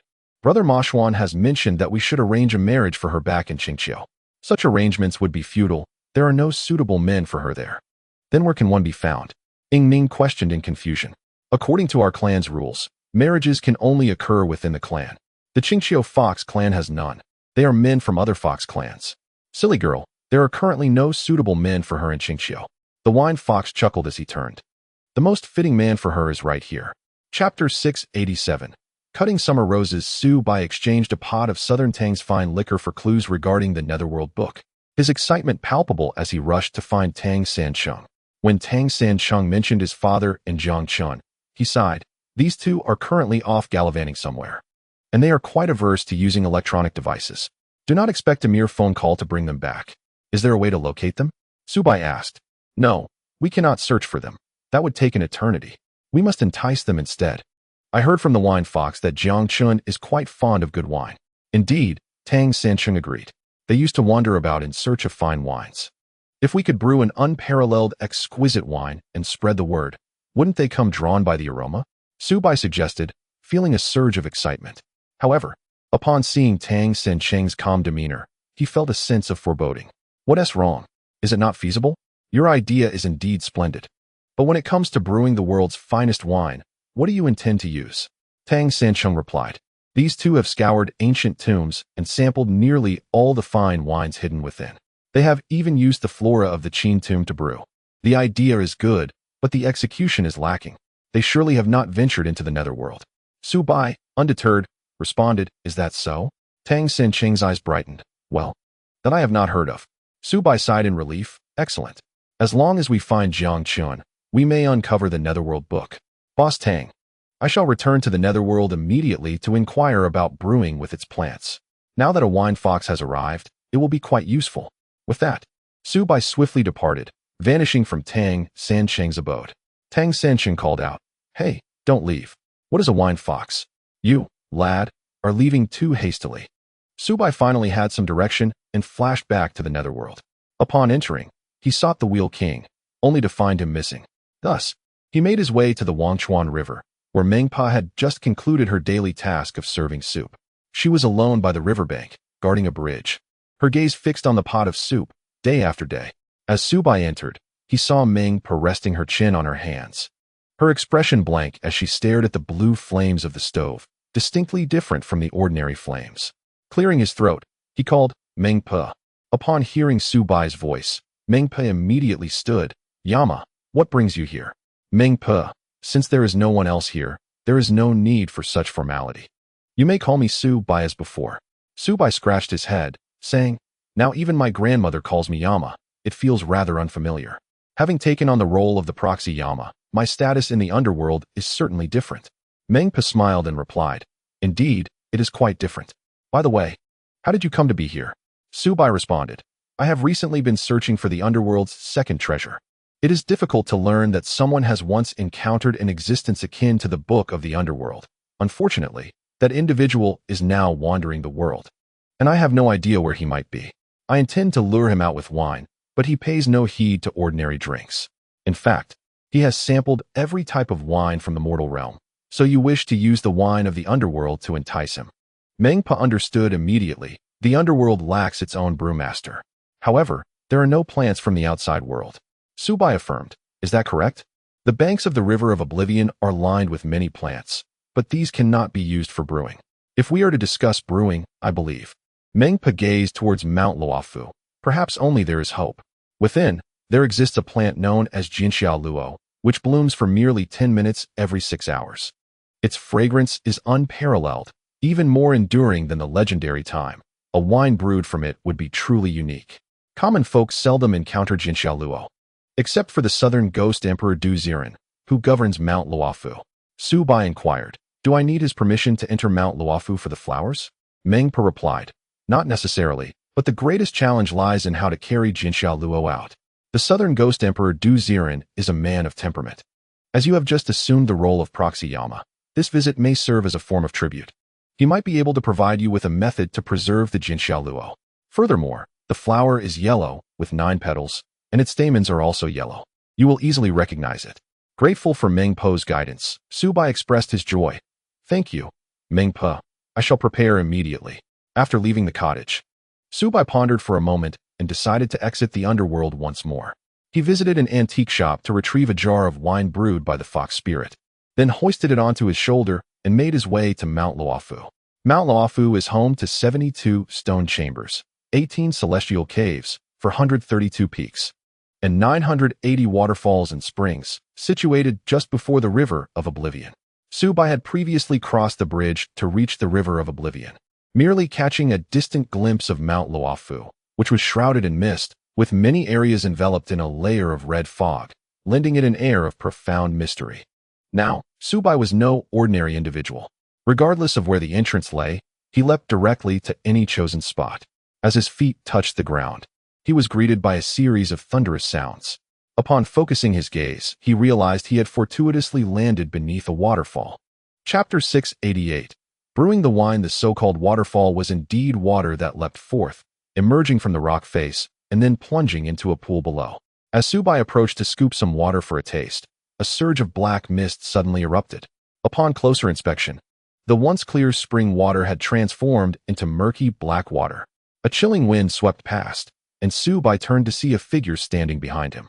Rather than a mere human, he was more akin to a monstrous entity. 3 eyes, a tiger's head, a body like that of a bull, and a pair of sharp horns capable of piercing skin and plunging into the heart. In his grasp were 9 ropes, and his blood-red tongue flickered out, revealing a gluttonous desire for what lay ahead. With heightened vigilance, Xiao Bai rose, his eyes falling upon the wine jar that had been placed at his feet. He seized it with one hand, while the other positioned itself defensively before him, ready for an imminent attack. The creature's hands were grotesquely swollen on the backs, each adorned with a large, pulsating tumor that seemed poised to burst at any moment. The monster flicked its tongue and emitted a low, guttural sound, then lunged forward like an arrow. Xiao Bai retaliated with a well-aimed kick to the creature's forehead. Noticing its protruding horns, an idea sparked within him. He seized one of the horns and wrenched it off with a sharp crack, a torrent of black-red liquid gushing forth. The foul stench that wafted up alerted Xiao Bai, prompting him to leap away just in time, as the liquid splattered onto the ground, instantly desiccating the sparse greenery, a testament to its potency. Remarkable, indeed. Suspended in midair, Xiao Bai surveyed the creature from a superior vantage point. 9 ropes shot forth around him, 3 above, 3 to the left, and 3 to the right, leaving only one escape route downward. Xiao Bai was taken aback by the creature's cunning strategy. The remaining pathway was an invitation to its maw. With determination, Xiao Bai focused his energy and unleashed a silvery light akin to a blade, severing the 3 ropes above him. The creature recoiled in response, and seizing the moment, Xiao Bai waved his right hand, sending the remaining 6 ropes flying back to ensnare the monster, binding it securely. These were no ordinary ropes. Upon being captured, the creature let out a wretched howl of anguish. With a decisive motion, Xiao Bai tightened the bindings, ensuring the beast could not escape. Finally, he descended to the ground, reflecting, "What manner of creature are you?" A simple greeting before hostilities would have spared you this ordeal. The creature's lamentations left Xiao Bai exasperated. "Cease your cries. It took considerable effort to subdue you, as if I were not weary myself. Truly, this scene at Mount Luofu bears no resemblance to any summer festival." With the wine jar perched on his shoulder and one foot resting atop the subdued creature, Xiao Bai inquired, "Can you speak?" It remained silent. Just then, a figure leapt down, astonished at the sight of the creature beneath Xiao Bai's foot. "Who are you?" he demanded. Upon observing the robust man before him, a sense of recognition stirred within Xiao Bai. He promptly set down the wine jar and clasped his fists in greeting. "I am Xiao Bai. the newly appointed proxy king of hell. Ah, so it is you. The man clearly recognized the name. No wonder the king of hell chose you. To have subdued the earth spirit is no small feat thus. Xiao Bai learned that the creature was named Tu Bo, and with this knowledge, he deduced. You must be the southern ghost emperor, Du Ziren? Indeed, that is I. Upon witnessing Xiao Bai subduing the earth lord, Du Ziren recognized the formidable prowess of his counterpart. A true hero appreciates another hero. Thus, he immediately clasped his hands in greeting, saying, "It is a pleasure to meet you." Xiao Bai tossed a wine jug, which fortuitously landed in Du Ziren's embrace. Savoring the exquisite aroma, Du Ziren remarked, "A fine wine indeed. However, one must earn their rewards. Today, due to my oversight, the Earth Lord managed to escape. I am grateful that you have captured it. As for this delightful wine, rest assured, I shall not accept it without merit." With a smile, Xiao Bai replied, "I have come seeking the elusive Xiao. Du Ziren laughed heartily. "Then I have indeed profited." He extended his hand and seized the Earth Lord from the ground, swiftly casting it aside. The dark shadow's final resting place remained a mystery to Xiao Bai, yet its agility was undeniable. Du Ziren continued, "This creature is remarkably swift. Upon hearing of its escape, I pursued it for quite some time before catching up. It seems fortune has favored you, but if you seek Xiao, you have ventured in the wrong direction." "How so?" Xiao Bai inquired, gazing at the spring, which now exhibited a deceptive clarity. "Mount Luofu is divided. You have fortuitously arrived in the Blackwater region. Here, illusions abound. What you perceive is not the truth. The birds are black, the snakes are black, the tigers are black, and even the foxes are of a pure ebony hue." Du Ziren asserted. "Xiao cannot possibly thrive in such a place." As Xiao Bai pondered the existence of black foxes, a sudden rustle emerged from the grass to his right, and a dark figure darted past. Du Ziren pointed, "There lies the black fox. If you wish to find Xiao, follow me." The black fox paused, perching upon a stone, its round eyes fixated on Xiao Bai. Despite his fondness for foxes, Xiao Bai had never encountered one so utterly black. Even its eyes were an inky shade, glimmering with a luster distinct from its fur. Suddenly, Xiao Bai mused, if Ying Ning were to arrive in the underworld out of boredom, might she come to Mount Luofu to frolic with these black foxes? Turning to Du Ziren, he queried, "Brother Du, what about these black foxes? They differ from ordinary foxes. It does not dare approach you now because you just subdued the Earth Lord. Otherwise, it would have lunged at your throat," Du Ziren explained. "Are you intrigued by foxes?" Xiao Bai chuckled awkwardly, aware of his profound connection with them. It was not mere curiosity. He had hoped to find a companion for Ying Ning, only to discover how fearsome they truly were. The thought of Ying Ning's innocent visage alarmed him. He could not allow her to wander into such peril. Gradually, Xiao Bai began to piece together an unsettling hypothesis. If the spirits of the underworld sought to escape, the nearest refuge would be Mount Luofu, conveniently adjacent to the River of Forgetfulness. With an abundance of strange beasts, there would be no sanctuary for a wandering spirit here. Du Ziren's eyes sparkled with admiration. Precisely. They would find no escape. Life and death are natural laws. Once one has passed, they must accept the cycle of reincarnation. To arrive in the underworld and still wish to flee would result only in the obliteration of their soul. With a flick of his hand, Du Ziren flung open the mountain gate, entering the cave with a jug of wine in hand, followed closely by Xiao Bai. Upon entering, they discovered that the cave held its own mysteries, contrasting sharply with the previously eerie atmosphere. Within the mist, an invigorating aura permeated the air, and on the stone bed lay an array of fruits, undoubtedly products of the underworld. Seeing Xiao Bai rendered speechless, Du Ziren remarked, "This mountain divides into two. Beyond this point lies the elusive Jinxiao Luo you seek." Captivated by the intoxicating fragrance of the wine he clutched, Du Ziren could no longer contain himself. He uncorked it and took a sip, standing in awe. He had never tasted such exquisite wine before. "That is because it is crafted by no ordinary hand," Xiao Bai explained. "This wine is brewed by the winemakers of Qing Qiu. No wonder you are intrigued by foxes," Du Ziren chuckled. "So it is made from the celestial herbs of Qing Qiu. Is this a welcoming gift for me?" Xiao Bai nodded, and Du Ziren joyfully declared, "Then I shall not be shy. You desire the Jinxiao Luo. That is no trouble, but it blooms for only 10 minutes. Extracting it from Luofu Mountain will be a greater challenge. Is there truly no way?" Xiao Bai inquired. "I have observed your remarkable skills against the Earth Lord. Can you perhaps extend the life of the Jinxiao Luo with your own essence?" Du Ziren gestured, opening another mountain gate. Su Bai was immediately greeted by a breathtaking expanse of Jinxiao Luo. Mengpa had indeed been correct. He recognized it at a glance, such a vast display. Some were yet to bloom, others fully unfurled, while some were already withering. This vibrant scene showcased the rapid cycle of plant life. Take as many as you wish, Du Ziren instructed. After a moment's contemplation, Su Bai selected a half-bloomed flower. As he did so, several landed in his arms. Du Ziren observed closely and noted that these Jinxiao Luo showed no signs of decay. Turning to Su Bai, he remarked, "It seems they are quite fond of your aura. While we have this opportunity, take them to where they belong. Then I shall take my leave," Su Bai replied, surmising that his dragon energy had influenced the flowers. Recognizing the effort it took to acquire them and the challenge of safeguarding them, he bid farewell to Du Ziren and exited the underworld. On his way, he spotted Will King but was too preoccupied to greet him. The Wheel King, seeing Su Bai's hurried demeanor, could not help but grumble, honestly. As the acting king of hell, one should at least care for their appearance. How vexing. Su Bai hurried to the antique shop. Upon bursting into the room, he found the wine fox fast asleep. At the whiff of the intoxicating scent, the fox's eyes flew open. "What is this? A fine treasure indeed," Su Bai exclaimed. "It is Jinxiao Luo." The wine fox, a connoisseur of fine spirits and deeply passionate about the art of winemaking, was invigorated at the thought of tasting the Jinxiao Luo from Luofu Mountain, something he had never encountered before.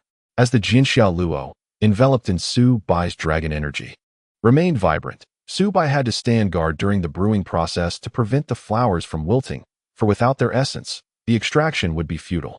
The craft of winemaking is ancient, with various legends surrounding its origin. One tale attributes its invention to Ed during the reign of Emperor Yu, while another credits Du Kang as its progenitor. A famous saying suggests that to alleviate sorrow, only Du Kang's brew will suffice, seemingly establishing Du Kang as the ancestral master of winemaking.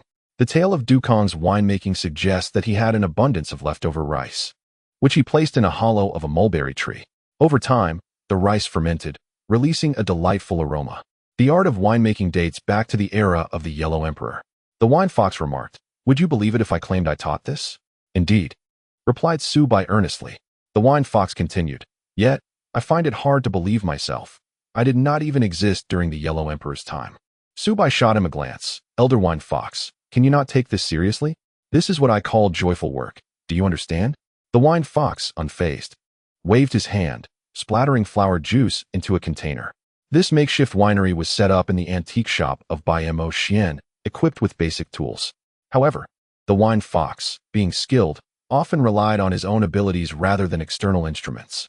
Once the flower juice was collected, the wine fox unceremoniously stated, "You may leave now." Su Bai instructed, "Make sure not to sneak a sip. I am hoping to entice Elder Jiang back." The wine fox's interest piqued. "Oh, that sounds delightful. Rest assured, I will save some for him. If Jiang happened to pass by, the alluring fragrance would surely draw him in. Surely. He was no ordinary individual and could detect it from afar." Upon exiting, Su Bai encountered Ying Ning, who was grinning at him. He stepped forward and planted a kiss on her cheek. Hee. Su Bai's corporeal form made the kiss feel tangible. Ying Ning playfully punched his chest. "Ever since you became the acting king of hell, you've changed quite a bit. Having seen the cycle of life and death, one gains a different perspective. Daily encounters with various spirits revealed diverse stories from their lives," Su Bai explained. "The more one observes, the clearer things become. My dear, we must seize this 600 years. Although it appears we have 6 centuries, once I account for my duties, our time is limited. With you, even a millennium feels fleeting. Honestly, do you leave anyone any room to breathe?" Cui Ying entered, overhearing Su Bai's effusive declaration, covering her ears with both hands. "You want us to meet you sooner, don't you? Where have you been?" Su Bai inquired. "Of course, we were investigating that Yuan Qianqian," Yu Qing responded. "This Yuan Qianqian truly embodies your grandfather's legacy. She seldom interacts with colleagues, famously known as the Ice Beauty, yet her ability to stir gossip should not be underestimated. The more low-key she is, the more attention she attracts. She likely took over your grandfather's guardianship role about 6 months ago." 6 months ago? That was before he even sought me out, Su Bai suddenly remarked. "Does that mean he returned to Huaxiao and began planning everything then?" "Indeed," Yu Qing affirmed. "He must have been a detached observer of many occurrences, patiently biding his time for the right moment. His plans are thorough, and he is meticulous. he would not act without absolute certainty. How did you uncover details from 6 months ago? Xiao Bai asked. Through holiday applications, came the reply. Yu Qing remarked that she worked in a hospital where the shifts were fixed. To free up her time, she had to take leave and request adjustments.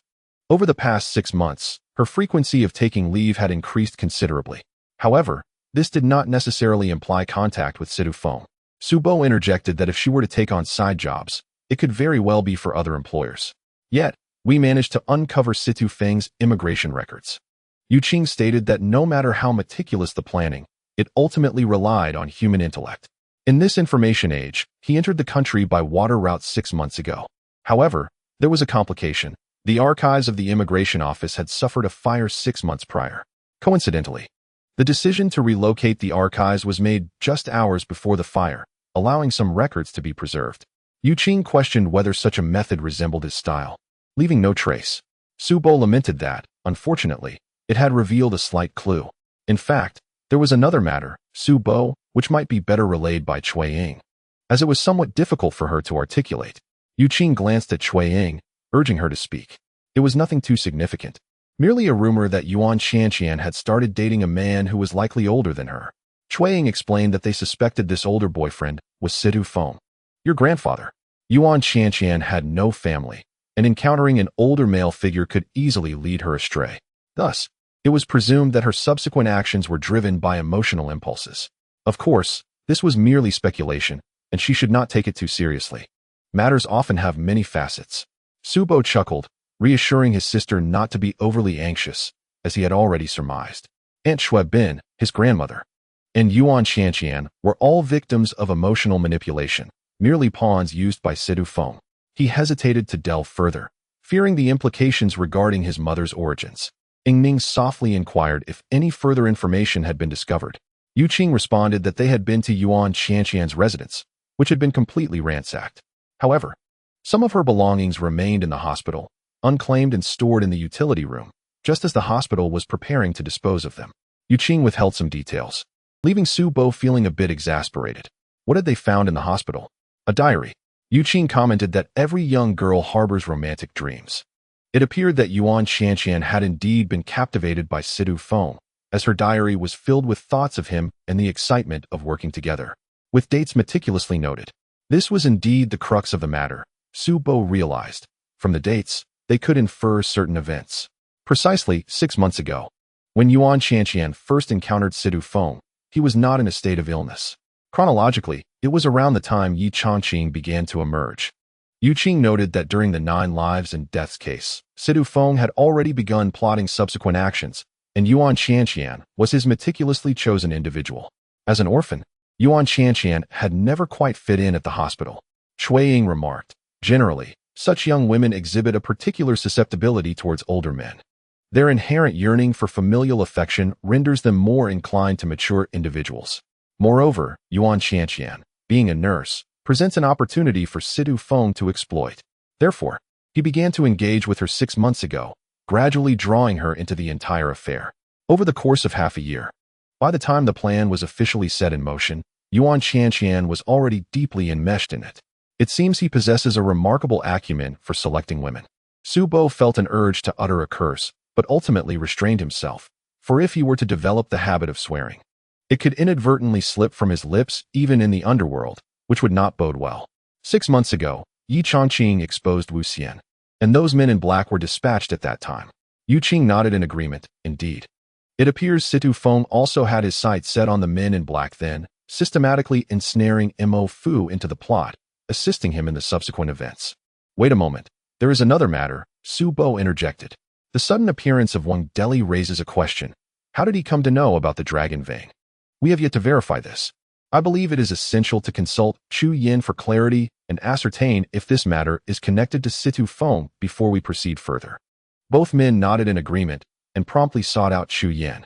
As they departed, a fragrant aroma wafted through the room. Though not the scent of wine, it was nonetheless enticing. Xiao Bai drifted in, exclaiming, "Wine fox, please do not indulge in any clandestine tasting." The wine fox shrugged nonchalantly. What kind of vintner would refrain from sampling their own brew? There is a distinction between tasting and consuming. Xiao Bai replied earnestly, tasting should only entail small sips. whereas drinking might involve gulping it all down. The wine fox waved dismissively. I too wish to meet Jiang Chan, to share a drink. Quickly, close the door, lest the aroma escape.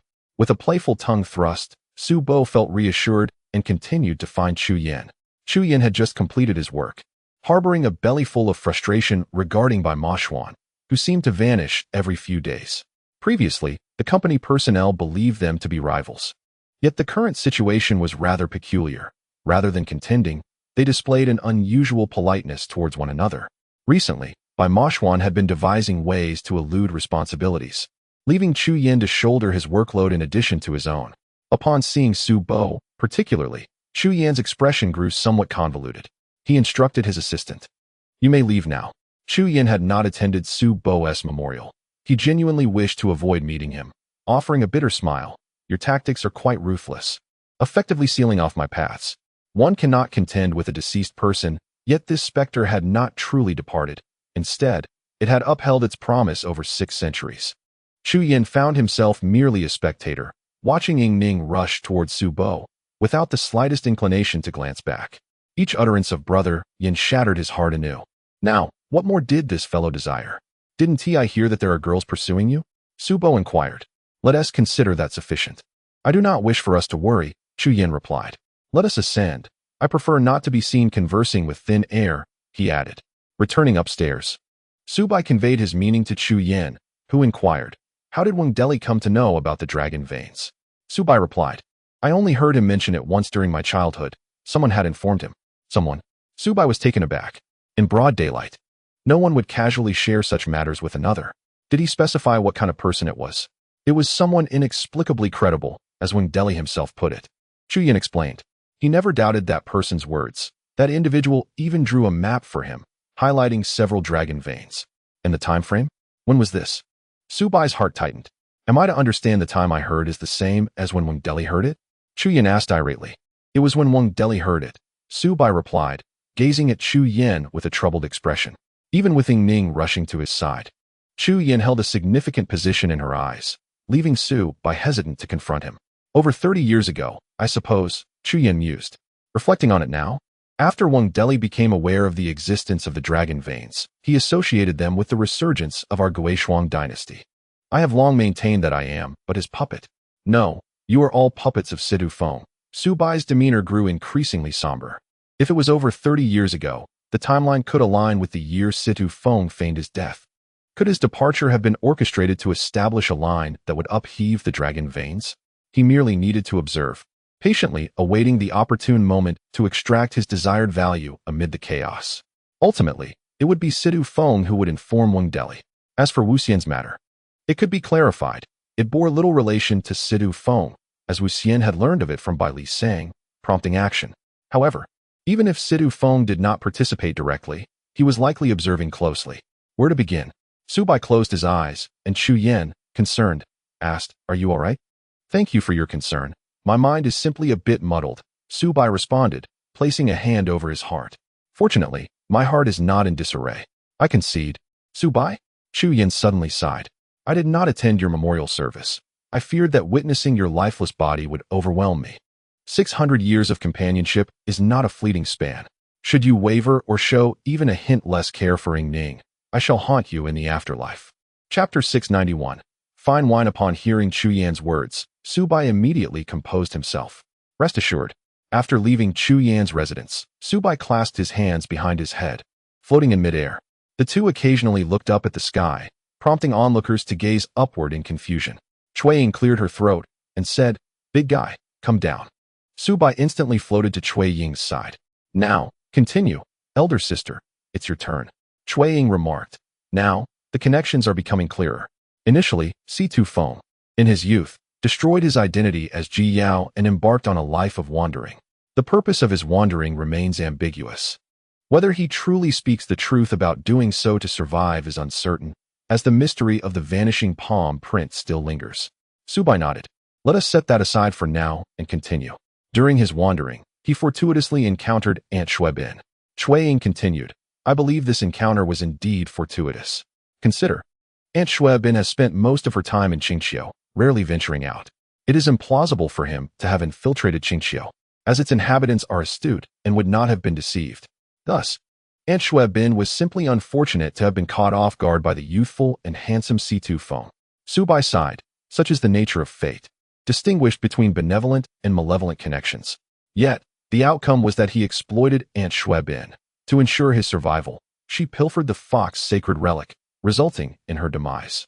Chuang cast a glance at Xiao Bai. I suspect it was all an act. In her profound love, Aunt Xue Bin lost her sanity, leading her to believe that he could feign vulnerability, allowing her to traverse mountains of blades and seas of fire for him. Stealing a mere fox sacred relic would be trivial in comparison. However, Aunt Xue Bin met a tragic end, and even in death, her inner core was absent. Her demise was unlike that of other women. Her cultivation may have been siphoned away, akin to the star-absorbing techniques depicted in martial arts novels. Xiao Bai nodded gloomily. Indeed, the absence of her inner core after death is quite ruthless. No wonder Aunt Xue Bin could not rest in peace. Chuang stated, Aunt Xue Bin stole the fox sacred relic, and the remaining value lay within her own cultivation, represented by the 6 tails, indicating at least 6 centuries of mastery. After dealing with Aunt Xue Bin, he arrived in the imperial capital and found your grandmother. This aspect remains perplexing to me. Was it a chance encounter or a meticulously planned assault? If it were premeditated, why feign death to depart? Did some unforeseen circumstance arise? Xiao Bai's mind grew chaotic again. I too am baffled. If it was manipulation, he should have exploited it to the fullest, yet he did not. However, when he departed, he must have conveyed information to 9The, which prompted his journey abroad.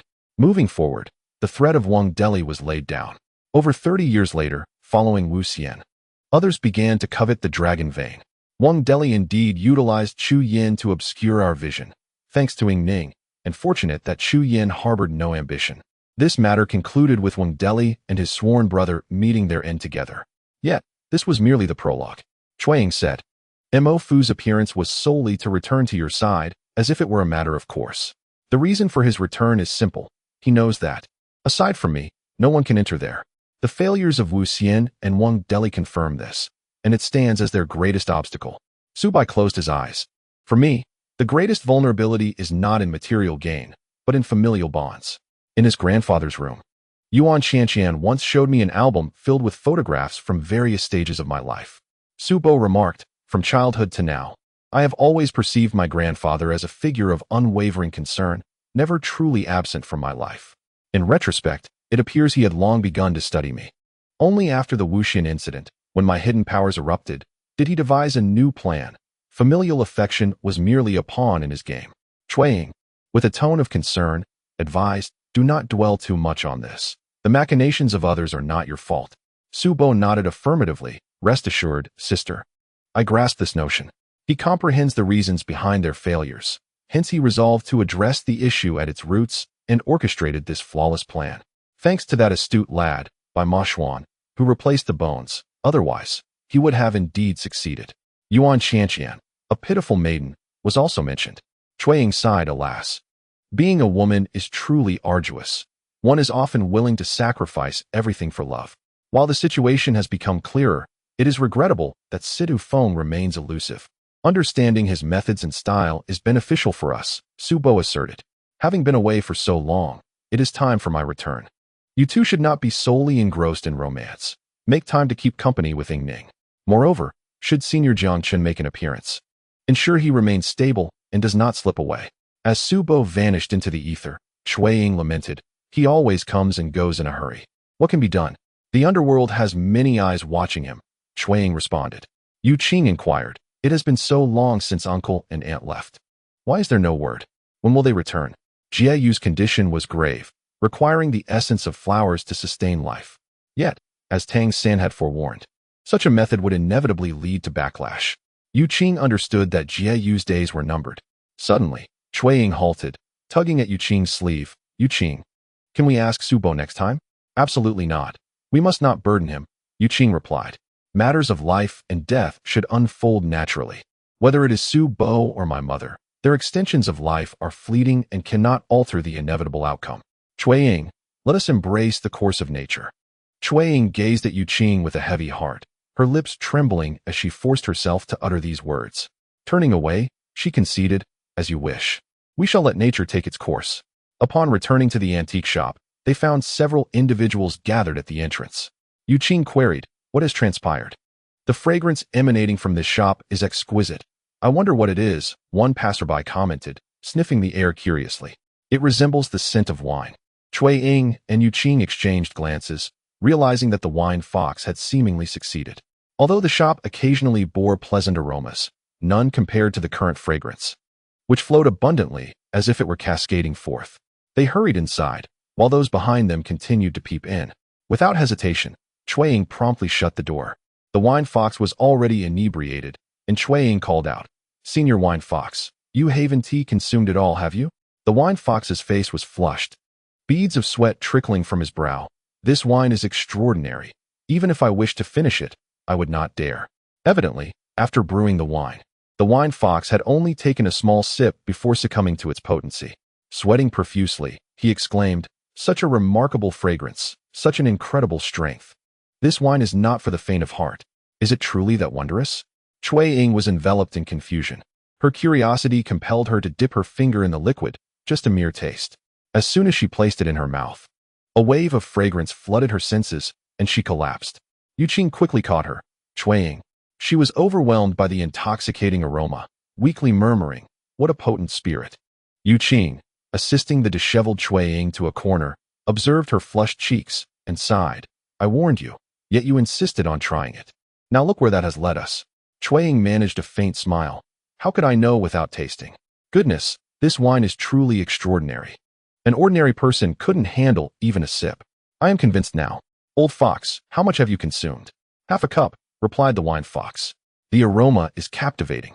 Alas, this wine is not meant for the likes of us. It seems one must be a minister to partake." Cui Ying felt utterly drained. This wine cannot fall into the wrong hands. It is more potent than any drug. Qing replied helplessly, "Only you would think of such things."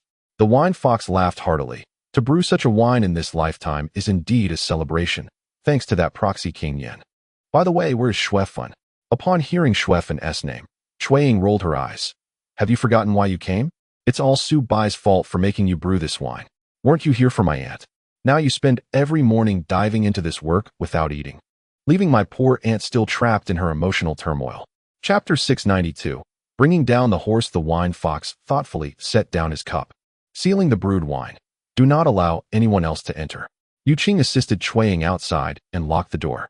They then saw the wine fox glide over to Xuefan, who ignored her, scrubbing the counter with a cloth, clearly intent on dismissing the wine fox. The wine fox snatched the cloth from Xuefan's hands and seized her wrist. "Come, let us seek out your old flame." Xuefan glared at him furiously. "What did you say?" "Your ex-boyfriend," the wine fox chuckled. "I may have had too much to drink and am feeling a bit lightheaded." Xuefan replied wearily, "If you've drunk too much, then be sensible and rest. Don't wander about." "Are you afraid?" the wine fox teased. Xuefan met his gaze with indignation. The wine fox scratched his head. "It seems you are concerned about seeing your ex-boyfriend with another woman, hence your reluctance to go. I must have overestimated you." "I have nothing to fear," Xuefan stated firmly, irritated by the wine fox's reckless demeanor, which had always provoked her since childhood. And he succeeded every time.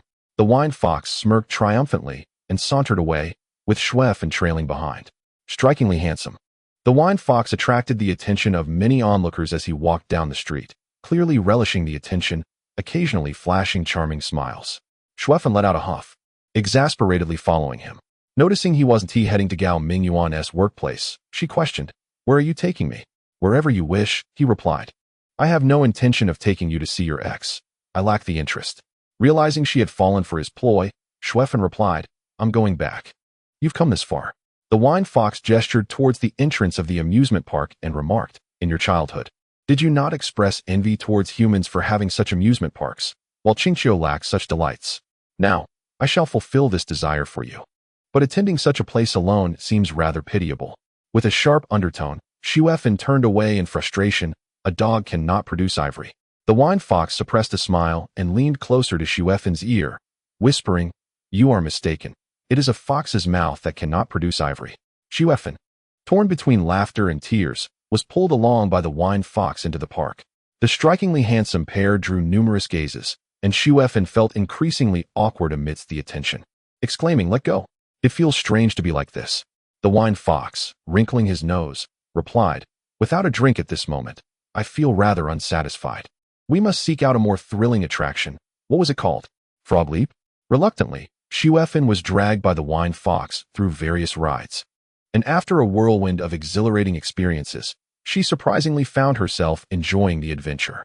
Upon finishing the last ride and landing back on solid ground, the wine fox's expression turned unexpectedly serious. "Feeling better now?" he inquired. Xiao paused. "This isn't like you. What should I be like?" The wine fox countered. "No, rather. How do you perceive me?" He continued. "You judge everything through your lens, which is your forte, maintaining an air of calm detachment, seemingly invincible, anticipating every eventuality and responding preemptively to avoid harm, all of which gives the impression of foresight. Yet, it is rather foolish." "Do not retort," Xiao replied. The wine fox stated, "You have not changed since childhood. When you reveal your innermost thoughts, you must feign ferocity. Why be fierce?" Hearing the wine fox's mutterings, Xiao turned her head away. "You are no different, pretending to care for nothing but wine." He responded, "You are mistaken. I genuinely regard wine as my primary passion, as it is my vocation, and the entirety of Qing Qiu consumes the wine I brew. However, I have second and third passions, yet no one inquires about them. Why should I sound like a madman discussing them? Xiao, I hold two primary passions, brewing wine and you." The sudden declaration was intriguing, and Xiao's reaction was already anticipated by the wine fox. He shrugged. "I knew you would not believe me, for you have already drawn your conclusions, that I am irresponsible and cannot be the one for your future, correct?" The wine fox spoke with precision, prompting Xiao to turn away. "Is that not true? Does being seemingly loyal imply one is a good man?" The wine fox replied, "Do not judge hastily. We have much life ahead of us. Feel free to test me over time. I shall not flee." Xiao felt her thoughts scatter. "It is getting late. We should return." The wine fox spread his arms. "Indeed. Let us go." As they made their way out of the amusement park, they soon encountered a bustling crowd nearby, even livelier than the park itself. Coincidentally, Gao Mingyuan was there on duty, and Xiao gazed at the wine fox in surprise. The wine fox, bewildered, asked, "What is it? Was this not part of your arrangement?" Xiao was skeptical of such coincidence. The wine fox, exasperated, replied, "Must I be so deliberate? It is merely a coincidence, believe it or not." As Xiao sighed, ready to depart, she noticed Su Xiao approaching Gao Mingyuan, whispering something in his ear, which made him break into a joyful smile. The sweetness between the two was palpable, and Xiao couldn't help but smile knowingly. Just as she was about to leave, Su Xiao spotted her and hurried over, calling out, "Wait." Xiao halted, regarding Su Xiao with a cool demeanor. "What is it?" "Thank you," Su Xiao replied. "Thank you for everything you've done. Here, this is for you." From her bag, Su Xiao produced a diary. "I've been wanting to find an opportunity to give this to you, and today I finally ran into you. Take a look. Although he may not remember you, it seems you have become his most cherished memory." "What do you mean?" Xiao hesitated, as the wine fox took the diary from her. "Thank you." Su Xiao glanced at the wine fox. "You two are quite a match." Xiao shot a scornful look at the wine fox, who then walked away with the diary. At that moment, Gao Mingyuan turned around and, upon seeing Xiao, offered her a faint smile. It appeared he had completely forgotten her. Compared to his earlier astonishment, he seemed much more composed this time. Men often found themselves captivated by Xiao. Thus Gao Mingyuan's previous reaction was merely a natural response. The wine fox began to read from the diary. September 2nd. Clear skies.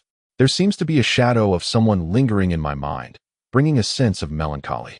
Oh, this fellow writes rather well, quite elegantly. Give it here.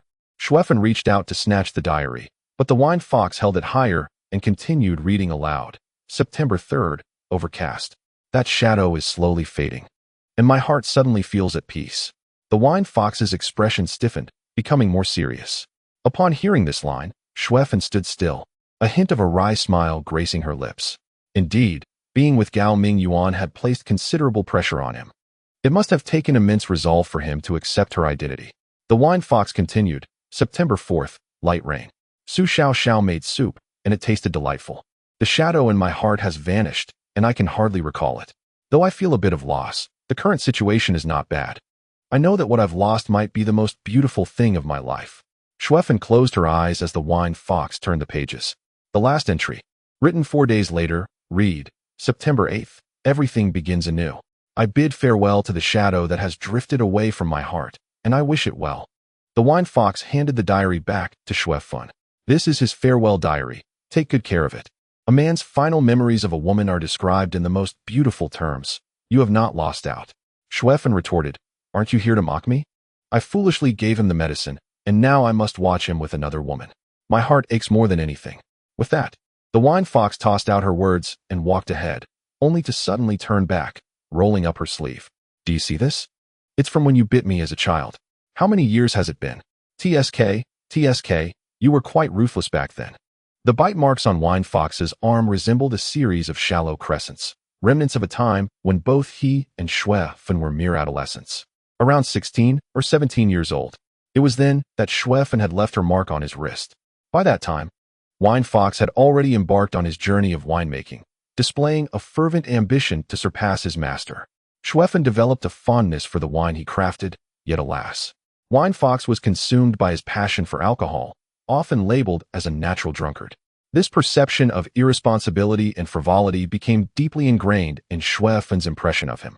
Xue Fun was acutely aware of the origin of those bite marks and playfully shoved Wine Fox, saying, "You cannot blame me for this." "Blame me? I should not have stolen a kiss from you," Wine Fox retorted. "Since that day, you have ignored me entirely. However, you must know that I have not paid attention to any other woman either. If I were truly a libertine, how have I managed to survive all these years? Merely through wine.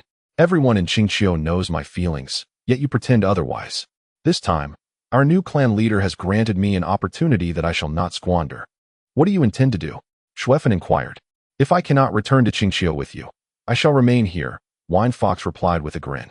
"With the clan leader's decree, what do I have to fear? Let us go." Xue Fun found herself at a loss for words, glancing at the diary in her arms, realizing she must first return to the antique shop. Upon arriving, Wine Fox promptly retreated to the winemaking room. "Mom," Ning gently asked, nestled in Xue Xiang's embrace. "Does Uncle Wine Fox only love making wine?" Among the young men in Qing Qiu, aside from EU and Wine Fox, most had already settled down. Xue Xiang explained. EU cannot let go of Xue Bin, which has delayed him. As for Uncle Wine Fox, he has been patiently waiting for someone to recognize his worth, dedicating all his efforts to perfecting his craft. Unfortunately, that someone has found a lover elsewhere, embarking on an irreversible path of human and fox love. Honestly, how can you say it's an irreversible path? Xue Fun playfully chided, playfully hitting Xue Xiang. Xue Bin and I are the prime examples. Xue Xiang, unperturbed, gently grasped Xue Fun's fist. Ask yourself, did you not have feelings for Wine Fox in your youth? He merely kissed you, and you cast him aside. Xue Fun, exasperated, withdrew her hand. I find myself at a loss with you all. Just as they were engaged in this light-hearted banter, a gust of wind swept through, and before they knew it, two men stood before the counter. One was clad in black, his long black hair cascading to his shoulders, with strikingly chiseled features. Behind him, two subtle bulges hinted at concealed weapons, and his unruly gaze bore no trace of a smile. The man beside him sported short hair, with handsome features that exuded an air of maturity, suggesting a life rich in experience. The corners of his mouth were slightly upturned as he observed them with a smile. Exchanging glances with Xue Xiang, Xue Fun realized that these two men were no ordinary individuals. "Gentlemen, are you here to purchase antiques?" she inquired. The long-haired man glanced at the short-haired one and asked, "What about you? Are you interested in any antiques?" The short-haired man chuckled. "We came drawn by the fragrance of wine." "What nonsense are you spouting? If we desire wine, we simply want wine, not antiques." "How awkward it would be to ask directly," the long-haired man remarked. "However, everything here appears to be quite pricey. May I inquire if Tang Sanshan and Bai could possibly offer a discount?" The short-haired man interjected. "Is pretending to be poor truly amusing?" At that moment, Ning sprang up, exclaiming, "Is it the esteemed Jiang Chun and Xianjing seniors?" Xianjing gazed at Ning, perplexed. "How do you know us?" Ning could only recall Su Bai's warning that if Jiang Chun arrived, he must not be overlooked. She leapt forward, uncertain whom to embrace, when Jiang Chun had already stepped inside, exclaiming, "Ah, the aroma is indeed enticing." The alluring scent of wine had certainly attracted their target. Ning was elated but puzzled about how to inform Su Bai. At present, only Bai Meng could freely traverse the underworld. She hurried to follow, and as the door swung open, Jiang Chun spotted the wine fox and exclaimed, "Which wretched being concocted such a fragrant wine?" "It's you." Xianjing laughed heartily at last. "I have the opportunity to meet the legendary brewer. I am Xianjing." The wine fox, unceremoniously, responded, "You are Xianjing, the one who toys with Emperor Qing. A pleasure to finally meet in person." As Xianjing rummaged for wine, the wine fox chuckled, "Wine is not to be consumed for free, Jiang Chun. I was commissioned to brew it with the aim of luring you here. Who possesses such audacity?" "The agent of the King of Hell." The wine fox pointed at Ying Ning and added, "This girl is beloved." "Bring forth the wine," Jiang Chun said irritably. "The scent is overpowering." The wine fox, with a glint in his eye, produced a jar of wine and instructed Ying Ning, "Child, fetch 2 cups." Ying Ning complied, and the wine fox filled them generously, grinning. "Isn't it more delightful to drink heartily?" Both Xianjing and Jiang Chun raised their cups, with Xianjing asking, "Aren't you joining us?" The wine fox laughed heartily. "I have already had my fill. Indulge yourselves." As Jiang Chun and Xianjing inhaled the intoxicating aroma, their anticipation escalated. They exchanged glances and clinked their cups together. Cheers. They downed the contents in one go, and while smiles adorned their faces initially, their expressions gradually shifted. Turning simultaneously to the wine fox, Jiang Chun pointed to his cup. "This wine, no drugs were added?" The wine fox replied, "The potency of the wine is somewhat intense." Suddenly, Xianjing and Jiang Chun collapsed to the ground, and the wine fox sighed. "There was no other recourse. Fearing you would not stay, I had to rely on wine to keep you here. Ying Ning, lend a hand and assist them to rest while we await Xiao Bai's arrival."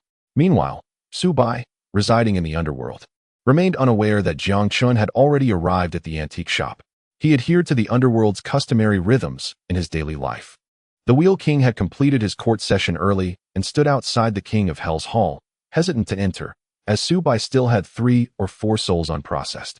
Noticing the Wheel King's impatience, Xiao Bai hastened his work. Finally concluding, the Wheel King rushed inside, exclaiming, "Things are not looking good." "What is the matter?" Xiao Bai inquired. "Recently, there have been no incidents in the underworld. The Urban King is embroiled in a struggle with the 3 Hell Lords, intent on forcing you to abdicate." The Wheel King reported, "The remaining halls are currently neutral." Xiao Bai let out a muffled grunt. That day had finally arrived. "Why are you still smiling?" The Wheel King pondered. "Currently, the situation is at a stalemate, yet the Urban King continues to persuade other Yama lords. Once he garners enough support, he will surely oust you from your position as the acting King of Hell, and the 6 centuries you share with Ying Ning will be for naught. Do not fret, Wheel King," Xiao Bai replied, placing a reassuring hand on his shoulder. "Discontent among the masses is not insurmountable. In fact, it presents an opportunity for me. Let him rally his followers as he wishes. If the majority of Yama lords align with him, we may find ourselves in peril." The Wheel King raised 2 fingers. "We possess merely 2 votes. To earn their respect, I have my methods." Xiao Bai's confidence surged. "If they seek to unseat me, let them come forth. I shall remain here, awaiting their challenge." "Have you lost your senses?" the Wheel King exclaimed. "Our immediate priority must be locating the 2 treasures of the underworld. Only then can we quell their ambitions. However, with time slipping away, what shall we do?" Xiao Bai closed his eyes. They approach. A ghostly envoy drew near, bowing respectfully. "The other Yama lords are awaiting your presence in the council hall, Wheel King and acting King of Hell. Please, come with me." Though the envoy's tone was courteous, the demeanor of those within the hall was anything but welcoming. The Wheel King waved impatiently. "Understood. Inform the Yama lords that we shall arrive shortly." As the envoy departed, Xiao Bai noted that the ghostly attendants outside the Yama hall had mysteriously vanished. It seemed they had received word of his impending ousting and no longer regarded the authority of the acting King of Hell. As Xiao Bai prepared to leave, the Wheel King grasped his arm. "What if they confront us?" "Then we shall handle it," Xiao Bai replied with a light-hearted chuckle, which only heightened the Wheel King's anxiety. "Xiao Bai, my elder brother has been away for mere days, and already you risk losing your position. How can he bear such disgrace?" "Rest assured, Wheel King, I shall manage it," Xiao Bai said, stepping forward before pausing to add, "Do not argue on my behalf. Maintain your silence and feign neutrality. I will take care of matters." "Take care of them?" The Wheel King was astounded. With resolute strides, Xiao Bai entered the council hall, unhesitatingly claiming the foremost seat. The Urban King, visibly displeased, cast a glance at his allies, his expression darkening. The Wheel King followed, taking a seat at the far end. his gaze filled with concern for Xiao Bai. The urban king immediately directed his ire towards the Wheel King. Why have you arrived so late? My legs are slow. It cannot be helped, the Wheel King replied nonsensically. The urban king seethed. You've spent too long with that young man. Your speech mirrors his. Enough of that young man. He has succeeded my elder brother and is now our leader, the Wheel King retorted, unable to contain his frustration. He is the one chosen by my brother, and I have no stake in your decisions. This was precisely the admission the urban king sought. Very well. So you claim neutrality. Xiao Bai chuckled, sensing the urban king's determination to unseat him. Standing at the center of the council hall, arms crossed, the urban king declared, though he is chosen by my elder brother, I am dissatisfied. What say you all? A few voices chimed in agreement. It is unacceptable for a mere youth to lead us. Xiao Bai coldly remarked, whether one is a mere youth is inconsequential. What truly matters is one's capability. The ability to command the underworld is paramount. 600 years is not a short span. If I cannot earn your respect, I would truly be at a loss. A roguish smile adorned Xiao Bai's face as he spoke words reminiscent of a vagabond. The term vagabond struck a nerve with the urban king, who stepped forward with purpose. As a dignified king of the 5 halls, how dare you refer to yourself as a vagabond? In the realm of the living, one may lead a vagabond's existence, yet in death, one must strive for respect even in the ghostly realm. The profundity of the Chinese language is vast, and the term vagabond carries significant weight. Xiao Bai remained calm and composed, engaging with the urban king while the Wheel King, filled with fury, suddenly found himself pacified, perhaps due to Xiao Bai's composed demeanor. The urban king surveyed the other Yama kings. Do any of you have something to contribute? The king of Chujiang rose to his feet. Born on the first day of the 3rd lunar month, he presided over the realm of the living's hell, known as the ice hell of stripped garments, which encompassed 16 minor hells. Those who harmed others in the mortal realm would be cast into this hell, subsequently dispatched to endure torment in the 16 minor hells before facing judgment in the 3rd hall, where punishments would be meted out. He held a significant position, ranking among the 10 kings of Yama. Xiao Bai patiently awaited his words. The king of Chujiang began, though the 10 kings of Yama are indeed transformed from the living. Each of us has endured trials and tribulations after death to attain our current standing in the underworld. While I harbor no bias against you, I cannot overlook your youth and inexperience. The king of Taishan interjected, ability also requires the test of time. Why the rush? If it were possible, Xiao Bai might have shed tears of joy at the king of Taishan finally speaking up with a fair remark. Alas, scarcely had the words left the king of Taishan's lips than the urban king sneered. Time? How long do you suggest? 600 years hence. The military order allows but a year, and we are barely a week into it. The Wheel King could no longer restrain himself. Xiao Bai had anticipated this reaction. At the very least, let us wait for a year. A year? The urban king retorted. Are you suggesting that we are to be led by a mere youth within such a time frame? Clean up your language. The atmosphere in the room grew tense. The Wheel King stunned into silence, while Xiao Bai seemed to have lost his senses, daring to challenge not just the urban king, but an entire assembly of Yama kings. What did you say? The urban king roared in fury. I suggest you mind your language. Xiao Bai wiped the mirth from his face, no longer bearing any semblance of jest. A mere youth, indeed. It seems you have been a Yama for so long that you have forgotten the essence of civility and virtue. I shall take it upon myself to enlighten you on the 5 virtues and 4 beauties: civility, courtesy, hygiene, order, and morality, the beauty of the soul, the beauty of language, the beauty of conduct, and the beauty of the environment. How many of these do you believe you embody? Xiao Bai advanced towards the urban king. Exuding an air of confrontation, let us begin with civility. Your clandestine machinations against the crowd are hardly honorable. As for courtesy, how many times have you seen me take the initiative to greet you since I assumed the role of acting Yama? Hygiene is a personal matter, and I shall refrain from comment. Regarding order, your current actions are a breach of it. And as for morality, harboring such petty thoughts indicates a lack of virtue. In the bustling realm, Urban King found himself at a loss for words, baffled by the notion of the 5 virtues and 4 beauties. A concept he was hearing for the first time. Coupled with Xiao Bai's eloquence, he was utterly bewildered, while the other Yama lords shared his confusion.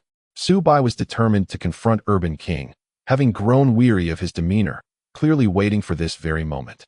He stepped closer, articulating, beauty of the spirit, beauty of language, beauty of action, beauty of the environment, These principles are akin to those aforementioned. Your every utterance and deed fails to align with them. It appears necessary for me to advocate for the 5 virtues and 4 beauties in the underworld. What say you, Urban King? Xiao Bai's intentions were unmistakably deliberate. As the Wheel King contemplated, realizing he was provoking Urban King, whose temperament among the 10 Yama lords was the most volatile. This provocation ignited Urban King's fury. He lunged forward, hurling insults at Xiao Bai. You arrogant wretch. Dark energy emanated from Urban King's palms, aimed directly at Xiao Bai's chest, prompting the Wheel King to shout, "Do not engage." However, Xiao Bai had been anticipating such an opportunity. He withdrew his hand from his pocket, unleashing a surge of sword energy. The Wheel King murmured, "What sort of sword is this?" The sword energy melded with Xiao Bai's own dragon energy, intertwining into 2 beams of silver light that sliced through the air. Urban King felt a powerful force rush toward his chest, and before he could react, he was propelled backward, crashing against the door and sliding down, resembling a caterpillar struck against a wall, alive yet slowly succumbing to gravity. The unexpected scene left the Yama lords in stunned silence. Before they could comprehend the situation, Xiao Bai brandished his sword, enveloping them in an aura of formidable might. I intended to present everyone with a grand gift, but you've managed to disrupt it all. The Wheel King, recovering from the shock, began to understand Xiao Bai's calm demeanor. Pointing at the sword in Xiao Bai's hand, he inquired, "What is this?" 1 year is the term. Xiao Bai replied, descending with the sword and effortlessly lifting Urban King. The once mighty Urban King now felt utterly weakened, his ethereal form slightly distorted from the impact. "It seems I may have advanced the timeline a bit," Xiao Bai remarked. Urban King emitted a low groan, unable to articulate further as Xiao Bai returned him to his seat.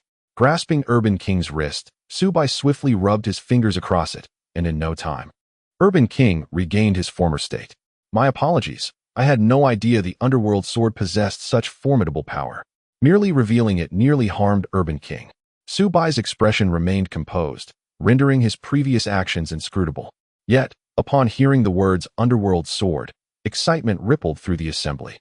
Qing Qiu, one of the most seasoned Yama lords, stepped forward to examine the sword in Xiao Bai's grasp and, upon verification, proclaimed loudly, "Indeed, it is the underworld sword." The Wheel King was both astonished and delighted, yet he sensed an underlying disquiet. Upon hearing the words ghostly sword, the Urban King lowered his head in frustration. Xiao Bai understood the adage of delivering a slap while offering a sweet treat. In truth, it was not just the ghostly sword. I have also uncovered a few insights regarding the ghostly book, which I have yet to share with you. However, in light of recent events, I realize that I have been too patient. Urban King, I do not blame you. Your words ring true. I am indeed youthful, and this has become the principal reason for your doubts about me. Yet, upon reflection, does Lord Yama truly have no valid reason for selecting me? Chapter 695. Offering assistance, the Urban King let out a muffled grunt, questioning, "What reason?" "The fact that he could serve as your elder brother speaks to his extraordinary qualities." Xiao Bai placed the ghostly sword upon the highest chair, standing respectfully to the side.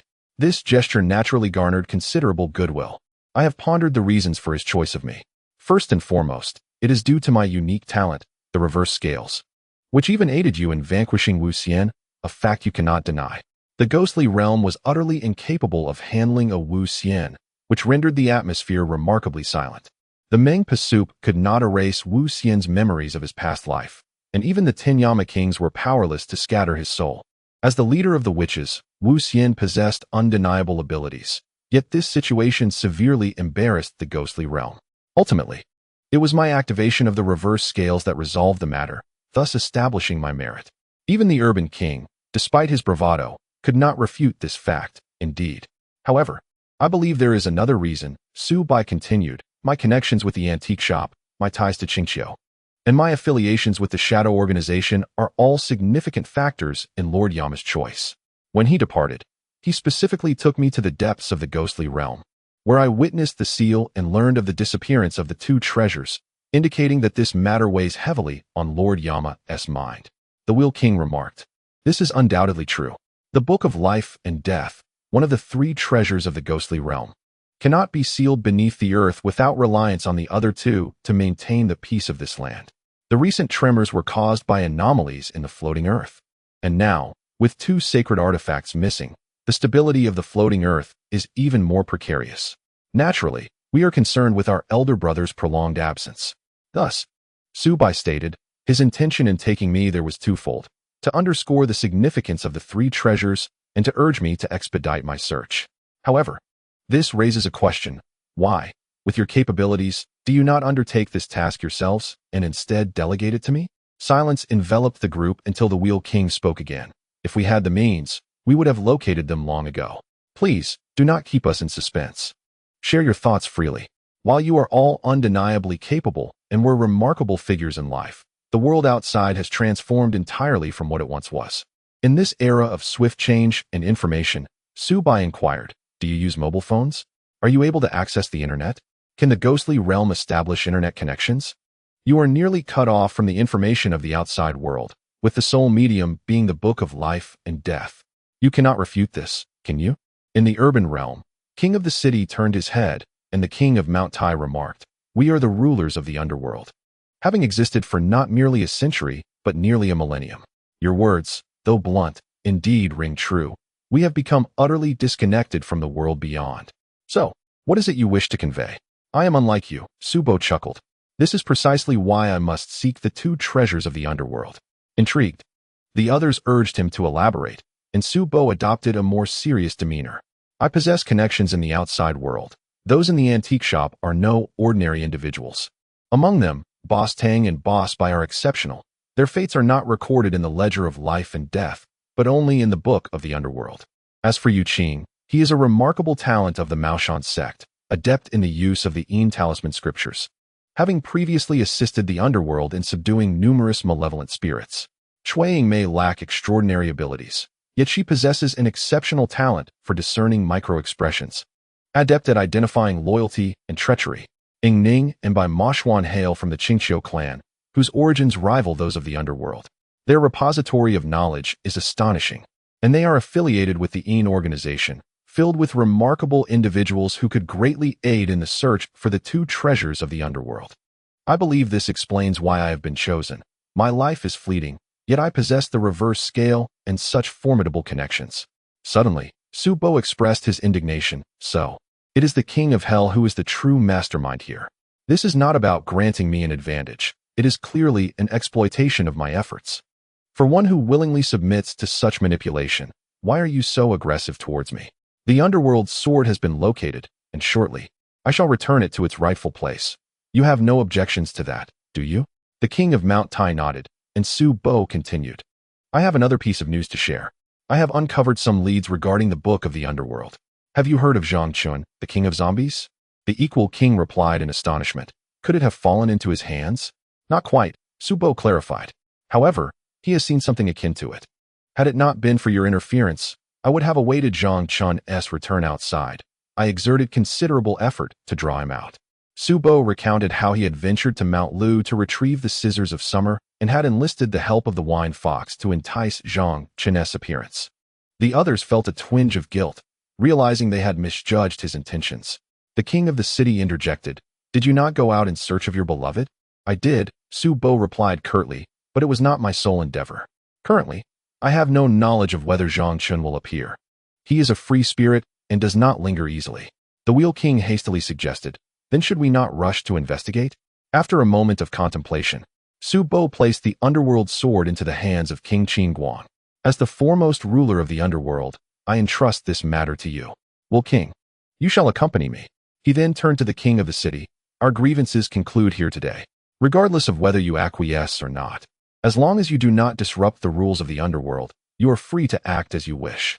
I am not magnanimous, yet neither am I petty. The King of the City appeared contemplative as Xiao Bai and the Wheel King departed. I must trouble you all to oversee matters concerning my second hall, he added. Once outside the gates of the underworld, the Wheel King finally broke the silence. You rascal, when did you discover the underworld sword? You have kept this from me quite effectively.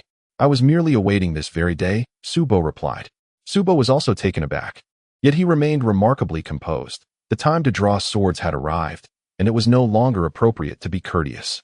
He believed that after today's events, there would be a period of tranquility. The Wheel King was in high spirits. Witnessing the urban king's disgrace was quite satisfying. However, this was not the moment to revel in joy. Su Bo sighed deeply. I wonder if Jiang Chun will make an appearance. Otherwise, locating the Book of the Underworld will remain an elusive dream. I am determined to fulfill the promise I made to your elder brother. Young man, with your meticulousness and determination, finding the Book of the Underworld should pose no challenge. Your elder brother did not mistake you for someone else. The Wheel King was exceedingly optimistic. I noticed King Qingguang's demeanor earlier. He seems to have developed a certain admiration for you. As the foremost Yama, his status is only secondary to your elder brother's. With his support, you need not worry further. Just focus on your own matters. Wheel King, Su Bo interjected. I used to jest about your complexion. Please do not take it to heart. I have simply become accustomed to my light-hearted banter. I wish to address you as elder brother, elder brother. The Wheel King stood momentarily stunned before responding. Your sudden change in demeanor has left me quite unaccustomed. It would be better if you simply called me Wheel King. I am aware. I only intended to call you that once. Su Bo replied with a mischievous smile. The Wheel King scoffed. I knew you would resort to tricks. As the two made their way to the antique shop, they were captivated by the aroma wafting from it, even from a distance. Su Bo inhaled deeply, a fragrance that travels 100 miles. It seems the wine fox has truly succeeded. The quality of the Jianxia Luo is extraordinary. Their sudden arrival thrilled Ning, who tugged at Su Bo's arm. Why did you arrive so late? Thankfully, Senior Jiang Chun is still asleep. He truly has appeared? Su Bo exclaimed, clenching his fist. Well, King, things are progressing favorably. Both Jiang Chun and Xian Jing were soundly asleep. A large bowl of wine had rendered them utterly subdued, and they had been in slumber for a full day and night. The wine fox approached, grunting. I dared to take only a sip. They consumed a bowl. Who knows how much longer they will sleep. Chapter 696. The low door. Ning clung to the wine fox's arm. Uncle Wine Fox, you are brilliant to have thought of this strategy to keep them here. Su Bo and the Wheel King lingered for over 3 hours, while Jiang Chun and Xian Jing showed no signs of waking.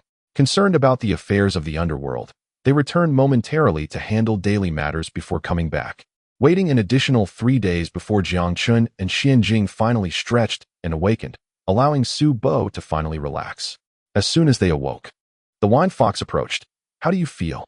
Quite comfortable, Jiang Chun replied, still savoring the experience. Every pore in my body feels open. It's exhilarating. By the way, how long have we been asleep? For days and 4 nights, the wine fox replied, prompting Xian Jing to sit up abruptly. How could it have been that long? Jianxia Luo hails from the Rofushan of the underworld, and its potency is remarkable, the wine fox added. In my lifetime, no one has brewed such wine. You are among the first to taste it. Ah, so we are not the first, Jiang Chun laughed heartily. What a pity, yet it is also a blessing. Xian Jing gazed at Su Bo and the Wheel King before him. You exude an aura of merit, yet there is no vitality. Are you both from the underworld? He could see them clearly and discern their origins at a glance. Su Bai was instantly convinced that these two individuals were extraordinary beings, undoubtedly exceptional individuals.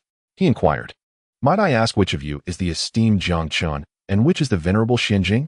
Jiang Chun rested one leg on the bed, leaning against the wall, and asked, do you require something from me? Su Bai clasped his hands in respect and replied, I am Su Bai, the of the underworld, and I seek your esteemed assistance. Assistance? Jiang Chun burst into hearty laughter. This of yours is quite intriguing. So young, yet you've managed to attain the position of. Your words certainly amuse me. Xian Jing, he appeals to my taste. Su Bai chuckled. In one's position, one must fulfill one's duties. Venerable Jiang Chun, I have heard from the esteemed Jiu who that you once encountered a remarkable tome. Xian Jing expressed his surprise. Strange. You saw this extraordinary book, yet you did not bring it for me to peruse. Jiang Chun suddenly realized. Ah, so it is that book you seek. It is not that I lack interest.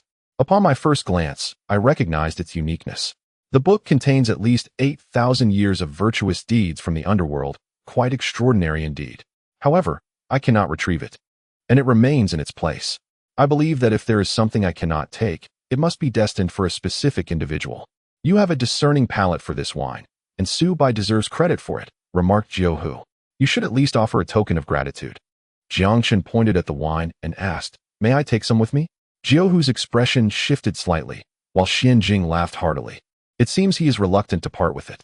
Su Bai quickly reassured, it is of no consequence. I can still procure more of thee and continue brewing in the future. Jiu Hu then shot a glance at Jiang Chun, saying, you are taking advantage of the situation. But I have succeeded. Jiang Chun exchanged glances with Xian Jing, and as he extended his hand, the jar of wine flew into his embrace. This exquisite wine. We shall take our time to savor it later. Now it was Jiang Chen's turn to reciprocate. He smiled and asked, have you heard of the geyser? Xiao Bai's expression stiffened. Could it be at the geyser? Jiang Chen nodded. Indeed. What kind of place is this? Inquired the Wheel King. Is it difficult? Jiang Chen replied. That place is regarded as one of the most mysterious locations. Xiao Bai remarked, it is entirely unlike ordinary springs. In the upper reaches of the Yarlung Tsangpa River, there exists a remarkable geyser.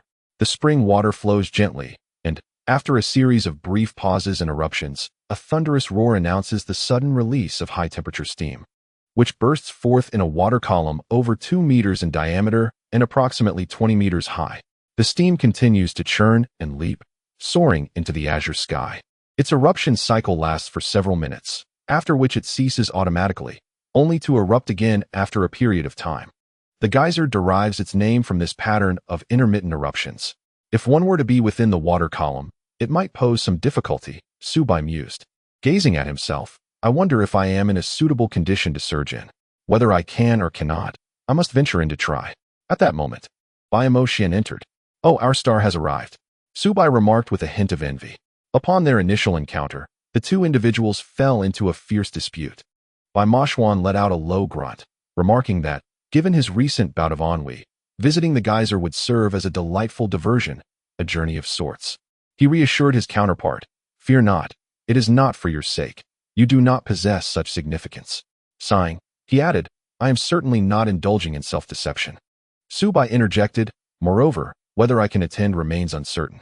The 10 Yama kings each fulfilled their duties, with souls continuously departing the mortal realm, flooding the underworld in a relentless stream. Each hall was perpetually lined with long queues, and Xiao Bai believed he could not recklessly abandon his post. Having barely stabilized the Yama kings, he declared, I shall return to prepare in advance, striving to accompany you. Bai Mo Xuan feigned indifference, responding, do as you wish. Xiao Bai then bowed to Jiang Chun and Xian Jing, stating, I shall take my leave for now. Well, King, we shall depart. Jiang Chun and Xian Jing exchanged glances, and the wine fox remarked, it appears you, too, are set to leave. Xian Jing smiled. Typically, when he gazes at me with such eyes, it indicates he wishes to linger. With the brewer from the Qing Qiu clan present, it seems we shall tarry for a while. The wine fox, brimming with excitement, exclaimed, how rare it is to find kindred spirits. With your company to savor wine, my enthusiasm is heightened. Allow me to find Xuefun to arrange accommodations for you. Jiang Chun, looking at Xian Jing, inquired, is there anywhere better than here? Xiao Bai returned to the antique shop 2 days later, ready to embark on the journey to the geyser alongside his companions. Cui Ying, curious, asked, so, the underworld has granted you passage? I worked overtime, Xiao Bai replied nonchalantly. I have not rested these past 2 days. Naturally, it has compelled the Yama kings of other halls to join me in my extended hours. After all, the duties of the 10 halls are intricately linked, and I had no choice, as I sought the underworld's tome, necessitating their cooperation. The thought of the Yama king's weary expressions brought a smirk to Xiao Bai's face. Ying Ning, brimming with excitement, declared, it has been ages since we last adventured together. Finally, we are united once more. Bai Mo Xuan crossed his arms, stating, prepare yourselves, we shall depart soon. The destination is extraordinary. This locale rests upstream of the Yarlung Tsangpo River, in a desolate region. After a brief assembly, they set off, and the 3 venerable elders felt it was fortuitous, with fewer people, they could devote their attention to the study of fine wines. Upon reaching the upper reaches of the Yarlung Tsangpo River, their first stop was an exceedingly remote village. The vehicle they rented was cloaked in a thick layer of dust.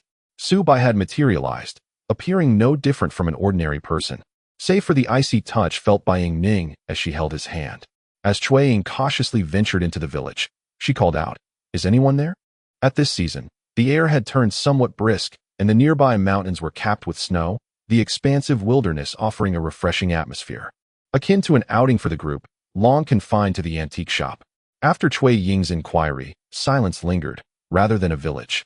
It seemed more akin to a solitary household, with its inhabitants scattered far and wide, requiring a half-hour's walk to traverse. Before them stood a lowly dwelling, its wooden door in a state of disrepair, the paint peeling significantly. It is indeed peculiar. The locals typically utilize Tibetan-style tents. Yet this region boasts a considerable number of brick-walled structures. Xiao Bai remarked, during the day, we can open the surroundings for ventilation, and at night, we can enclose ourselves to ward off the cold. Such houses are rarely constructed. Nevertheless, it is about to grow dark, and since there is no one inside, we might as well make do here. I have no objections. You all should check if there are any tools for food preparation. Bai Mo Xuan grunted in response. There is no need for anything so antiquated. We brought bottled liquefied gas, but we did not bring any incense. Chapter 697, The 7 Kings of Qing Qiu. I certainly do not require any incense. It is utterly foul. I cannot fathom why the souls appear so morose in its presence. What do you say, handsome? Xiao Bai inquired. Wei Jie sighed and remained silent. Xiao Bai pressed, what troubles you? Thinking of you as the deputy king of hell, my mood has soured. Wei Jie replied. The underworld has its hierarchies, and you are the exalted king of hell. I now find myself feeling overshadowed. Come on, handsome, you can no longer reincarnate. What authority do I have over you? Xiao Bai retorted with a hint of annoyance. Just stay with you, Qing, and lend us a hand from time to time. That will suffice. While the two ghosts conversed, Cui Ying had already pushed the door open, nearly colliding with it due to her height. This door is far too low, she remarked. Yu Qing was taken aback and immediately cast a suspicious glance around. Noticing this, Xiao Bai asked, is something amiss? Yu Qing nodded and produced 2 talismans, placing one on each side of the wooden door. We shall find out tonight. Regardless of any sounds we hear, do not venture outside. Upon noticing that Yu Qing had affixed golden light talismans, Bai Mo Xuan stretched and said, we should tend to our pressing needs quickly. There may not be another opportunity tonight. The peculiar banter between the two drew Xiao Bai's attention as he clicked his tongue and ushered Ning inside. The room had been uninhabited for quite some time, lacking any trace of human presence, with everything cloaked in dust. The 2 girls, Cui Ying and Ning, swiftly tidied up, making the space bearable for their stay. Night descended unusually early. Influenced by the 2 talismans, as darkness fell, no one clamored to venture outside. When their eyelids began to droop, Cui Ying declared, I can't hold out any longer. I need to sleep. The fire crackled just right, and Cui Ying burrowed into her sleeping bag. Ning, you should also retire early. Ning nodded, and soon everyone had tucked themselves into their sleeping bags, except for Yu Qing and Bai Mo Xuan, who continued to move about, checking the windows for security. Whenever they encountered a loose one, they would weigh it down with objects. Their actions piqued Xiao Bai's curiosity. Why aren't you 2 sleeping? What is the fuss about? Afraid of thieves? Concerned about unwelcome guests, Yu Qing replied. You, after all, are not sleeping. Keep an ear out. Bai Mo Xuan, we shall rest first. Xiao Bai and Wei Jie sat at the table, exchanging glances. Wei Jie floated in the air, and Xiao Bai asked, aren't you bored, handsome? How could I be bored? Observing them is anything but dull. Every day is full of excitement, Wei Jie replied. As their monotonous conversation unfolded, a sudden bang echoed from outside, prompting Xiao Bai to alertly inquire, what was that sound? Do not move, came the caution. The voice of Yu Qing resonated, as if he had never truly slept, swiftly emerging from his sleeping bag. What has come is indeed here. What is it? Xiao Bai inquired. It does not resemble a spirit. It is a corpse rising, Yu Qing responded, a unique phenomenon of Tibet. Unlike zombies, they merely need to touch a living person, and that individual instantly transforms into a corpse. Thus, even the slightest contact must be avoided. Bang, bang, bang. The sounds of impact from outside grew increasingly thunderous. Yu Qing positioned himself behind the door, extending a hand, in which a golden talisman had mysteriously appeared. With a surge of energy, a beam of golden light shot forth through the door, followed by 2 thuds from outside. Yu Qing leaned in to listen. The commotion outside was diminishing. As though they were departing, Yu Qing remarked, the bodies of the rising corpses cannot bend. This dwelling is too low for them to enter, which explains their repeated battering against the door. No wonder. Yu Qing had been particularly cautious upon observing these lowly abodes. He had anticipated this. He had previously heard his father recount tales of those destined to rise as corpses, their faces swollen, skin turning a purplish black, hair standing on end, their bodies developing blisters, before they slowly opened their eyes and sat up, then stood and ran straight ahead. All rising corpses share a common trait. They do not speak, cannot bend, nor turn. Even their eyes remain fixed forward, propelling their bodies straight ahead.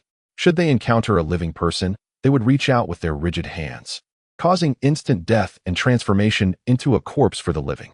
This bizarre and terrifying phenomenon is limited to the living. Its underlying principle remains a mystery to all. The mere act of touching the head can induce transformation into a corpse, which is even more extraordinary than zombies, who require biting to convert others into their kind. The act of a rising corpse merely necessitates extending a hand to touch the head, which naturally refers to the top of the person's head. In this region, it is commonplace for people to practice wild burials and abandonment of the deceased. Wild burial entails leaving the naked body in the wilderness, discarding it where it perished. Abandonment refers to the living relatives moving away, leaving the deceased behind at the old site. Generally, upon utilizing such burial methods, any clothing the deceased wore in life remains undisturbed atop their body, creating the illusion of a living person peacefully asleep. Consequently, the occurrences of rising corpses in this area are particularly prevalent. No sooner had Yu Qing's words concluded than another series of bangs echoed outside, indicating the return of the rising corpses. This caused Yu Qing's expression to darken. There is more than one. Suddenly, a window was shattered, and a head protruded, directly in front of Su Bo. At that moment, Su Bo had materialized, and thus, the head collided forcefully against his back. As Su Bo turned, he found himself face to face with the grotesque visage, covered in pustules, with blood-red eyes streaming black liquid, the pungent odor assaulting Su Bo's nostrils. Instantly, Su Bo dematerialized, causing the rising corpse's hand to grasp at nothing but air. As its body lunged forward, Yu Qing swiftly affixed a stillness talisman to the corpse's forehead, rendering it immobile. With a powerful kick, Yu Qing sent the creature flying outside, then hastily barricaded the window. While it was said that he had sealed the window, in reality, he merely placed various items from within the room in front of it. The corpse, upon being kicked out, landed with a resounding thud, its weight echoing clearly. Cui Ying asked, "Has it been resolved?" Yu Qing gently touched Cui Ying's nose and remarked, "Nothing." Just then, a series of loud thuds echoed from outside, indicating that not just one, but multiple corpses were rising. Damn it, how could there be so many? Yu Qing cursed. No wonder this place is deserted. Everyone has fled. Or perhaps they have all turned into the undead. Su Bo inquired, "Is there no way to subdue them?" The golden light charm is ineffective. The existence of these corpses remains an unsolved mystery, Yu Qing replied. As you just witnessed, thankfully the stasis talisman still holds some efficacy. Cui Ying leaned against the door, peering through the crack, and gasped at the sight outside. A dense throng of corpses, varying in size and shape, clad in tattered garments, both male and female, and even a few resembling children. They had completely surrounded the house, exuding an aggressive aura. "This is bad. This is really bad. So many have emerged at once." Cui Ying lamented, "We're essentially trapped in a cage now. Why are you all silent?" Yu Qing gestured for Cui Ying to be quiet while he scattered gravel powder around the room. Fortunately, the small size of the room allowed the powder to cover the entire area. After completing this, he took out a Yin talisman to affix around. He then turned to Cui Ying and said, "You may speak now." The concern was to prevent any emitted life force from provoking the corpses.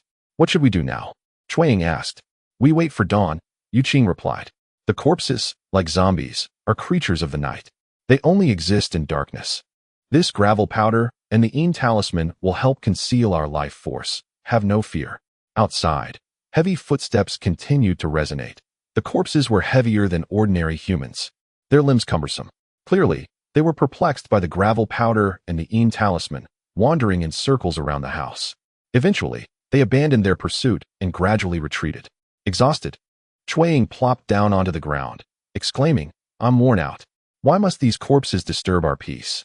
Chapter 698. The Celestial Burial Master won Yu Qing sighed, saying, "You know, the undead lack intelligence. They simply chase after the scent of the living.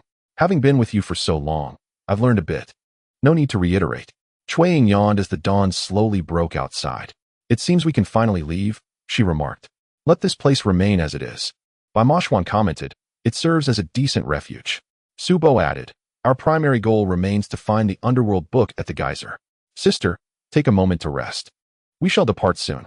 Cui Ying, not one to hesitate, crawled back into her sleeping bag, catching an extra hour of sleep. After a brief replenishment of food and water, they each shouldered their backpacks and set off in search of the geyser.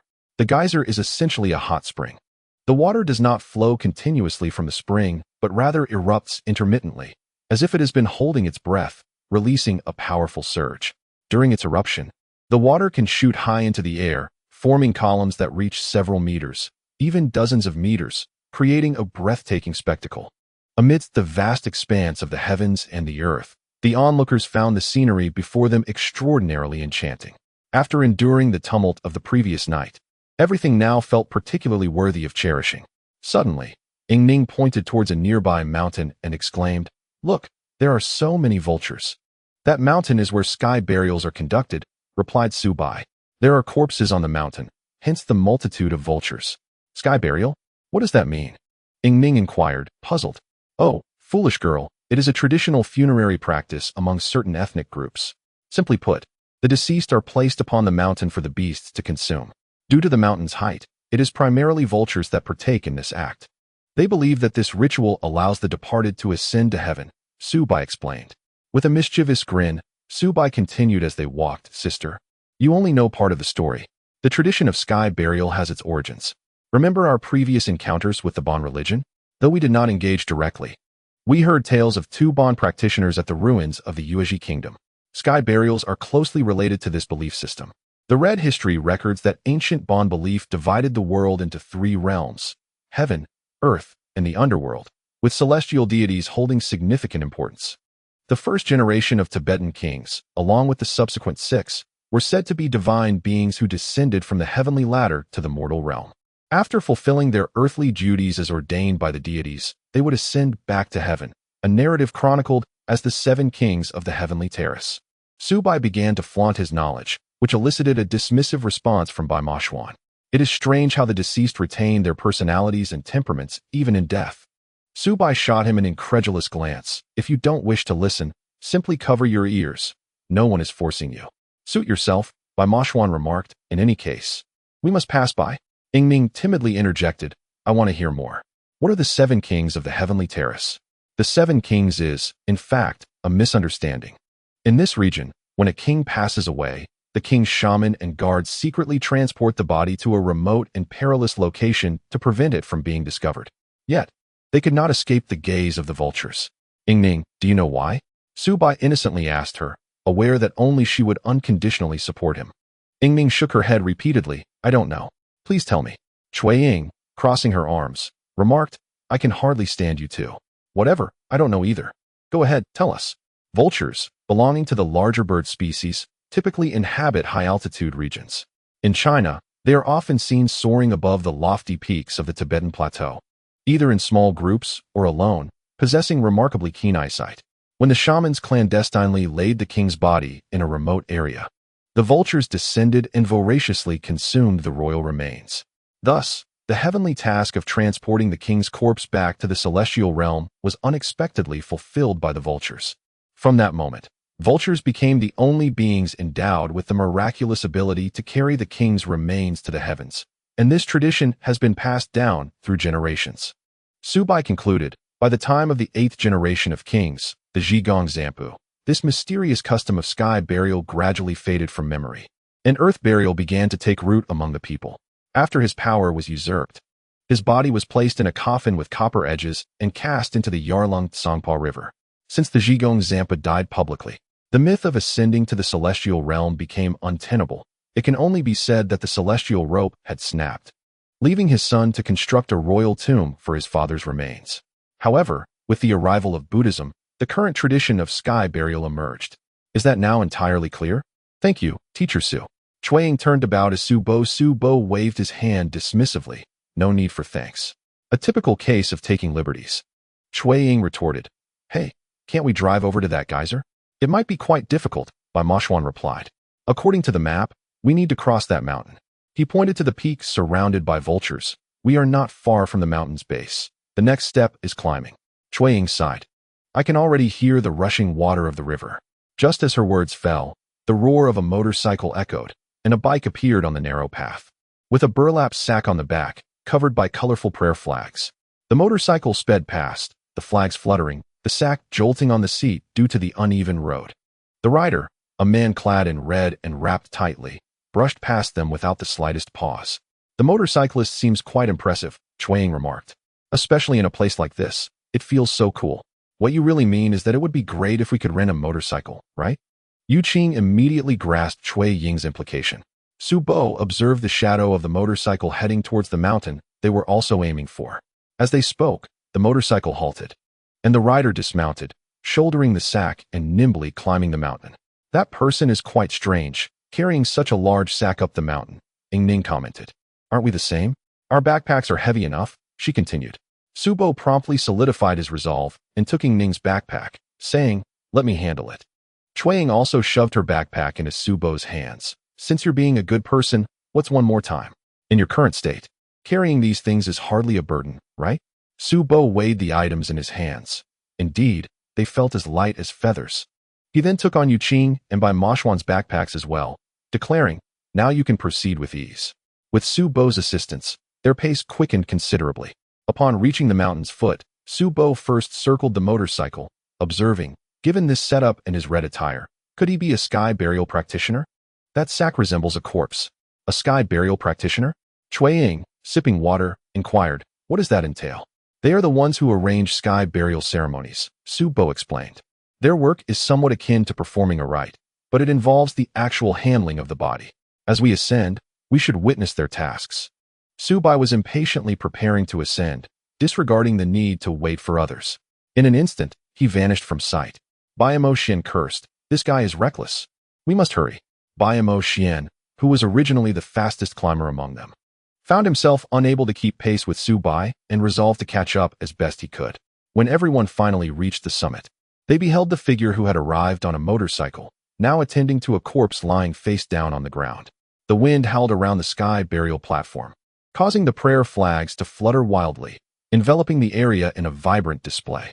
The sky burial master stood beside the body, and remnants of incense burning could be seen nearby. The man was deeply engrossed in his task, oblivious to the presence of several newcomers behind him. Yu Qing and the others maintained a respectful silence, captivated by the scene unfolding before them. Chapter 699. The Sky Burial Master. The man clutched a conch shell, suddenly rising to his feet and blowing into it. Unbeknownst to him, a torch had appeared in his hand, which he promptly tossed into a pile of cedar branches. The arid air ignited the flames, sending a plume of smoke skyward. Ning tugged at Cui Ying's sleeve, pointing skyward, where a dark mass of vultures descended from the clear blue sky, their target unmistakably the sky burial platform. The circling vultures settled a short distance from the platform, joined by more and more as they surrounded the area. They fixated on the corpse before them, yet remained motionless. With a sudden jolt, Ning could no longer bear to watch as the man in red began to snap the limbs of the body with remarkable strength. In a single motion, he broke one arm, and then another. He forcefully tore the skin at the shoulders, exposing the muscle beneath, and then stepped back as the vultures swooped down, competing to feast. Once only the skeleton remained on the sky burial platform, the burial master crushed the bones into a paste, which the vultures eagerly consumed before dispersing. The man in red then began to bow, as if bidding farewell to the departing vultures. As everything came to a close, the man in red clasped his hands behind his back. Thank you for your attendance. You may come forward now. The group exchanged glances, realizing he had noticed their presence. Cui Ying, unable to contain herself, stepped forward, exclaiming, so you speak Mandarin. I learned a bit in the past, the man replied, appearing to be in his 30s, with strikingly defined features, exuding a commanding presence. You are not locals. You came to see the geyser, did you not? How did you know? Su Bai asked in astonishment. Unfortunately, his voice was but an echo, unheard by the man in red. Ning promptly translated. How did you know? Most visitors here have two intentions: curiosity about the sky burial or admiration for the geyser, the man explained. You have now witnessed the legendary sky burial. Next, you should proceed to the geyser. You are the sky burial master? Bai Mo Xuan asked coldly.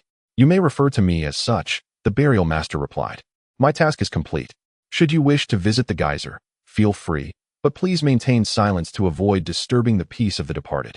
In hindsight, it became apparent that the sky burial master was responsible for facilitating the reincarnation of all souls in the region. They would first transport the deceased to a Buddhist academy, where the lamas would recite sutras for the deceased's transcendence. According to the regulations established by the Dharma King, Offering prayers for the departed was akin to fulfilling a familial obligation, and it was imperative not to impose an economic burden on the bereaved. The sky burial master would then convey the body to the sky burial platform. Although there was a fee associated, it was merely a voluntary contribution from the family. Thus, they did not rely on this for their livelihood, but regarded it as a sacred duty.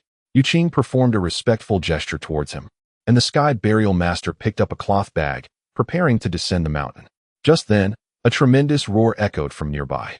The sky burial master cast a deep gaze in that direction, only to witness a sudden eruption of a blue water column at the mountain's forefront, accompanied by a thunderous sound and bubbling froth. This column surged skyward, enveloped in steam, and even at such a distance, they could distinctly hear a hissing noise. After 4 or 5 minutes, the water column finally receded, yet the hissing sound persisted. Shui exclaimed, "This is madness. How could we possibly enter?" The sky burial master's body tensed. "What did you just say?" Bai Mo Xuan glanced at Shui, who, realizing her slip of tongue, covered her mouth with her hand. My apologies, it was unintentional. No one can enter the geyser. You would be obliterated." The sky burial master said with a grave expression. How could a mortal ever access the geyser? Bai discerned a deeper meaning in the words. Mortal beings cannot. Yet I am not merely a mortal. If entry to the geyser is required to glimpse the book of the underworld, it suggests that Senior Jiang Cheng has also ventured there, and he is not a mere mortal, is he? Noticing the direction of their gazes, the sky burial master regarded that spot with suspicion, only to find it devoid of life. He suddenly bowed his head, muttering incantations, and finally spoke. "Please take care, everyone." After taking a few steps with his bag, he abruptly turned. "I shall accompany you." Bai Mo Xuan felt a surge of skepticism. Why? Out of curiosity. The sky burial master replied, "Because I have developed a curiosity." Bai Mo Xuan crossed his arms. "On what grounds? You are a local, yet this place is not your domain. Just because you wish to accompany us, should we acquiesce? Ignore him. Let us depart." With a decisive command from Bai Mo Xuan, the group prepared to descend the mountain. The sky burial master swiftly interposed himself before them. "Have you heard the legends of the geyser? Have you witnessed phenomena beyond the mere eruption of hot springs?" "I have heard tales. I have seen wonders." Bai remarked. "This sky burial master seems to possess considerable knowledge." Bai Mo Xuan nodded. "Let us proceed." The sky burial master slung the bag over his shoulder and walked alongside them toward the geyser's direction. Shui, intrigued, inquired, "What wonders have you witnessed?" "When I was 10 years old, a relative passed away in my family. Here, when someone dies, a sky burial ceremony must be performed. That day, the deceased had no relatives, so no one came to pay their respects. However, when my grandfather passed, the family ascended the mountain to bid farewell. At the moment the vultures descended, we were to pay our respects. I was the last to bow, and thanks to my delay, I witnessed a radiant light appear in the geyser below." The reminiscences of the sky burial master seemed to transport him back to his childhood. That fleeting orb of white light, which appeared for but a few seconds, has become an indelible memory weighing heavily upon his heart. No one is willing to believe him. The geyser is a place no one dares approach, especially when it erupts, for it could claim one's life. His observations are dismissed as mere childhood fantasies, attributed to the intense sun on that fateful day. I did not misjudge. It was precisely at the very center of the geyser where the hot spring emerges. As the sky burial master guided the crowd down the mountain, he remarked, "Aside from myself, it is unlikely anyone else has witnessed that white light." Bai shook his head. "No, there is another who has seen it." Senior Jiang Cheng would not have entered the geyser without reason. He must have sensed something. Thus the likelihood of him having seen the white light is significant. The descent was steep, and as the sky burial master walked, he continued, "In our region, there exists a long-standing legend. It is said that long ago, the people here lived simple yet joyful lives. One day, 2 families welcomed new children, and thus arranged a betrothal. As they reached adulthood, their parents began preparing for their wedding." The sky burial master elaborated. "However, on the eve of the ceremony, a noble young man arrived, captivated by the girl, and expressed his desire to marry her. The girl's parents, believing their daughter was already pledged, refused to allow her to wed another. Yet, the young man was unwilling to relinquish his claim, sending gifts and issuing threats." "Threats?" Shui interjected. "This man seems peculiar, almost domineering. Why interfere when the girl is already promised?"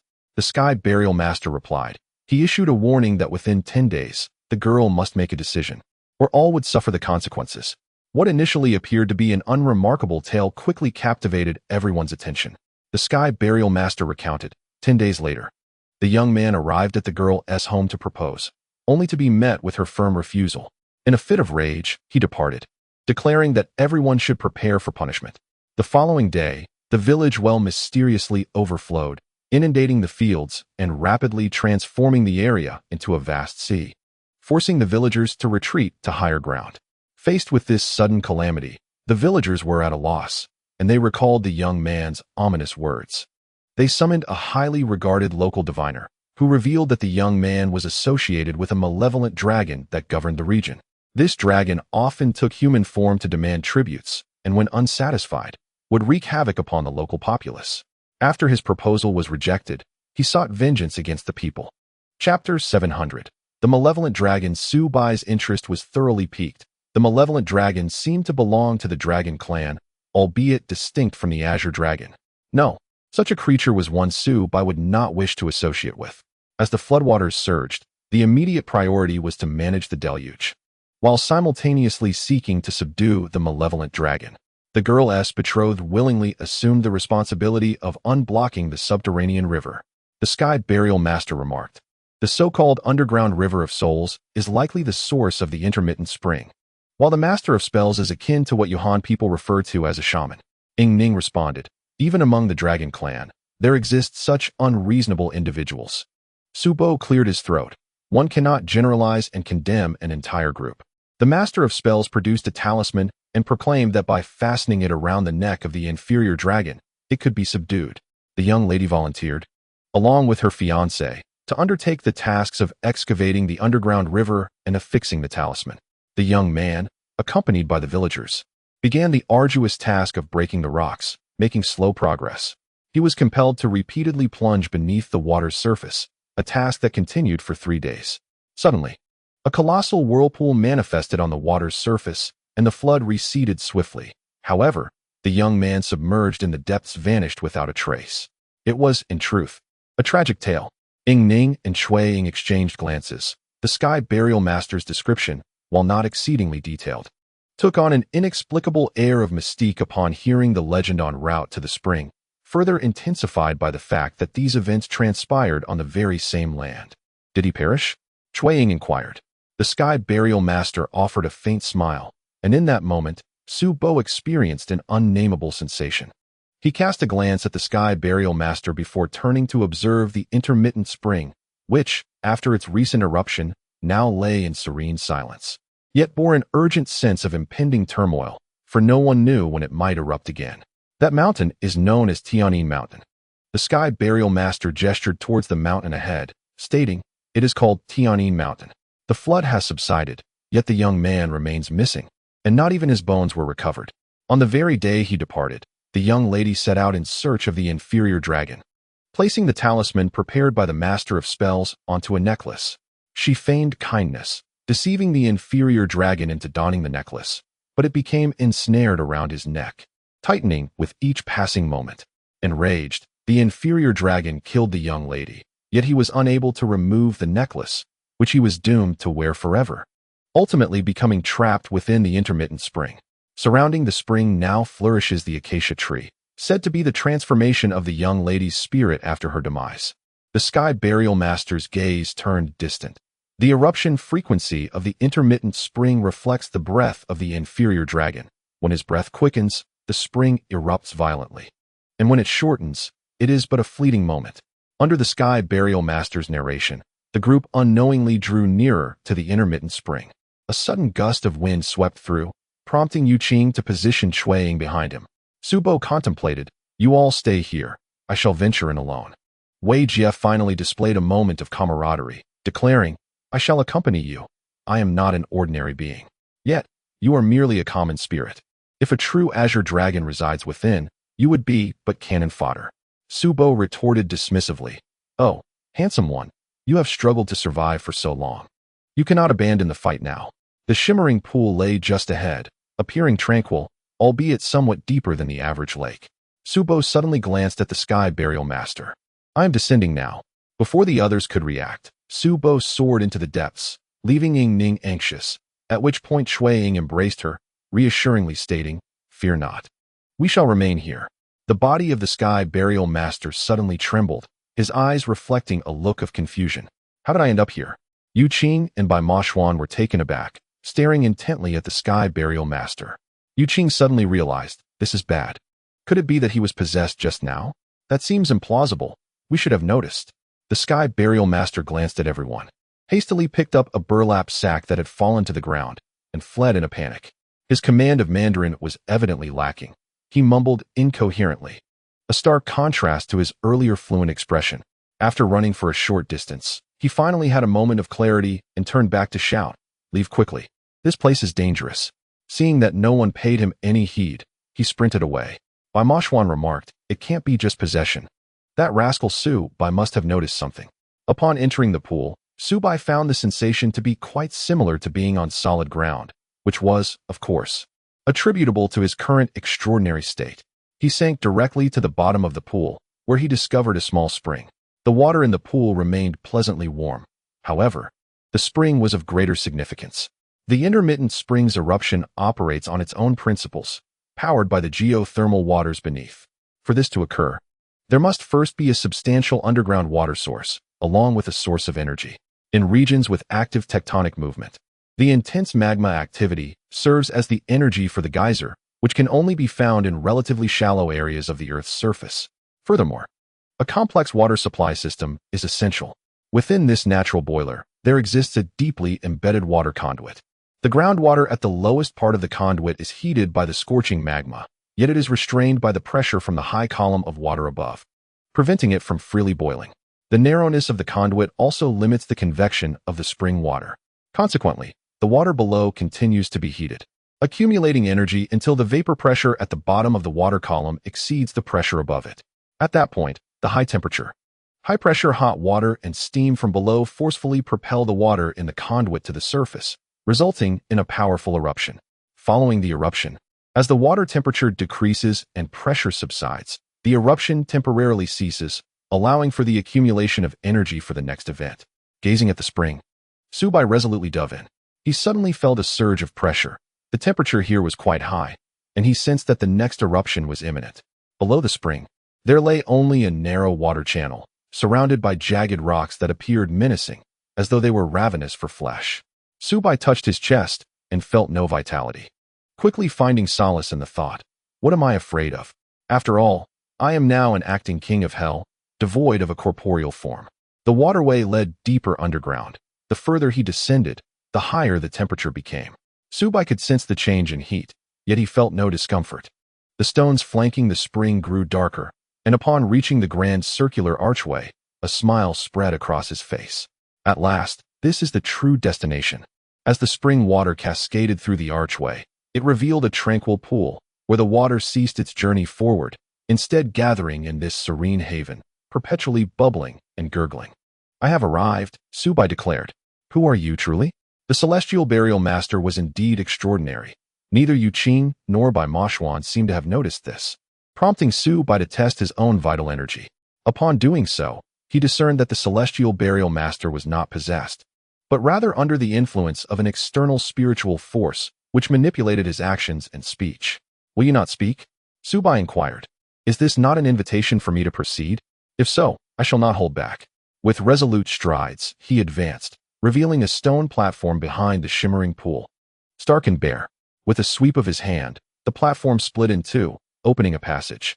Upon entering, he beheld a dazzling silver radiance, and a surge of joy welled within him as he recalled the Celestial Burial Master's mention of the square silver light, as well as the words of his esteemed predecessor.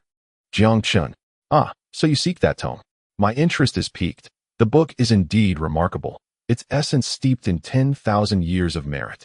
It harbors no less than 8,000 years of profound virtue, truly exceptional. Yet, I find myself unable to retrieve it, leaving it to linger in its place. I firmly believe that within this vast world, if there exists something Jiang Chun cannot claim, it must require a specific individual to obtain it." Chapter 701. The Method of Counting Years with Little Flowers. Jiang Chun merely hinted that he could not take it, needing a chosen individual, but did not elaborate further. However, The guiding spiritual energy of the celestial burial master had clearly entered alongside him.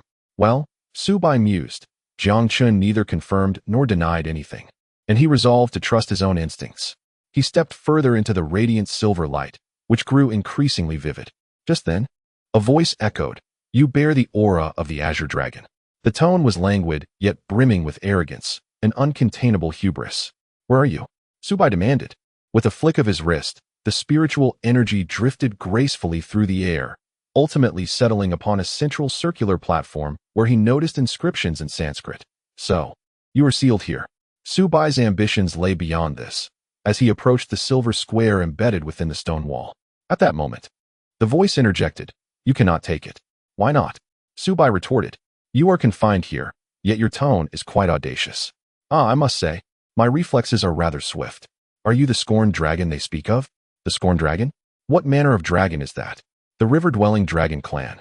The voice softened considerably before continuing. "Are you familiar with the River Lord? Legend has it that he possesses the body of a man with a fish's tail, silver-white hair, and eyes and scales that shimmer with iridescent hues. Though he is male, his beauty is striking, exuding a faint scent of water, appearing no older than 20. He claims the title of Son of Heaven, commanding even earthly emperors to bow before him. His greatest ability lies in the manipulation of water. These tales I have gleaned from Boss Tang. The River Lord still walks among mortals, currently in the company of Wei Zifu, daughter of the members of the Yin organization. Yet, having lost his magical prowess, he is now indistinguishable from an ordinary man. The river god possesses the ability to manipulate water, while the malevolent dragon summons floods to inundate entire villages. Xiao Bai comprehended. You and the river god share a kinship. It is only natural. I have heard that the river god belongs to the dragon clan. Haha. How can you not grasp that while humans are referred to as the dragon clan, the dragons themselves are often dubbed as the demon clan? Sensing the aura of the azure dragon, it is what has drawn your spirit forth to me, Xiao Bai remarked. You have gone to great lengths, which indicates you seek something from me, so you would do well to temper your tone. Xiao Bai fixed his gaze upon the silvery light on the wall, its brilliance causing him discomfort. He suddenly found himself before it. I am curious to see if I can seize it. It is futile, unless the king of hell himself comes. No one can take it away. It is bound by 8,000 years of virtue. The malevolent dragon declared, had it not been for this, I would have long since escaped. It turns out the book of the underworld fortuitously fell here, inadvertently suppressing the malevolent dragon. As both the malevolent dragon and the river god belong to the demon dragon lineage, it is hardly surprising that they are bound by virtue. Xiao Bai took a step back. In that case, I shall not rush. Let it remain here for now. If it cannot be taken, then there is nothing more to discuss. Xiao Bai was well aware of the malevolent dragon's heart. The tactic of provocation would not work on him. He sat upon the stone slab. Has anyone informed you that you are quite? I apologize, you likely do not understand English. There is a newly appointed king of hell in the underworld, clad in the robes of Yama, who now wields the powers of the king of hell. Should he arrive, he could indeed take the book of the underworld, could he not? Upon hearing the name of the book of the underworld, the malevolent dragon fell silent. Xiao Bai spoke. Do you now understand? What the esteemed Chang Chun could not achieve, I can accomplish. Therefore, you possess no bargaining chips against me. With a wave of his hand, the book of the underworld soared into his embrace. This serves as proof. The malevolent dragon remained silent. And Xiao Bai continued. The most lamentable fate for a man is to be ensnared by the allure of beauty. Is that maiden fair? Indeed. Good heavens! Xiao Bai exclaimed. You shameless wretch, even in such a predicament, you still have the audacity to speak of her beauty? Yet she is genuinely beautiful. The kind of beauty one cannot easily forget. The malevolent dragon, in frustration, retorted, Must I simply concede? This fellow possesses a certain charm. Xiao Bai reclined upon the stone platform. Who allowed you to act so wickedly, summoning floods to drown an innocent village, intending to bring them to ruin? They deserve a lesson, the malevolent dragon asserted. You seem to have a point, Xiao Bai replied. The maiden is already betrothed, yet you wish to usurp her. Unable to overpower, you resort to flooding. Being sealed here is indeed you're just deserts. A mere talisman of the master could bind me. I merely offered them a way out. Furthermore, it is rumored that I was responsible for the maiden's death, though that is far from the truth.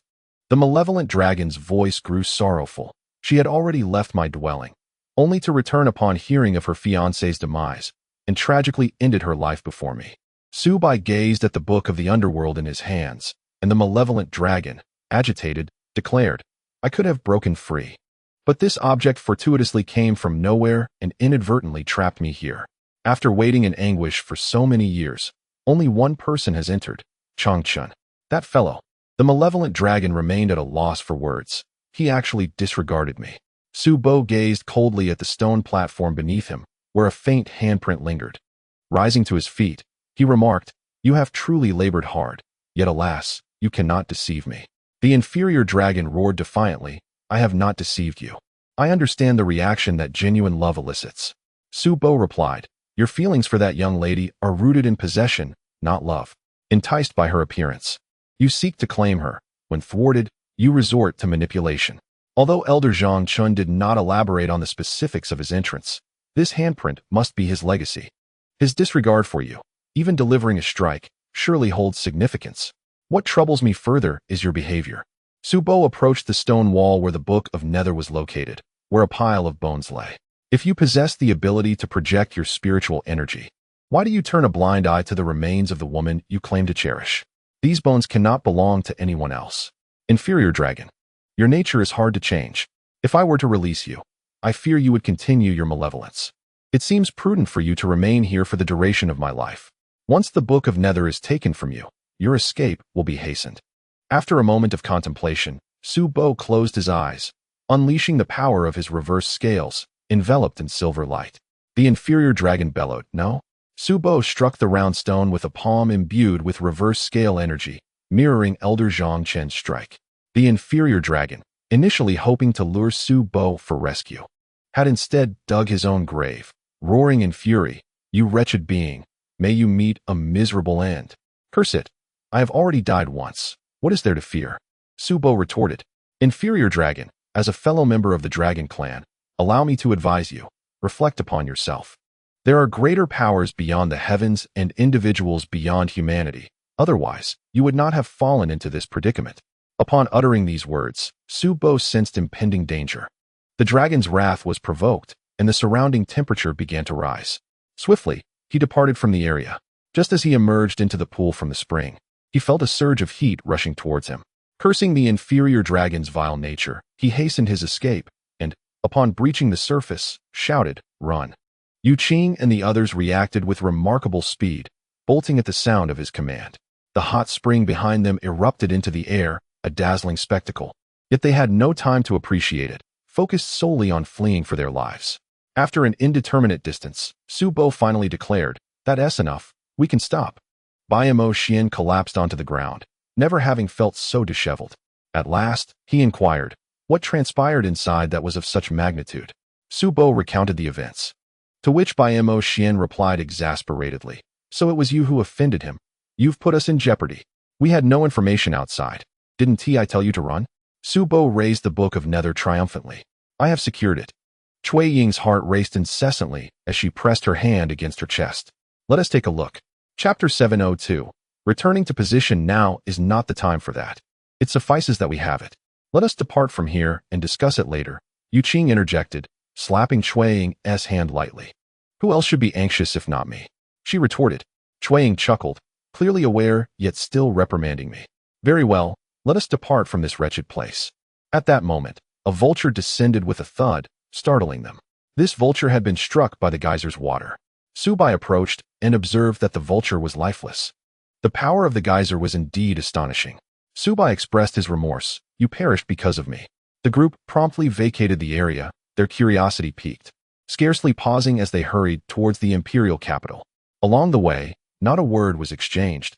The memories of the sky burials, the resurrection of corpses, and the geyser were indelibly etched in their minds, leaving them profoundly shaken. The image of the circling vultures swooping down to feast on the carcasses lingered in their thoughts, unsettling their stomachs until they returned to the antique shop. Particularly for Cui Ying, faced with the delicacies meticulously prepared by Xuexiang, she found herself devoid of appetite. Xuexiang inquired, "What troubles you?" "I sincerely apologize, Aunt.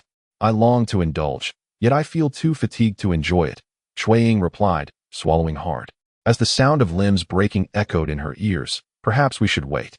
Xuexiang nodded, empathetically retreating, "Please rest well." Xiao Bai felt no need for sustenance. Appearing rather at ease, while Bai Mo Xuan, unperturbed, had already seized a piece of pastry to munch on. Ning, in contrast, huddled in a corner, lamenting. What does the Book of the Netherworld say? The Book of the Netherworld was a tome accessible only to Xiao Bai, as the others could only see blank pages. At that moment, Xiao Bai was engrossed, leafing through its pages, which chronicled the records of races transcending life and death. There was existence, yet no mention of demise. The timeline of existence was intricate, for instance, regarding the father of Boss Tang. The time inscribed was not his actual birth date, but rather the moment he consumed the elixir of immortality. It seemed that upon ingestion of the elixir, one's life trajectory altered, marking a rebirth in the eyes of the Book of the Netherworld, thus only beginning to be recorded from that instant. Therefore, it served merely as a directory, cataloging those who transcended the confines of mortality. Is Peng Zhu also documented within? Shuiying inquired. Legend has it he lived for 880 years. He is not, Xiao Bai replied. The claim of Peng Zhu living for 880 years is merely a discrepancy in calculations. His record remains in the Book of Life and Death, as he existed from the time of Emperor Yao through the Xia and Shang dynasties. During the Shang dynasty, he served as the keeper of archives and held the title of virtuous gentleman. In the Zhou dynasty, he was appointed as the historian beneath the pillar. He wed 49 women and fathered 54 children. The lore suggests he lived for 880 years, which corresponds to the ancient method of counting years by the 66 days constituting a year. By today's standard of 365 days in a year, his actual lifespan would be around 140 years. Yu Qing remarked. The figure of 880 years arises from an archaic counting method employed in the Pangshan region, derived from the 60 Jiazi days, reflecting the ancient belief that the 60 celestial deities took turns presiding over time. The populace revered the heavenly constellations, believing that mortal lifespans correlated with the stars, thus measuring each year as the duration of a week governed by each celestial deity. Xiao Bai nodded, therefore. He appears in the Book of Life and Death rather than in the Book of the Netherworld. This individual was adept in the art of bodily restoration, frequently consuming water chestnuts, muscovite powder, and deer antler powder. Typically reserved and reticent, he never boasts of his wisdom nor engages in deceitful antics to garner fame. He exemplifies the virtue of perseverance and integrity. After finishing his snack, Bai Mo Xuan pushed the plate aside and expressed concern for the inferior dragon, noting that its scheming to gain sympathy and freedom had backfired, resulting in a significant grievance. Xiao Bai, with a troubled expression, conveyed his thoughts on temporarily leaving the Book of Netherworld behind, lamenting that the Netherworld also required it. The repercussions of its absence would be dire, as the disruption of the balance between life and death is a grave matter. Even if the inferior dragon were to escape in the future, he could be subdued with Xiao Bai's presence. A chaotic netherworld would bring suffering to both the living and the dead, as the saying goes. The living and the dead suffer alike. They decided to postpone the matter for later. Suddenly, a delightful aroma wafted through the air. Are Jiangchun and Xianjing still in the shop? Shuiying inhaled deeply, overwhelmed by the scent. Speaking of Jiangchun, Xiao Bai had questions for him. He closed the half-read Book of Netherworld and hurried to the wine brewing room, where Jiangchun awaited him, unperturbed. You've returned, Jiangchun remarked. Xiao Bai inquired directly if Jiangchun had descended into the spring and encountered the inferior dragon. Jiangchun, unfazed, confirmed he had indeed acquired the Book of Netherworld, having been drawn by its silver glow, initially believing he had found a kindred spirit. This revelation clarified why the inferior dragon had mentioned seeing silver light in its youth while manipulating the necromancer, an origin tracing back to Jiangchun himself. Jiangchun, with a hint of indifference, remarked, "They are all ancient demons. Who can truly outplay whom?" Xiao Bai chuckled, acknowledging Jiangchun's perceptiveness in discerning the inferior dragon's true nature. He recounted the events at the geyser, leaving no detail unshared. Jiangchun noted the stark difference between a corpse rising and a zombie. The latter bites to convert others, while the former's assimilation through a mere tap on the head was perplexing. He advised that the rising corpses cannot ascend to heights, suggesting that in such encounters, one should seek higher ground. "Thank you for your guidance, Senior Jiangchun," Xiao Bai expressed. This time, the inferior dragon exerted considerable effort to manipulate emotions, but alas, the pile of bones betrayed him. He underestimated me, believing mere words could secure his release. Jiang Chun downed his drink and quipped, "Thus, a fitting gift to prolong his stay." Xian Jing remarked, "This truly aligns with your style." Su Bai announced, "I have secured the Book of Netherworld." "Thank you, Senior Jiang Chun. In return, I shall venture to Mount Luofu to gather rare herbs for the esteemed wine fox to brew." This pleased Jiang Chun immensely. "Excellent. It seems we shall linger here a while longer." Xian Jing gave Su Bai a thumbs up, acknowledging his keen insight into Jiang Chun's vulnerabilities. Su Bai chuckled softly and returned to his chamber, continuing to peruse the Book of the Underworld. Within its pages, he discovered that Ing Ning's lifespan bore no terminus, only life. Devoid of death, a surge of agitation coursed through Su Bai. Could it be that Yama had deceived me? How could he ascertain that Ing Ning was destined to live only 600 years? Bai Mo Xuan interjected, "Yama did not glean this from the Book of the Underworld. Rather, it was a mere conjecture. His assumption holds some truth. Ing Ning is not of pure Qing Qiu bloodline, and her lifespan is indeed shorter than ours. 600 years is already a significant longevity." With this revelation, Su Bai felt somewhat reassured and continued his reading. "Hey, Bai Mo Xuan, do you wish to take a look? I have no interest in such things. I fail to see the amusement in them." "Enjoy it alone," Bai Mo Xuan replied dismissively. "We are, after all, two souls on divergent paths, and our definitions of enjoyment differ. Go ahead and feign superiority." Su Bai retorted as he continued to flip through the pages, marveling at the multitude of beings who had transcended life and death, far beyond his imagination. Before he knew it, Su Bai had reached the final page, and his gaze abruptly fixed upon the last recorded line, "Jiao." Bai Mo Xuan heard this clearly. "Jiao? Indeed. You must see this." Su Bai had momentarily forgotten that they were unable to view the Book of the Underworld, and he excitedly waved the tome in his hand. "The final entry records Jiao. This name cannot possibly have duplicates. It's impossible." Cui Ying remarked, "Your grandfather's record vanished from the Book of Life and Death. Yet it now appears in the Book of the Underworld. Does this not signify that he has transcended the ordinary bounds of life and death? But when did this transformation commence?" Chapter 703. Pursuit 1. This thought prompted Su Bai to hastily check Jiao's birth date. It was 1 month after his disappearance from the imperial capital. A month's time. This made no sense. The Dragon Vein-esque scheme had already failed. "Bai Mo Xuan, are you certain that you switched it?" "Of course. I am well aware of whether or not I made the switch," Bai Mo Xuan replied impatiently.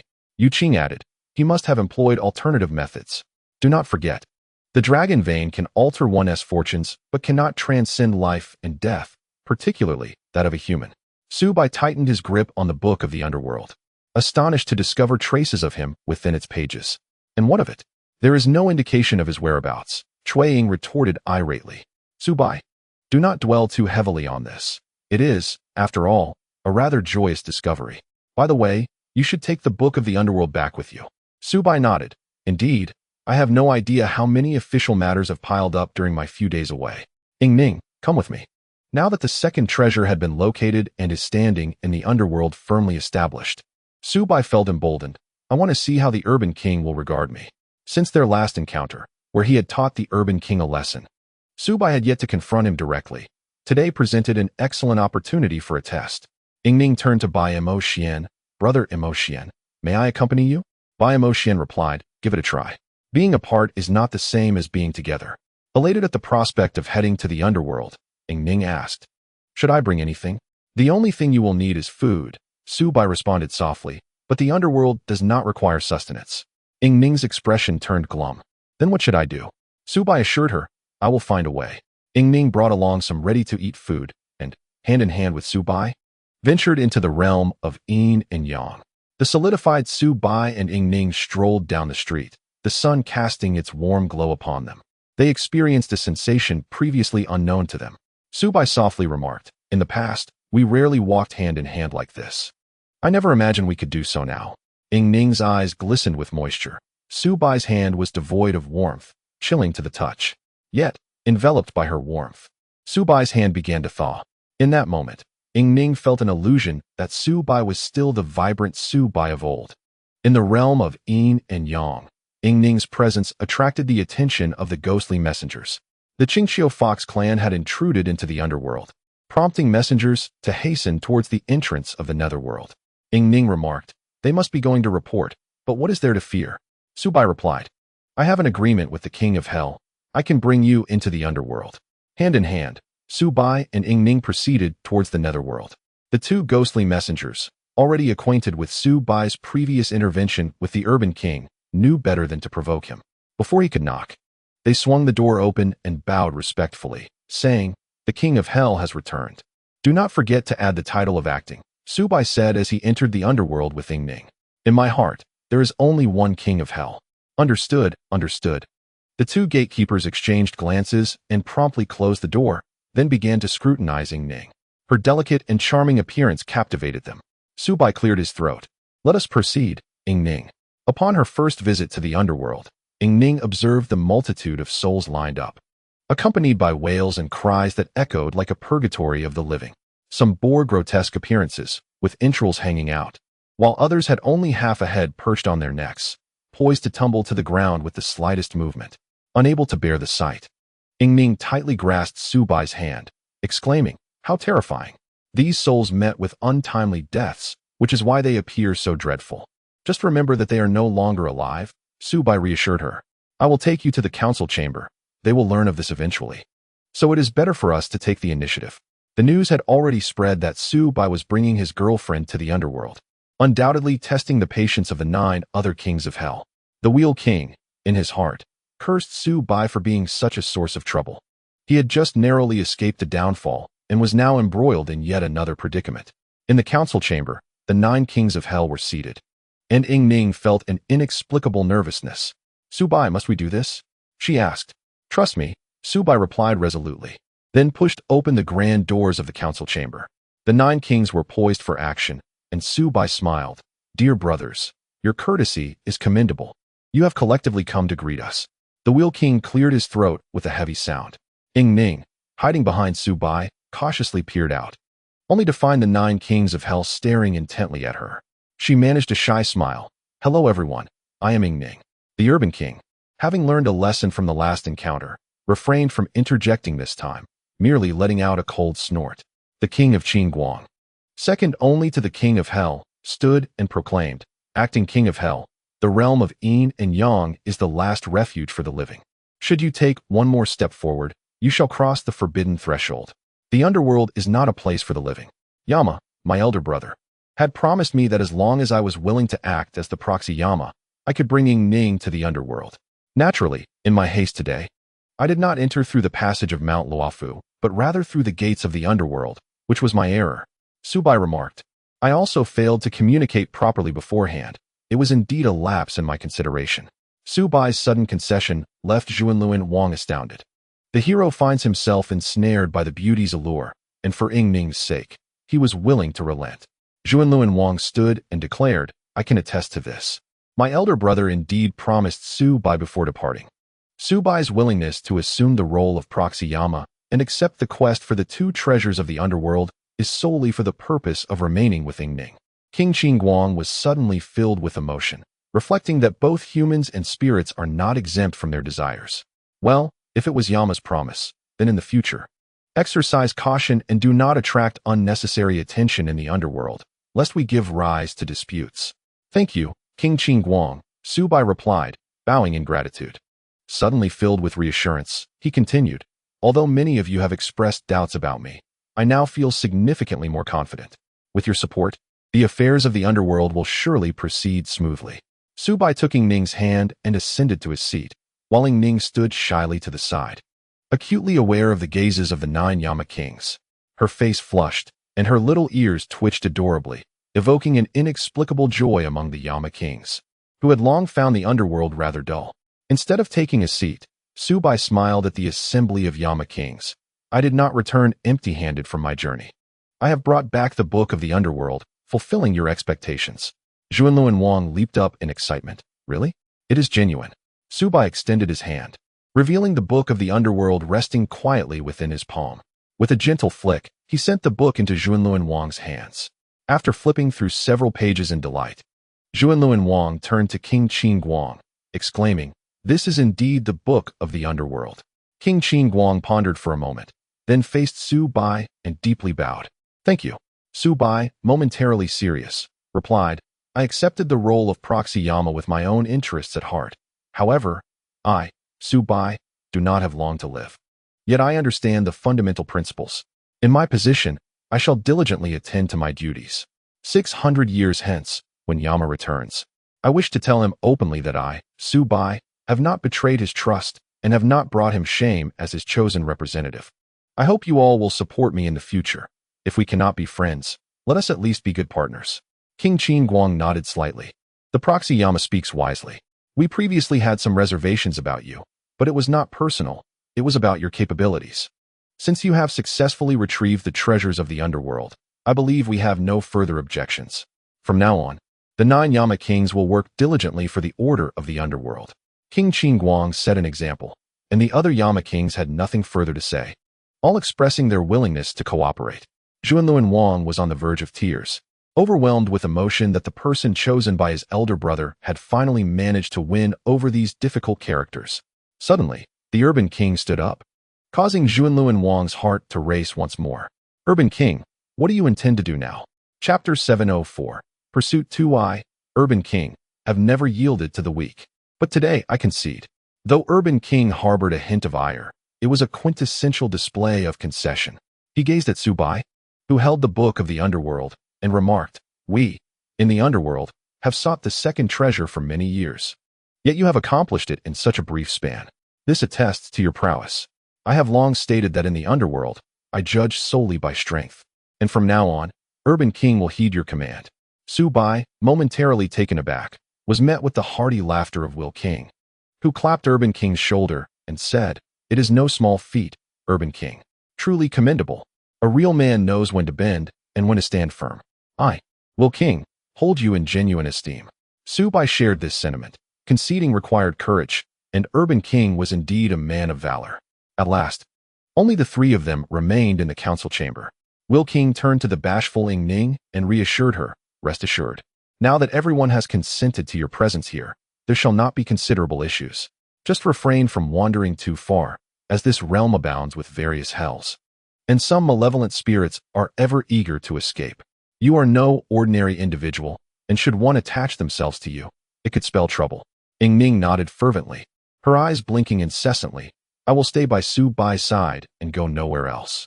Let us return the book of the underworld to its rightful place," Xiao Bai proposed.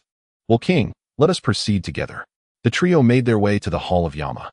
Regarding the passage, Xiao Bai inquired, "Does each of the 10 halls possess a pathway leading to the pagoda of the floating land?" "Indeed," Will King affirmed. "Should any issues arise in the pagoda, the 10 halls would be the first to sense it. When the earth quaked years ago, we all sprang into action, yet sadly, little could be salvaged. The judge's pen remains ever with Judge Zhong. Otherwise, the situation might have been different." In the expanse of the Crimson Path, the underworld sword floated in midair.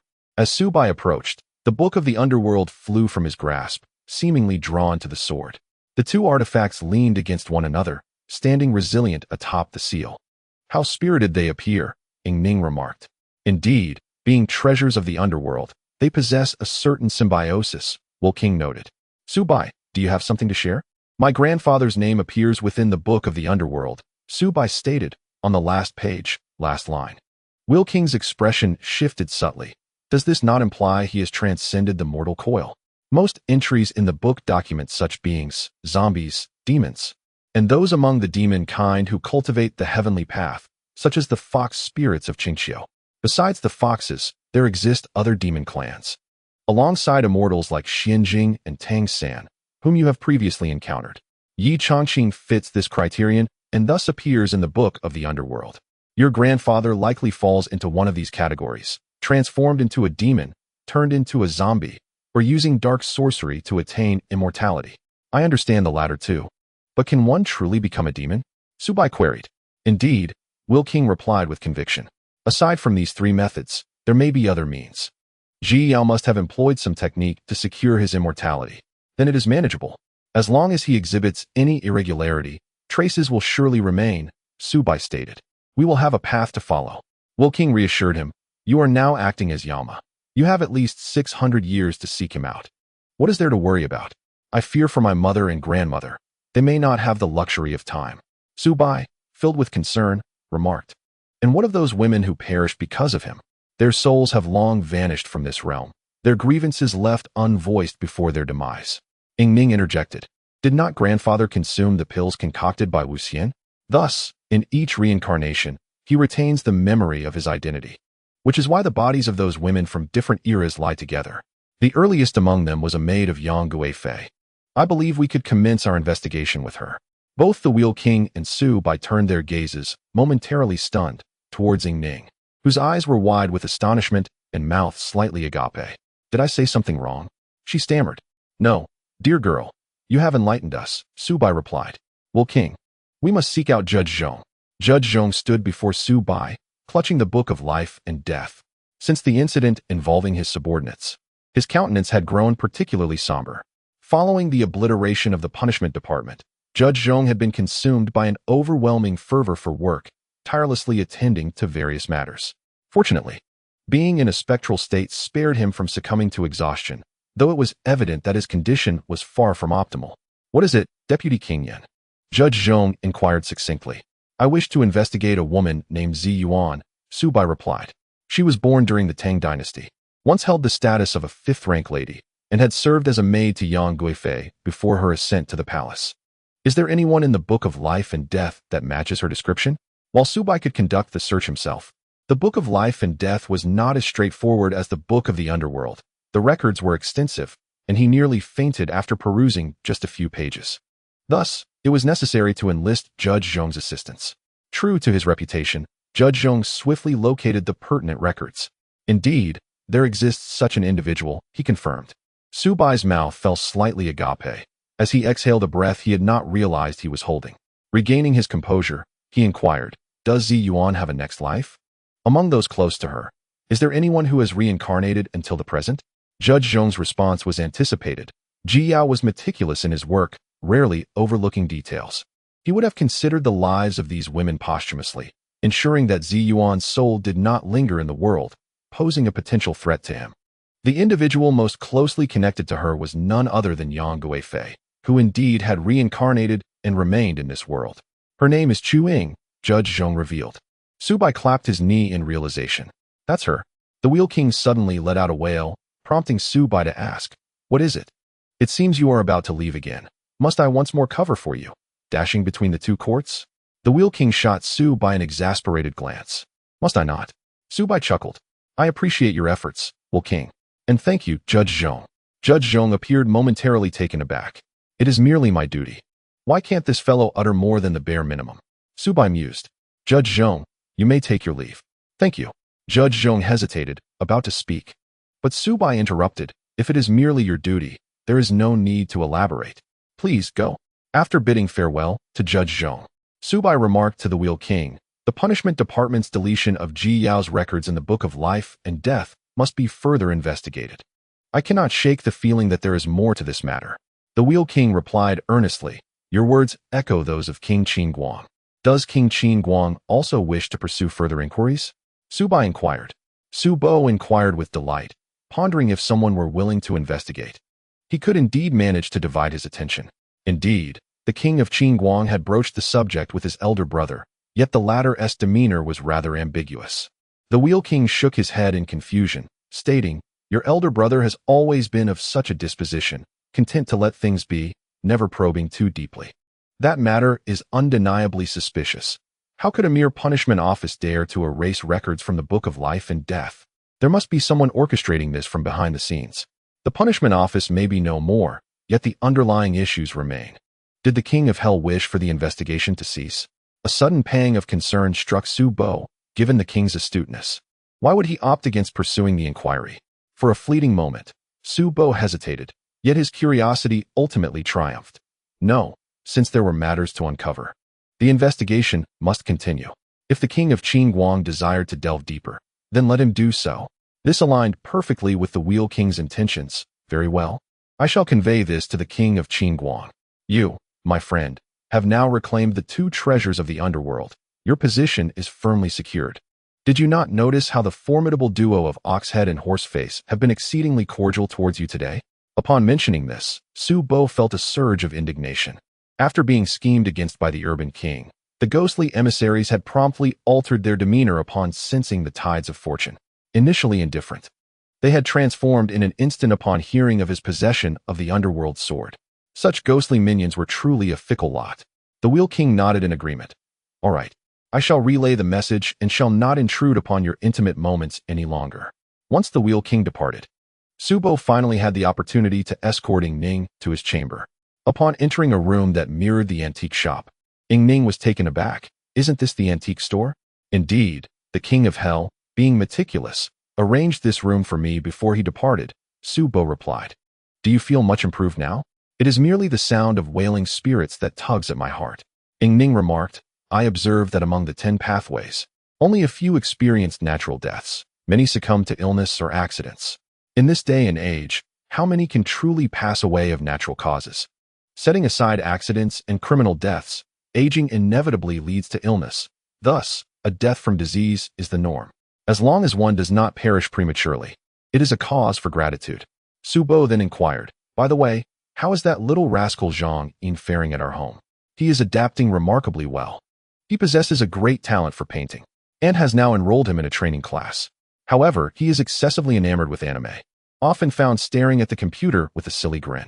Thankfully, since his enrollment, his condition has improved somewhat, Ning responded. Recalling the scene of Zhang Yin insisting on watching One Piece, Subo could easily envision him staring blankly at the screen. And he couldn't help but chuckle. That little rascal. The little one is quite considerate, much more obedient than before. Uncle is preparing for retirement. Why is that? He claims he wishes to take good care of the two of you. Previously, he felt he did not show you enough concern due to work commitments. And he does not wish to repeat that with Zhang Yin, Ning explained. It is evident that Uncle regards Zhang Yin as if he were you, genuinely wishing to care for him. In the future, I can drop by for meals from time to time. Are you not planning to stay in the underworld? Subo asked. I will visit occasionally, but residing here long-term does not seem suitable, and it could become rather dull, Ning replied. I simply cannot endure a daily diet of biscuits. Indeed, my dear, I am grateful for the time you have spent with my parents. I have little to say, as it is primarily due to Zhang. Ning innocently smiled and remarked, he truly is quite understanding. Subai responded, dear, I will be working overtime for the next few days to manage my affairs. And then we shall return to the antique shop together to seek out the woman named Chu. True to his word, 2 days later, he accelerated the progress and discreetly whisked Ning away. Fortunately, due to previous experiences with the 9th Lord of Hell, they remained composed. And there were fewer murmurs of discontent. The strategy mentioned by Subai received high praise, and Chuang was thrilled. Indeed, why did we not think to start with the earlier women? Our handsome gentleman has truly made a contribution this time, thanks to his acquaintance with the woman named Zi Yuan. By the way, Ning, how was the underworld? Was it enjoyable? There are black foxes on Mount Luofu. Ning replied. However, Subai does not allow me to ascend the mountain, claiming it is perilous. Yu Qing interjected, the focus is not on the black foxes. How shall we locate the woman named Chuang? A hint of pride appeared on Bai Mo Xuan's face, which did not go unnoticed by Yu Qing, who remarked, it seems you possess some knowledge? Bai Mo Xuan responded, Yu Qing, you are becoming increasingly astute. Chuang, be wary, when men grow wiser, women often find themselves in trouble. Oh, please, Chuang retorted, worry about yourself. If you remain so foolish, Shangwan Chu Qing may just take flight. Bai Mo Xuan's expression grew serious. Let us return to the matter of Chuang. This woman has had dealings with my father and master. Subai floated closer to Bai Mo Xuan, nearly pressing their faces together, prompting Bai Mo Xuan to turn away. Keep your distance, he said. I merely wish to hear more clearly. Subai inquired, what transpired? Bai Mo Xuan explained. Chuang claims to be the reincarnation of Yang Guifei. The troubles of her past life have continuously influenced her, ultimately affecting her normal existence. By chance, she sought the assistance of my father and master to unravel this enigma. Bai Mo Xuan continued. In the end, all mysteries were resolved at the pregnancy tree. Subai asked, what is this pregnancy tree? It seems Boss Tang's previous life was quite colorful, he replied. At the summit of Mount Fanjing, over 4,000 steps lead to a tree that grows in a myriad of forms, with dozens of branches intertwined, parasitizing one another.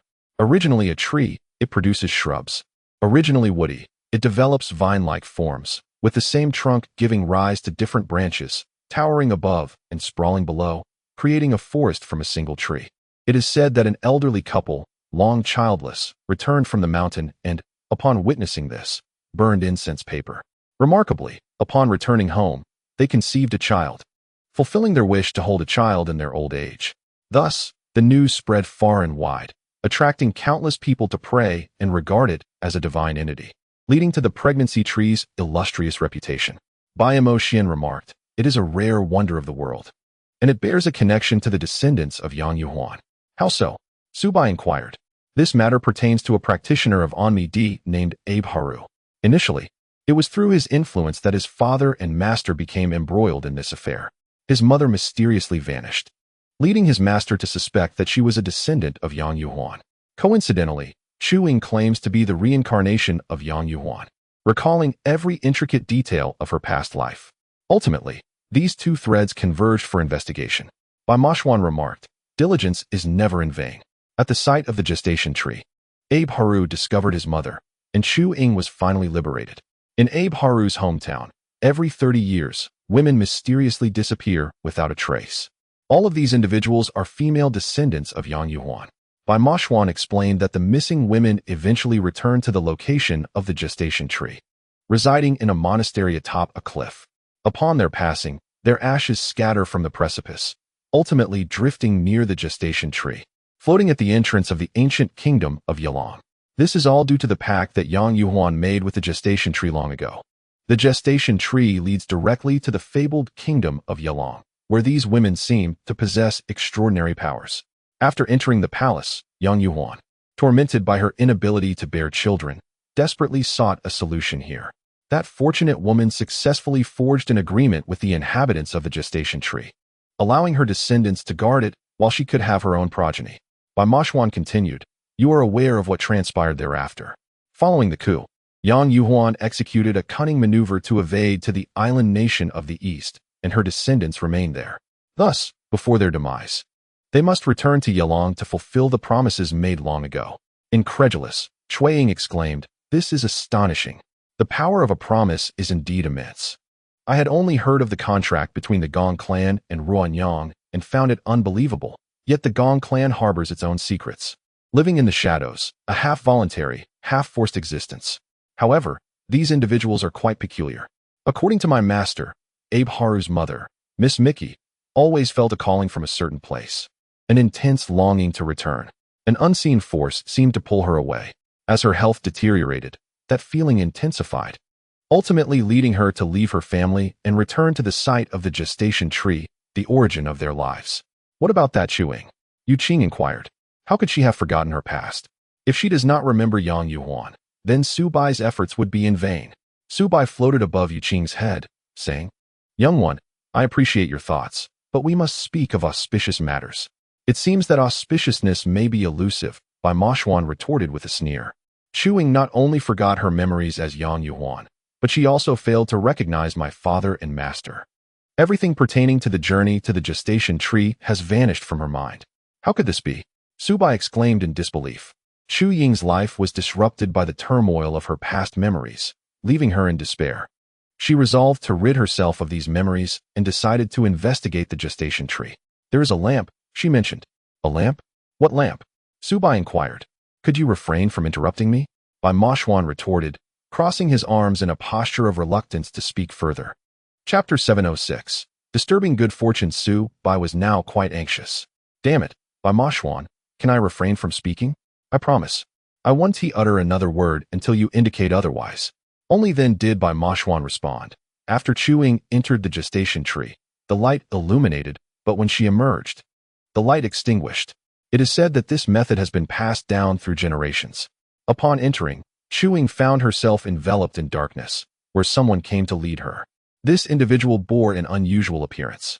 Later, Master and the others confirmed that these were tree people. They were once ordinary citizens of the Night Lang ancient kingdom. The gestation tree was their sacred tree. However, in a single night, the tree suddenly secreted a copious amount of sap, causing many to perish. Some, though fortunate enough to survive, found that their bodies bore bark-like formations. They discovered that their lifespans had been prolonged, yet as time passed, the bark spread further, ultimately leading to their complete transformation into tree people. Bai pondered thoughtfully, recalling the words of the Wheel King, and an infinite array of imaginings stirred within him. Just as he was about to speak, he remembered his earlier promise to Bai Mo Xuan and promptly sealed his lips once more. The inhabitants of the Nightlang Kingdom concealed their faces with masks. Initially, they only had bark on their backs, but gradually it spread across their entire bodies. When Chuing arrived, all her memories returned. Once, as the beloved Yang Guifei, she had ventured there to obtain the fruit of the gestation tree, paying the price of having her descendants stay behind to guard it. To protect the tree people, a protective barrier had been established nearby to prevent outsiders from entering. And fortuitously, that protector was Master S' father, Xianjing. The tree people expressed their gratitude by affectionately referring to him as Brother Jing. Bai Mo Xuan perceived the complexity of the situation and inhaled deeply. Regrettably, although she had secured the fruit of the gestation tree, misfortune struck with a sudden rebellion. Before she could bear a son or daughter for the emperor, she was forced to flee to the east, where she bore descendants with another man. Deviating from her original intentions, Bai Mo Xuan noted, however, the contract came into effect, leading to subsequent events. What is surprising is that Chuing actually remembers her past life. Bai Mo Xuan urged Xiao Bai to remain silent, yet Cui Ying and Yu Qing were unrestrained, simultaneously inquiring, what happened next? Afterward, Chuing returned from the gestation tree, carrying a token. Master was deeply impressed by this token, which had been left by his father for the people of the Nightlang Kingdom. The tree people informed Chuing that if she wished to erase her memories of Yang Yuhuan, she must burn the token to ashes and drink it mixed with water. The ties of her past life would vanish completely. Chuing chose to obliterate those past connections, and subsequently, when Master sought her out again, she no longer recognized him and even had no recollection of her own vacation request. Xiao Bai endured in silence until he could no longer refrain. Have you finished your tale? I am curious about one thing. Why does that token possess such remarkable efficacy? Did Senior Xianjing foresee that Yang Yuhuan's descendants would remember their past lives and thus leave behind this token? If Senior Xianjing had any interaction with Yang Yuhuan, would he have any impression of Ziyuan? Xianjing stood here, so why not inquire with him for clarity? Yingming softly suggested. The young girl had been quietly listening. And now she finally spoke. Xiao Bai smiled gently at Yingming. Once again, you remind me. However, Xianjing was in deep slumber, while Jiang Chun, under the guidance of the wine fox, was attempting to brew liquor himself. Upon Xiao Bai's entrance, Xianjing suddenly opened his eyes. What a formidable aura! It appears the acting king of hell has arrived. Xuanjing's jest made Xiao Bai feel somewhat embarrassed. Senior, I apologize for disturbing you once more. Oh, this time you seek me, not Jiangchen? Xianjing quickly realized. Xiao Bai succinctly explained, attracting both Jiang Chun and the wine fox. Xianjing, now enlightened, remarked, so it is about this matter. Indeed, during the Tang dynasty, I entered the palace as a practitioner and had interactions with Yang Guifei. My connection with the people of Yelong preceded my entrance into the palace. Thus it becomes evident why Yang Guifei would visit the Huaitai tree. It was clear that Xianjing had provided guidance. Xiao Bai understood. What is the function of the token? Yang Guifei and the emperor were infatuated with the arts of alchemy and had previously ingested numerous elixirs, one of which could affect the effects of Mengpo's soup. And Yang Guifei had consumed a considerable amount of that elixir. Xianjing explained. I entered the palace too late, and by the time I realized, it was already too late. Logically, both would exhibit signs in the future, yet only Chu Ying appeared, deeply troubled by it, while the emperor's future counterpart did not manifest, perhaps due to differing influences. The form of the token is inconsequential. What matters is its composition. It is not mere wood, but crafted from the divine wood of Tian Shan, intended as a precaution. I never expected it would truly come into play. After consuming the elixir of immortality, Xianjing wandered after the death of the Qin emperor, occasionally entering the palace merely to pass time, designing numerous crypts with peculiar structures that left Tang, Sancheng, and Bai perplexed, nearly resulting in their demise on several occasions. Regarding the one you mentioned, Ziyuan, I have some recollections. Xuanjing's remark filled Xiao Bai with excitement. What kind of girl was she? When I entered the palace, she had already attained the status of a fifth-rank lady, Xianjing stated. However, her relationship with Yang Guifei was not as close as before. It had grown somewhat cold. The Ji Yao you mentioned should have a strong presence, yet I did not encounter him in the palace. He was associated with the fifth-rank lady and likely operated outside the palace. Xiao Bai was not disheartened, having anticipated this. However, the woman named Ziyuan once came to request something from Yang Guifei, Xianjing revealed. I happened to be present. Xianjing spoke with heavy breaths, and Xiao Bai, with a pained expression, remarked, Senior Xianjing, thank goodness I am already deceased, otherwise I might suffer a heart attack. She hoped Yang Guifei could elevate someone, Xianjing continued. However, I did not clearly catch the name.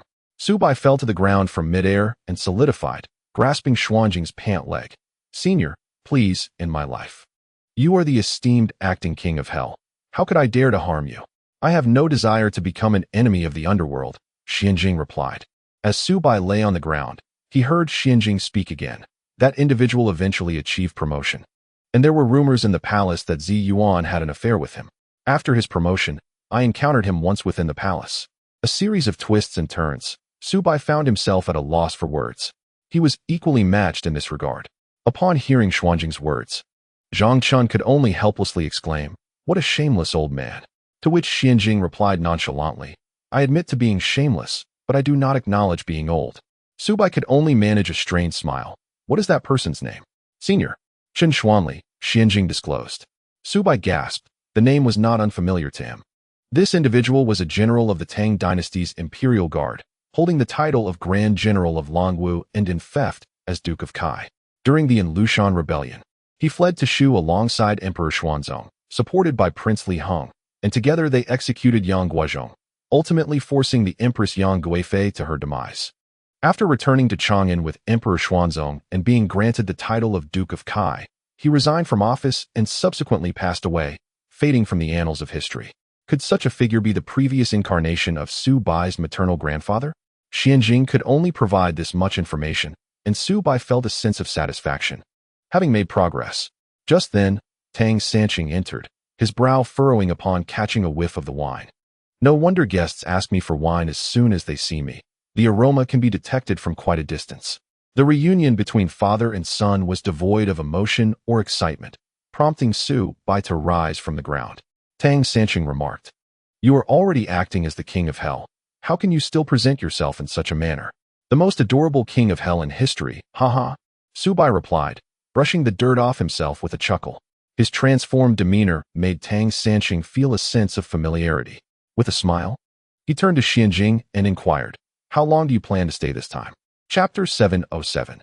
The aroma. Xianjing and Zhang Chun had always been known for their fleeting appearances, and Tang Sanqing had long since grown accustomed to it. Their extended stay this time was unprecedented. Observing the wine in Xianjing and Zhang Chun's hands, he remarked, It seems Xiao Bai has his ways. When are you and Xiaoning planning to arrange your wedding? Xianjing asked. Tang Sanqing chuckled, Soon. You said the same last time. How long ago was that? 8 months. Xianjing showed no mercy in teasing Tang Sanqing. Clearing his throat, Tang Sanqing replied, Let us discuss this matter later. Noticing their intent to deliberate on family affairs, Xiao Bai interjected, I shall take my leave. The individuals standing outside promptly dispersed, and Yu Qing remarked, Your grandfather ingested the pills prepared by Wu Xian.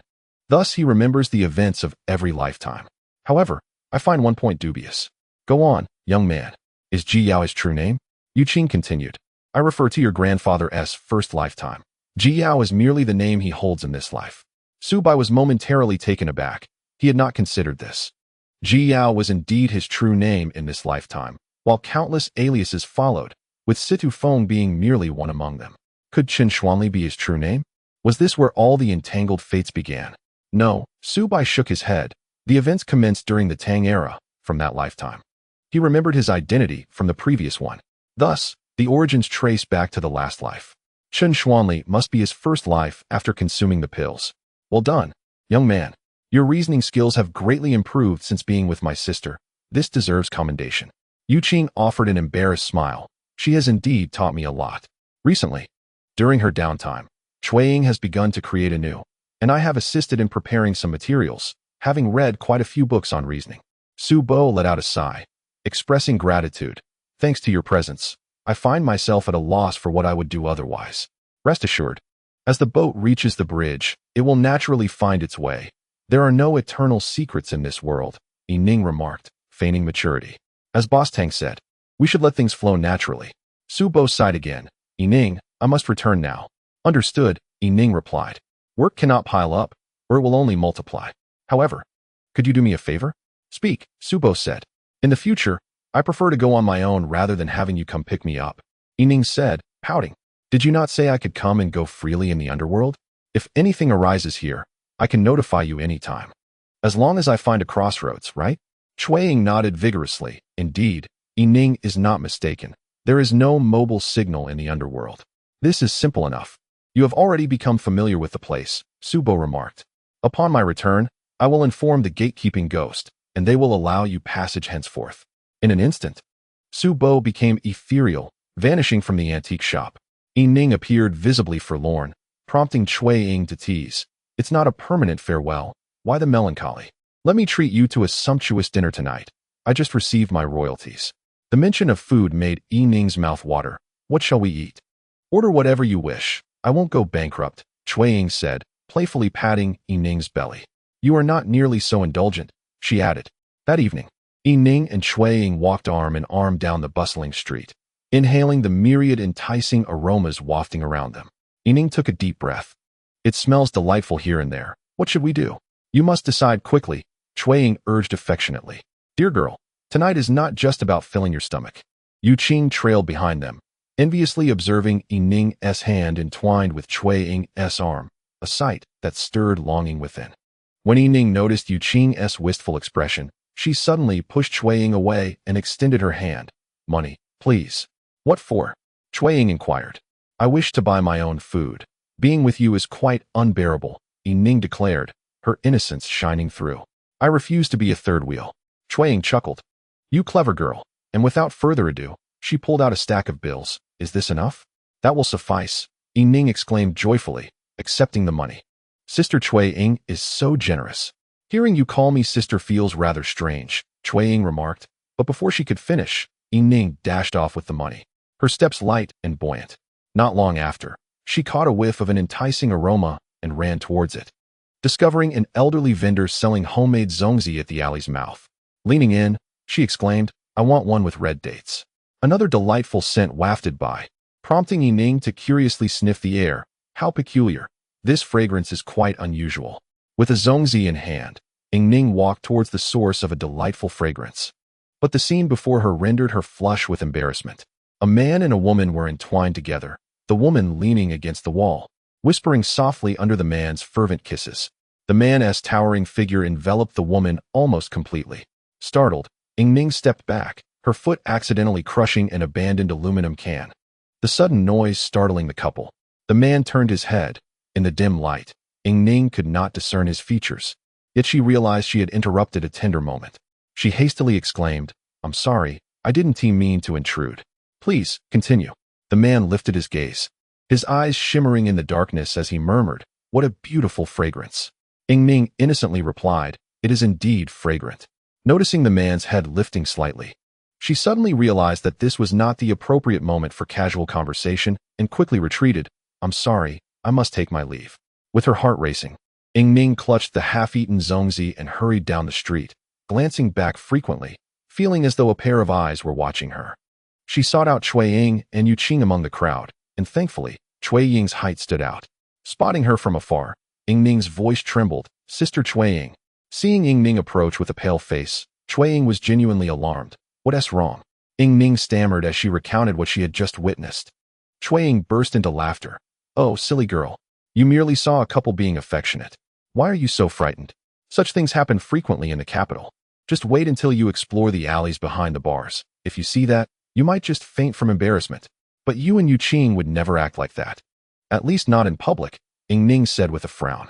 My heart was racing as if I might faint. How can you be so innocent? Chuaying chuckled. Shall we find something delicious to eat? Qing, sensing the moment, released Chuaying's hand. I know a place that serves excellent fresh juice. I'll get you some snacks. Once Qing had departed, Chuaying looked down at Yining. What shall we do? What do you mean? I was just thinking. Why didn't you two have a child before Bai passed away? Chuaying said with a hint of regret. That way, you would have been a complete family. Would it be like me? Yining's eyes suddenly lit up. If it means living longer than ordinary people, I'd rather not. He might not enjoy such a life. And a child like me would be best not to exist. Yining's words astonished Chuaying, who playfully tapped her forehead. You, my dear, have such peculiar thoughts. Yet you make a valid point. As the two individuals conversed by the roadside, Ying Ning felt an intense gaze fixed upon her. Turning her head, she beheld the man from earlier, and it dawned on her that he possessed a strikingly handsome visage typical of Westerners, his complexion almost unnaturally fair. Clad in a light trench coat, he stood tall, a fitting attire for the early autumn. With a smile playing at the corners of his mouth, he regarded Ying Ning, causing her heart to race as she tightly grasped Cui Ying's hand. It's him. No wonder he is so unrestrained. Cui Ying chuckled. Just sleep it off, and you'll forget all about it. Chapter 708. The 7 Sins 1. The man eventually departed, just as Yu Qing returned, catching sight of the stranger's retreating figure. Who is he? He inquired. A stranger, Cui Ying replied, taking Ning to get something to eat. The poor girl was quite startled. That night, the scene Ying Ning witnessed lingered in her mind, the intense intimacy leaving a profound impression. As she tossed and turned in bed, her phone chimed with a message. Upon reading it, she leaped from the shop, finding Chu Yin standing under the moonlight, a smile gracing his face. She hurried towards him, exclaiming, "Brother Yin, you're back." Chu Yin responded with a hint of resignation. "Yes, I've finally returned. Please send my regards to Bai Mo Xuan." Ying Ning smiled silently, knowing without a doubt that Bai Mo Xuan had likely plotted against Chu Yin once more. Chu Yin extended a small box towards her. "This is for you." "Thank you, Brother Yin," Ying Ning replied with a beaming smile as she accepted it. Under the moonlight, her radiant smile seemed even more enchanting. Suddenly, Chu Yin enveloped her in an embrace. "Ying Ning, what should I do?" Ying Ning's heart raced. "What's wrong? Wherever I go, I think of you. I care for you. I shall never leave the capital again." Chu Yin declared resolutely. "Only by being closer to you can my heart find peace." Ying Ning was taken aback. "Brother Yin, but that woman has nothing to do with me." Chu Yin reassured her. "She is merely a colleague." "Ying Ning, I know you've misunderstood. I should have come to clarify sooner, but with Su Bo's incident, I found it difficult to speak." A wave of inexplicable sorrow washed over Ying Ning, and just as she was about to respond, Chu Yin gently covered her mouth. "You need not say anything. I understand. Su Bo may be able to stay by your side for 600 years, but I cannot. I have lost utterly. Yet, I hope you will not reject my concern in the future. My intention in getting closer to you is merely to ensure your safety and happiness during my lifetime." "Brother Yin, I too wish to see you happy," she replied. "That is no longer necessary. In this lifetime, my heart can no longer accommodate another woman." Chu Yin tenderly caressed Ying Ning's face. "From now on, consider me as your elder brother. We share the same bloodline. I will step back into the role of a family member, watching over and caring for you. Can you agree to this request?" Tears welled in Ying Ning's eyes as she nodded. "All right." Chu Yan's body tensed, and he suddenly looked up at the ceiling. A shadow that had appeared moments before vanished, along with the unsettling gaze. Chu Yan, now alert, asked, "Has anything strange occurred at the antique shop recently?" "Strange events?" "Yes, there have been 3 elderly gentlemen. However, they must have indulged in too much wine and are likely in a deep slumber now," said Ying Ning. Chu Yan shook his head. "It cannot be them, Ying Ning. You should refrain from venturing out alone. Stay with Yu Qing and the others." Ying Ning blinked in suspicion but ultimately acquiesced. "Very well, I shall heed your advice." Chu Yan then patted her shoulder. "Go rest now." After bidding farewell to Chu Yan, Ying Ning lingered in place for a while, his words stirring a tumult of emotions within her. The last time she beheld a woman in such intimate proximity to him, she was not the destined partner for Brother Yin. Contemplating Chu Yan's unwavering resolve, a subtle ache blossomed in her heart. How splendid it would be if there existed another version of herself, preferably a more ordinary one. As these thoughts swirled in her mind, she turned, unexpectedly colliding with a solid chest. Stumbling back several steps, she focused her gaze upon the figure before her, her eyes widening in disbelief. "It's you." The Western man, who had been entwined with a woman on the street, stood before her.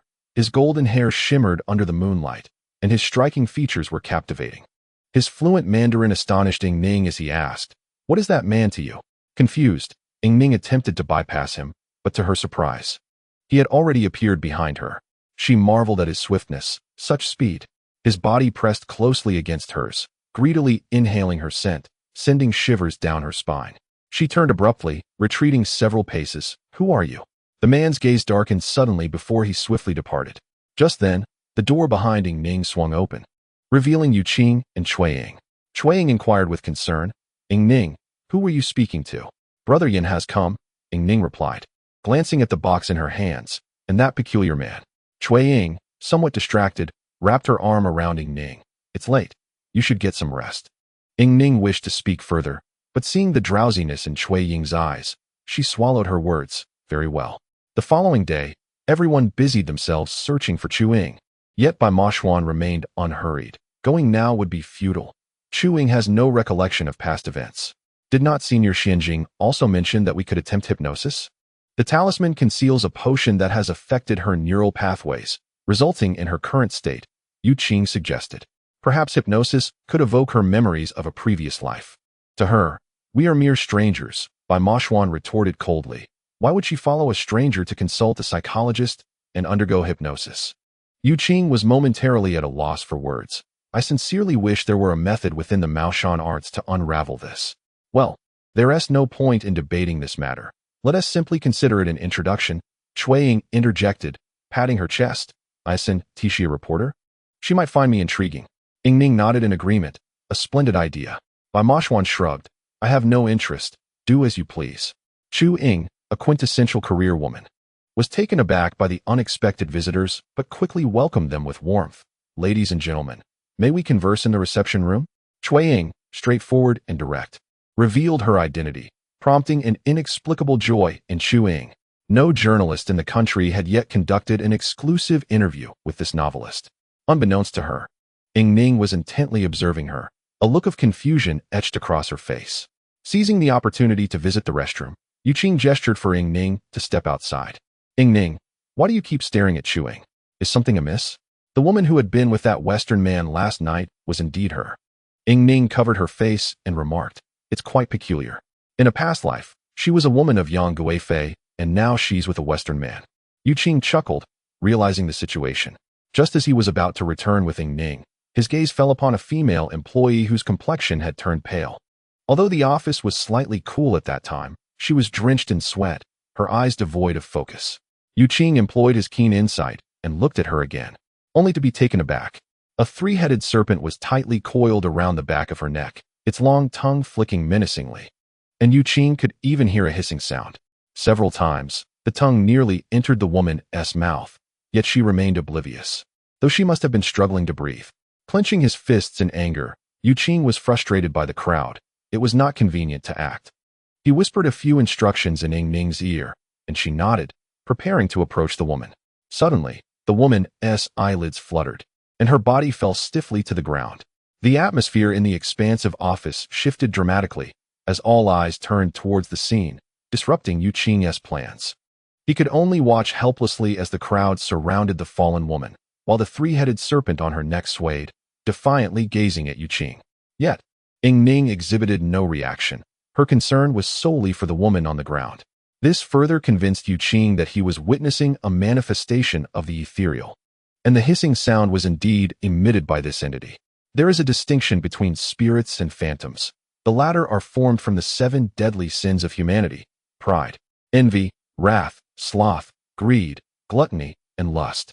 Possessing even one of these can give rise to such phantoms.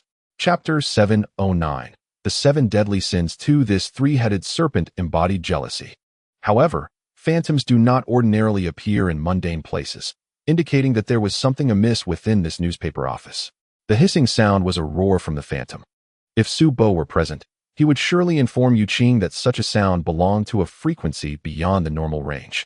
The average human ear can detect sounds between 80 to 8,000 hertz, while ultrasound is perceptible only to creatures like bats.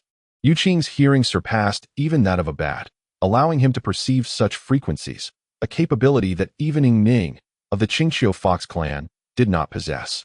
The office descended into chaos as Cui Ying and Chu Ying emerged, witnessing the woman lying on the ground. A fleeting glimmer of schadenfreude crossed Chu Ying's eyes, which Cui Ying noticed immediately. Chu Ying promptly approached, feigning concern for the situation. Cui Ying smiled slightly and gently shook her head. "Yu Qing, Miss Chu Ying and I have arranged for our next interview. Shall we return now?"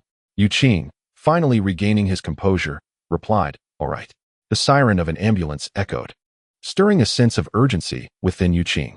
Accompanied by 2 young ladies, she proceeded to the lobby on the 1st floor, yet she did not leave. Instead, she chose to remain seated, awaiting developments. As medical personnel entered, Yu Qing grasped the arm of one nurse. Which hospital do you represent? The second hospital. The nurse replied hastily, please make way. Instinctively, Qing stepped aside, watching the group ascend the stairs. Her peculiar behavior prompted Ying to inquire, is there something amiss? The newspaper office has encountered something strange. There appears to be a phantom, Qing sighed. If such occurrences are limited to the office, the situation becomes quite intricate. However, if the entire building is affected, it suggests foul play in the location choice. I feel compelled to stay and observe closely. You have no objections, I hope? I, too, am quite curious, she continued, recalling the young woman named Ying, whose colleague had met with misfortune, yet she exhibited a glimmer of delight, albeit masked by a facade of composure. Ying remarked, the dynamics between individuals are indeed delicate. What is your impression of her? Asked Ning. She appears utterly oblivious. Merely existing as a white-collar worker in the city, Ying responded. Proposing hypnosis impulsively would be unwise. I intend to cultivate a relationship with her first, and perhaps later attempt a deeper approach. I never imagined I would resort to such measures. Qing, however, was fixated not solely on the young woman. Her gaze was fixed on a security guard pacing in the lobby. On the nape of his neck rested a long worm, covered in dense, bristly hair, with a sharp head bearing a single, pitch-black eye, beneath which clung greenish slime. Noticing Qing's intense stare, the creature raised its head and suddenly lunged, plunging into the guard's mind, accompanied by a sickening sound. Qing closed her eyes. This is greed, jealousy, avarice, and what follows next. Unable to contain herself, Qing recognized that this worm, born from greed, would drive the man to an excruciating demise. The sole remedy lay in severing his attachment to desire. Otherwise, even if she were to eradicate the worm, it would inevitably re-emerge, leading him to a certain death. She approached the guard, leaning closer to whisper in his ear, return what you should not have taken, relinquish what should not occupy your thoughts, and sever all ties with them in your heart. Otherwise, you shall meet a wretched end. The guard, startled, felt a jolt of fear, yet he glared at Qing defiantly. You're insane. Qing sighed, retreating. The worm on the guard's head emerged triumphantly, swirling towards her. Reciting the incantation of the In Fu Sutra, the creature recoiled as though struck by an electric current, quickly dissipating into a cloud of black ash. As Qing turned to leave, a sudden noise drew her attention. Another long worm had reappeared from the back of the guard's head. Qing, did you just use the In Fu Sutra? Ning, though unable to witness it, recognized the power of the sutra. Is there something extraordinary about this place? Indeed, Qing affirmed, recalling her earlier mention of greed. What exactly is this greed? Ying pressed anxiously. How much longer must we remain here? Just a little while longer. Noon break is approaching. We shall depart once that moment passes. Qing remarked. I shall elucidate everything to you shortly. However, at present, my mind remains clouded with uncertainty. Just then, the elevator doors opened, and a group of urgent care nurses and doctors rushed out. The woman on the stretcher lay with her eyes tightly shut, while the serpent-like appendage on the back of her head began to creep toward her visage, eager to invade her nostrils and oral cavity. Qing swallowed hard, helplessly watching the stretcher glide past him. The appearance of the stretcher drew the attention of those in the lobby, prompting hushed whispers among the crowd. Another one? What on earth is happening in this building? It's truly terrifying. I don't want to work here anymore. I wonder what my luck will be. If it were to happen to me one day, what would I do? Honestly, had I known, I would have come down later. After witnessing this, my appetite for lunch has vanished. Weren't there two others who were carried out last month? I wonder how they are faring. Let us not discuss it further. It's too frightening. Let us go? Yes, let us. Qing hurried to catch up.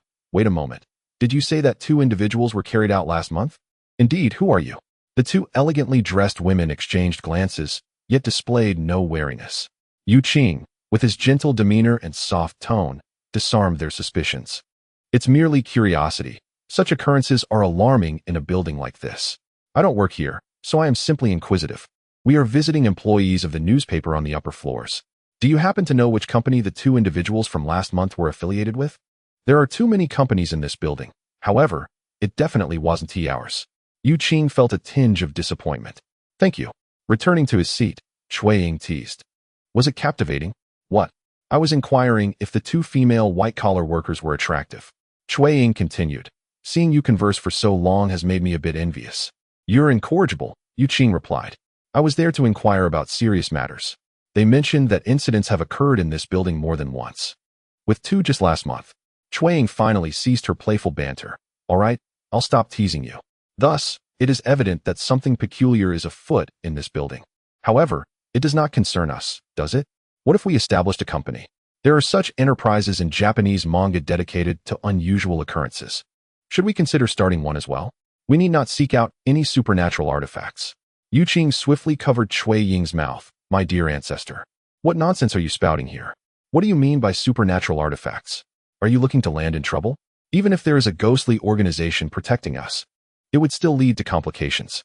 Cui Ying pushed Yu Qing's hand away. All right, I acknowledge my folly. Such talk should cease henceforth. However, lingering here aimlessly is not a solution. Why not heed my suggestion and establish such a company? I can assist you as staff, handling the reception duties while you oversee the operations. What do you think? Yu Qing felt a spark of intrigue. Is there a possibility of profit from this? Absolutely. Cui Ying replied. I wonder if our future uncle remembers Aunt Xuefan and if he still recalls us. Yu Qing finally made up his mind. If he remembers us, we shall proceed. Otherwise, a lack of clientele would pose a significant problem. With the assistance of the agent Yin Wang, even the souls of the deceased can be interrogated. Truly, the collaboration of the two of you is remarkable. The more Cui Ying contemplated, the more exhilarated she became, wishing to make arrangements immediately. My dear, what do you think? Ying Ning responded. Should we include Brother Mo Xuan in this? Let us discuss it later, Cui Ying replied. This matter requires careful deliberation. An hour later, the entire building was abuzz with activity, as people continuously poured out of the elevator. Yu Qing's keen gaze scrutinized the throng, and when Ying Ning exchanged a glance with Cui Ying, they were left wondering what scheme Yu Qing was concocting. Chapter 710. Yu Qing's endeavors. Yu Qing's expression turned stern, as yet another spectral figure appeared behind someone in the crowd. In this brief span, 3 such apparitions had manifested. Yu Qing remarked, that makes 3. We should visit the second hospital shortly. It was lunchtime, and everyone was preoccupied with their meals. Chuing arrived a bit late, and was surprised to find them still there. Why are you still here? We thought we'd sit for a while longer and observe the bustling lives of urban professionals. Cui Ying replied with a smile. Miss Chuing, I wouldn't dream of interrupting your meal. Time is precious. By the way, that lady earlier? She's the deputy editor, Chuing explained. She's a senior in our newsroom, having joined early on and worked here for 7 years. If she were married, the 7-year itch would have likely set in, and perhaps the pressure has become too intense. With promising juniors rising, she remains stagnant, and I've heard her domestic life isn't particularly happy. Double the pressure, which might explain her fainting spell. Forgive my frankness. Cui Ying couldn't help but interject. Your relationship with her isn't particularly amiable, is it? I mean on a personal level. The eyes of Cui Ying and Chuing locked, and sparks seemed to fly between them. Ying Ning glanced back and forth between the two, pressing her lips together, an undeniable clash of 2 formidable women. Beyond workplace stress, it seemed that the people here did not place much importance on personal relationships. Chu Ying continued, everyone is vying for their own careers. We are both colleagues and competitors. She indeed undermines me at every turn, and I won't deny my bias against her, yet I do not wish her any harm. Cui Ying pondered for a moment. Miss Chuing, we are scheduled to meet next Tuesday at 11 in the morning. Do not forget, for I am quite earnest about this. I shall take my leave then, Chuing said, lowering her head as she departed. Cui Ying remarked, what a formidable woman. It seems plausible that she was once Yang Yuhuan in a past life. Surviving in the harem and in the workplace appears to have its parallels. Yu Qing, shall we head to the hospital now? The second hospital was the closest medical facility to the building. Based on the timing of the patient's arrival, the 3 easily located the ward. The patient had already been stabilized. Upon inquiring as colleagues, they learned she had experienced shortness of breath and cardiac arrest. Yet no specific ailment was diagnosed. She was now resting in a general ward. Suddenly, Ying Ning dashed out, and upon her return, she held a bouquet of fresh flowers. Cui Ying praised, my dear, you are becoming increasingly clever, nearly surpassing Su Bo. Entering the ward empty-handed would have appeared too suspicious. However, even with the flowers in hand, they were met with surprise by the woman lying in the bed, who asked, who are you? My name is Cui Ying. I recently visited your esteemed establishment. Cui Ying remarked with a smile, I initially intended to discuss the interview, but I did not expect to find you fainting. Are you feeling any better now? Ying Ning placed the flowers aside, gazing at them. The lady's expression was somewhat moved, yet her tone remained chilly. I never anticipated that the first person to visit me would be a stranger. The desolation in her words stirred something within Shui Ying. Your colleagues must be exceedingly busy. It is still working hours, isn't it? Perhaps it is lunchtime? The lady managed a bitter smile. They say that genuine connections are essential among people, yet within that building. It seems everyone has lost such an ability. Not just within that building, Yu Qing interjected. This city has undergone a tremendous transformation. By the way, may I know your surname? My surname is Tian. You may call me Miss Tian. Although I am no longer young, I remain unmarried, she replied. Thank you for the flowers. Yu Qing glanced at the back of Miss Tian's neck. The three-headed serpent lingered, yet it appeared devoid of vitality. Could it be?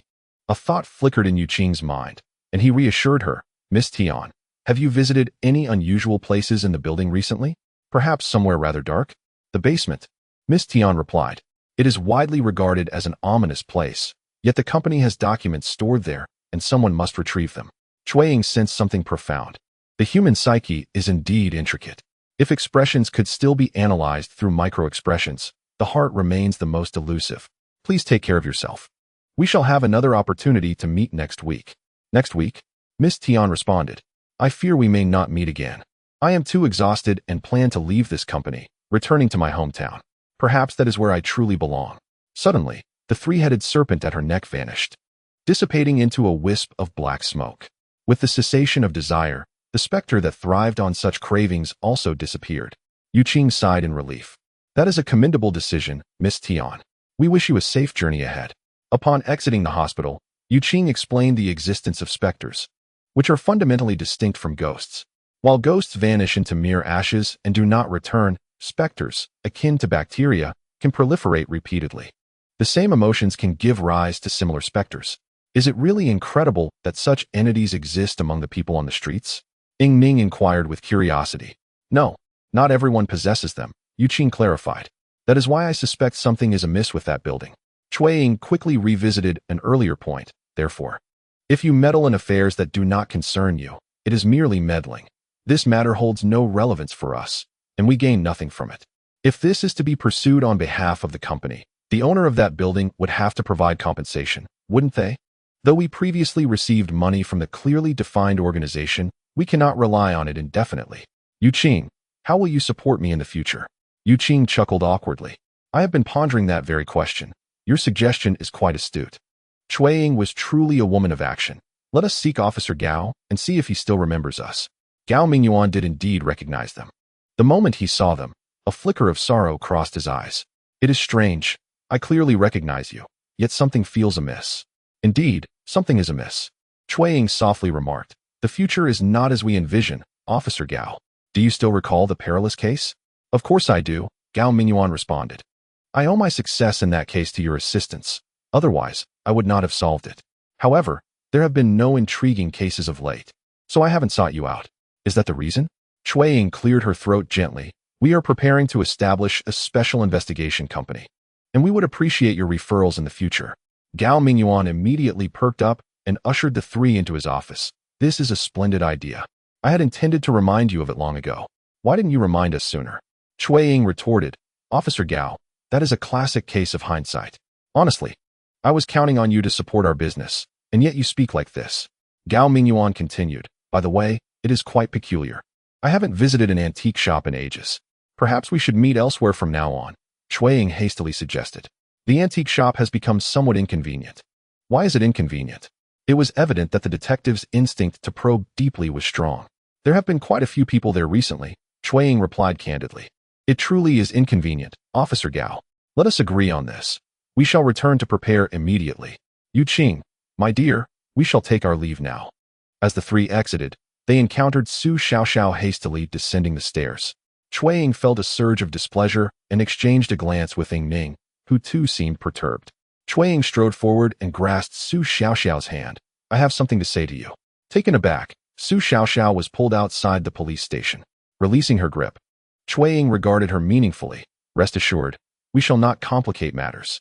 The antique shop will no longer be a place for Officer Gao.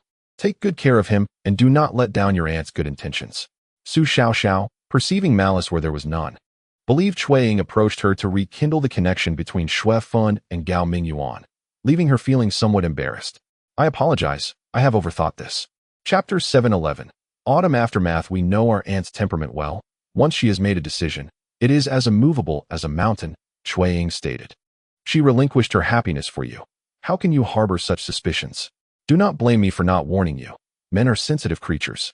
Do not let your doubts lead Officer Gao to contemplate other affections. He may not return to your aunt, but he may also seek companionship elsewhere. How ruthless. Yu Qing felt fortunate to be unwavering in her devotion. Su Xiaoxiao was at a loss for words. I understand now. Thank you for your counsel. Cui Ying, embodying the spirit of a formidable woman, swiftly resolved the matter with Su Xiaoxiao and watched her enter. Yet, her irritation remained, pondering what was going through that girl's mind. Despite being related to Xiao Bai, there seemed to be a significant disparity. Sister Cui Ying, you are being rather harsh, Ying Ning remarked. It is a pity that Uncle Jio, who has been preoccupied with brewing and tasting wine with the two elders, completely neglecting his true purpose. At the mention of Jio Hu, Cui Ying became even more incensed. Men of any kind can be inexplicably vexing. Yu Qing shook her head. Please exclude me from this. Cui Ying finally smiled. Fortunately, you remain dependable for now. Only for now? That is rather stringent. Yu Qing suggested, why not inquire if Bai Mo Xuan is willing to invest? While Bai Mo Xuan remained non-committal about the establishment of the investigative company, Su Bo, who had quietly slipped out, was chuckling heartily. So, a paranormal investigation company? Are you planning to register it? When asked about your business scope, what will you say? Just laugh it off. Cui Ying waved at Su Bo, signaling him to come down. Aren't you considering Ying Ning's future? I have considered it, Su Bo replied, which is why I'm contemplating whether to use my inheritance to letting Ning take a stake. That's easy to arrange, just a word with my mother will suffice. I'm merely concerned about the registration process. It seems we may not be able to register, so you might as well operate as an unlicensed business. Not necessarily. Bai Mo Xuan said slowly. We could seek assistance from the Yin organization. With my uncle's capabilities, they would be of immense help. By the way, should I withdraw from the entertainment industry? If Su Bo had any blood left, he would have spat it in Bai Mo Xuan's face. Come on, you're just jumping to conclusions. Paranormal investigations align much more with my interests. Bai Mo Xuan remarked. What? Ever since being with you all, my path in stardom has been fraught with difficulties. And I've even lost my competitive spirit. Wouldn't you take responsibility for that? If I leave the entertainment industry, you all are the culprits. How much are you putting in? Cui Ying was unconcerned about Bai Mo Xuan's potential exit. Her focus was solely on the finances. Bai Mo Xuan crossed his legs. Have you made a budget? Besides purchasing a mixed-use office building, there's the renovation and standard office supplies, as well as monthly utilities and management fees. It's quite straightforward. Cui Ying pointed out. You're well aware of the property prices in this city. Not a problem. I'll invest, Bai Mo Xuan declared. Cui Ying smirked. You are the epitome of a wealthy, handsome man. However, I believe this company is Yu Qing's endeavor. You can invest, but my shares are to be allocated to Yu Qing as he is the primary owner. Is that agreeable? Su Bo suddenly appeared in front of Cui Ying. No objections here. A man must have his own career. That principle is crystal clear. Yu Qing, I will wholeheartedly support you from the underworld. Just go ahead and take action. With the underworld and the Yin organization, paired with Yu Qing's abilities, the future looks incredibly promising. Cui Ying shot Su Bo an exasperated glare. Why do you keep calling me Yu Qing? Who appointed you as his spokesperson? Su Bo replied. We unconditionally support Yu Qing, but the year-end dividends must be clear. I will audit the accounts. Cui Ying sighed. Oh please. Rest assured, I won't shortchange you by even a dime. So it's settled. Su Bo turned to Ying Ning. Girl, you must help out diligently from now on. Ying Ning was already bubbling with excitement, nodding vigorously. With the support of everyone, Cui Ying promptly decided to prepare for this venture. Each person contributed $1 million, operating under the belief that money facilitates progress. Cui Ying quickly purchased a 120 square meter suite in an office building not far from the antique shop and began arranging for renovations. Meanwhile, Yu Qing was particularly concerned about the presence of spirits within that building. He and Ying Ning returned to the premises, but this time, they did not encounter the security guard from their last visit. After some inquiries, it became apparent that due to illness, Yu Qing had resigned, leaving him and Ying Ning with no choice but to return. This time, Yu Qing resolved to investigate from a different perspective, delving into the construction date of the building and the history of the land itself. The more he probed, the more startling the revelations became. The land held significant historical weight, having once been the infamous Qing of the imperial capital. Notorious for its association with executions, an execution ground where numerous notable figures met their demise by beheading.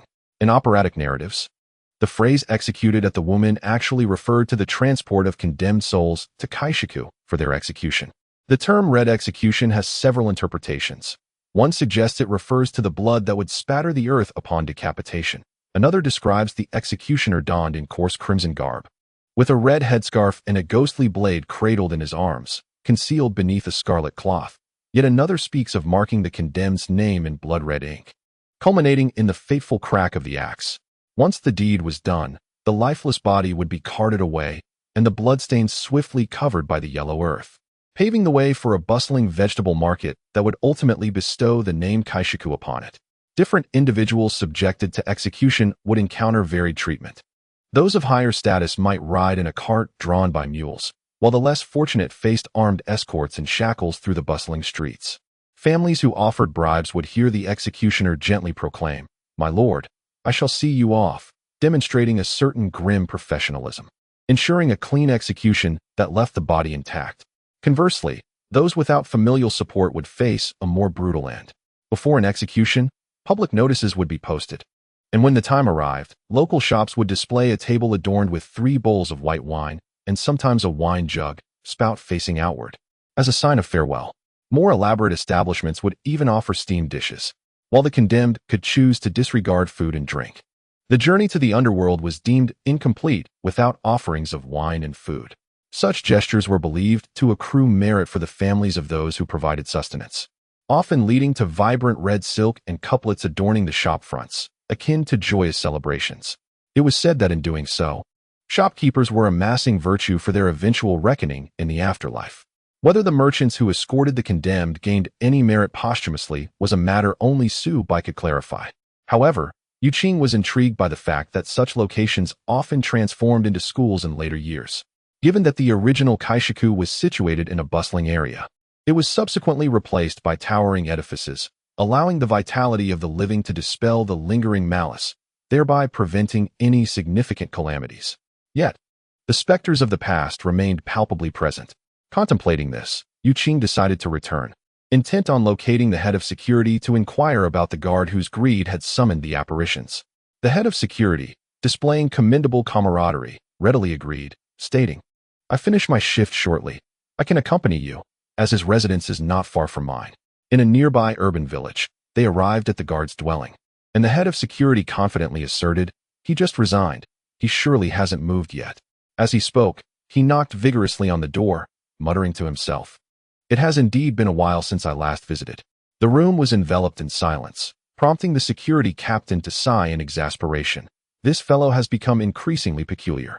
When he first joined the company, we would often indulge in drinks together, yet gradually he became absent from all our gatherings.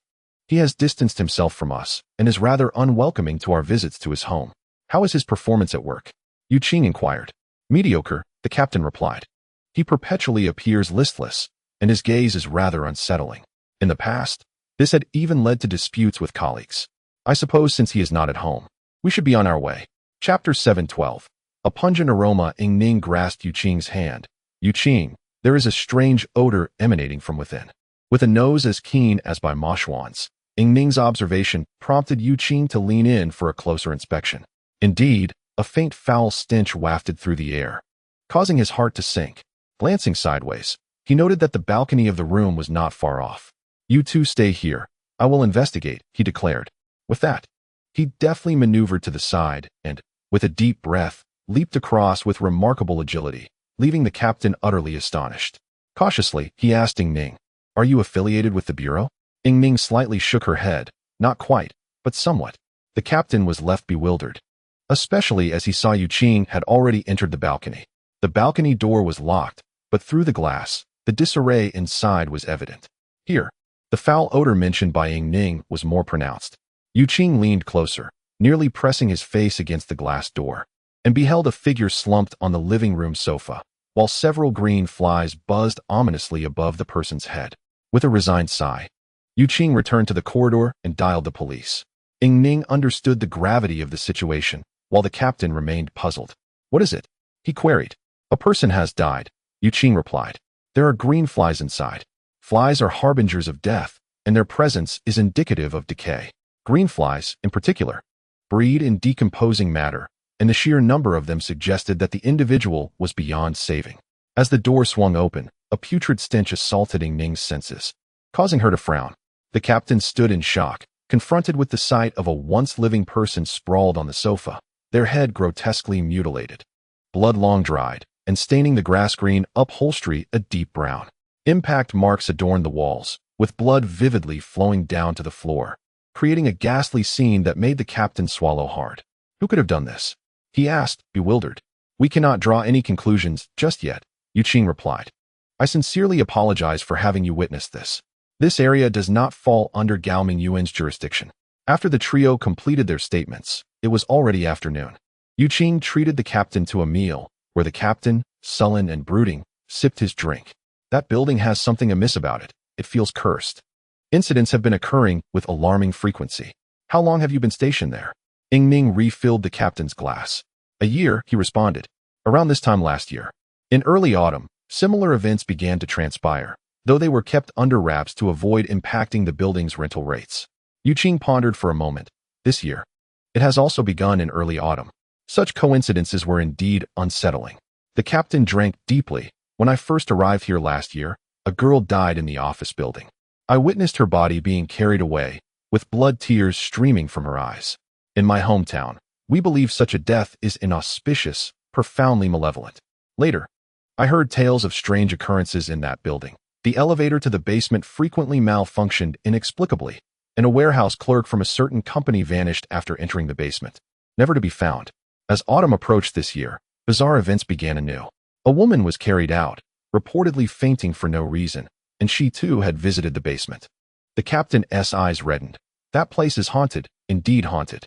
Xiao, the security guard from earlier, also ventured into that basement, and now he is in this state. Miss Tian mentioned she had entered the basement as well. It seems the mysteries lie beneath. Yu Qing lifted his glass. If you are afraid, then leave. Before you depart, inform your colleagues to steer clear of the basement. The captain pondered. Though I know not who you are certainly not ordinary individuals. I shall heed your words. Tomorrow, I will resign from the company. After speaking, he downed another glass of wine, and the two ultimately escorted the inebriated captain back to his residence. Upon exiting, Ying Ning remarked, it seems autumn is pivotal, and Kaishiku holds significance too.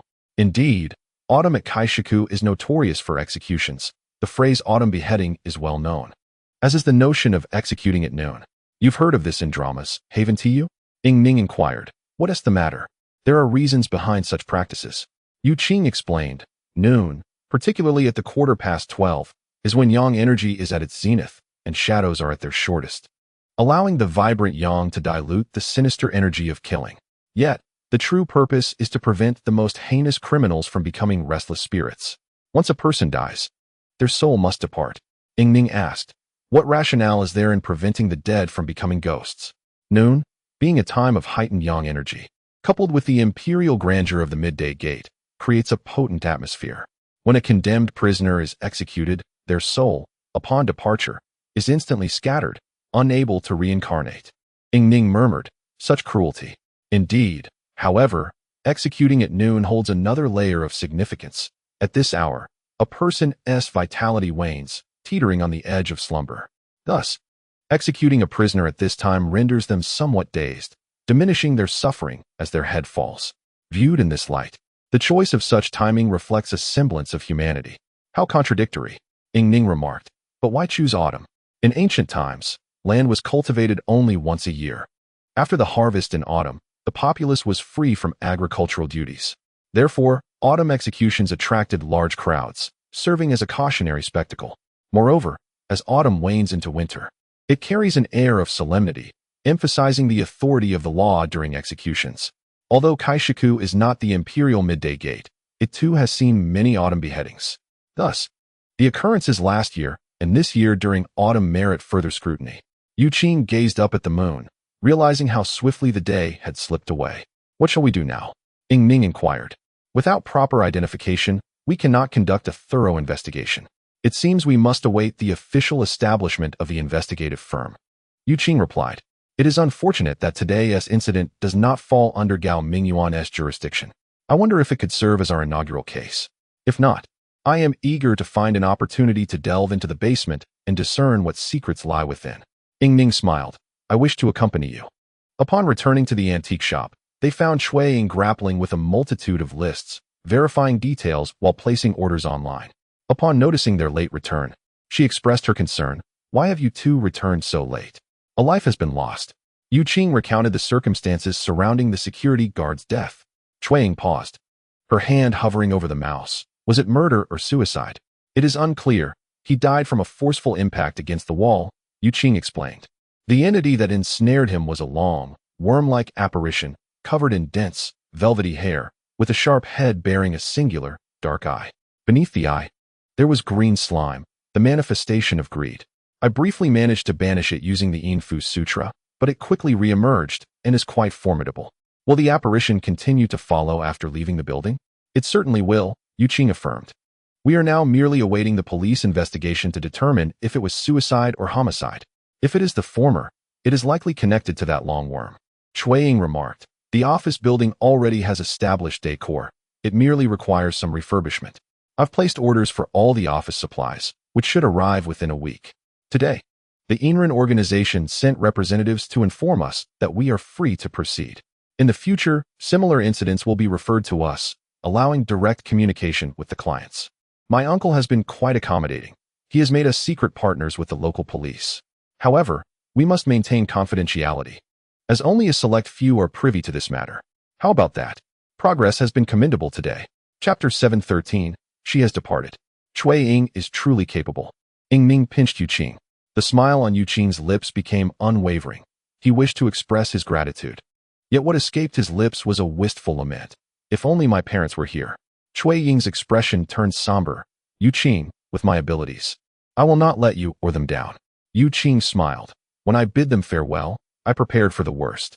Yet in my heart lingered a foolish hope that my mother would return safely. Tomorrow, we will prepare together and await further news. Yu Qing had previously inspected the office building, confirming its advantageous feng shui before finalizing the purchase. The office they acquired boasts a spacious view, fresh air, abundant light, and a tranquil ambience devoid of noise. In feng shui, vitality and prosperity are of utmost importance. Hence the building is situated in a bustling area. The entrance does not face staircases or elevator doors, nor is it opposite any buildings associated with misfortune, such as hospitals or restrooms. One must choose auspicious mountains and directions while avoiding those that harbor malevolence.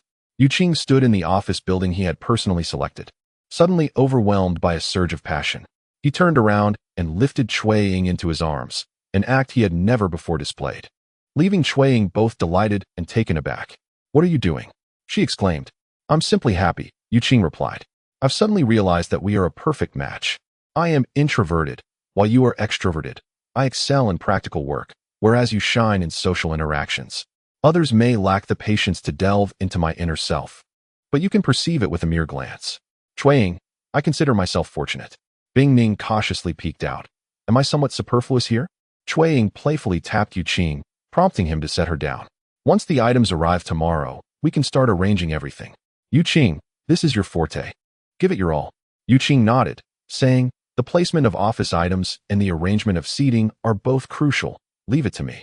Noticing the affectionate exchange between the two, Bing Ning quietly slipped out. The building featured a rooftop garden on the 8th floor. In the elevator, she caught a whiff of a delightful aroma, the scent of freshly baked bread. Although the building served both commercial and residential purposes, it remained remarkably serene during weekdays. The bakery faced the swimming pool, and one could imagine that enjoying bread while gazing at the tranquil azure waters would surely elevate one's spirits. After purchasing bread and juice, Bing Ning settled into a seat by the pool. There was a solitary figure swimming in the expansive pool, and as she leisurely dangled her feet, she admired the swimmer's graceful strokes, likening him to a silver fish darting through the water. Suddenly, he halted, standing up and glancing back at her. His swimming goggles obscured his eyes, leaving only his golden hair visible. Bing Ning, secretly impressed by his athletic physique, couldn't help but stick out her tongue in admiration. The deep end of the pool was merely 1 7 meters, yet his robust chest was clearly visible above the water's surface, and he smirked. It smells wonderful. Bing Ning, hearing him clearly, glanced at the bread in her hand and innocently replied, "It's fresh out of the oven, so it smells delightful." He removed his swimming goggles, and to her shock, it was the same golden-haired man she had seen entangled with a woman in the alley. Flustered, she stood up, and the man approached the pool, suddenly bending down to inhale deeply at her neck, exclaiming, "It smells amazing." Bing Ning instinctively slapped him, but his pale face remained unchanged, though a different light flickered in his eyes. He grasped her hand, his touch startlingly cold, likely from his prolonged time in the water. Bing Ning was momentarily mesmerized by his captivating gaze. "You and I didn't mean to. You startled me. Help," she stammered.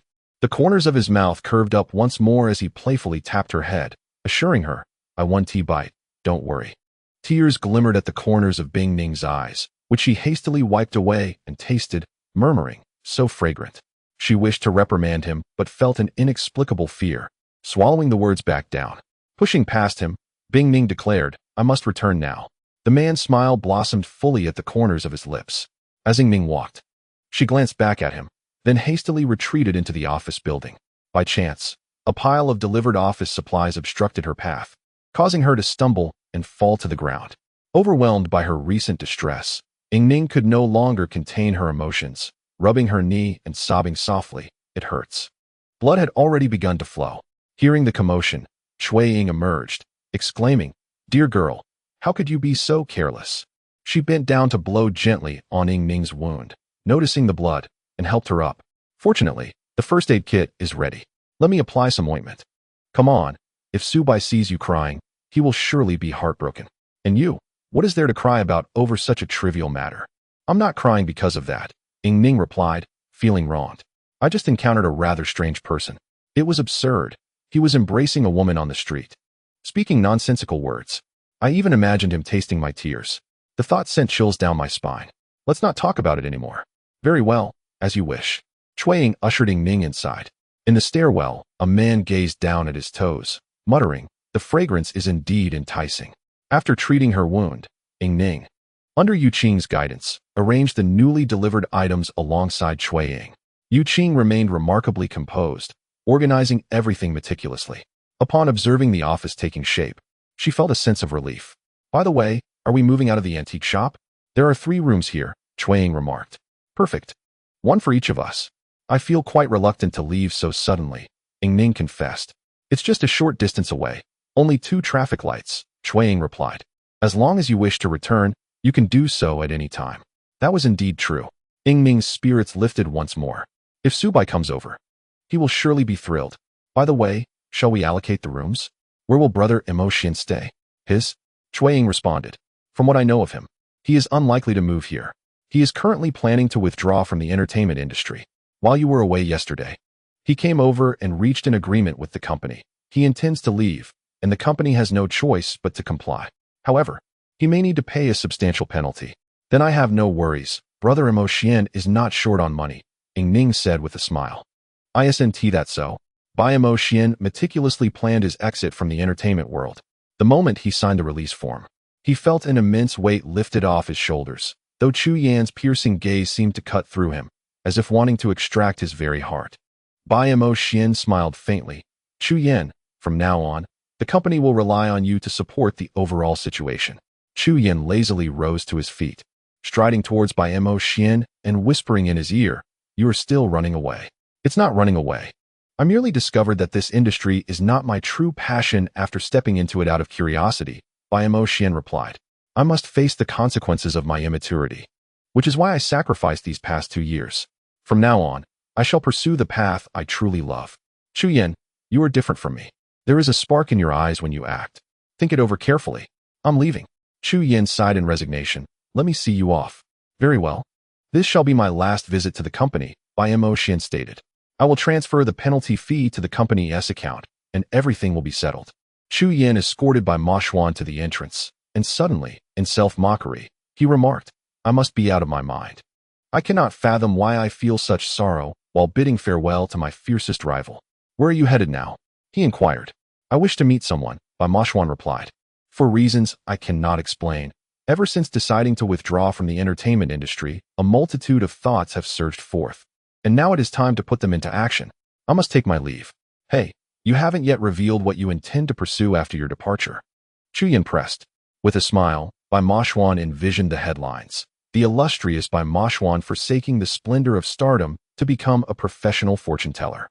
However, the smile faded abruptly as he noticed the reporters lurking around the company. When had they arrived, journalists rushed forth, swiftly encircling Bai Mo Xuan, leaving him with no escape.